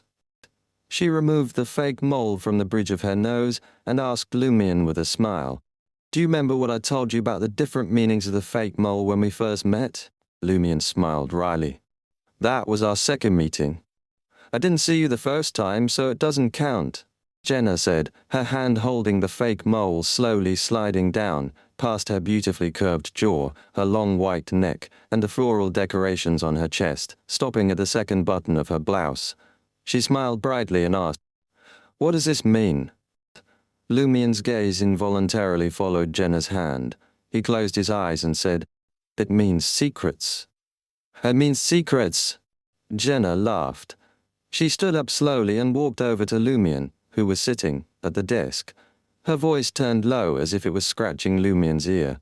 "I know it's hard for you to take the initiative right now, that you're hesitating to take that step. It's okay, I'll guide you." "As expected, you're still a virgin." Jenna chuckled softly and walked up to Lumion, placing her hands on his shoulders. After a second, she lowered her head and pressed her lips against Lumion's. Lumion smelled the fragrance and felt the softness and sweetness, along with the slight coolness and trembling of her lips, and the nervousness and apprehension. Inside apartment 702 at 9 Rue Rosé, Franca studied those characters late into the night, and finally received a reply from Madame Haler, who agreed to convene a full gathering of the curly-haired Baboons Research Society soon. Pew, Franca entered the room, sat at the small analyzer, and shared with the Telegraph Group members that she had come across some ancient characters that seemed to predate their transmigration. She then chatted with 07 and the others, until after 1 in the morning. The next day, she woke up around 8. The habits she had developed recently and the matters on her mind kept her from sleeping in. After washing up and having breakfast, Franca hesitated about her next move.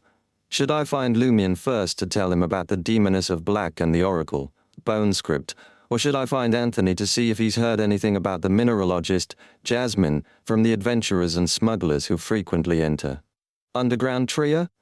After a few seconds of deliberation, Franca decided to find Anthony first because the hypnotist usually left early and returned late, busy collecting intelligence and advancing his membership in the Psychology Alchemists.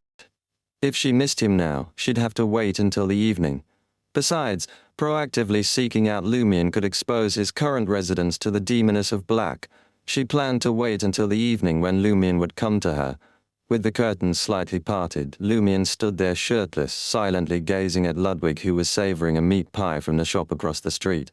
He seemed somewhat refreshed and invigorated. To his side and slightly behind him, Jenna lay on her stomach in bed, the covers draped diagonally across her. Her lower legs were drawn up and swaying gently in the air, while her face still bore a faint flush. She gazed at Lumion's side profile and chuckled softly. "Are you embarrassed?" Lumion let out a derisive snort. "Last night? Who was the one embarrassed in the end? First, you insisted on drawing the curtains, then you wanted me to create a wall of spirituality to block the noise, then you said the wall of spirituality wasn't enough and demanded a bottle of fiction, then you suddenly got scared and wanted to do a rain check, perhaps another time." Jenna laughed softly. "That was to make you eager, to unleash the emotions and desires you've been suppressing with ascetics tolerance. I must say you performed well yesterday, much better than I expected. Of course, at first your performance was quite in line with your state of innocence. Lumion chuckled in amusement and replied, "Are all you demonesses so stubborn with words, insistent on getting the last word? Learn from the best, you." Jenna nodded emphatically, indicating that it was true. She then laughed. "Why won't you look at me? Are you really embarrassed?" She seemed to have regained the feeling she had when she first faced Lumion. Lumion tisked, "I have serious business to do. I need to keep an eye on Ludwig and secretly follow him later." "Why?" Jenna asked in confusion. "Didn't you let Lugano take Ludwig around when we were in places like Port Santa?" "Back then, I didn't know he was a sealed angel, and there are many heretics in Trier," Lumion explained in detail. "When I went to Marora, I made sure Ludwig stayed indoors as much as possible. As long as there was food, he could stay at home. My concern is that if he wanders around Trier, he might run into other followers of the Devouring Whirlpool. Lugano is only a Sequence 7 and not particularly good at combat. In that case, Ludwig might follow the Devouring Whirlpool's followers, and he's crucial for you to complete the ritual soon." Jenna suddenly understood. Lumion withdrew his gaze, bent over, and tried to pick up his clothes from the floor. After scanning the area, he decided to take out a new set from the traveler's bag. Jenna watched him change clothes with a grin, then walk to the door. Lumion paused at the door, hesitated to turn around, then held back, and said with a hum, "Ludwig is about to leave this street. You should rest well." Jenna laughed. "Can you say that while looking at me?" Seeing Lumion open the door and walk out, she laughed even more wantonly.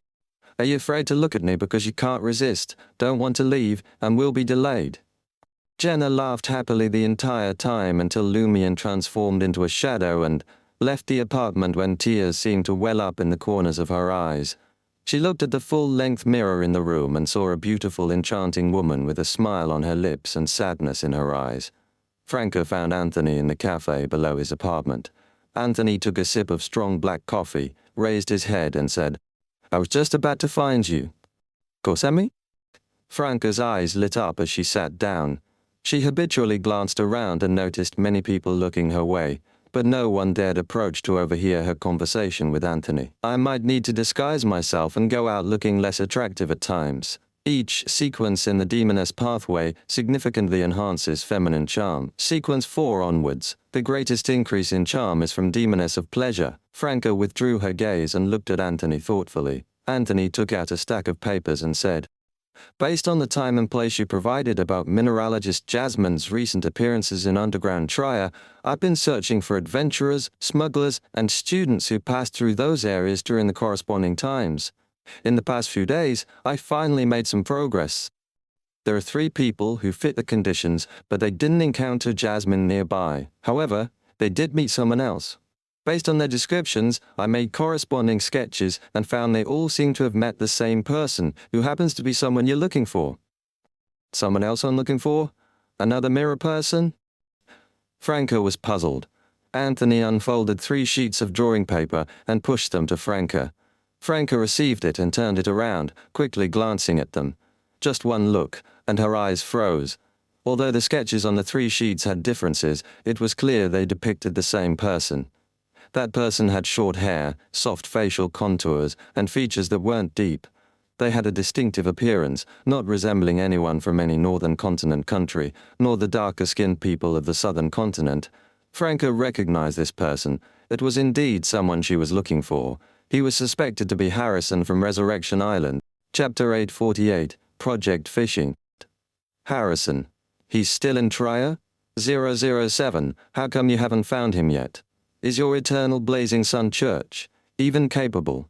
As Franca's spirits lifted, feelings of joy and excitement welled up inside her.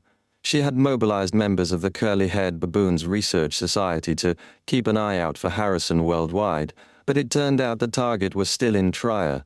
Of course, he may have just returned recently. While inwardly criticizing the Purifier's work capabilities, Franca also sensed something unusual about this situation. She lowered her voice and said thoughtfully, "Recently, Jasmine has appeared in underground Trier twice, and people in the vicinity have encountered Harrison both times. This can't be a coincidence. Is Harrison collaborating with the Mirror people?" Anthony ate the last cream puff and took a sip of coffee before saying, "This can actually be deduced. Mr. Hangman said that Harrison is likely to appear in places closely related to death, darkness, dusk and decay, like the Samaritan women spring deep in the 4th level of the underground catacombs. Based on the information we currently have, the appearance of the Samaritan women spring originated from the War of the Four Emperors, from 4th Epoch Trier. So, Harrison has a motive to open the seal and enter 4th Epoch Trier, which aligns with the Mirror People's goals. Although it's unclear how they got in touch, don't forget that the Mirror People have deep cooperation with those brokers. Those brokers are more annoying than buzzing flies." Franca sighed sincerely. She then turned to Anthony and said, "You can go take care of your own business now. I'll discuss with Jenna and Lumion how to use this to find Harrison." "All right." Anthony had already done his best in gathering intelligence. After saying goodbye to Anthony, Franca went straight back to Rue Orazai. Not wanting to expose Lumion's current residence, she planned to use a summoning messenger to have her 2 companions come over themselves. "I'll summon Rabbit Chasel first.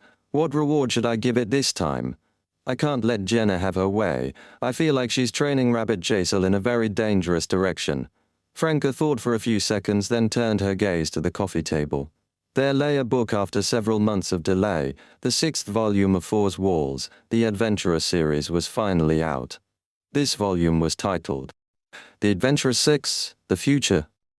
Franca had just bought it yesterday and hadn't read it yet.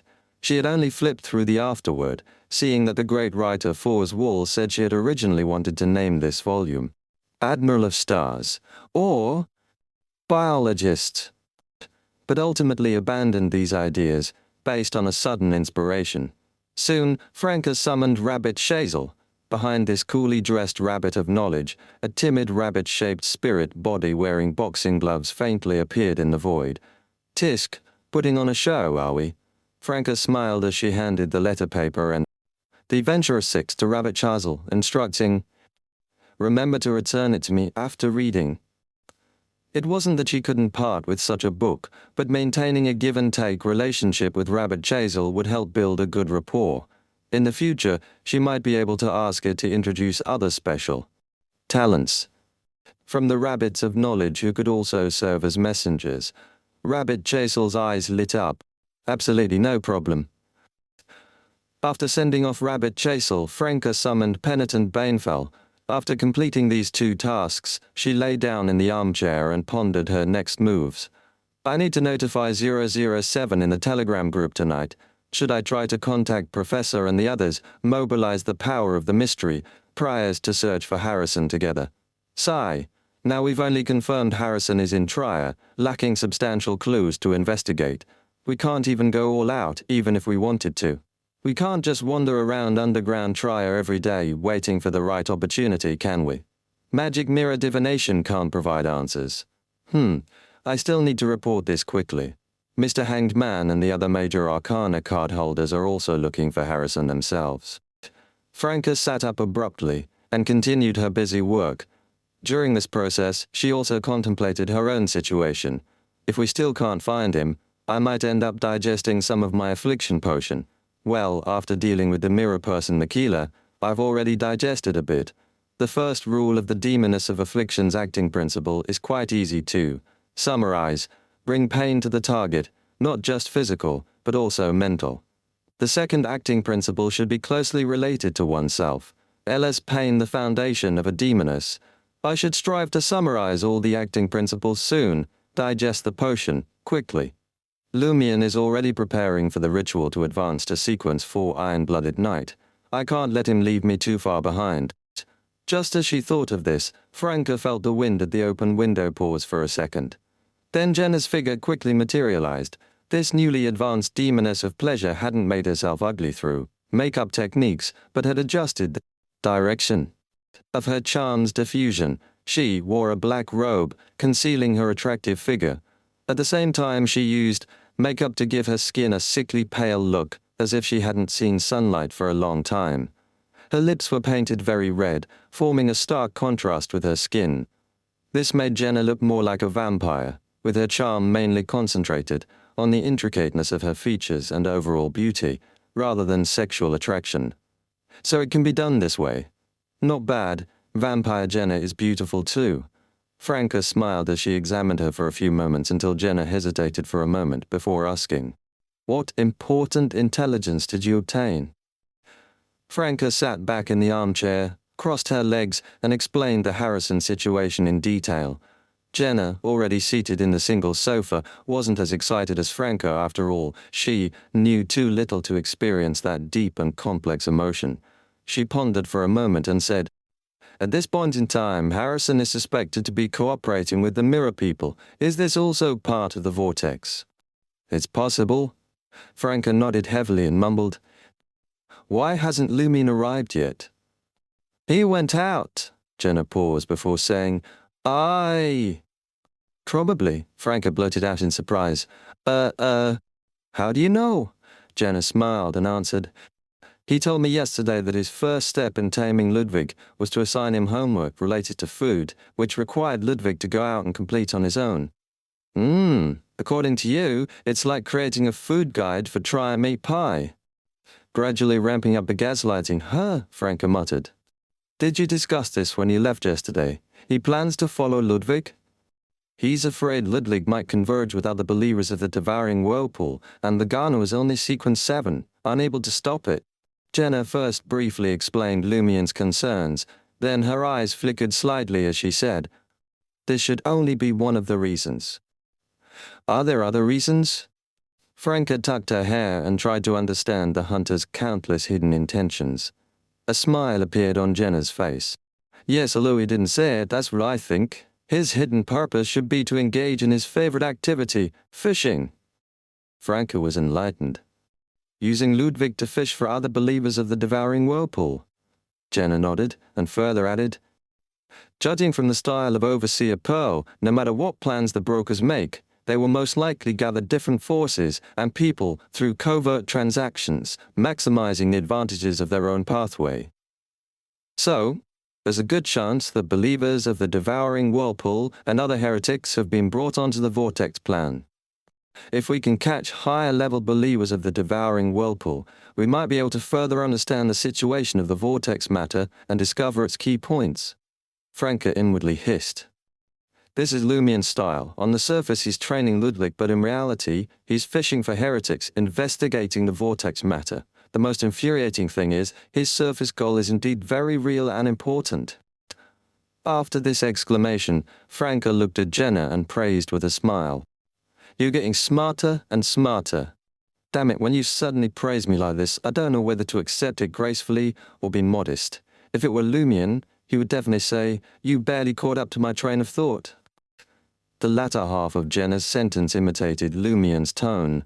Franca pondered for a moment, her lips slowly curling into a smile. "Fishing is indeed a good method. We can use the same approach to find Harrison. Harrison has a deep understanding and very sinister application of death, and is also looking for scenarios closely related to death, darkness, dusk, and other such powers. Does this mean he can be converged by beyonders of these pathways? This could be convergence from high-ranking individuals, and should also include certain special convergences, such as the Underworld Taoist seal on Lumion, or the Samaritan Women's Spring. Amandina's power comes directly from the Underworld Taoist, and the Underworld Taoist seems to possess powers of death, darkness, and dusk simultaneously. Amandina might be able to converge on Harrison as well." At this point, Franca's eyes became exceptionally bright. "I choose all of the above. Once Lumion's condition stabilizes, we'll have him take Amandina to the Samaritan Women's Spring to meet the Underworld Taoist. We'll ambush nearby to see if Harrison will converge." Quartier de la Republique, Rue Richelieu. Standing in the shadows at the side of the street, Lumion rubbed his nose, feeling as if a romantic scent still lingered.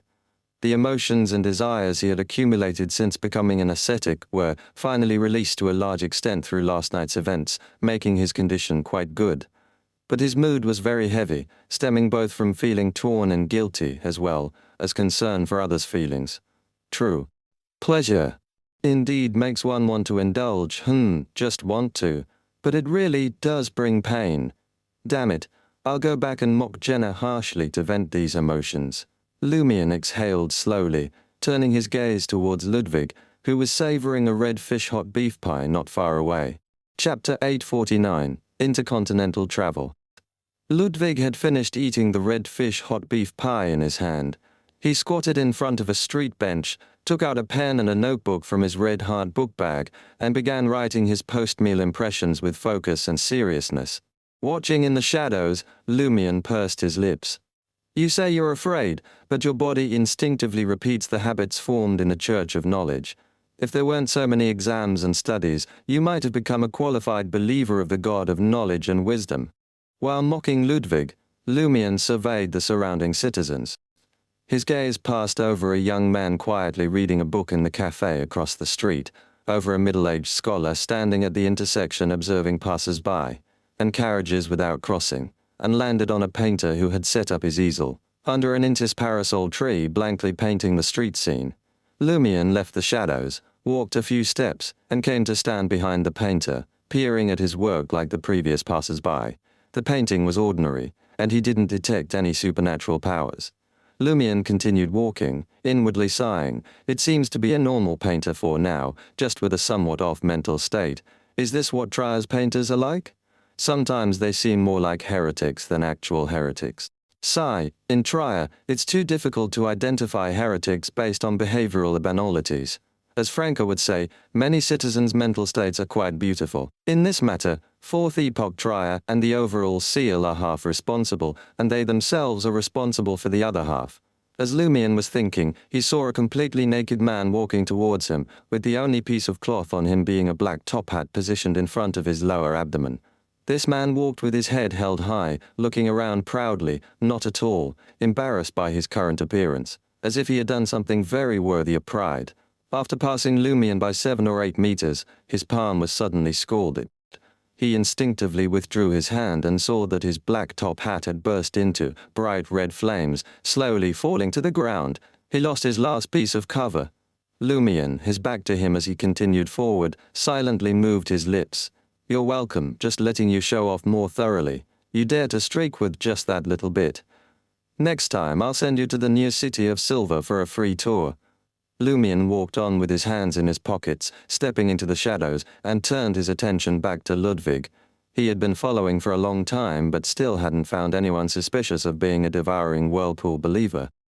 However, considering that since knowing Ludwig, the little boy had never converged with heretics of the same pathway, Lumion suspected that the seal on him must have some restrictions on this. Otherwise, with an evil deity's angel running around everywhere, who knows how many mystical disasters would have been triggered by now. There might be another reason. Many evil deities bestowed, even if they've gained godhood, can disguise themselves as normal humans as long as they haven't lost control or gone half mad. But those of the devouring whirlpool might not be able to. Ludwig, not yet recovered to depriver, can already eat so much in one meal. The corresponding sequence for demigod, even without letting loose their appetite, would surely have an eating capacity that would alarm the purifiers and machinery hive mind. Forget it. The main purpose is to tame Ludwig anyway. Fishing out other believers of the devouring whirlpool is just an additional idea. It doesn't matter if I don't find any. Lumion had been watching for so long but hadn't found any citizens with problematic eating behaviors. After receiving Franca's second letter, Lumion arrived at apartment 702, 9 Rue Orozai after dinner. Jenna had arrived 2 or 3 minutes earlier, still wearing vampire makeup, and dressed in an old-fashioned conservative black robe. Lumion glanced at Jenna, opened his mouth, then closed it again. Seeing this, Jenna immediately raised her chin slightly and said, "Were you going to mock my current appearance?" Lumion chuckled and said, "Huh. I just recalled a joke. Once there was a duke who, in order to whiten his skin, followed the advice of a quack doctor and took arsenic-containing pills for a long time. He did successfully improve his complexion, but he also experienced a side effect. He died." "Where did you read that joke?" Jenna asked curiously. "In Ghostface. Not long before I saw that joke, a guest at the Auberge de Coq d'Or told me you can make your face look rosy and healthy by slapping your cheeks to help find a job more easily." Lumion laughed. You coarse-haired folks need to read more books and magazines. Don't be illiterate, or you'll be looked down upon by the clergy of the Church of Knowledge. I just wanted you to act normal and wait for an opportunity, not keep mocking. Jenna suddenly felt an urge to grind her teeth. Do you think I'm like you? Having not even finished compulsory education? At this point, Jenna trailed off. Meanwhile, Franca, who had been furtively writing something at the coffee table, stood up and said, "You two, don't lose sight of the important matters." Lumion, who already knew from the second letter about Harrison the visitor from Resurrection Island reappearing and Franca wanting to quickly take Amandina to the edge of the Samaritan Women's Spring area, nodded gently and said, "My condition has basically recovered." That was fast. Franca was a bit surprised. Jenna's gaze briefly shifted away before returning to Lumion as she nodded slightly and said, "Indeed, faster than I expected." Lumion sked. "Isn't that a good thing? We can ask Amandina about her thoughts right now." Franca excitedly moved to take out the ice amulet. Before coming over, Lumion had already burned the independent space containing black tear for over half an hour. He took out this grade 1 sealed artifact level 1. "Let's use this. LT won't consume any charges." As he spoke, his gaze swept across the full-length mirror in the living room, the glass windows revealing the night, and the metal surface decorations. Using Black Tear's mirror magic, he found no abnormalities in these reflective objects and didn't sense any gazes directed at them from within. He then tossed Black Tear to Franca, giving a slight nod to indicate that the demoness of black likely wasn't watching them at the moment. "I've written down everything I want to tell Amandina to prevent eavesdropping." Franca put on Black Tear, held the letter paper in her hand, covered it with black flames, and pressed it into the glass surface of the full-length mirror in the living room. She needed to act quickly and finish this before Black Tear's negative effects took hold. South Continent Matani, Port Pylos. Amandina lit the gas wall lamp and sat at her desk, once again reading the mysticism materials provided by Ms. Franca. Each time she read this knowledge, she was genuinely surprised, respectful, longing, and fearful. Over the past 2 to 3 weeks, she had met with her acquaintances from the patrol team several times and attended 2 mystical studies gatherings.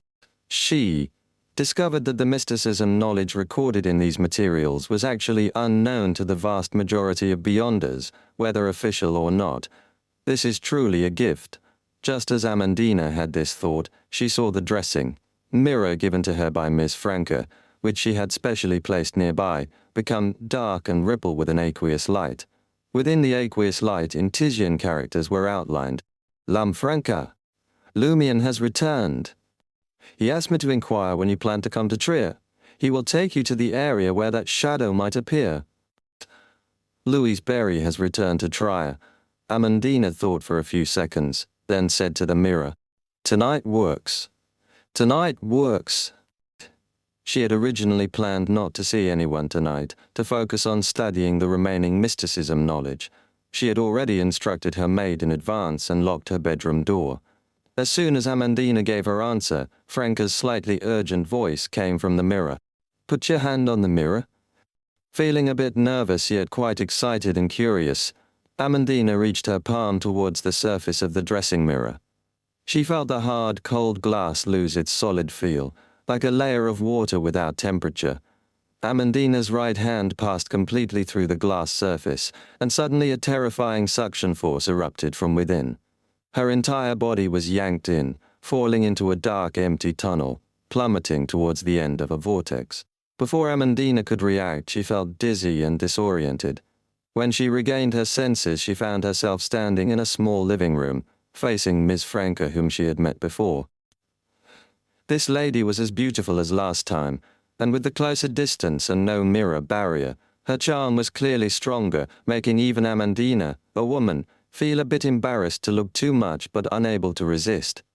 As Amandina's gaze moved, she saw a beautiful woman with pale skin and bright red lips who looked more girlish than Lumion Lee sitting in an armchair, wearing a shirt and jacket with his right foot crossed over his left leg. "Are all the women around this guy so beautiful? He seems to have become a bit more handsome." Amandina suddenly felt a little insecure about her own appearance. She then looked around, examining this unfamiliar place. Meanwhile, Franca quickly removed black tear and tossed it back to Lumion. How amazing! Amandina finally came to her senses and asked with sparkling eyes, "Did I come here through the mirror? Is this Trier?" Lumion tucked black tear back into that separate space in the traveler's bag and smiled as he corrected. "It was through the mirror world." "Mirror world?" Amandina pondered this term. "Then, do I have a way to travel to different places through the mirror world like you?" Lumion scoffed. "Don't you know that non-adjacent pathways can't be interchanged? Don't you know about the existence of mystical items?" As he spoke, Lumion stood up and walked towards the door. "We're leaving now." "Are they coming?" Amandina pointed at Franca and Jenna. She hadn't even had a chance to exchange pleasantries yet. "No need." Lumion opened the front door. Chapter 85D, Slow and Steady Wins the Race. Inside a four-wheeled four-seater carriage, Amandina sat across from Lumion, excitedly looking out at the Inter's parasol trees. Along the road, the still brightly lit shops, the magnificent arcaded streets, gentlemen and ladies walking their turtles, and some citizens in strange attire. She sincerely praised. Trier truly lives up to its reputation. It's even more wonderful than I imagined. I hope you won't take back that assessment after staying here for a while. Lumion wanted to make a sarcastic remark, but there were so many things worth mocking about Trier that he couldn't find the most representative one at the moment, so he could only respond to Amandina in this way. Amandina turned her gaze away from the carriage window, saying with some regret, "It's a pity I have to return to Port Pilos at dawn." She planned to apply for entrance exams to some universities in Trier after graduating from grammar school. Amandina glanced at the coachman's seat in front and lowered her voice to ask Lumion, "Why don't we just teleport there directly?" Lumion smiled leisurely. "You're a guest. Of course I should show you around Trier." Amandina scrutinized Lumion for a moment. "Feel like you're deceiving me." "Your feeling is not wrong." Lumion laughed without concealing anything. "Going slowly allows the law of beyonder characteristics, convergence, to take effect."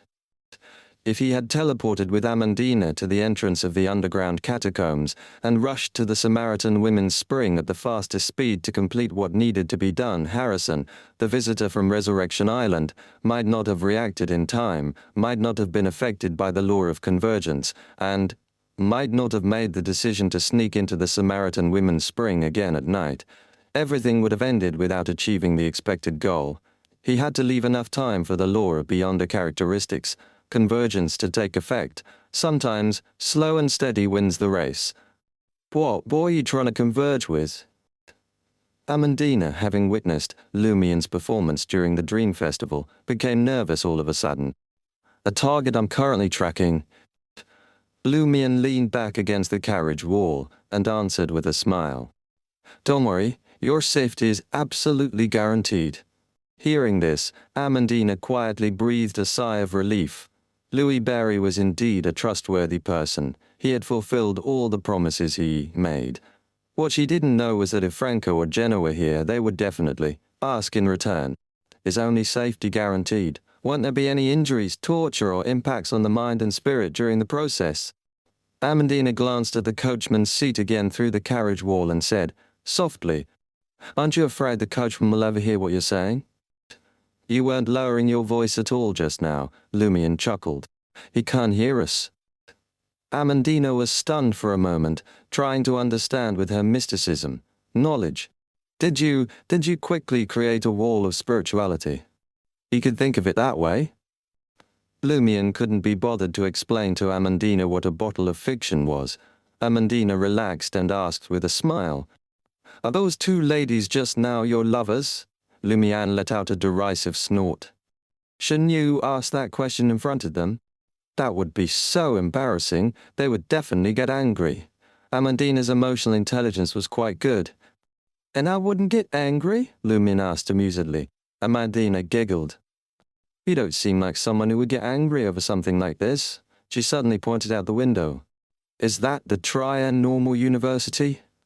Your technique for changing the subject is quite clumsy." Lumion mocked Amandina without mercy. And so the four-wheeled four-seater rental carriage arrived at Place du Purgatoire at a normal speed. As Lumion descended the stairs, he took out a white candle and tossed it to Amandina, telling her about the various taboos inside the underground catacombs. Amandina listened very carefully and lit one of the candles by rubbing it with spirituality. I've seen some of these in magazines, but never as detailed as what you've told me today. Do these taboos really have to be followed? What happens if they're not followed? For example, what if I hadn't lit a candle?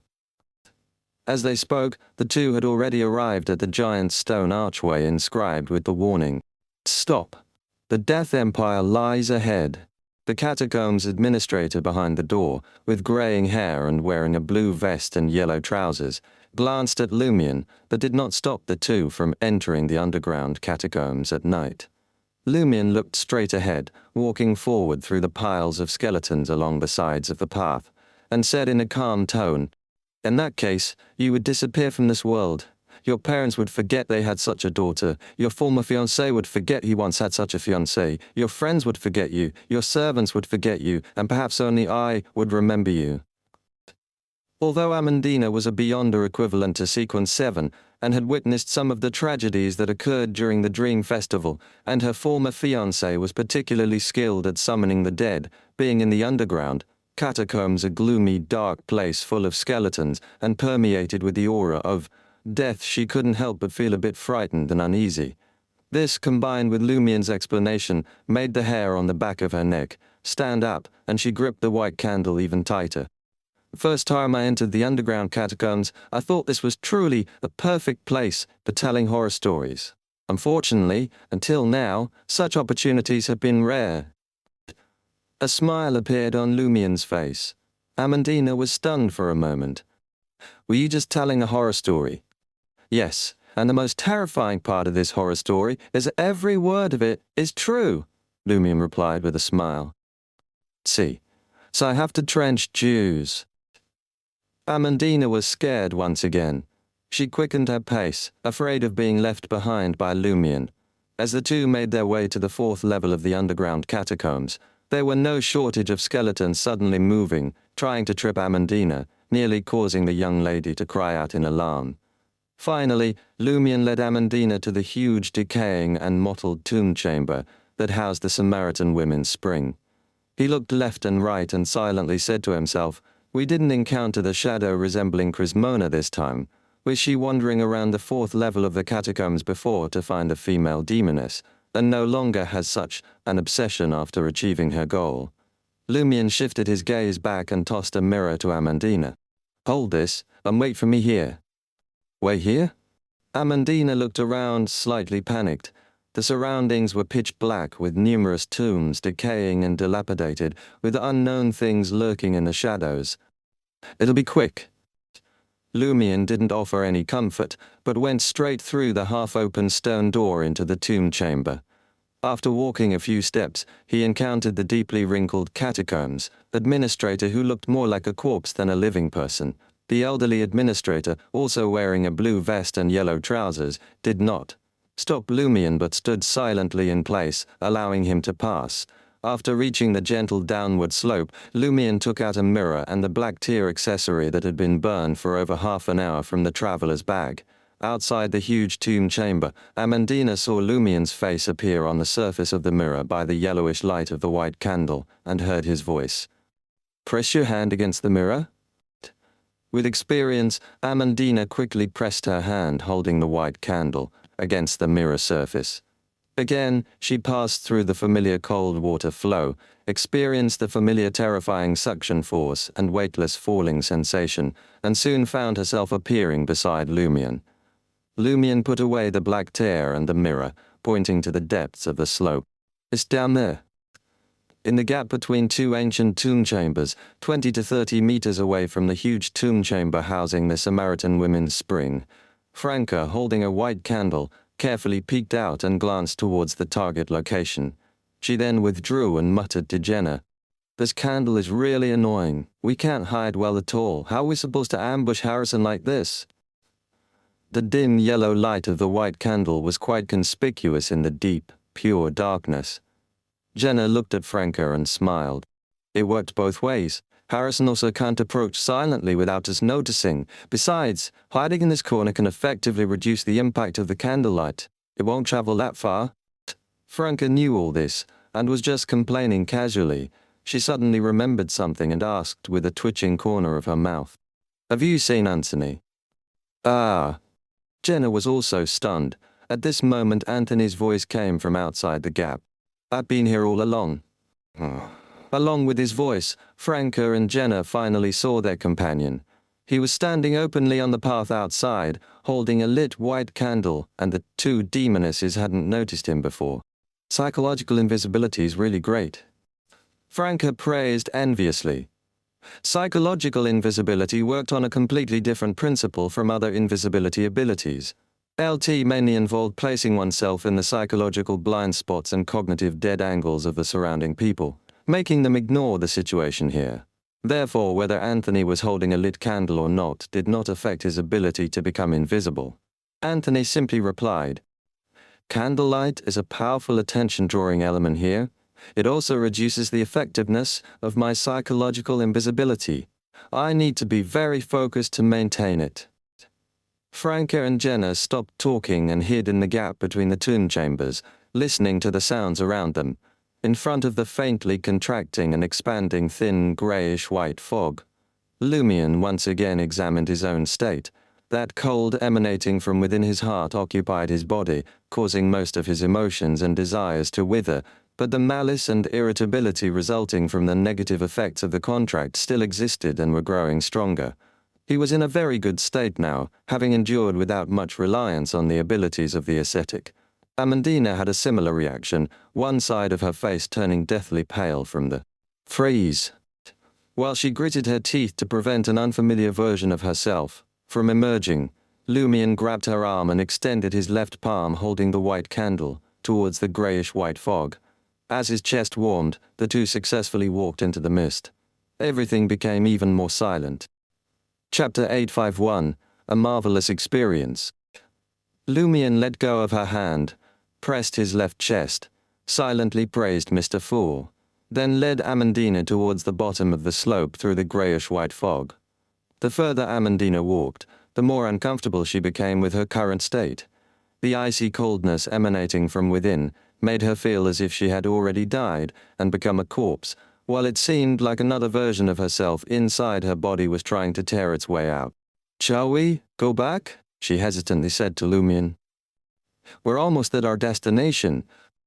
Lumion pointed in the direction where the faint illusory sound of water could barely be heard, then added, "If you really decide to go back now, I can fulfill your request." Amandina hesitated for a few seconds. "We're already at the edge. Wouldn't it be a waste to go back now?" Lumion chuckled. "Don't worry. If it really gets to the point where we can't bear it, I'll definitely run faster than you." "You saying that makes me even more worried." Amandina replied softly. Lumion continued forward, thinking for a moment before saying, "When I tell you to close your eyes, close them. When I tell you to open them immediately." "All right." In such an environment, Amandina could only choose to trust Lumion. Soon, the grey fog in front of them became very thin, revealing a spring the size of a pond. Pale white water flowed in the spring, surrounded by deep dark objects of indescribable color.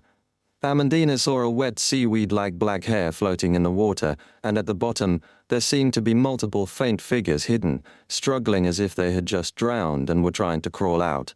At the same time, she noticed a lady wandering beside the spring water, wearing a white robe with black hair, exquisitely perfect features, and a holy aura that seemed out of place in the catacombs.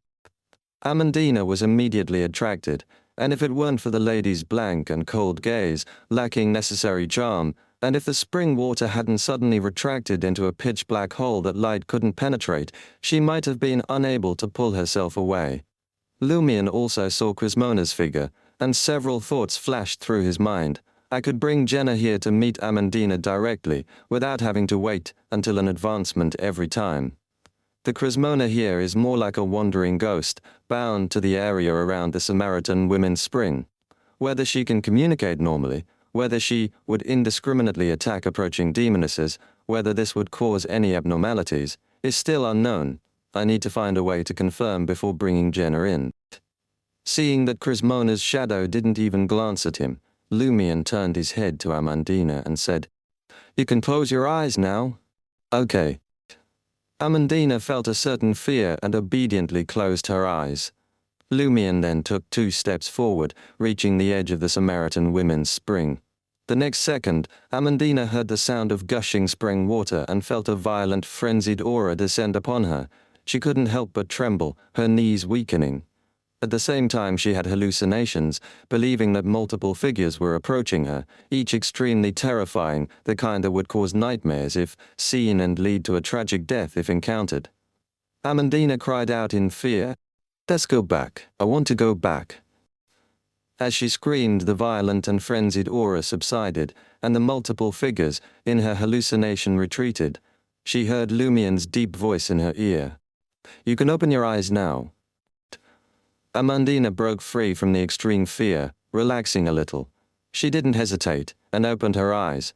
She saw that familiar figure, wearing a strange, rust-spotted iron crown, skin as crystalline as jade, with a white beard gently floating, already quite elderly. At this moment the old man's figure was sitting cross-legged at the deep hole, which was violently shaking as if some unknown entity was trying to squeeze out. Amandina's gaze fell on those deep eyes that seemed like the night sky. Her thoughts suddenly became blurred, as if she saw a rotting, pus-oozing hand with strange feathers reaching out and pressing on her head. She also heard an old, blank, cold and hollow voice ringing in her ear. But she couldn't understand what the voice was saying. After an unknown amount of time, Amandina came to her senses.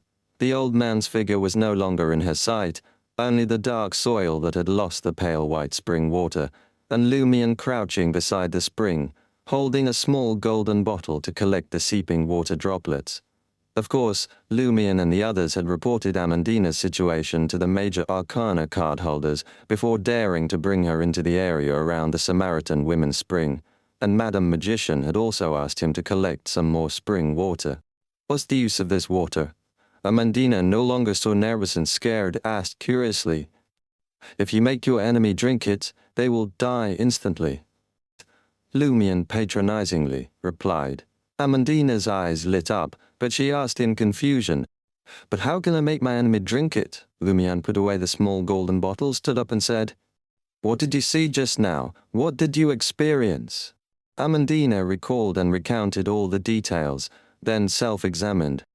"But I couldn't understand what was being said. The pronunciation was... It seems like I've gained a new ability. I can placate souls, calm emotions and desires."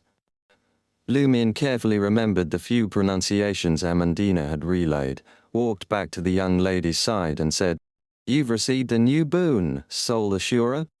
"Yes." Amandina smiled. "Yes. I feel like my body has even changed a little," Lumion chuckled. "Maybe you'll slowly grow a white beard, develop wrinkles. I've heard that boons gradually make the Blessed Ones resemble the high-level beings who granted them power, both mentally and physically." Amandina was startled. "Can I not have that?"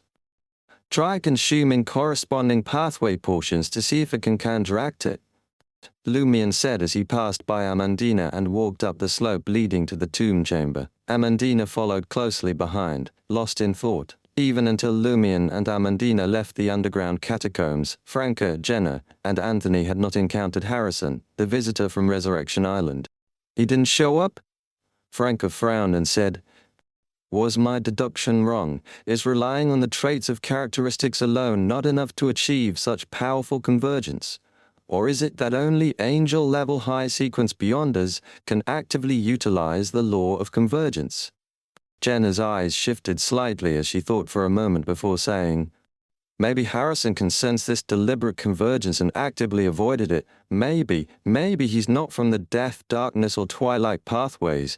He has a deep understanding of death and is pursuing corresponding things and scenes, but that doesn't mean he's a beyonder of these pathways.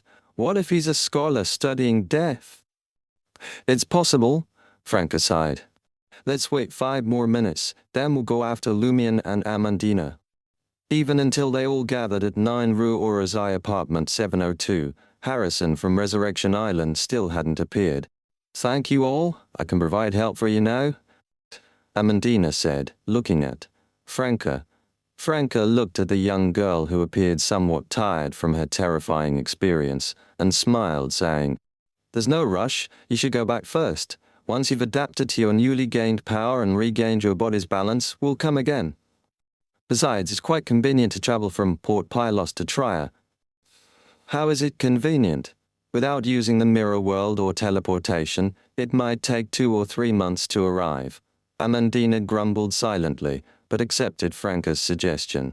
Then, she was sent back by Lumion and the others using black tear to the mirror Franca had given her, and she emerged from it. At this moment it was still night outside, with servants occasionally passing by in the corridor. Looking at her familiar bedroom, at the fountain pen on the desk and the pile of books, Amandina suddenly felt as if she had been away for many days, and experienced too many things. But it had only been half a night. In this half-night, she had completed a round trip using the mirror world, toured the prosperous trio that was farther than any distant place, explored the underground catacombs featured in magazines, and witnessed the terrifying area around the Samaritan Women's Spring. After savoring the experience for a while, Amandina sincerely sighed. How amazing! A marvelous journey. Inside apartment 702 at 9 Rue Orazai. Lumion tried to repeat the sounds Amandina had heard. Franca listened intently, hesitating before saying, "It seems to be. Be careful, Tanglei." "Be careful of Ponglai? The Ponglai divine mountain mentioned by the armored shadow? This doesn't have much practical meaning for us," Lumion said thoughtfully. Jenna and Anthony both nodded. "Indeed." Franca quickly adjusted her mindset. "But we've at least achieved one of our goals. In a few days, we can bring Amandina to summon Armored Shadow." At that time, she planned to first try asking if it could understand the meaning of the text on Mr. Starr's information. Just thinking about it was quite exciting. After chatting idly for a while, Anthony, seeing that it was getting late, bid farewell and left to return to his own home. Jenna looked at Franca pacing back and forth, then turned to Lumion and quietly pointed at herself. Lumion slowly shook his head and pointed at himself. After exchanging glances several times, Jenna, wearing her vampire makeup, pursed her lips and said to Franca, "I'll make a move first." Franca didn't say much, as she wanted to talk to Lumion alone about those ancient texts and the curly-haired baboons' research society. After Jenna left, she sat down in the armchair and comfortably stretched her limbs. She glanced at Lumion and asked curiously, "Why don't you sit down?" Lumion looked at Franca, unable to hold back another sigh. "I have something to tell you." Franca scrutinized Lumion's expression suspiciously. "Are you playing a prank? You're the type of person who would warn everyone in a joking tone, even if a disaster was about to happen. No, you're serious? Is it something very serious?" Lumion had already used black tear to sense the various mirrors in the room, roughly confirming that the demoness of black wasn't watching. He looked at Franca, instinctively wanting to force a smile to make himself seem a bit more relaxed, but he couldn't manage it. Franca unconsciously sat up straight. Lumion spoke in a low voice. "Jenna asked me to help her digest the pleasure potion." Chapter 852. 2 choices. Franca was initially stunned, then her expression turned to one of obvious shock. She opened her mouth, instinctively wanting to say something, but her red lips quivered uncontrollably. Her face gradually turned pale, and her eyes flickered between emptiness and confusion. Lumion quietly watched Franca without saying a word.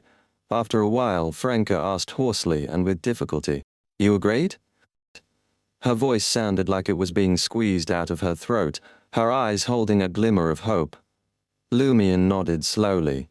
The light in Franca's eyes dimmed instantly.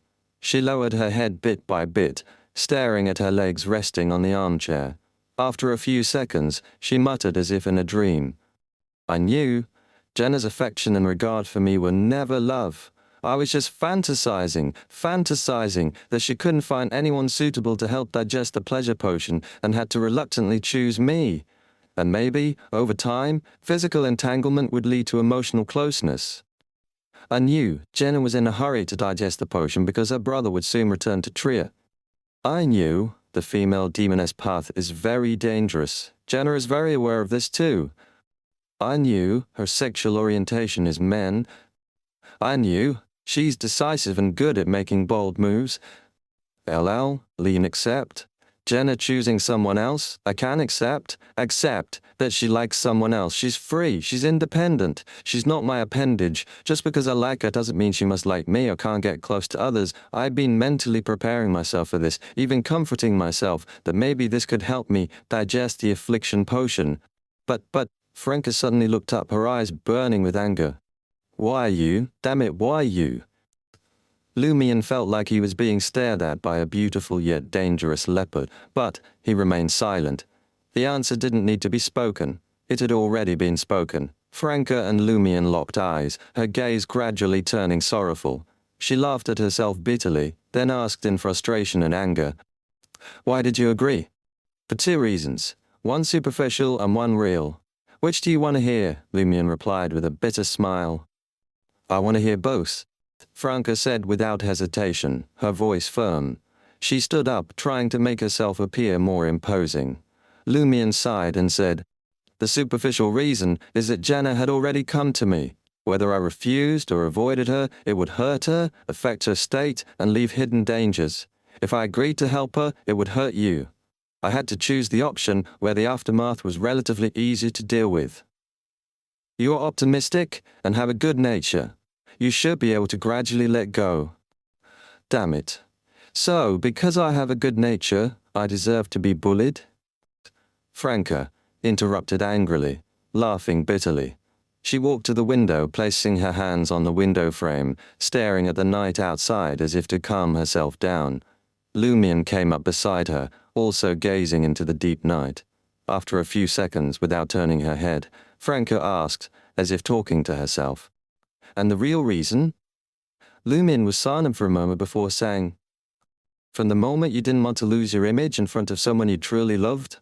At the moment you began digesting the pleasure potion, and Jenna took the initiative to approach you, your relationship entered a vortex, spiraling downward, and sooner or later it would erupt. The longer it dragged on, the more hurtful and severe the consequences. It's better to have a conclusion sooner.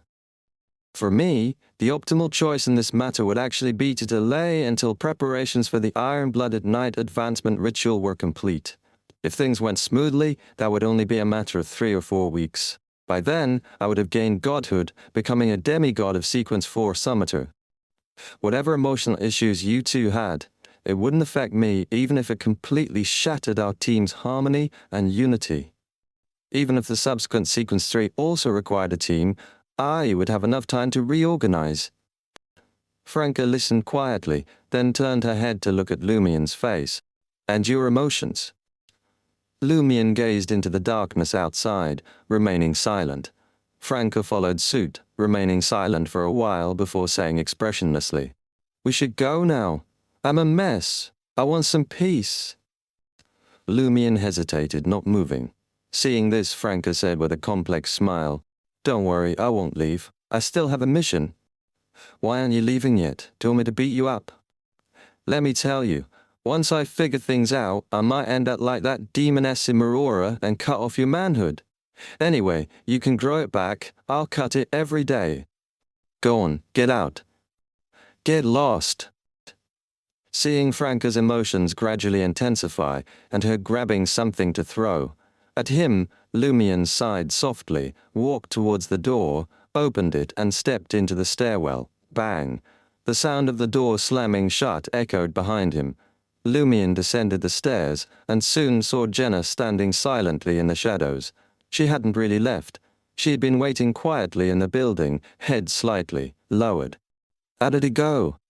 Jenna raised her head, asking Lumion. Lumion recounted his conversation with Franca and her reactions, focusing on the key points. Jenna pursed her lips and said to Lumion, "You should go back. I'll wait outside in case of any accidents." Lumion glanced back at the dark hallway, then said, "I'll wait here too." Jenna shook her head. "One person is enough. If she calms down, she might want to talk to me. Your presence might provoke her further." After a moment of thought, Lumion said, "Okay." He looked at Jenna's deep eyes, filled with a hint of pain, and sighed, saying, "In this world, most people are selfish most of the time. Like you," Lumion paused and pointed at himself. "And like me." Jenna's gaze softened a bit, and she smiled self-deprecatingly. "Sometimes, I really want to drag you into the abyss with me." Returning to his rented apartment, Lumion lay on his bed, staring at the dark ceiling, unable to sleep. He didn't want to rely on cogitation to calm himself down either. After an unknown amount of time, he suddenly had a premonition and sat up, abruptly, directing his gaze towards the bedroom window. With a creak, the window opened, and Franca, wearing a woman's shirt and fitted trousers but sporting fuzzy slippers, jumped in. In the crimson moonlight, her eyes appeared red, and she held a dagger in her hand. "Thanks to you, I've digested quite a bit of the affliction potion," Franca said through gritted teeth, looking at Lumion sitting on the bed. "Damn it, the more I think about it, the angrier I get." Lumion stared at Franca's face for a few seconds, his gaze slowly shifting to the dagger in her hand. He waited for Franca to continue speaking. Franca ground her teeth and said, "I can accept Jenna making this choice. Although I would be sad, sorrowful, and in pain, I am willing to accept it and even encourage her. But you hurt your bro. You should be cut into pieces for this. Do you know how much this hurt me? We were so close, so in sync, always thinking of each other. Why did you break this beautiful state? You ended up making me feel abandoned, like you two are close and intimate, while I'm left out, the unnecessary one. I feel betrayed." As she spoke, the gnashing tone in Franca's voice diminished, and a trace of confusion appeared in her voice. She paused, then threw the dagger, which embedded itself accurately in Lumion's bed. Franca then took 2 steps forward, glaring at Lumion. "You now have 2 choices. 1, as I said before, if you dare touch Jenna, I'll make you drink the witch potion and turn you into a woman. Now, your choice is to switch pathways and become a demoness of despair. 2, a screw you, or you screw Mel." Lumion had anticipated many possible developments, but he hadn't expected these choices.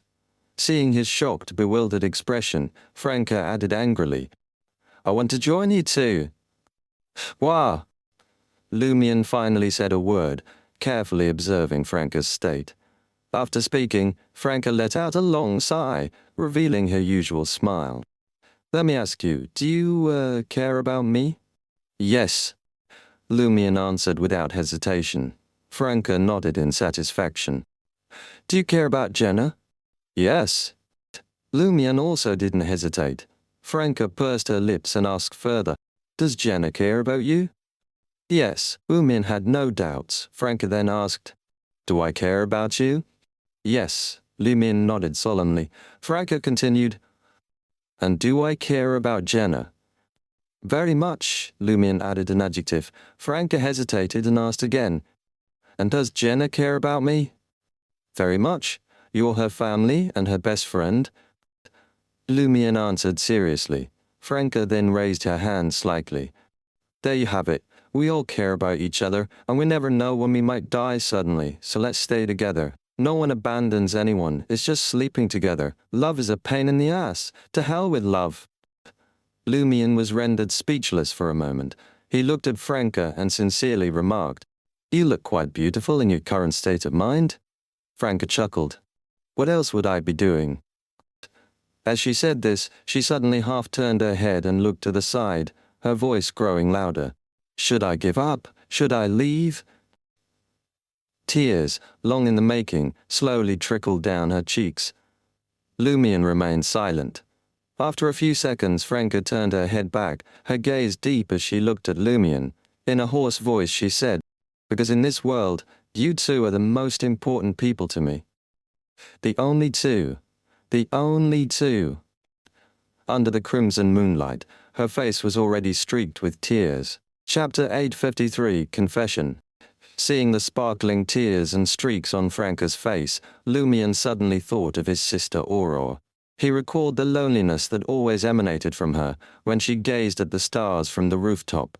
He also remembered the life he and Aurora had depended on each other in Cordu, the excruciating pain when his sister died and Cordu was destroyed. and the self-destructive impulses he had when he first arrived in Trier. Overcoming those emotions and rebuilding his social connections had started with Franca, Jenna, Charlie, and many tenants at the Auberge du Coq Doré. In this world there aren't many people I care about anymore. Lumion sighed, deeply. Back in Morora, he had engaged in mutual scheming against Julie, Albus Medici and the others. Even when facing various dangers and conspiracies, he hadn't sighed as much as he had in the past few days. He often felt so troubled that he wanted to burn the world down. Franca's words had struck a chord in him. He already knew what his answer would be, but he wanted to struggle a bit more. Looking at Franca, Lumion said with a bitter smile, "Caring doesn't have to manifest in that way. Apart from Aura, you and Jenna are the people I care about most." Franca shook her head without hesitation. "No way. I would feel resentful, like an outsider." "You agreed to Jenna, so you have to agree to me too. Once you started this, you can't take it back. You should have realized this when you made that decision. If you don't balance the bowl filled with water, it will spill out. As the leader of a team, you must remember 3 things when dealing with each member.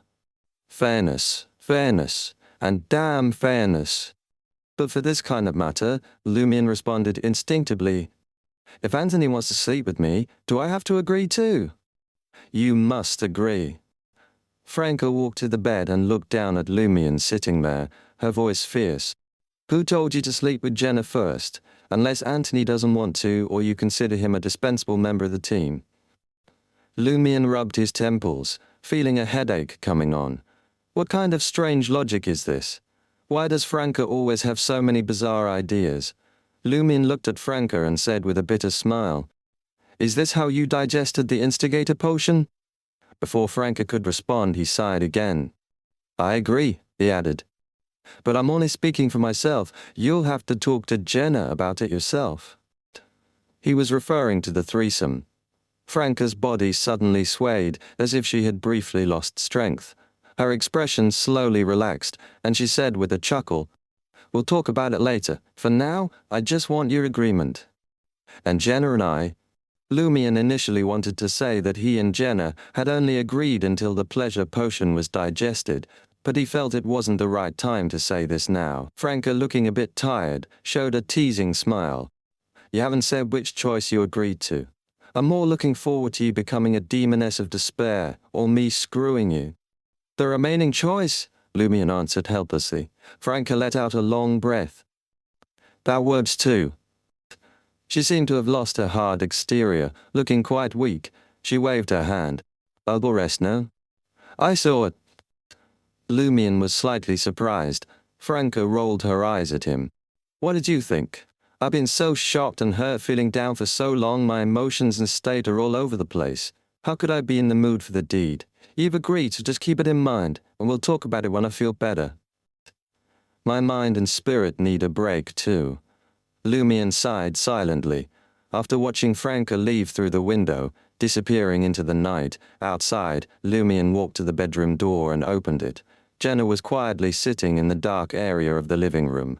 Lumion wasn't surprised by Jenna's appearance. She had been watching Franca's door, and Franca's intense emotions made it hard not to be noticed or followed when she left. "I didn't expect it to turn out this way," Lumion sighed to Jenna. Jenna stood up, smiling. "Although I didn't expect it either, I thought about it for a while and felt like maybe I could accept it." "Just you and her. It's much better than I anticipated." "What did you anticipate?" Lumion quietly sighed with relief. Jenna's eyes held a mix of sadness, guilt and pain as she said, "Franca losing her mind and trying to kill us." "I would agree, but hide for a while, waiting until I have arranged Julian's future before seeing her again." Lumion looked at Jenna for a few seconds, then sighed. "Since your mother's death, you've had quite a bit of self-destructive tendencies. We thought we'd completely helped you overcome them, but it turns out a bit still lingered." Jenna's eyes glistened as she looked at Lumion. "Aren't you the same?" Lumion met her gaze and after 2 seconds couldn't help but laugh. "Is this a support group for the broken?" "Yes." Jenna pointed to the door. "I'll go talk to Franca. We'll exchange our ailments in a few days." "Okay." Lumion nodded gently. Inside apartment 702 at 9 Rue Orosai, Franca lay back in the armchair, her eyes open, gently rocking with the chair's movement. Knock, knock, knock. She heard the knocking and realized someone was outside. In this state I could easily be assassinated. Franca reflected on herself, stood up, and walked to the door. She could guess who was outside. Sure enough, she saw Jenna with her vampire makeup. Franca opened her mouth, unsure what to say, and just stepped aside to let Jenna in. After Jenna sat on a single sofa, she smiled at Franca, who had returned to the armchair. I heard your conversation with Lumion. Franca's face, which had been somewhat pale, quickly turned red. Embarrassing. How embarrassing. So embarrassing she wanted to crawl into a hole. Jenna laughed softly. Actually, I also looked forward to those other two choices more. Franca could only give a sheepish chuckle. Jenna looked at her seriously. I can tell there were other thoughts behind that last choice. Can you tell me what they were? Franca remained silent for a few seconds before speaking up. That bastard Lumi must have told you it was only until the pleasure potion was digested. I know him. As she spoke, Franca felt a bit indignant on Jenna's behalf. Then she sighed. If I join now, in this state, Lumion would definitely feel awkward and not set a time limit. For fairness, he shouldn't propose one to you either. Jenna closed her eyes briefly, as if being blown by the wind. She looked at Franca with unusually gentle eyes and said with a bitter smile, "But that's just a false realization. I can't deceive myself." False is better than nothing. If it lasts long enough, it might become real. Franca showed a self-mocking smile. For a long time, even knowing it's false is better. It helps us digest the potion. Looking at Jenna, Franca suddenly felt a surge of emotion and had a lot to say. Maybe I'm a coward. I've liked you for a long time, but I've never dared to truly pursue you or express my feelings. I've always been indecisive about this, retreating every day. In the current atmosphere, Franca suddenly found it wasn't hard to say the words, "I like you." This unexpected ease made her even sadder. Jenna looked at Franca without any anger or words. She could feel that what Franca truly wanted to say was yet to come. After a brief pause, Franca clenched her teeth and uttered, "I've been hiding something from you. I was originally a man." "I know," Jenna replied calmly, her eyes showing some encouragement. "The witch potion. The witch potion." "You did know?" Franca wasn't surprised. She mustered her courage and continued, "There's something else. I'm not from this world. I transmigrated from another world. I took over this body." Jenna exclaimed in surprise. "Another world?" A thought suddenly struck her. The one with the underworld Taoist and the celestial master? Having worked together for so long, Franca often forgot whether she had told Jenna about these things. So Jenna knew these terms but didn't understand what they represented, considering them as powerful beings. Yes, and also Resurrection Island. After revealing this secret, Franca felt much lighter. Jenna had a look of sudden realization.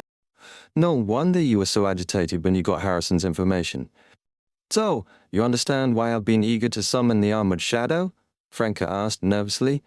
You don't mind that I took someone else's body, do you?" "Why should I mind? Unless it's the Franca I know being replaced." Jenna responded with amusement, clearly expressing her stance. Franca relaxed completely, almost collapsing into the armchair. Jenna thought for a moment and probed. "Lumion's sister and those mysticism gathering attendees with strange code names. Are they from your world too?"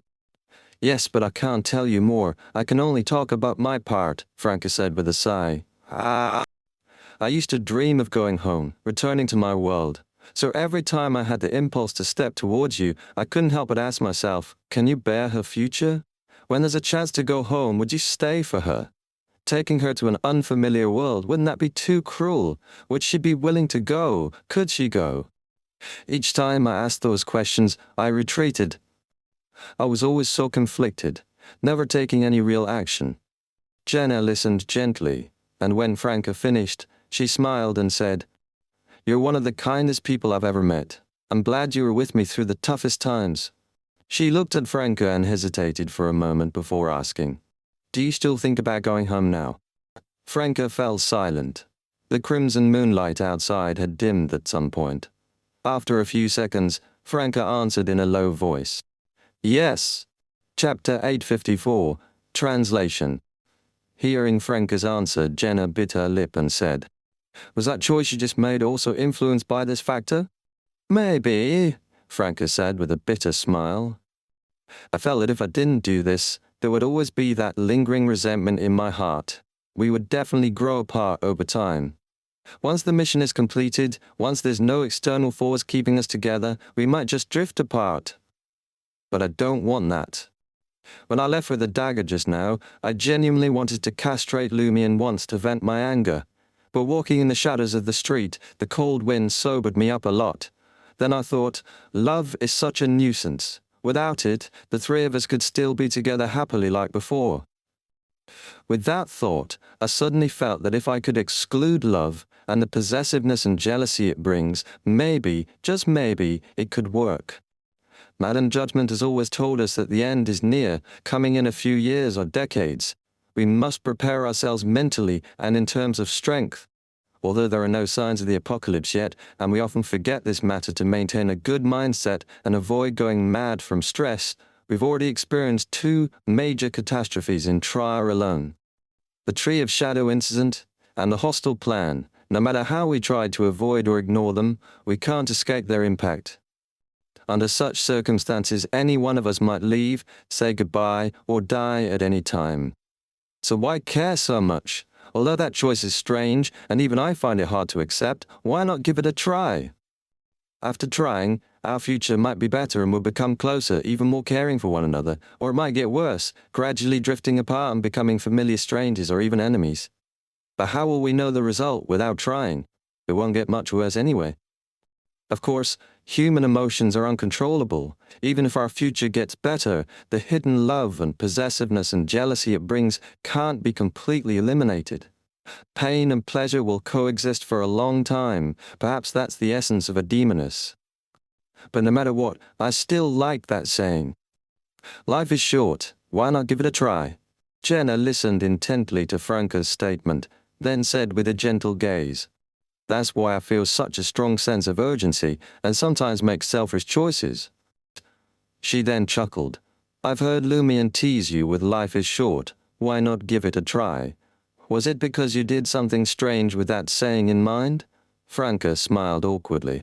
I was quite hesitant and conflicted about drinking the witch potion. Then someone said that phrase to me. Jenna understood and instead of mocking Franca, asked curiously. Was it also that saying that encouraged you to be with Gardner Martin? Yes, I hadn't met you all then and I didn't have anyone I particularly cared about. Franca replied even more awkwardly. Seeing this, Jenna chuckled softly. Did you ever think about trying it with Lumion? Well, Franca felt like running away. Oh, come on, you pure-hearted girl, let's not talk about such inappropriate topics. Jenna deliberately swore. Damn it. The dirty jokes and obscene scenes I heard and saw while singing in bars and dance halls were far more shocking than this. Not just between men and women, even between men and men. The atmosphere became less sad and heavy, and Jenna stood up. You look very tired. Emotional upheaval does that. I'll go back now. Get some rest. Okay? Franca stood up as well. She opened her mouth, seemingly wanting to ask something, but ultimately didn't. Sensitive to details, Jenna smiled. Ask whatever you want. You've already made that decision. What else could you hesitate to ask?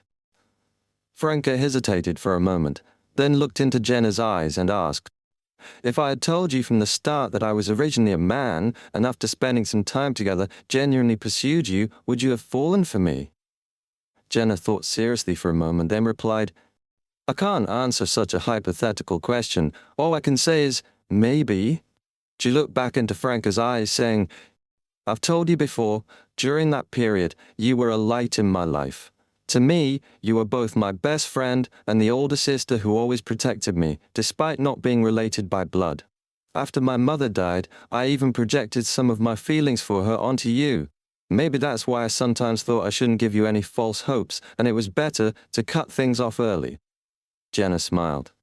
In my heart, if I were to rank the 3 people I care about most, Julian would be first, you second, and Lumion third. Love might fade one day, but the bond we share won't. Franca felt relieved and said with a smile, You have a great way with words. Of course, I studied hard back then. Jenna walked towards the door. After a few steps, she turned back to Franca and hesitated. I can't accept the idea of joining right now, just speaking for myself. She then laughed. But who knows what the future holds? Franca smiled. It's just a saying. It's just a saying. Jenna turned back to the door, opened it, and held the brass handle, pausing once more. She turned her body and looked at Franca standing in the center of the living room, asking quietly, If one day you find a way home, and both Lumion and I want you to stay, would you? Franca stood with her back to the crimson moonlight, her face hidden in deep shadow. After a long silence, she answered slowly, I don't know. Her voice seemed to be squeezed out from her heart, light and weak. 2 days later, in an underground quarry in Trier, Franca, Jenna, and Amandina, who had just arrived from Mitanni in the southern continent, stood inside a wall of spirituality, watching Lumion set up an altar. Anthony, who Amandina hadn't noticed, was responsible for guarding the perimeter. Lumion calmly completed the preparations, lit the candles, dripped the essential oil, and stepped back 2 steps, standing next to Franca. He wasn't worried about the lack of demigod protection. Firstly, Amandina was present. Secondly, when he sent the bottle of Samaria woman's spring water to Madam Magician, he mentioned this matter.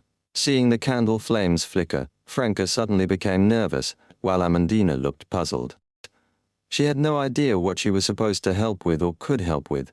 Once Franca nodded, indicating she was ready, Lumion recited in ancient Hermes, I. Then, switching to Hermes, I summon in my name. The spirit that wanders about the unfounded, a combination of numerous shadows, Lumion Lee's contracted creature. This was a familiar part of the process to Amandina, similar to summoning a messenger. So she didn't pay much attention, curious about the incantation's description, while observing Franca, the lady whose name she had just learned, and Lumion's eye interactions, looking for any signs of intimacy. To her disappointment, Franca, Jenna, and Lumion were all focused on the ritual. Soon, a blurry shadow in fish-scale armor emerged from the candle flame, its black scales stained with pure gold, appearing solemn and sacred. The transparent faces on the scales were clearer than before, more twisted and fierce like evil spirits. They silently screamed, displaying hatred and malice. Amandina was startled. It wasn't the appearance of armored shadow that scared her. Such horror couldn't intimidate someone who had experienced the Dream Festival, summoned Banefell, and been to the underground catacombs. What shocked her was armored shadow and the ghostly faces on its scales, simultaneously looking at her. She almost stopped breathing, her body enveloped in icy coldness. Armored shadow spoke in a strange language. Only Franca could barely understand it, hearing. Disciple of the Underworld Gate. It really recognizes Amandina's boon. Franca murmured, noticing armored. Shadow's malice had lessened, indicating a more peaceful interaction was possible. Lumion also noticed the change and quickly had Franca place the 100,000 Verl d'or worth of gold on the altar, then spoke in Hermes. I offer this sacrifice. Please complete a simple task and answer 2 questions. Armored shadow conveyed agreement, its scales transparent faces greedily, eyeing the gold. Lumion immediately placed the documents Franca handed him on the altar. These weren't the documents Mr. Starr gave Franca, nor the original documents. The former had its order completely scrambled, making it difficult to interpret, through a question and answer format, and the latter could corrupt armored shadow, leading the ritual to unforeseen dangers. So, after Franca expressed her intention, Mr. Starr provided new documents through Madam Judgment. The new documents extracted several complete sentences from the original, containing hundreds of frequently used words from the rest of the text. The task is to translate these documents. Franca listened to Lumion's request with anticipation and anxiety. She wasn't sure if Armored Shadow would accept the deal. With a whooshing sound, the 2 pages floated up, hovering before Armored Shadow. After a few seconds, the Armored Shadow spoke again in an incomprehensible language. Franca's ears perked up. Pure yin does not last, pure yang does not grow, yin contains yang, yang contains yin, the union of yin and yang gives rise to everything, this is the way of heaven. That's it. Franca's lips twitched. Although she hadn't truly done the deed, she suspected Armored Shadow was insinuating something about herself, Jenna, and Lumion. Chapter 855, That Corpse. To Franca, the sentence Armored Shadow Chen 2 had just translated was quite ordinary. It was something she often read before her transmigration. She couldn't understand why the major arcana cardholders thought such words could bring corruption. Could it be the words themselves? Just like the word I, which can have entirely different meanings in Intis and ancient Hermes. However, isn't there a phrase that seems a bit off? Yin and yang unite to create all things. Shouldn't it be yin and yang unite to produce all things? Franca had been an avid internet user before her transmigration, and one of her hobbies was reading novels and watching anime. She had only seen yin and yang unite to produce all things and never heard of yin and yang unite to create all things. Of course, after thinking carefully, she found it understandable. Yin and yang unite to nurture all things grow and weave together to form matter. In that case, the logic remains sound, just omitting the all things as the bridge. While Franca was distracted by her thoughts, she continued to listen seriously to the rest of the sentences translated by Armored Shadow. She didn't write down the corresponding content. As a demoness proficient in divination, she could easily recall the full content in her dreams later. The subsequent sentences were similar to the first, all about the opposition, contradiction, conflict, reflection, harmonization, and unity of yin and yang. They were all broad principles without in-depth explanations or practical details, making Franca feel like yawning. The only thing she felt was worth pondering was the last half sentence of the document. To approach the way of heaven. From her understanding of this phrase, Franca naturally linked it to the knowledge that boons made the recipient gradually closer to the giver, and the way, underworld Taoist granted power to Amandina was indeed through a boon. To approach the way of heaven. Is this document actually about how to use mind and body harmoniously, balancing yin and yang to synchronize with the so-called way of heaven, thereby gaining power?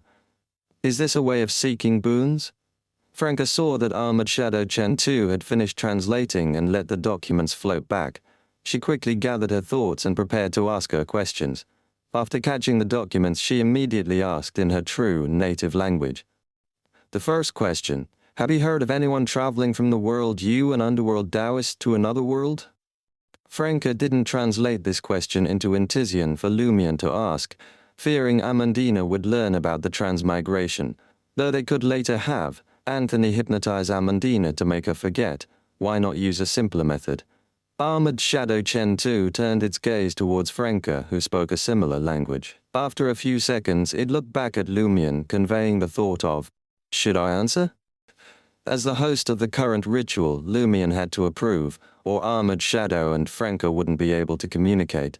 Otherwise, Armored Shadow, unless using force, couldn't take the gold on the altar even if it didn't fulfill the agreement.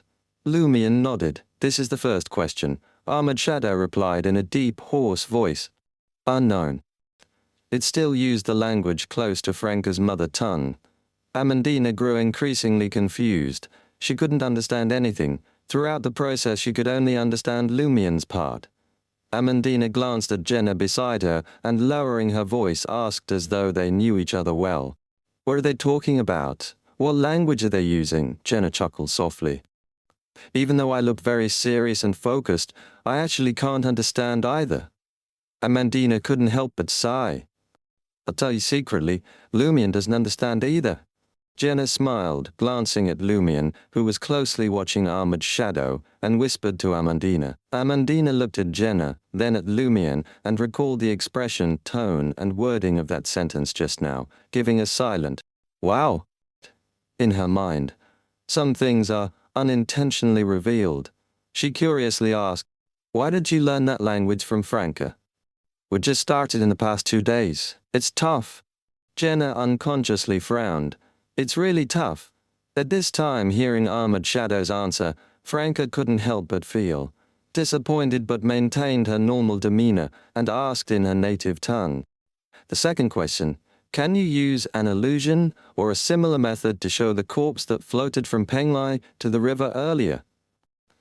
This question came to Franca's mind in the past 2 days, directly prompted by Amandina hearing the underworld Taoist say, "Beware Penglai," and Armored Shadow Chen Tu mentioning before that the mysteriously vanished Penglai had reappeared with a corpse from there floating to the river. Franca thought that matters related to Penglai might be important and possibly linked to their hope of returning home. Just after asking this question, Franca suddenly realized her mistake and wanted to slap herself. It wasn't that she shouldn't have asked this question, but that the way she phrased it was problematic. According to her current phrasing, even if the armored shadow agreed, it only needed to say, "Yes," without showing the specific appearance of the corpse. The question didn't have a corresponding mandatory requirement. Should I prepare another 100,000 ver d'or of gold? I'm almost broke, with only a bit over 2,000 ver d'or left. Franca regretted it deeply. Fortunately, Armored Shadow Chen Tu was honest. Once the question was approved by Lumion, it immediately made countless transparent faces on its scales protrude frantically. This made the surroundings instantly eerie green, with cold wind blowing. Water droplets quickly condensed on the altar surface, gathering into a water surface, reflecting a figure. The figure floated in the deep darkness, unable to show a specific form as if it had been hollowed out. The black robe and body were highly decayed, oozing pus. Its face was relatively intact. Through the deep-to-the-bone rotting marks, one could still see the pale and dim skin, soft contours, and thin layer of black hair. Franca was stunned. Isn't this the visitor from Resurrection Island, Harrison? He had long died, turned into a decaying corpse floating on what seems like the river Styx. So why was he still active in Trier? Moreover, the corpse appeared on the river a few years ago, and only then did the demon Warlock encounter Harrison.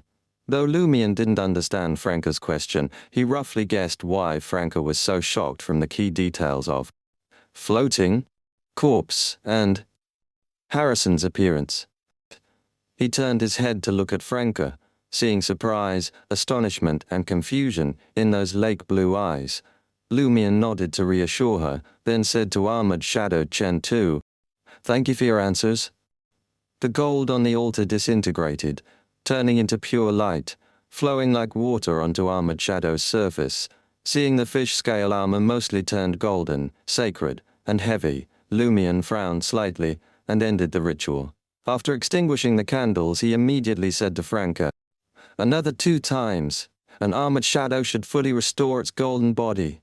We can only summon it once more at most." "Yeah." Franca finally snapped out of the shock of seeing Harrison's past corpse. As Lumion cleaned up the altar, she smiled at Amandina and said, "We can leave now." "Huh!" Amandina was puzzled. "Wasn't I supposed to help? I haven't done anything yet." "You already provided help." Franca grinned. Amandina was even more confused. When did this happen? Jenna helped clarify. "Don't you feel that the language Franca and Armored Shadow spoke was similar to what the figure whispered in your ear?" Amandina thought carefully. "It does seem similar." After tidying up the altar, Lumion returned and casually said, "The shadow just now was lightly sealed by your teacher. The figure. You being here could mislead it, making it think this represents the figure's attitude, reducing the difficulty of our communication and preventing its attack.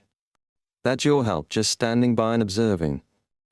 Amandina suddenly recalled Armored Shadow's gaze and reactive response when it first appeared.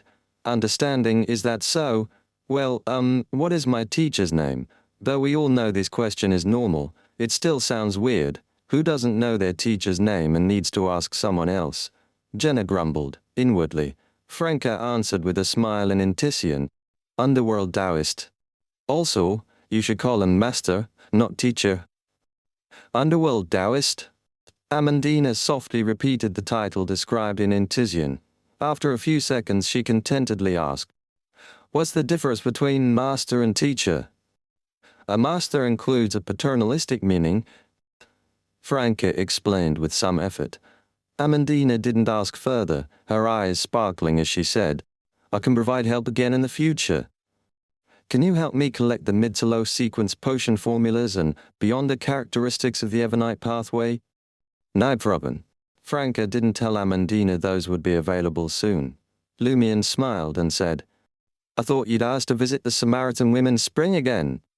Amandina smiled a bit reluctantly. I'll adapt for a while longer and go after my own sequence matches my boon level.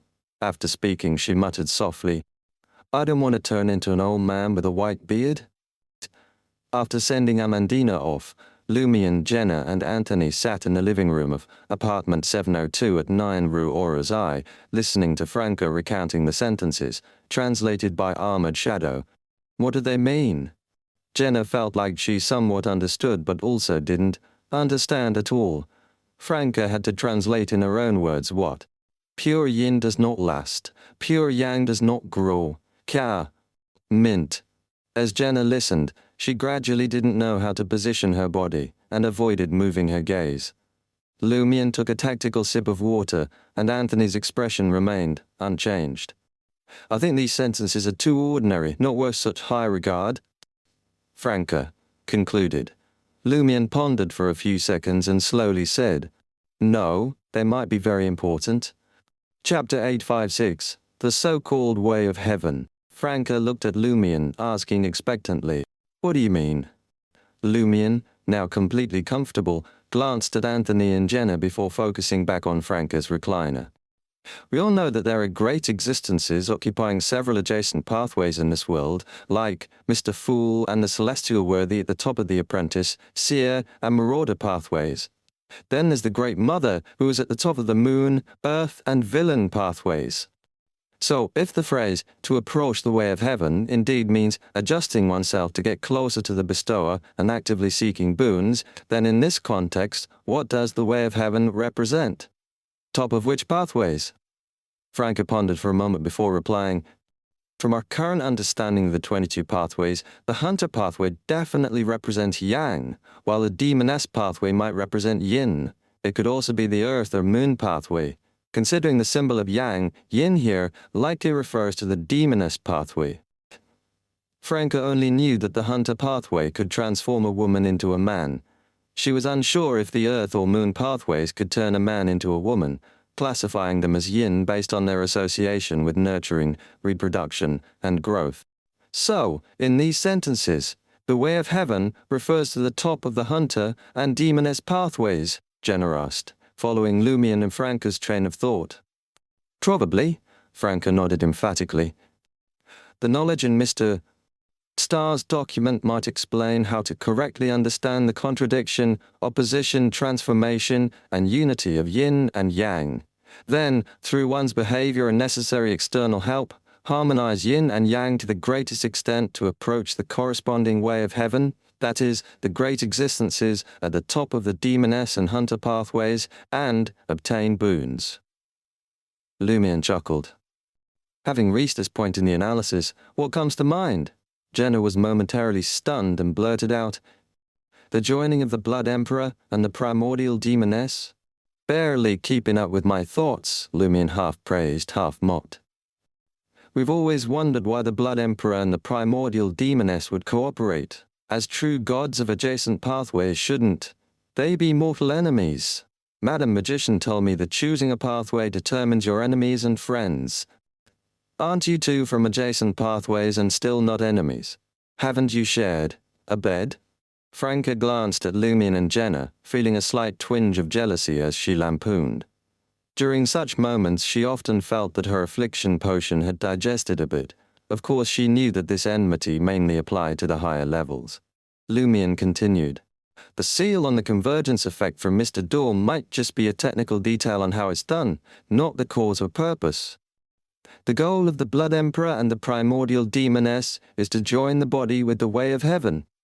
Franca expanded her thoughts from to approach the way of heaven, using a concept from her previous life that she felt was more appropriate.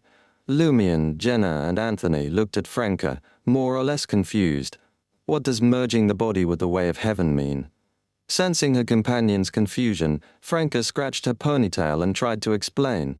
It means uniting with the so-called way of heaven, An imprecise analogy would be usurping a true god's position, not replacing a true god but the great existence represented by the way of heaven. Then why don't the primordial demoness and blood emperor directly kill each other and devour the others, beyond the characteristics to unify yin and yang?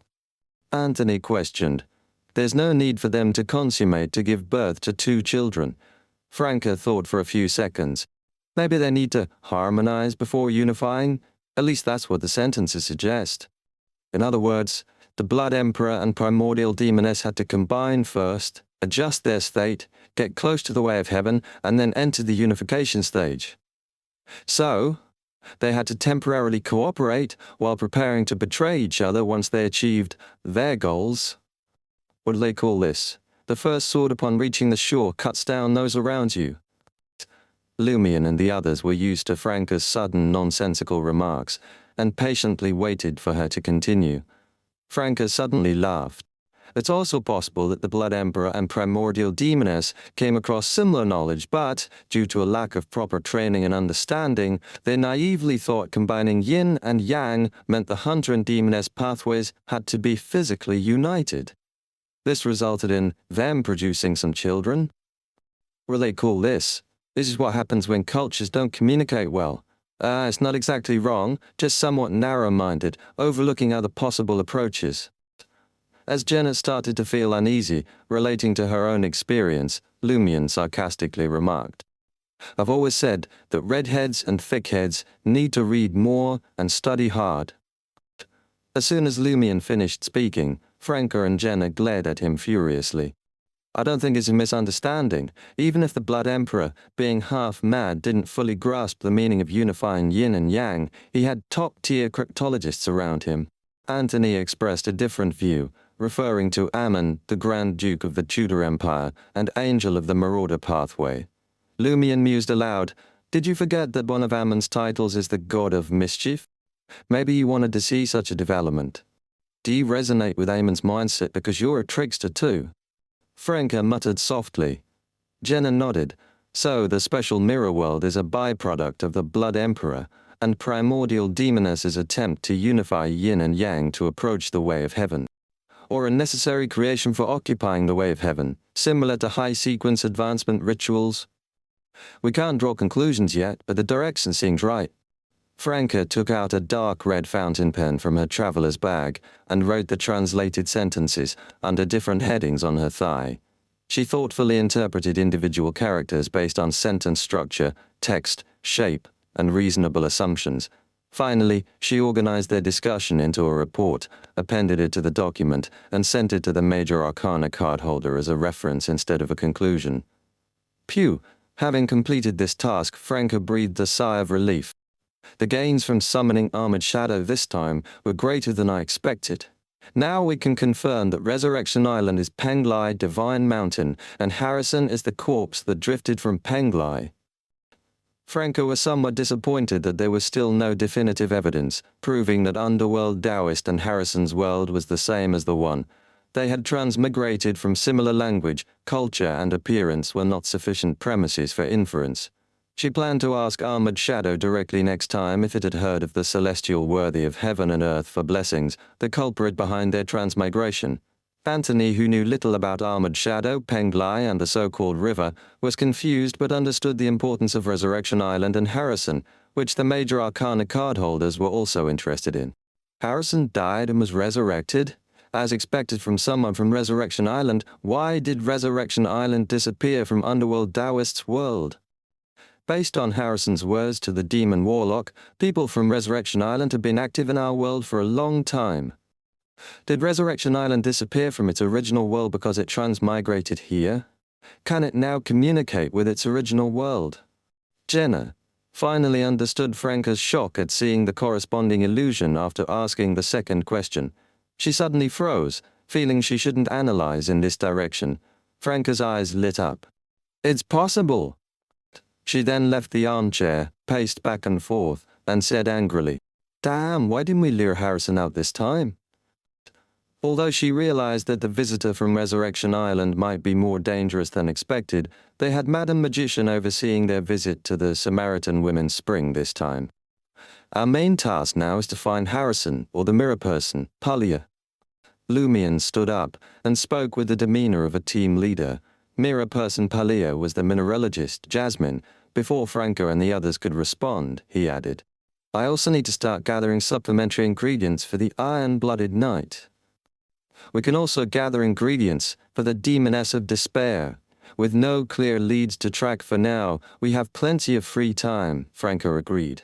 Anthony said, I'll do my best on this task, but I have another one as well. Joining the Psychology Alchemists? Franca asked curiously. That's a long-term task, Anthony explained briefly. Ma'am Hermit's Minor Arcana card, the Knight of Swords, is in Trier and needs help from a Beyonder of the Spectator pathway. Madam Justice recommended me. What kind of help? Lumion asked. Anthony shook his head. We haven't met yet, Lumion nodded. Feel free to ask for help if needed.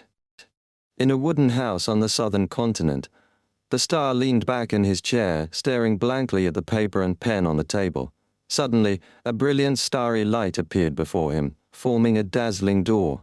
The door opened, and Madam Magician stepped out, holding a letter from Franca. Chapter 857, Inklings of that Individual. The translation you asked for has arrived. Madam Magician tossed the stack of papers onto the table in front of the star, then pulled up a chair and sat down. Mr. Star didn't change his posture, merely extending his hand forward. The stack of papers floated up, held by an invisible force, and landed in the star's hand. The star began to read through the pages with focused eyes, the soft sound of pages turning filling the quiet room. After a while, he looked up at the magician across the desk. What do you think of their speculation? Madam Magician replied with a smile. From a writer's perspective, there's no better speculation than this. Of course, I actually believe it's likely true. What about you, Mr. Pelez? Mr. Star's eyes darkened and an aged voice emerged from his mouth. Back then, we only sensed that Alistair Tudor was doing something very dangerous in Trier, but we didn't know the specifics. If this is true, one question remains. Where did Alistair Tudor acquire the knowledge to undertake these actions? The magician had long considered this question. One possibility is that the uniqueness of the Red Priest, already somewhat tainted, combined with Alistair Tudor's forceful switch to a non-adjacent pathway, ascending at the cost of madness, caused him to sense the situation over there when he became a god, resulting in a wondrous resonance and acquisition of relevant knowledge. Another possibility is that it was given to him by you-know-who through some method. At this point, the magician, following her spiritual intuition, asked, Are you saying that there are inklings of that individual in this matter? The aged voice responded from the star once more. Hasn't he always been interfering in history, steering it toward his envisioned direction? Of course, this might not be predestined history, but rather an experiment of his. I never fully understood why he would help Alistair Tudor forcibly ascend to Red Priest, stabilizing him to prevent immediate loss of control. Now, I have some idea. At that time, he was only a king of angels, making it difficult to influence and arrange events involving true gods. But what if the true god was already in a poor state, acting on instinct most of the time? It would be much easier. With the participation of the Mad Blood Emperor Alistair Tudor, the primordial demoness might indeed be drawn into this matter. In the end, he likely confirmed his hypothesis, gaining valuable experience, though it led to the unexpected eruption of the War of the Four Emperors. The star's voice suddenly reverted to its usual slightly magnetic tone. How many years passed from Alistair Tudor's ascension to Red Priest to the outbreak of the War of the Four Emperors? He immediately answered his own question with an aged voice. 537 years. Enough to verify some things. The star remarked with a magnetic tone. The magician nodded slightly and said, If this is the truth, he must be very aware of the latent issues in the special mirror world. Ha! If Mr. Fool were awake now, he would definitely go to the forsaken land of the gods, grab him by the collar and demand to know what's hidden in the depths of the special mirror world. The star subconsciously sighed. He, Mr. Fool, isn't so violent and crude. Madam Magician chuckled. Do you know what fantasy means? You have to distinguish between fantasy, truth, lies, the real emotions behind lies, and the deep-seated feelings, tendencies, impulses, and conflicts expressed through the most impossible scenarios imagined in fantasies. Also, what's said as truth, thought as truth, and even actions taken don't necessarily represent the true attitude. Once you distinguish these, she glanced at the papers and pens on the desk, laughing softly.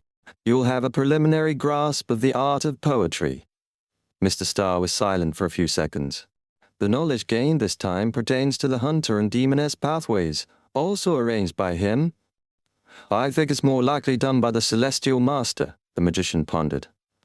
We don't know the current state of the celestial master, but judging by underworld Taoist, even if he couldn't prevent the Moses ascetic order's K-Marolo from being corrupted, he could deeply influence the knowledge comprising the corruption. In the hostile incident, he noticed the 7 of Wands. Mr. Starr nodded. Is it his arrangement that the hunter and demoness among your minor arcana card holders got entangled, trying to replicate the findings from the Blood Emperor and primordial demoness with them? Madam Magician chuckled and responded, It's more than just entanglement. Though I haven't witnessed it myself, my spiritual intuition and writer sense tell me something must have happened. I pity them but can't help being curious about the details. Clearing her throat, she shifted the topic back. The current development is the inevitable result of their fate entanglement, emotional interactions, personal character, and inner growth. Likely unrelated to him. But, Madam Magician emphasized the word, but, I now suspect that their initial meeting was arranged by him, and then he let things develop naturally. Do you understand? A top-level writer sets the stage, constructs events, and lets the characters express, demonstrate, interact, and conflict on the stage to create the most wonderful story. The star initially wanted to mock the writers, but glanced at the paper and pen on the desk, and remained silent. The magician sighed and then said, We should be able to decrypt more of that information now. What about the payment? What's the payment for the 2 of Cups? As he took out one Beyonder ingredient after another from a silver box, the star spoke. They have been prepared long ago. These are the potion formulas and ingredients from Sequence 9, Sleepless, to Sequence 7, Nightmare. Madam Magician looked and smiled. Not giving that gold coin? Although the 2 of Cups is our chosen guide for that dream, she can't be given it too easily, even if she's trustworthy and knowledgeable about the environment. I'll give her another task and tell her that besides the Sequence 6 Soul Assurer potion formula and corresponding ingredients, she will receive a special reward. The star brushed his slightly messy hair and smiled. The magician nodded slightly, then asked another question. I've always wanted to ask, Mr. Pallas, why do you remain with Mr. Starr even after advancing to Sequence 1? The star's eyes darkened again, and the aged voice returned. When you get old, you desire stability and don't want to change your accustomed environment. The magician smiled in response. I want to hear the truth. The star sighed and said in an aged voice, When you become a Sequence 1 Archangel, you'll understand. You'll feel the terrifying impact of Mr. Fool and the celestial worthies' conflict, forcing me to stay within the Church of the Ebonite Goddess for some protection. Madam Magician nodded, then gathered the potion formulas and ingredients from the table. After a moment of thought, she asked Mr. Starr, Where did you obtain these ingredients? The star smiled. Sent an application to the Pope. Madam Magician pondered and asked further, Her Holiness didn't ask why, and just gave them to you? Yes, just given to me like that. Mr. Starr smiled calmly. Madam Magician seemed to have an epiphany. She then stood up, opened a starry door in the void, and left the wooden house. The night was just receding, and dawn had not yet broken at Lumien's rented apartment. Jenna lay under the covers, her white shoulders exposed, leaning beside Lumien. She stretched out her right hand, trying to pry open his eyelids. What are you doing? Lumien asked, both amused and exasperated. Jenna pouted. You're not looking at me with your eyes closed. I have to be proactive and help you open them. Reluctantly, Lumien opened his eyes, meeting her blue eyes, which sparkled with a hidden darkness. After a few seconds of staring, Lumien remarked thoughtfully, Your mental state seems much better than before. Jenna withdrew her hand, propping her chin up with a smile as she gazed at Lumien's face and eyes. Yeah, I felt much better after that talk with Franca. Lumien let out a scoff. Who was it that said the worst-case scenario was Franca coming to kill me, and you'd agree, you knew Franca wouldn't do such a thing? That was just a fantasy, a projection of inner emotions, self-conflict, and self-destructive tendencies. Didn't you catch that? Jenna retorted. Lumien chortled. Of course I did. That's why I said it was best to confront the issues between you early. He instinctively reached out to pat Jenna's head but hesitated midway, his hand freezing. Seeing this, Jenna's gaze dimmed slightly. She pursed her lips and grabbed his hand, forcing it to the back of her head. Lumien slowly started to pat her, transitioning from awkwardness to naturalness. Jenna watched him with a smile. What about yours? Lumien fell silent. Jenna didn't press further, instead asking cheerfully, Did you and Franca? Lumien sighed. I try not to talk about my relationship with her in front of you. Jenna smiled. Before my talk with Franca, it would have made me sad, conflicted, and miserable, even if I tried to hide it. Now, though I still have those emotions, I feel more hopeful and even relieved when you mention it. Do you understand this contradictory feeling? Many of my previous choices were also like that. Lumien nodded slowly. You know Franca, although she might have made up her mind, she still hesitates when it comes to the final step. Lately I've noticed her being awkward whenever we see each other. Anthony probably noticed too, but didn't say anything. I can't be the one to initiate, right? Yes, you should. Go to her now, this morning, Jenna said without hesitation. Lumien looked deeply at her. Are you trying to create stronger bonds to keep her in critical moments? Jenna grunted. I will try to keep her, but I'll also respect her final decision. Chapter 858, Taking the Initiative. Lumien stroked Jenna's hair once more. Actually, Franca going home might not be a bad thing. If their world doesn't face an apocalypse or dangerous situations like ours, I could help you knock your brother out so you could take him and Franca there together. Jenna gazed at Lumien with her clear blue eyes. What about you? Lumien fell silent for a moment before responding. I'll see how things go. Jenna opened her mouth as if to say something but then closed it again. After a few seconds, she didn't press for details. Instead, she spoke seriously. On the one hand, I want to keep her here. On the other hand, I'm afraid that the bigger Franca's hope, the bigger her disappointment will be. If she finally confirms that returning home is impossible, she'll definitely break down. For a Beyonder, that's very dangerous, especially the higher the sequence. She mentioned, or maybe it was Emperor Rizal who said it, that a person is the sum of their social relationships. Anthony also talked to me about the importance of social relationships for a person. I know he saw that I still had some psychological issues and wanted to help me through this. When you sought treatment from Madame Susie and Madame Justice, didn't it also emphasize the importance of rebuilding social relationships? For Franca, the most important relationships are with you and me. The closer we are now, the more it will help stabilize her in the future. Just me alone might not be enough. Lumien withdrew his hand, looking at Jenna for a few seconds. Since finding out Franca's true origins, you've been thinking a lot, haven't you? Why do you think she might not be able to go back home? Jenna's eyes flickered and she said provocatively, Franca later told me that Emperor Rizal and she came from the same world and the same country.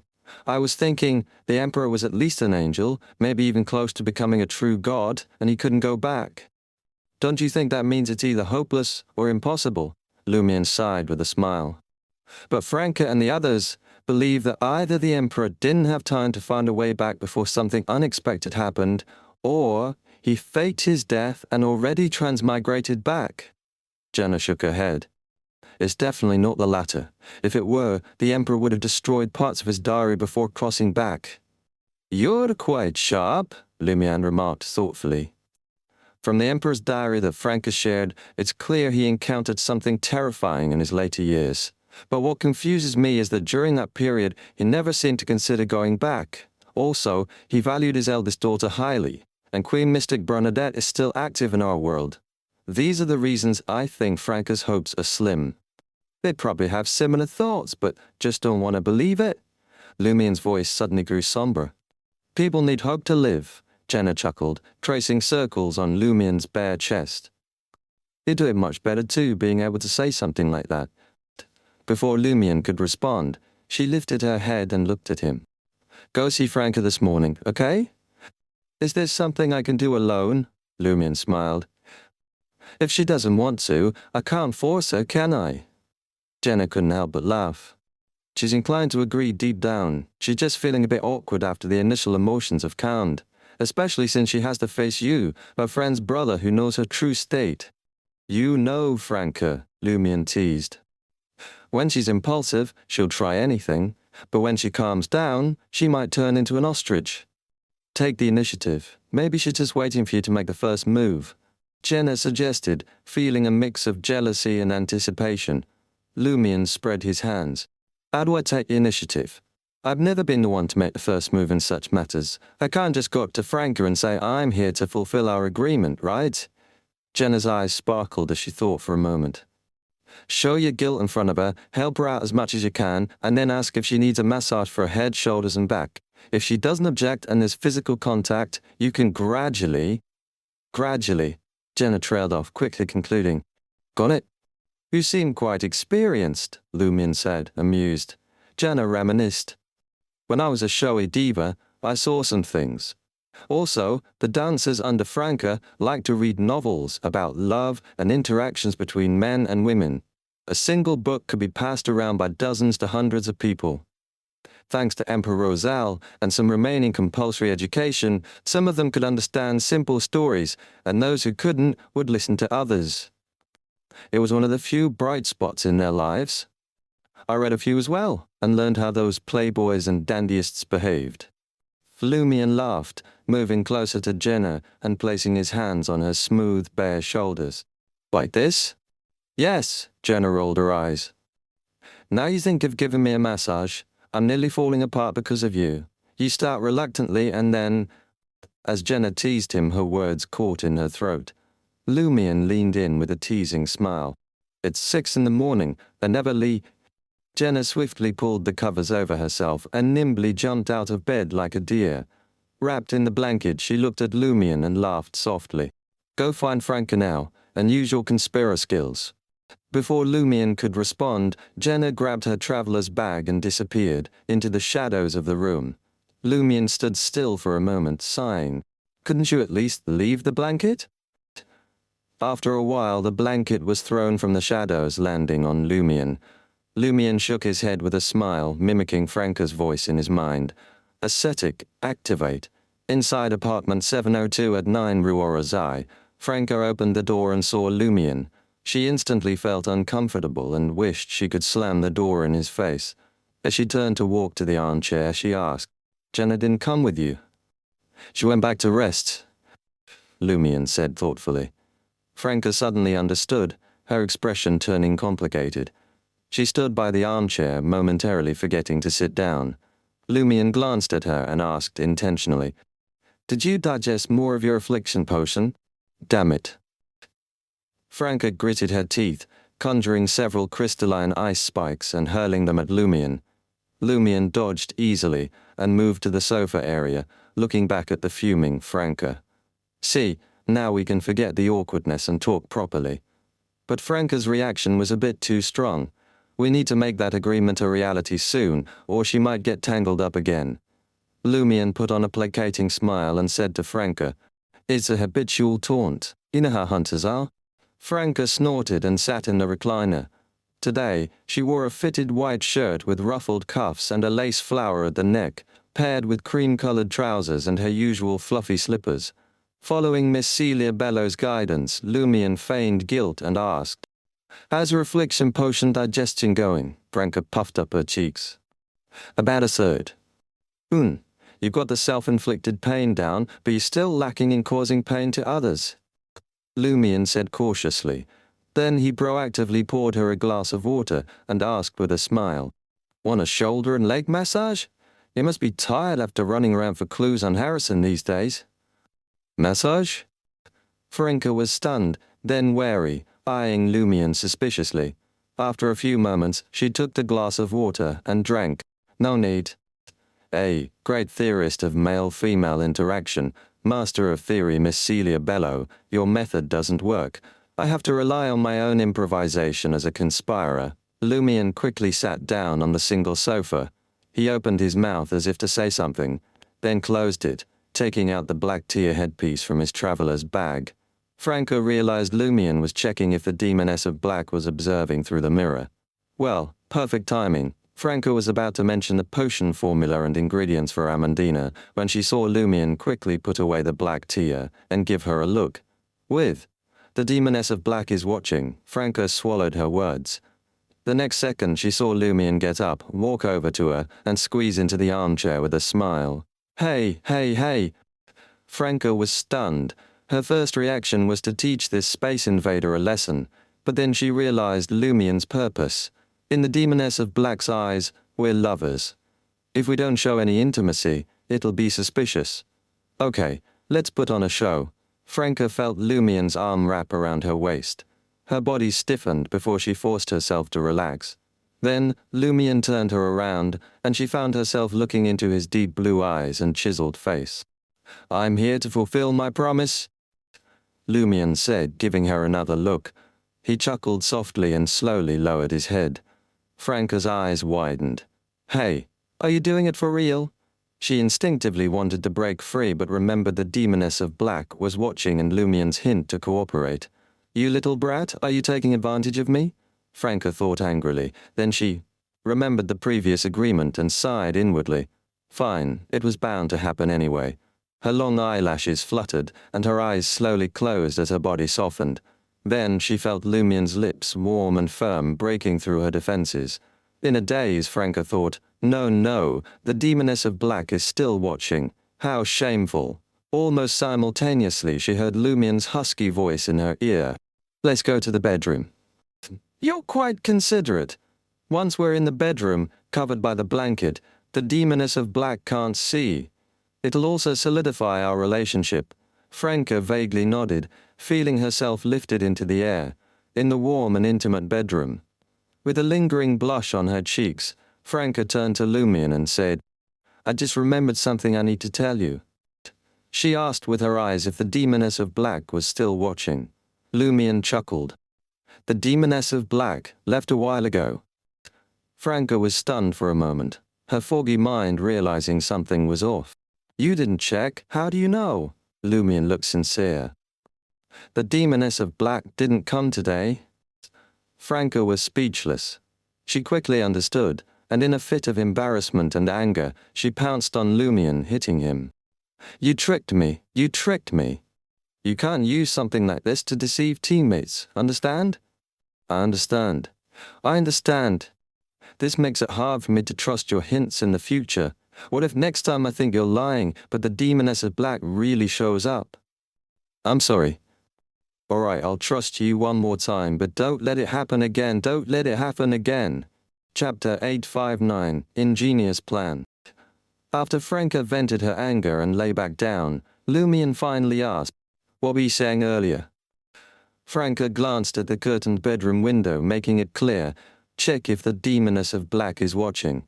Lumion replied casually, "We're inside a bottle of fiction." Franca blinked. "When did that happen?" "When I closed the door. I didn't want to disturb the neighbors." Lumion answered, earnestly. Franca felt another surge of anger. She snapped, "You still need to check. What if the Demoness of Black can penetrate the bottle of fiction without you noticing?" Yes. Lumion admitted his fault and took out the black tear headpiece from his traveler's bag, quickly sensing for a few seconds before putting it back.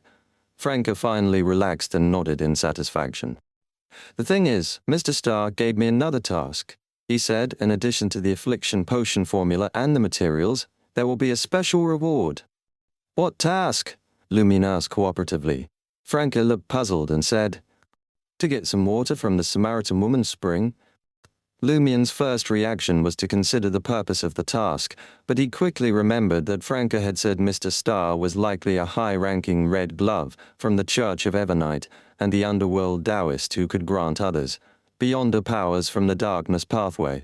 It's understandable that Mr. Starr, or rather the Church of Ebonite behind him, needs water from the Samaritan woman's spring, but this task is too simple for us right now.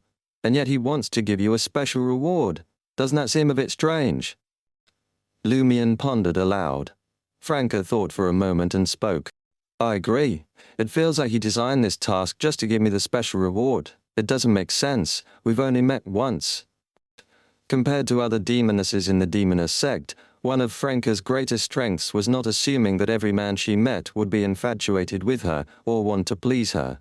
Lumion considered for a few seconds and said, Maybe that special reward will bring a lot of trouble. It also represents something Mr. Starr truly wants you to do. Franca nodded in understanding. Free rewards are the most expensive. What appears free often comes with hidden costs. Understanding this, she felt less worried. She thought the potential problems with the special reward, even if they brought significant trouble, should be something she and her companions could handle. Otherwise, the major arcana card holders wouldn't make such a choice. She then turned to Lumion and asked, How's your collection of the supplementary ingredients going? This should have been a daily concern, but hadn't she been feeling uncomfortable every time she saw Lumion these past few days? Lumion reflected for a moment before answering. I found a large battlefield from the war a few years ago and got a bag of blood-stained soil. I thought you'd go to the camp where Anthony and his comrades were attacked, Franca teased. Lumion responded with amusement. Am I that much of a devil? Besides, that's not a large battlefield that might be polluted by an evil god's worship. Franca concurred succinctly. What about the others? I confirm that there's active lava at the bottom of the volcano on St. Tick Island, but it's unnecessary to collect it now. It will solidify quickly in the traveler's bag. I'll teleport it when it's needed. Lumion had been using his teleportation ability to travel around the world these days. I planned to make the powder of plants and trees polluted by the stone of catastrophe myself. As for acorns, that was too simple. Make it yourself, Franca was surprised. Is that possible? It should be theoretically feasible.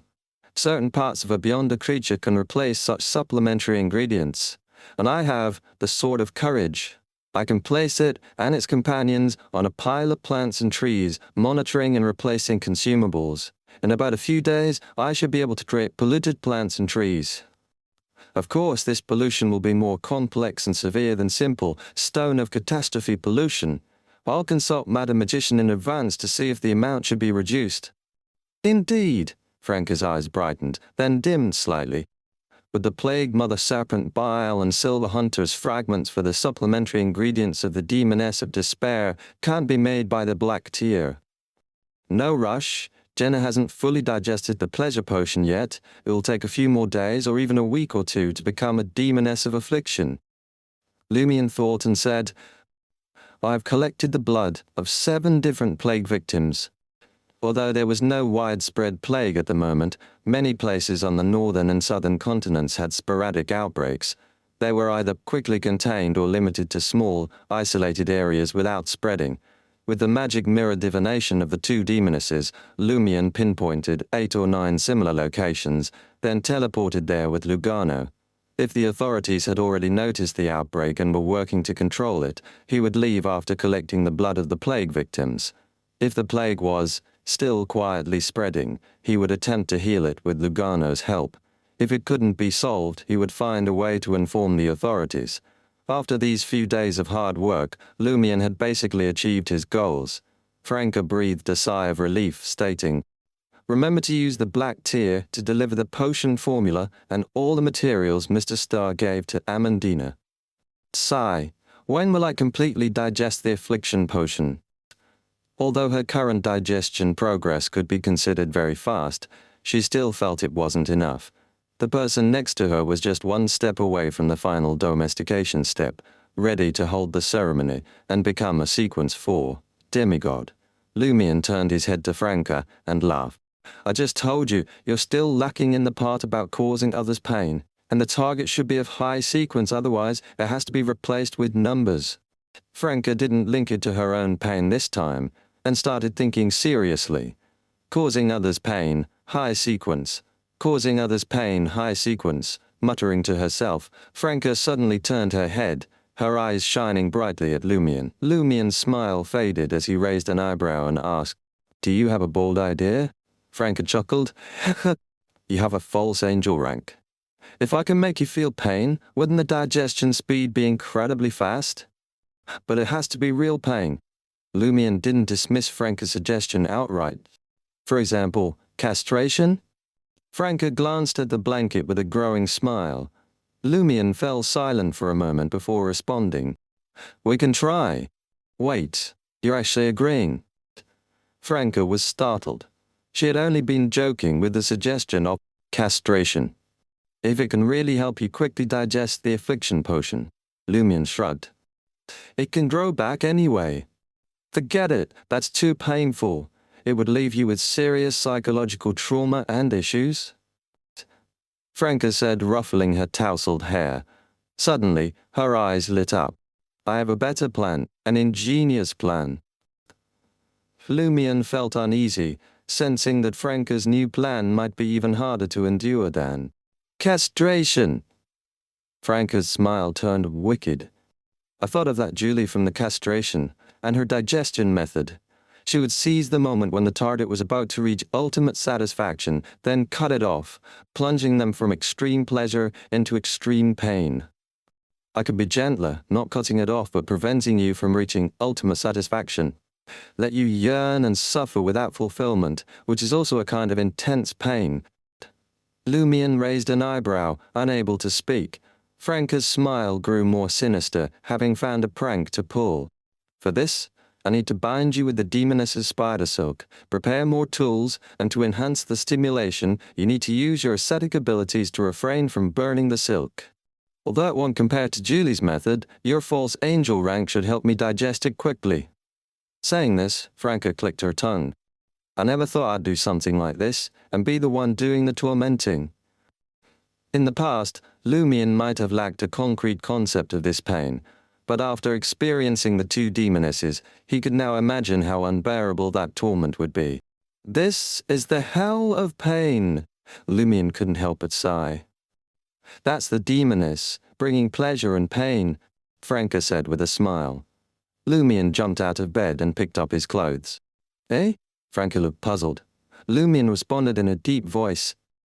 "We're going to the Samaritan Woman's Spring now." Franca was first stunned, then burst into laughter, rolling on the bed. She had regained her normal control over her desires after passing the pleasure stage, so even after being with Lumion, tasting long-lost pleasure and achieving unprecedented satisfaction, she still felt weird because it was someone she knew well, who also knew her original gender. But now she suddenly found it amusing and interesting, making her feel much less uncomfortable. "Give it a try, give it a try." She lay on the bed, her eyes bright as she continued with her prank. Lumion sighed again. "We'll talk after we get the water from the Samaritan Woman's Spring." Beside the Samaritan Woman's Spring, shrouded in grey-white fog. Since Lumion didn't approach and trigger any anomalies, Franca patiently waited for a while and then used the golden vial given by Mr. Starr to collect half a vial of water from the Samaritan Woman's Spring. They didn't bring Jenna, fearing that her encounter with Crismona's shadow might lead to uncontrollable changes. Lumion planned to bring Jenna here after becoming an iron-blooded knight with a certain level of self-protection. The high-ranking Major Arcana card holders seemed to dislike entering the underground or underground catacombs. But Lumion, marked and branded, felt that even as a demigod, he should still be able to enter the area of the Samaritan Woman's Spring. Not long after, Franca put away the golden vial, and the two walked shoulder to shoulder towards the edge of the grey fog. As they approached the edge of the fog on the slope, Lumion and Franca simultaneously noticed a blurry figure outside the fog slowly approaching. Franca first darted to the side, then stared intently for 2 seconds. Her expression suddenly became excited, and she said in a hushed voice to Lumion, "Harrison." The visitor from Resurrection Island, Harrison. They had failed to converge with him last time, and now they coincidentally ran into him. Chapter 860. The true meaning of those words. When Franca uttered the name, Lumion also saw the approximate outline of the figure outside, dressed in a black robe, with light hair, pale skin, and dark brown eyes. He didn't look like an Intisian.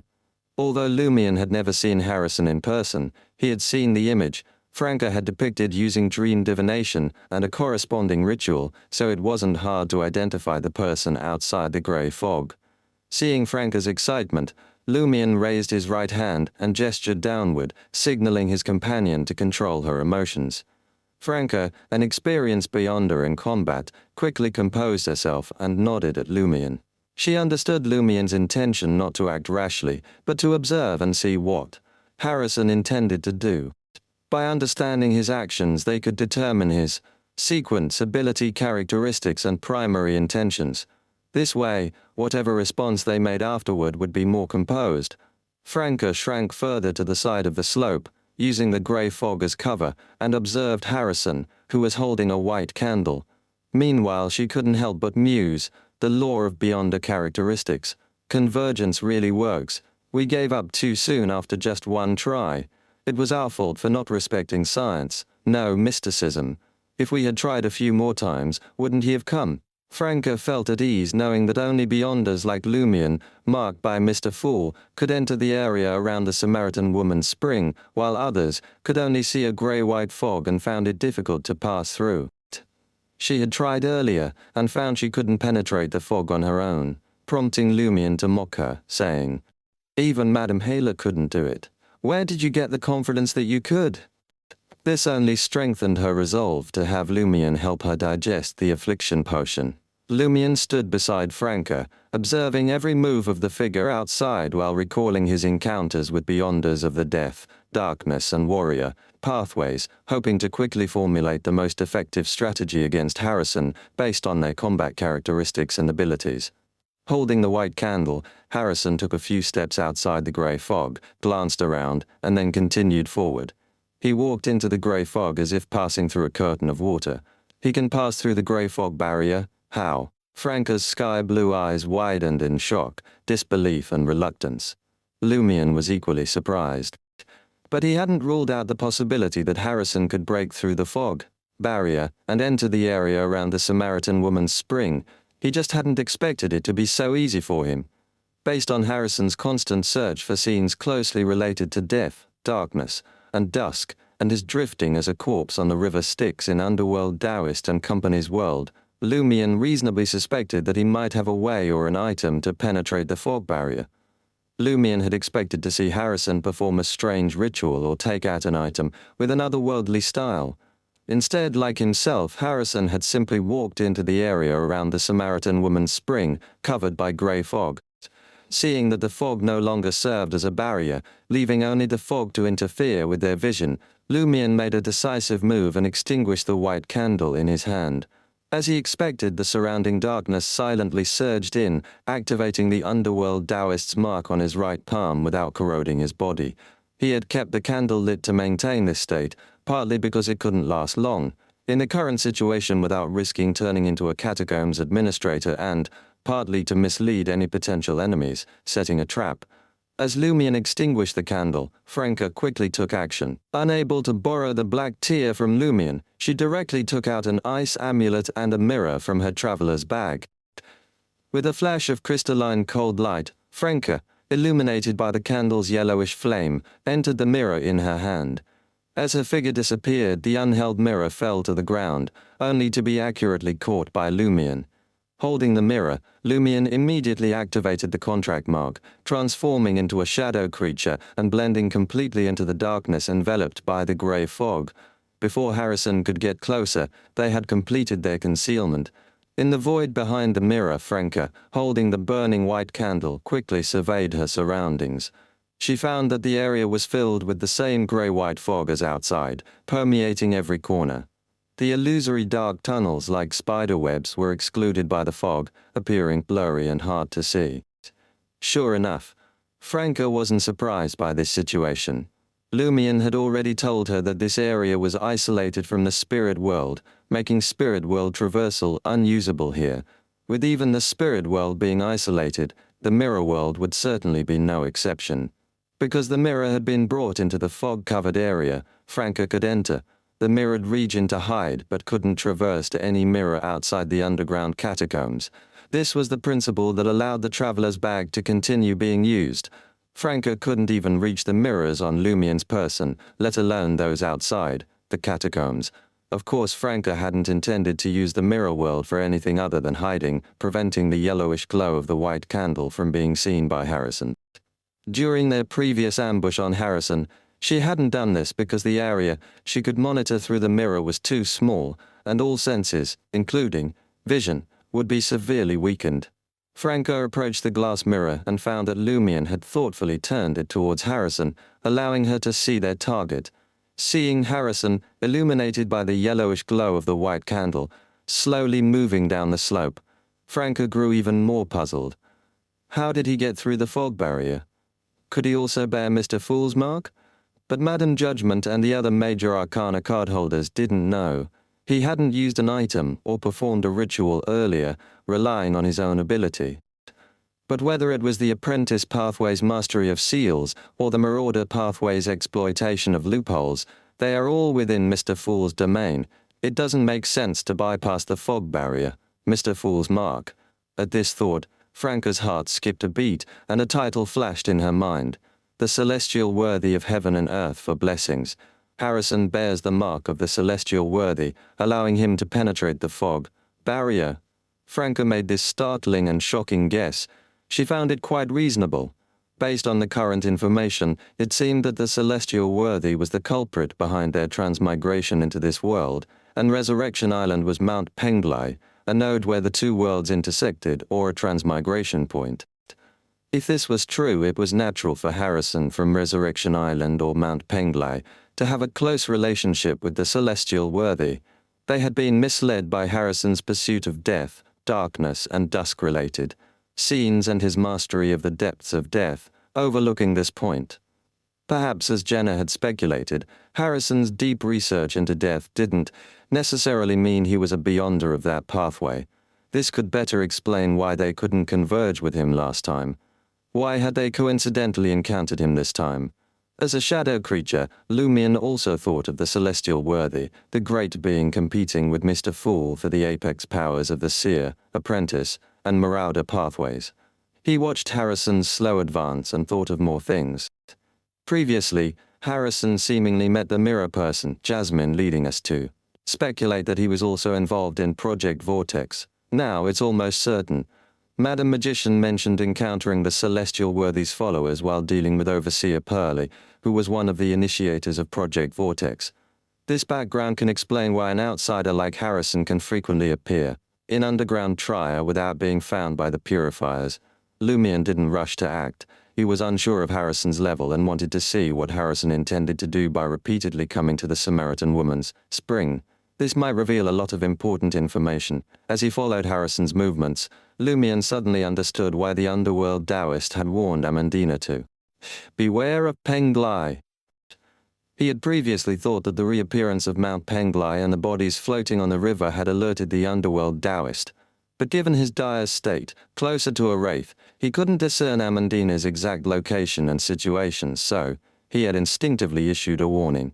Now it seemed the message was to tell Amandina that someone from Penglai had been to the Samaritan woman's spring and to be cautious. Just as Lumien sighed internally at their earlier oversight, Harrison suddenly turned his head and looked towards their hiding spot. Almost simultaneously, the grand layered voice of Termaboros echoed in his ear. Protect your traveler's bag. Lumien didn't have time to discern the purpose behind Termaboros' suggestion. He quickly reached for his waist and grabbed the traveler's bag. The next moment, Harrison raised his right hand. Lumien felt the traveler's bag being tugged by an invisible force, but he held it tightly. Marauder? Not a power of the death pathway, a special boon from the Celestial Worthy? Puzzled, Lumien immediately shifted his position using the shadows. Behind Harrison, darkness surged, outlining Lumien's form.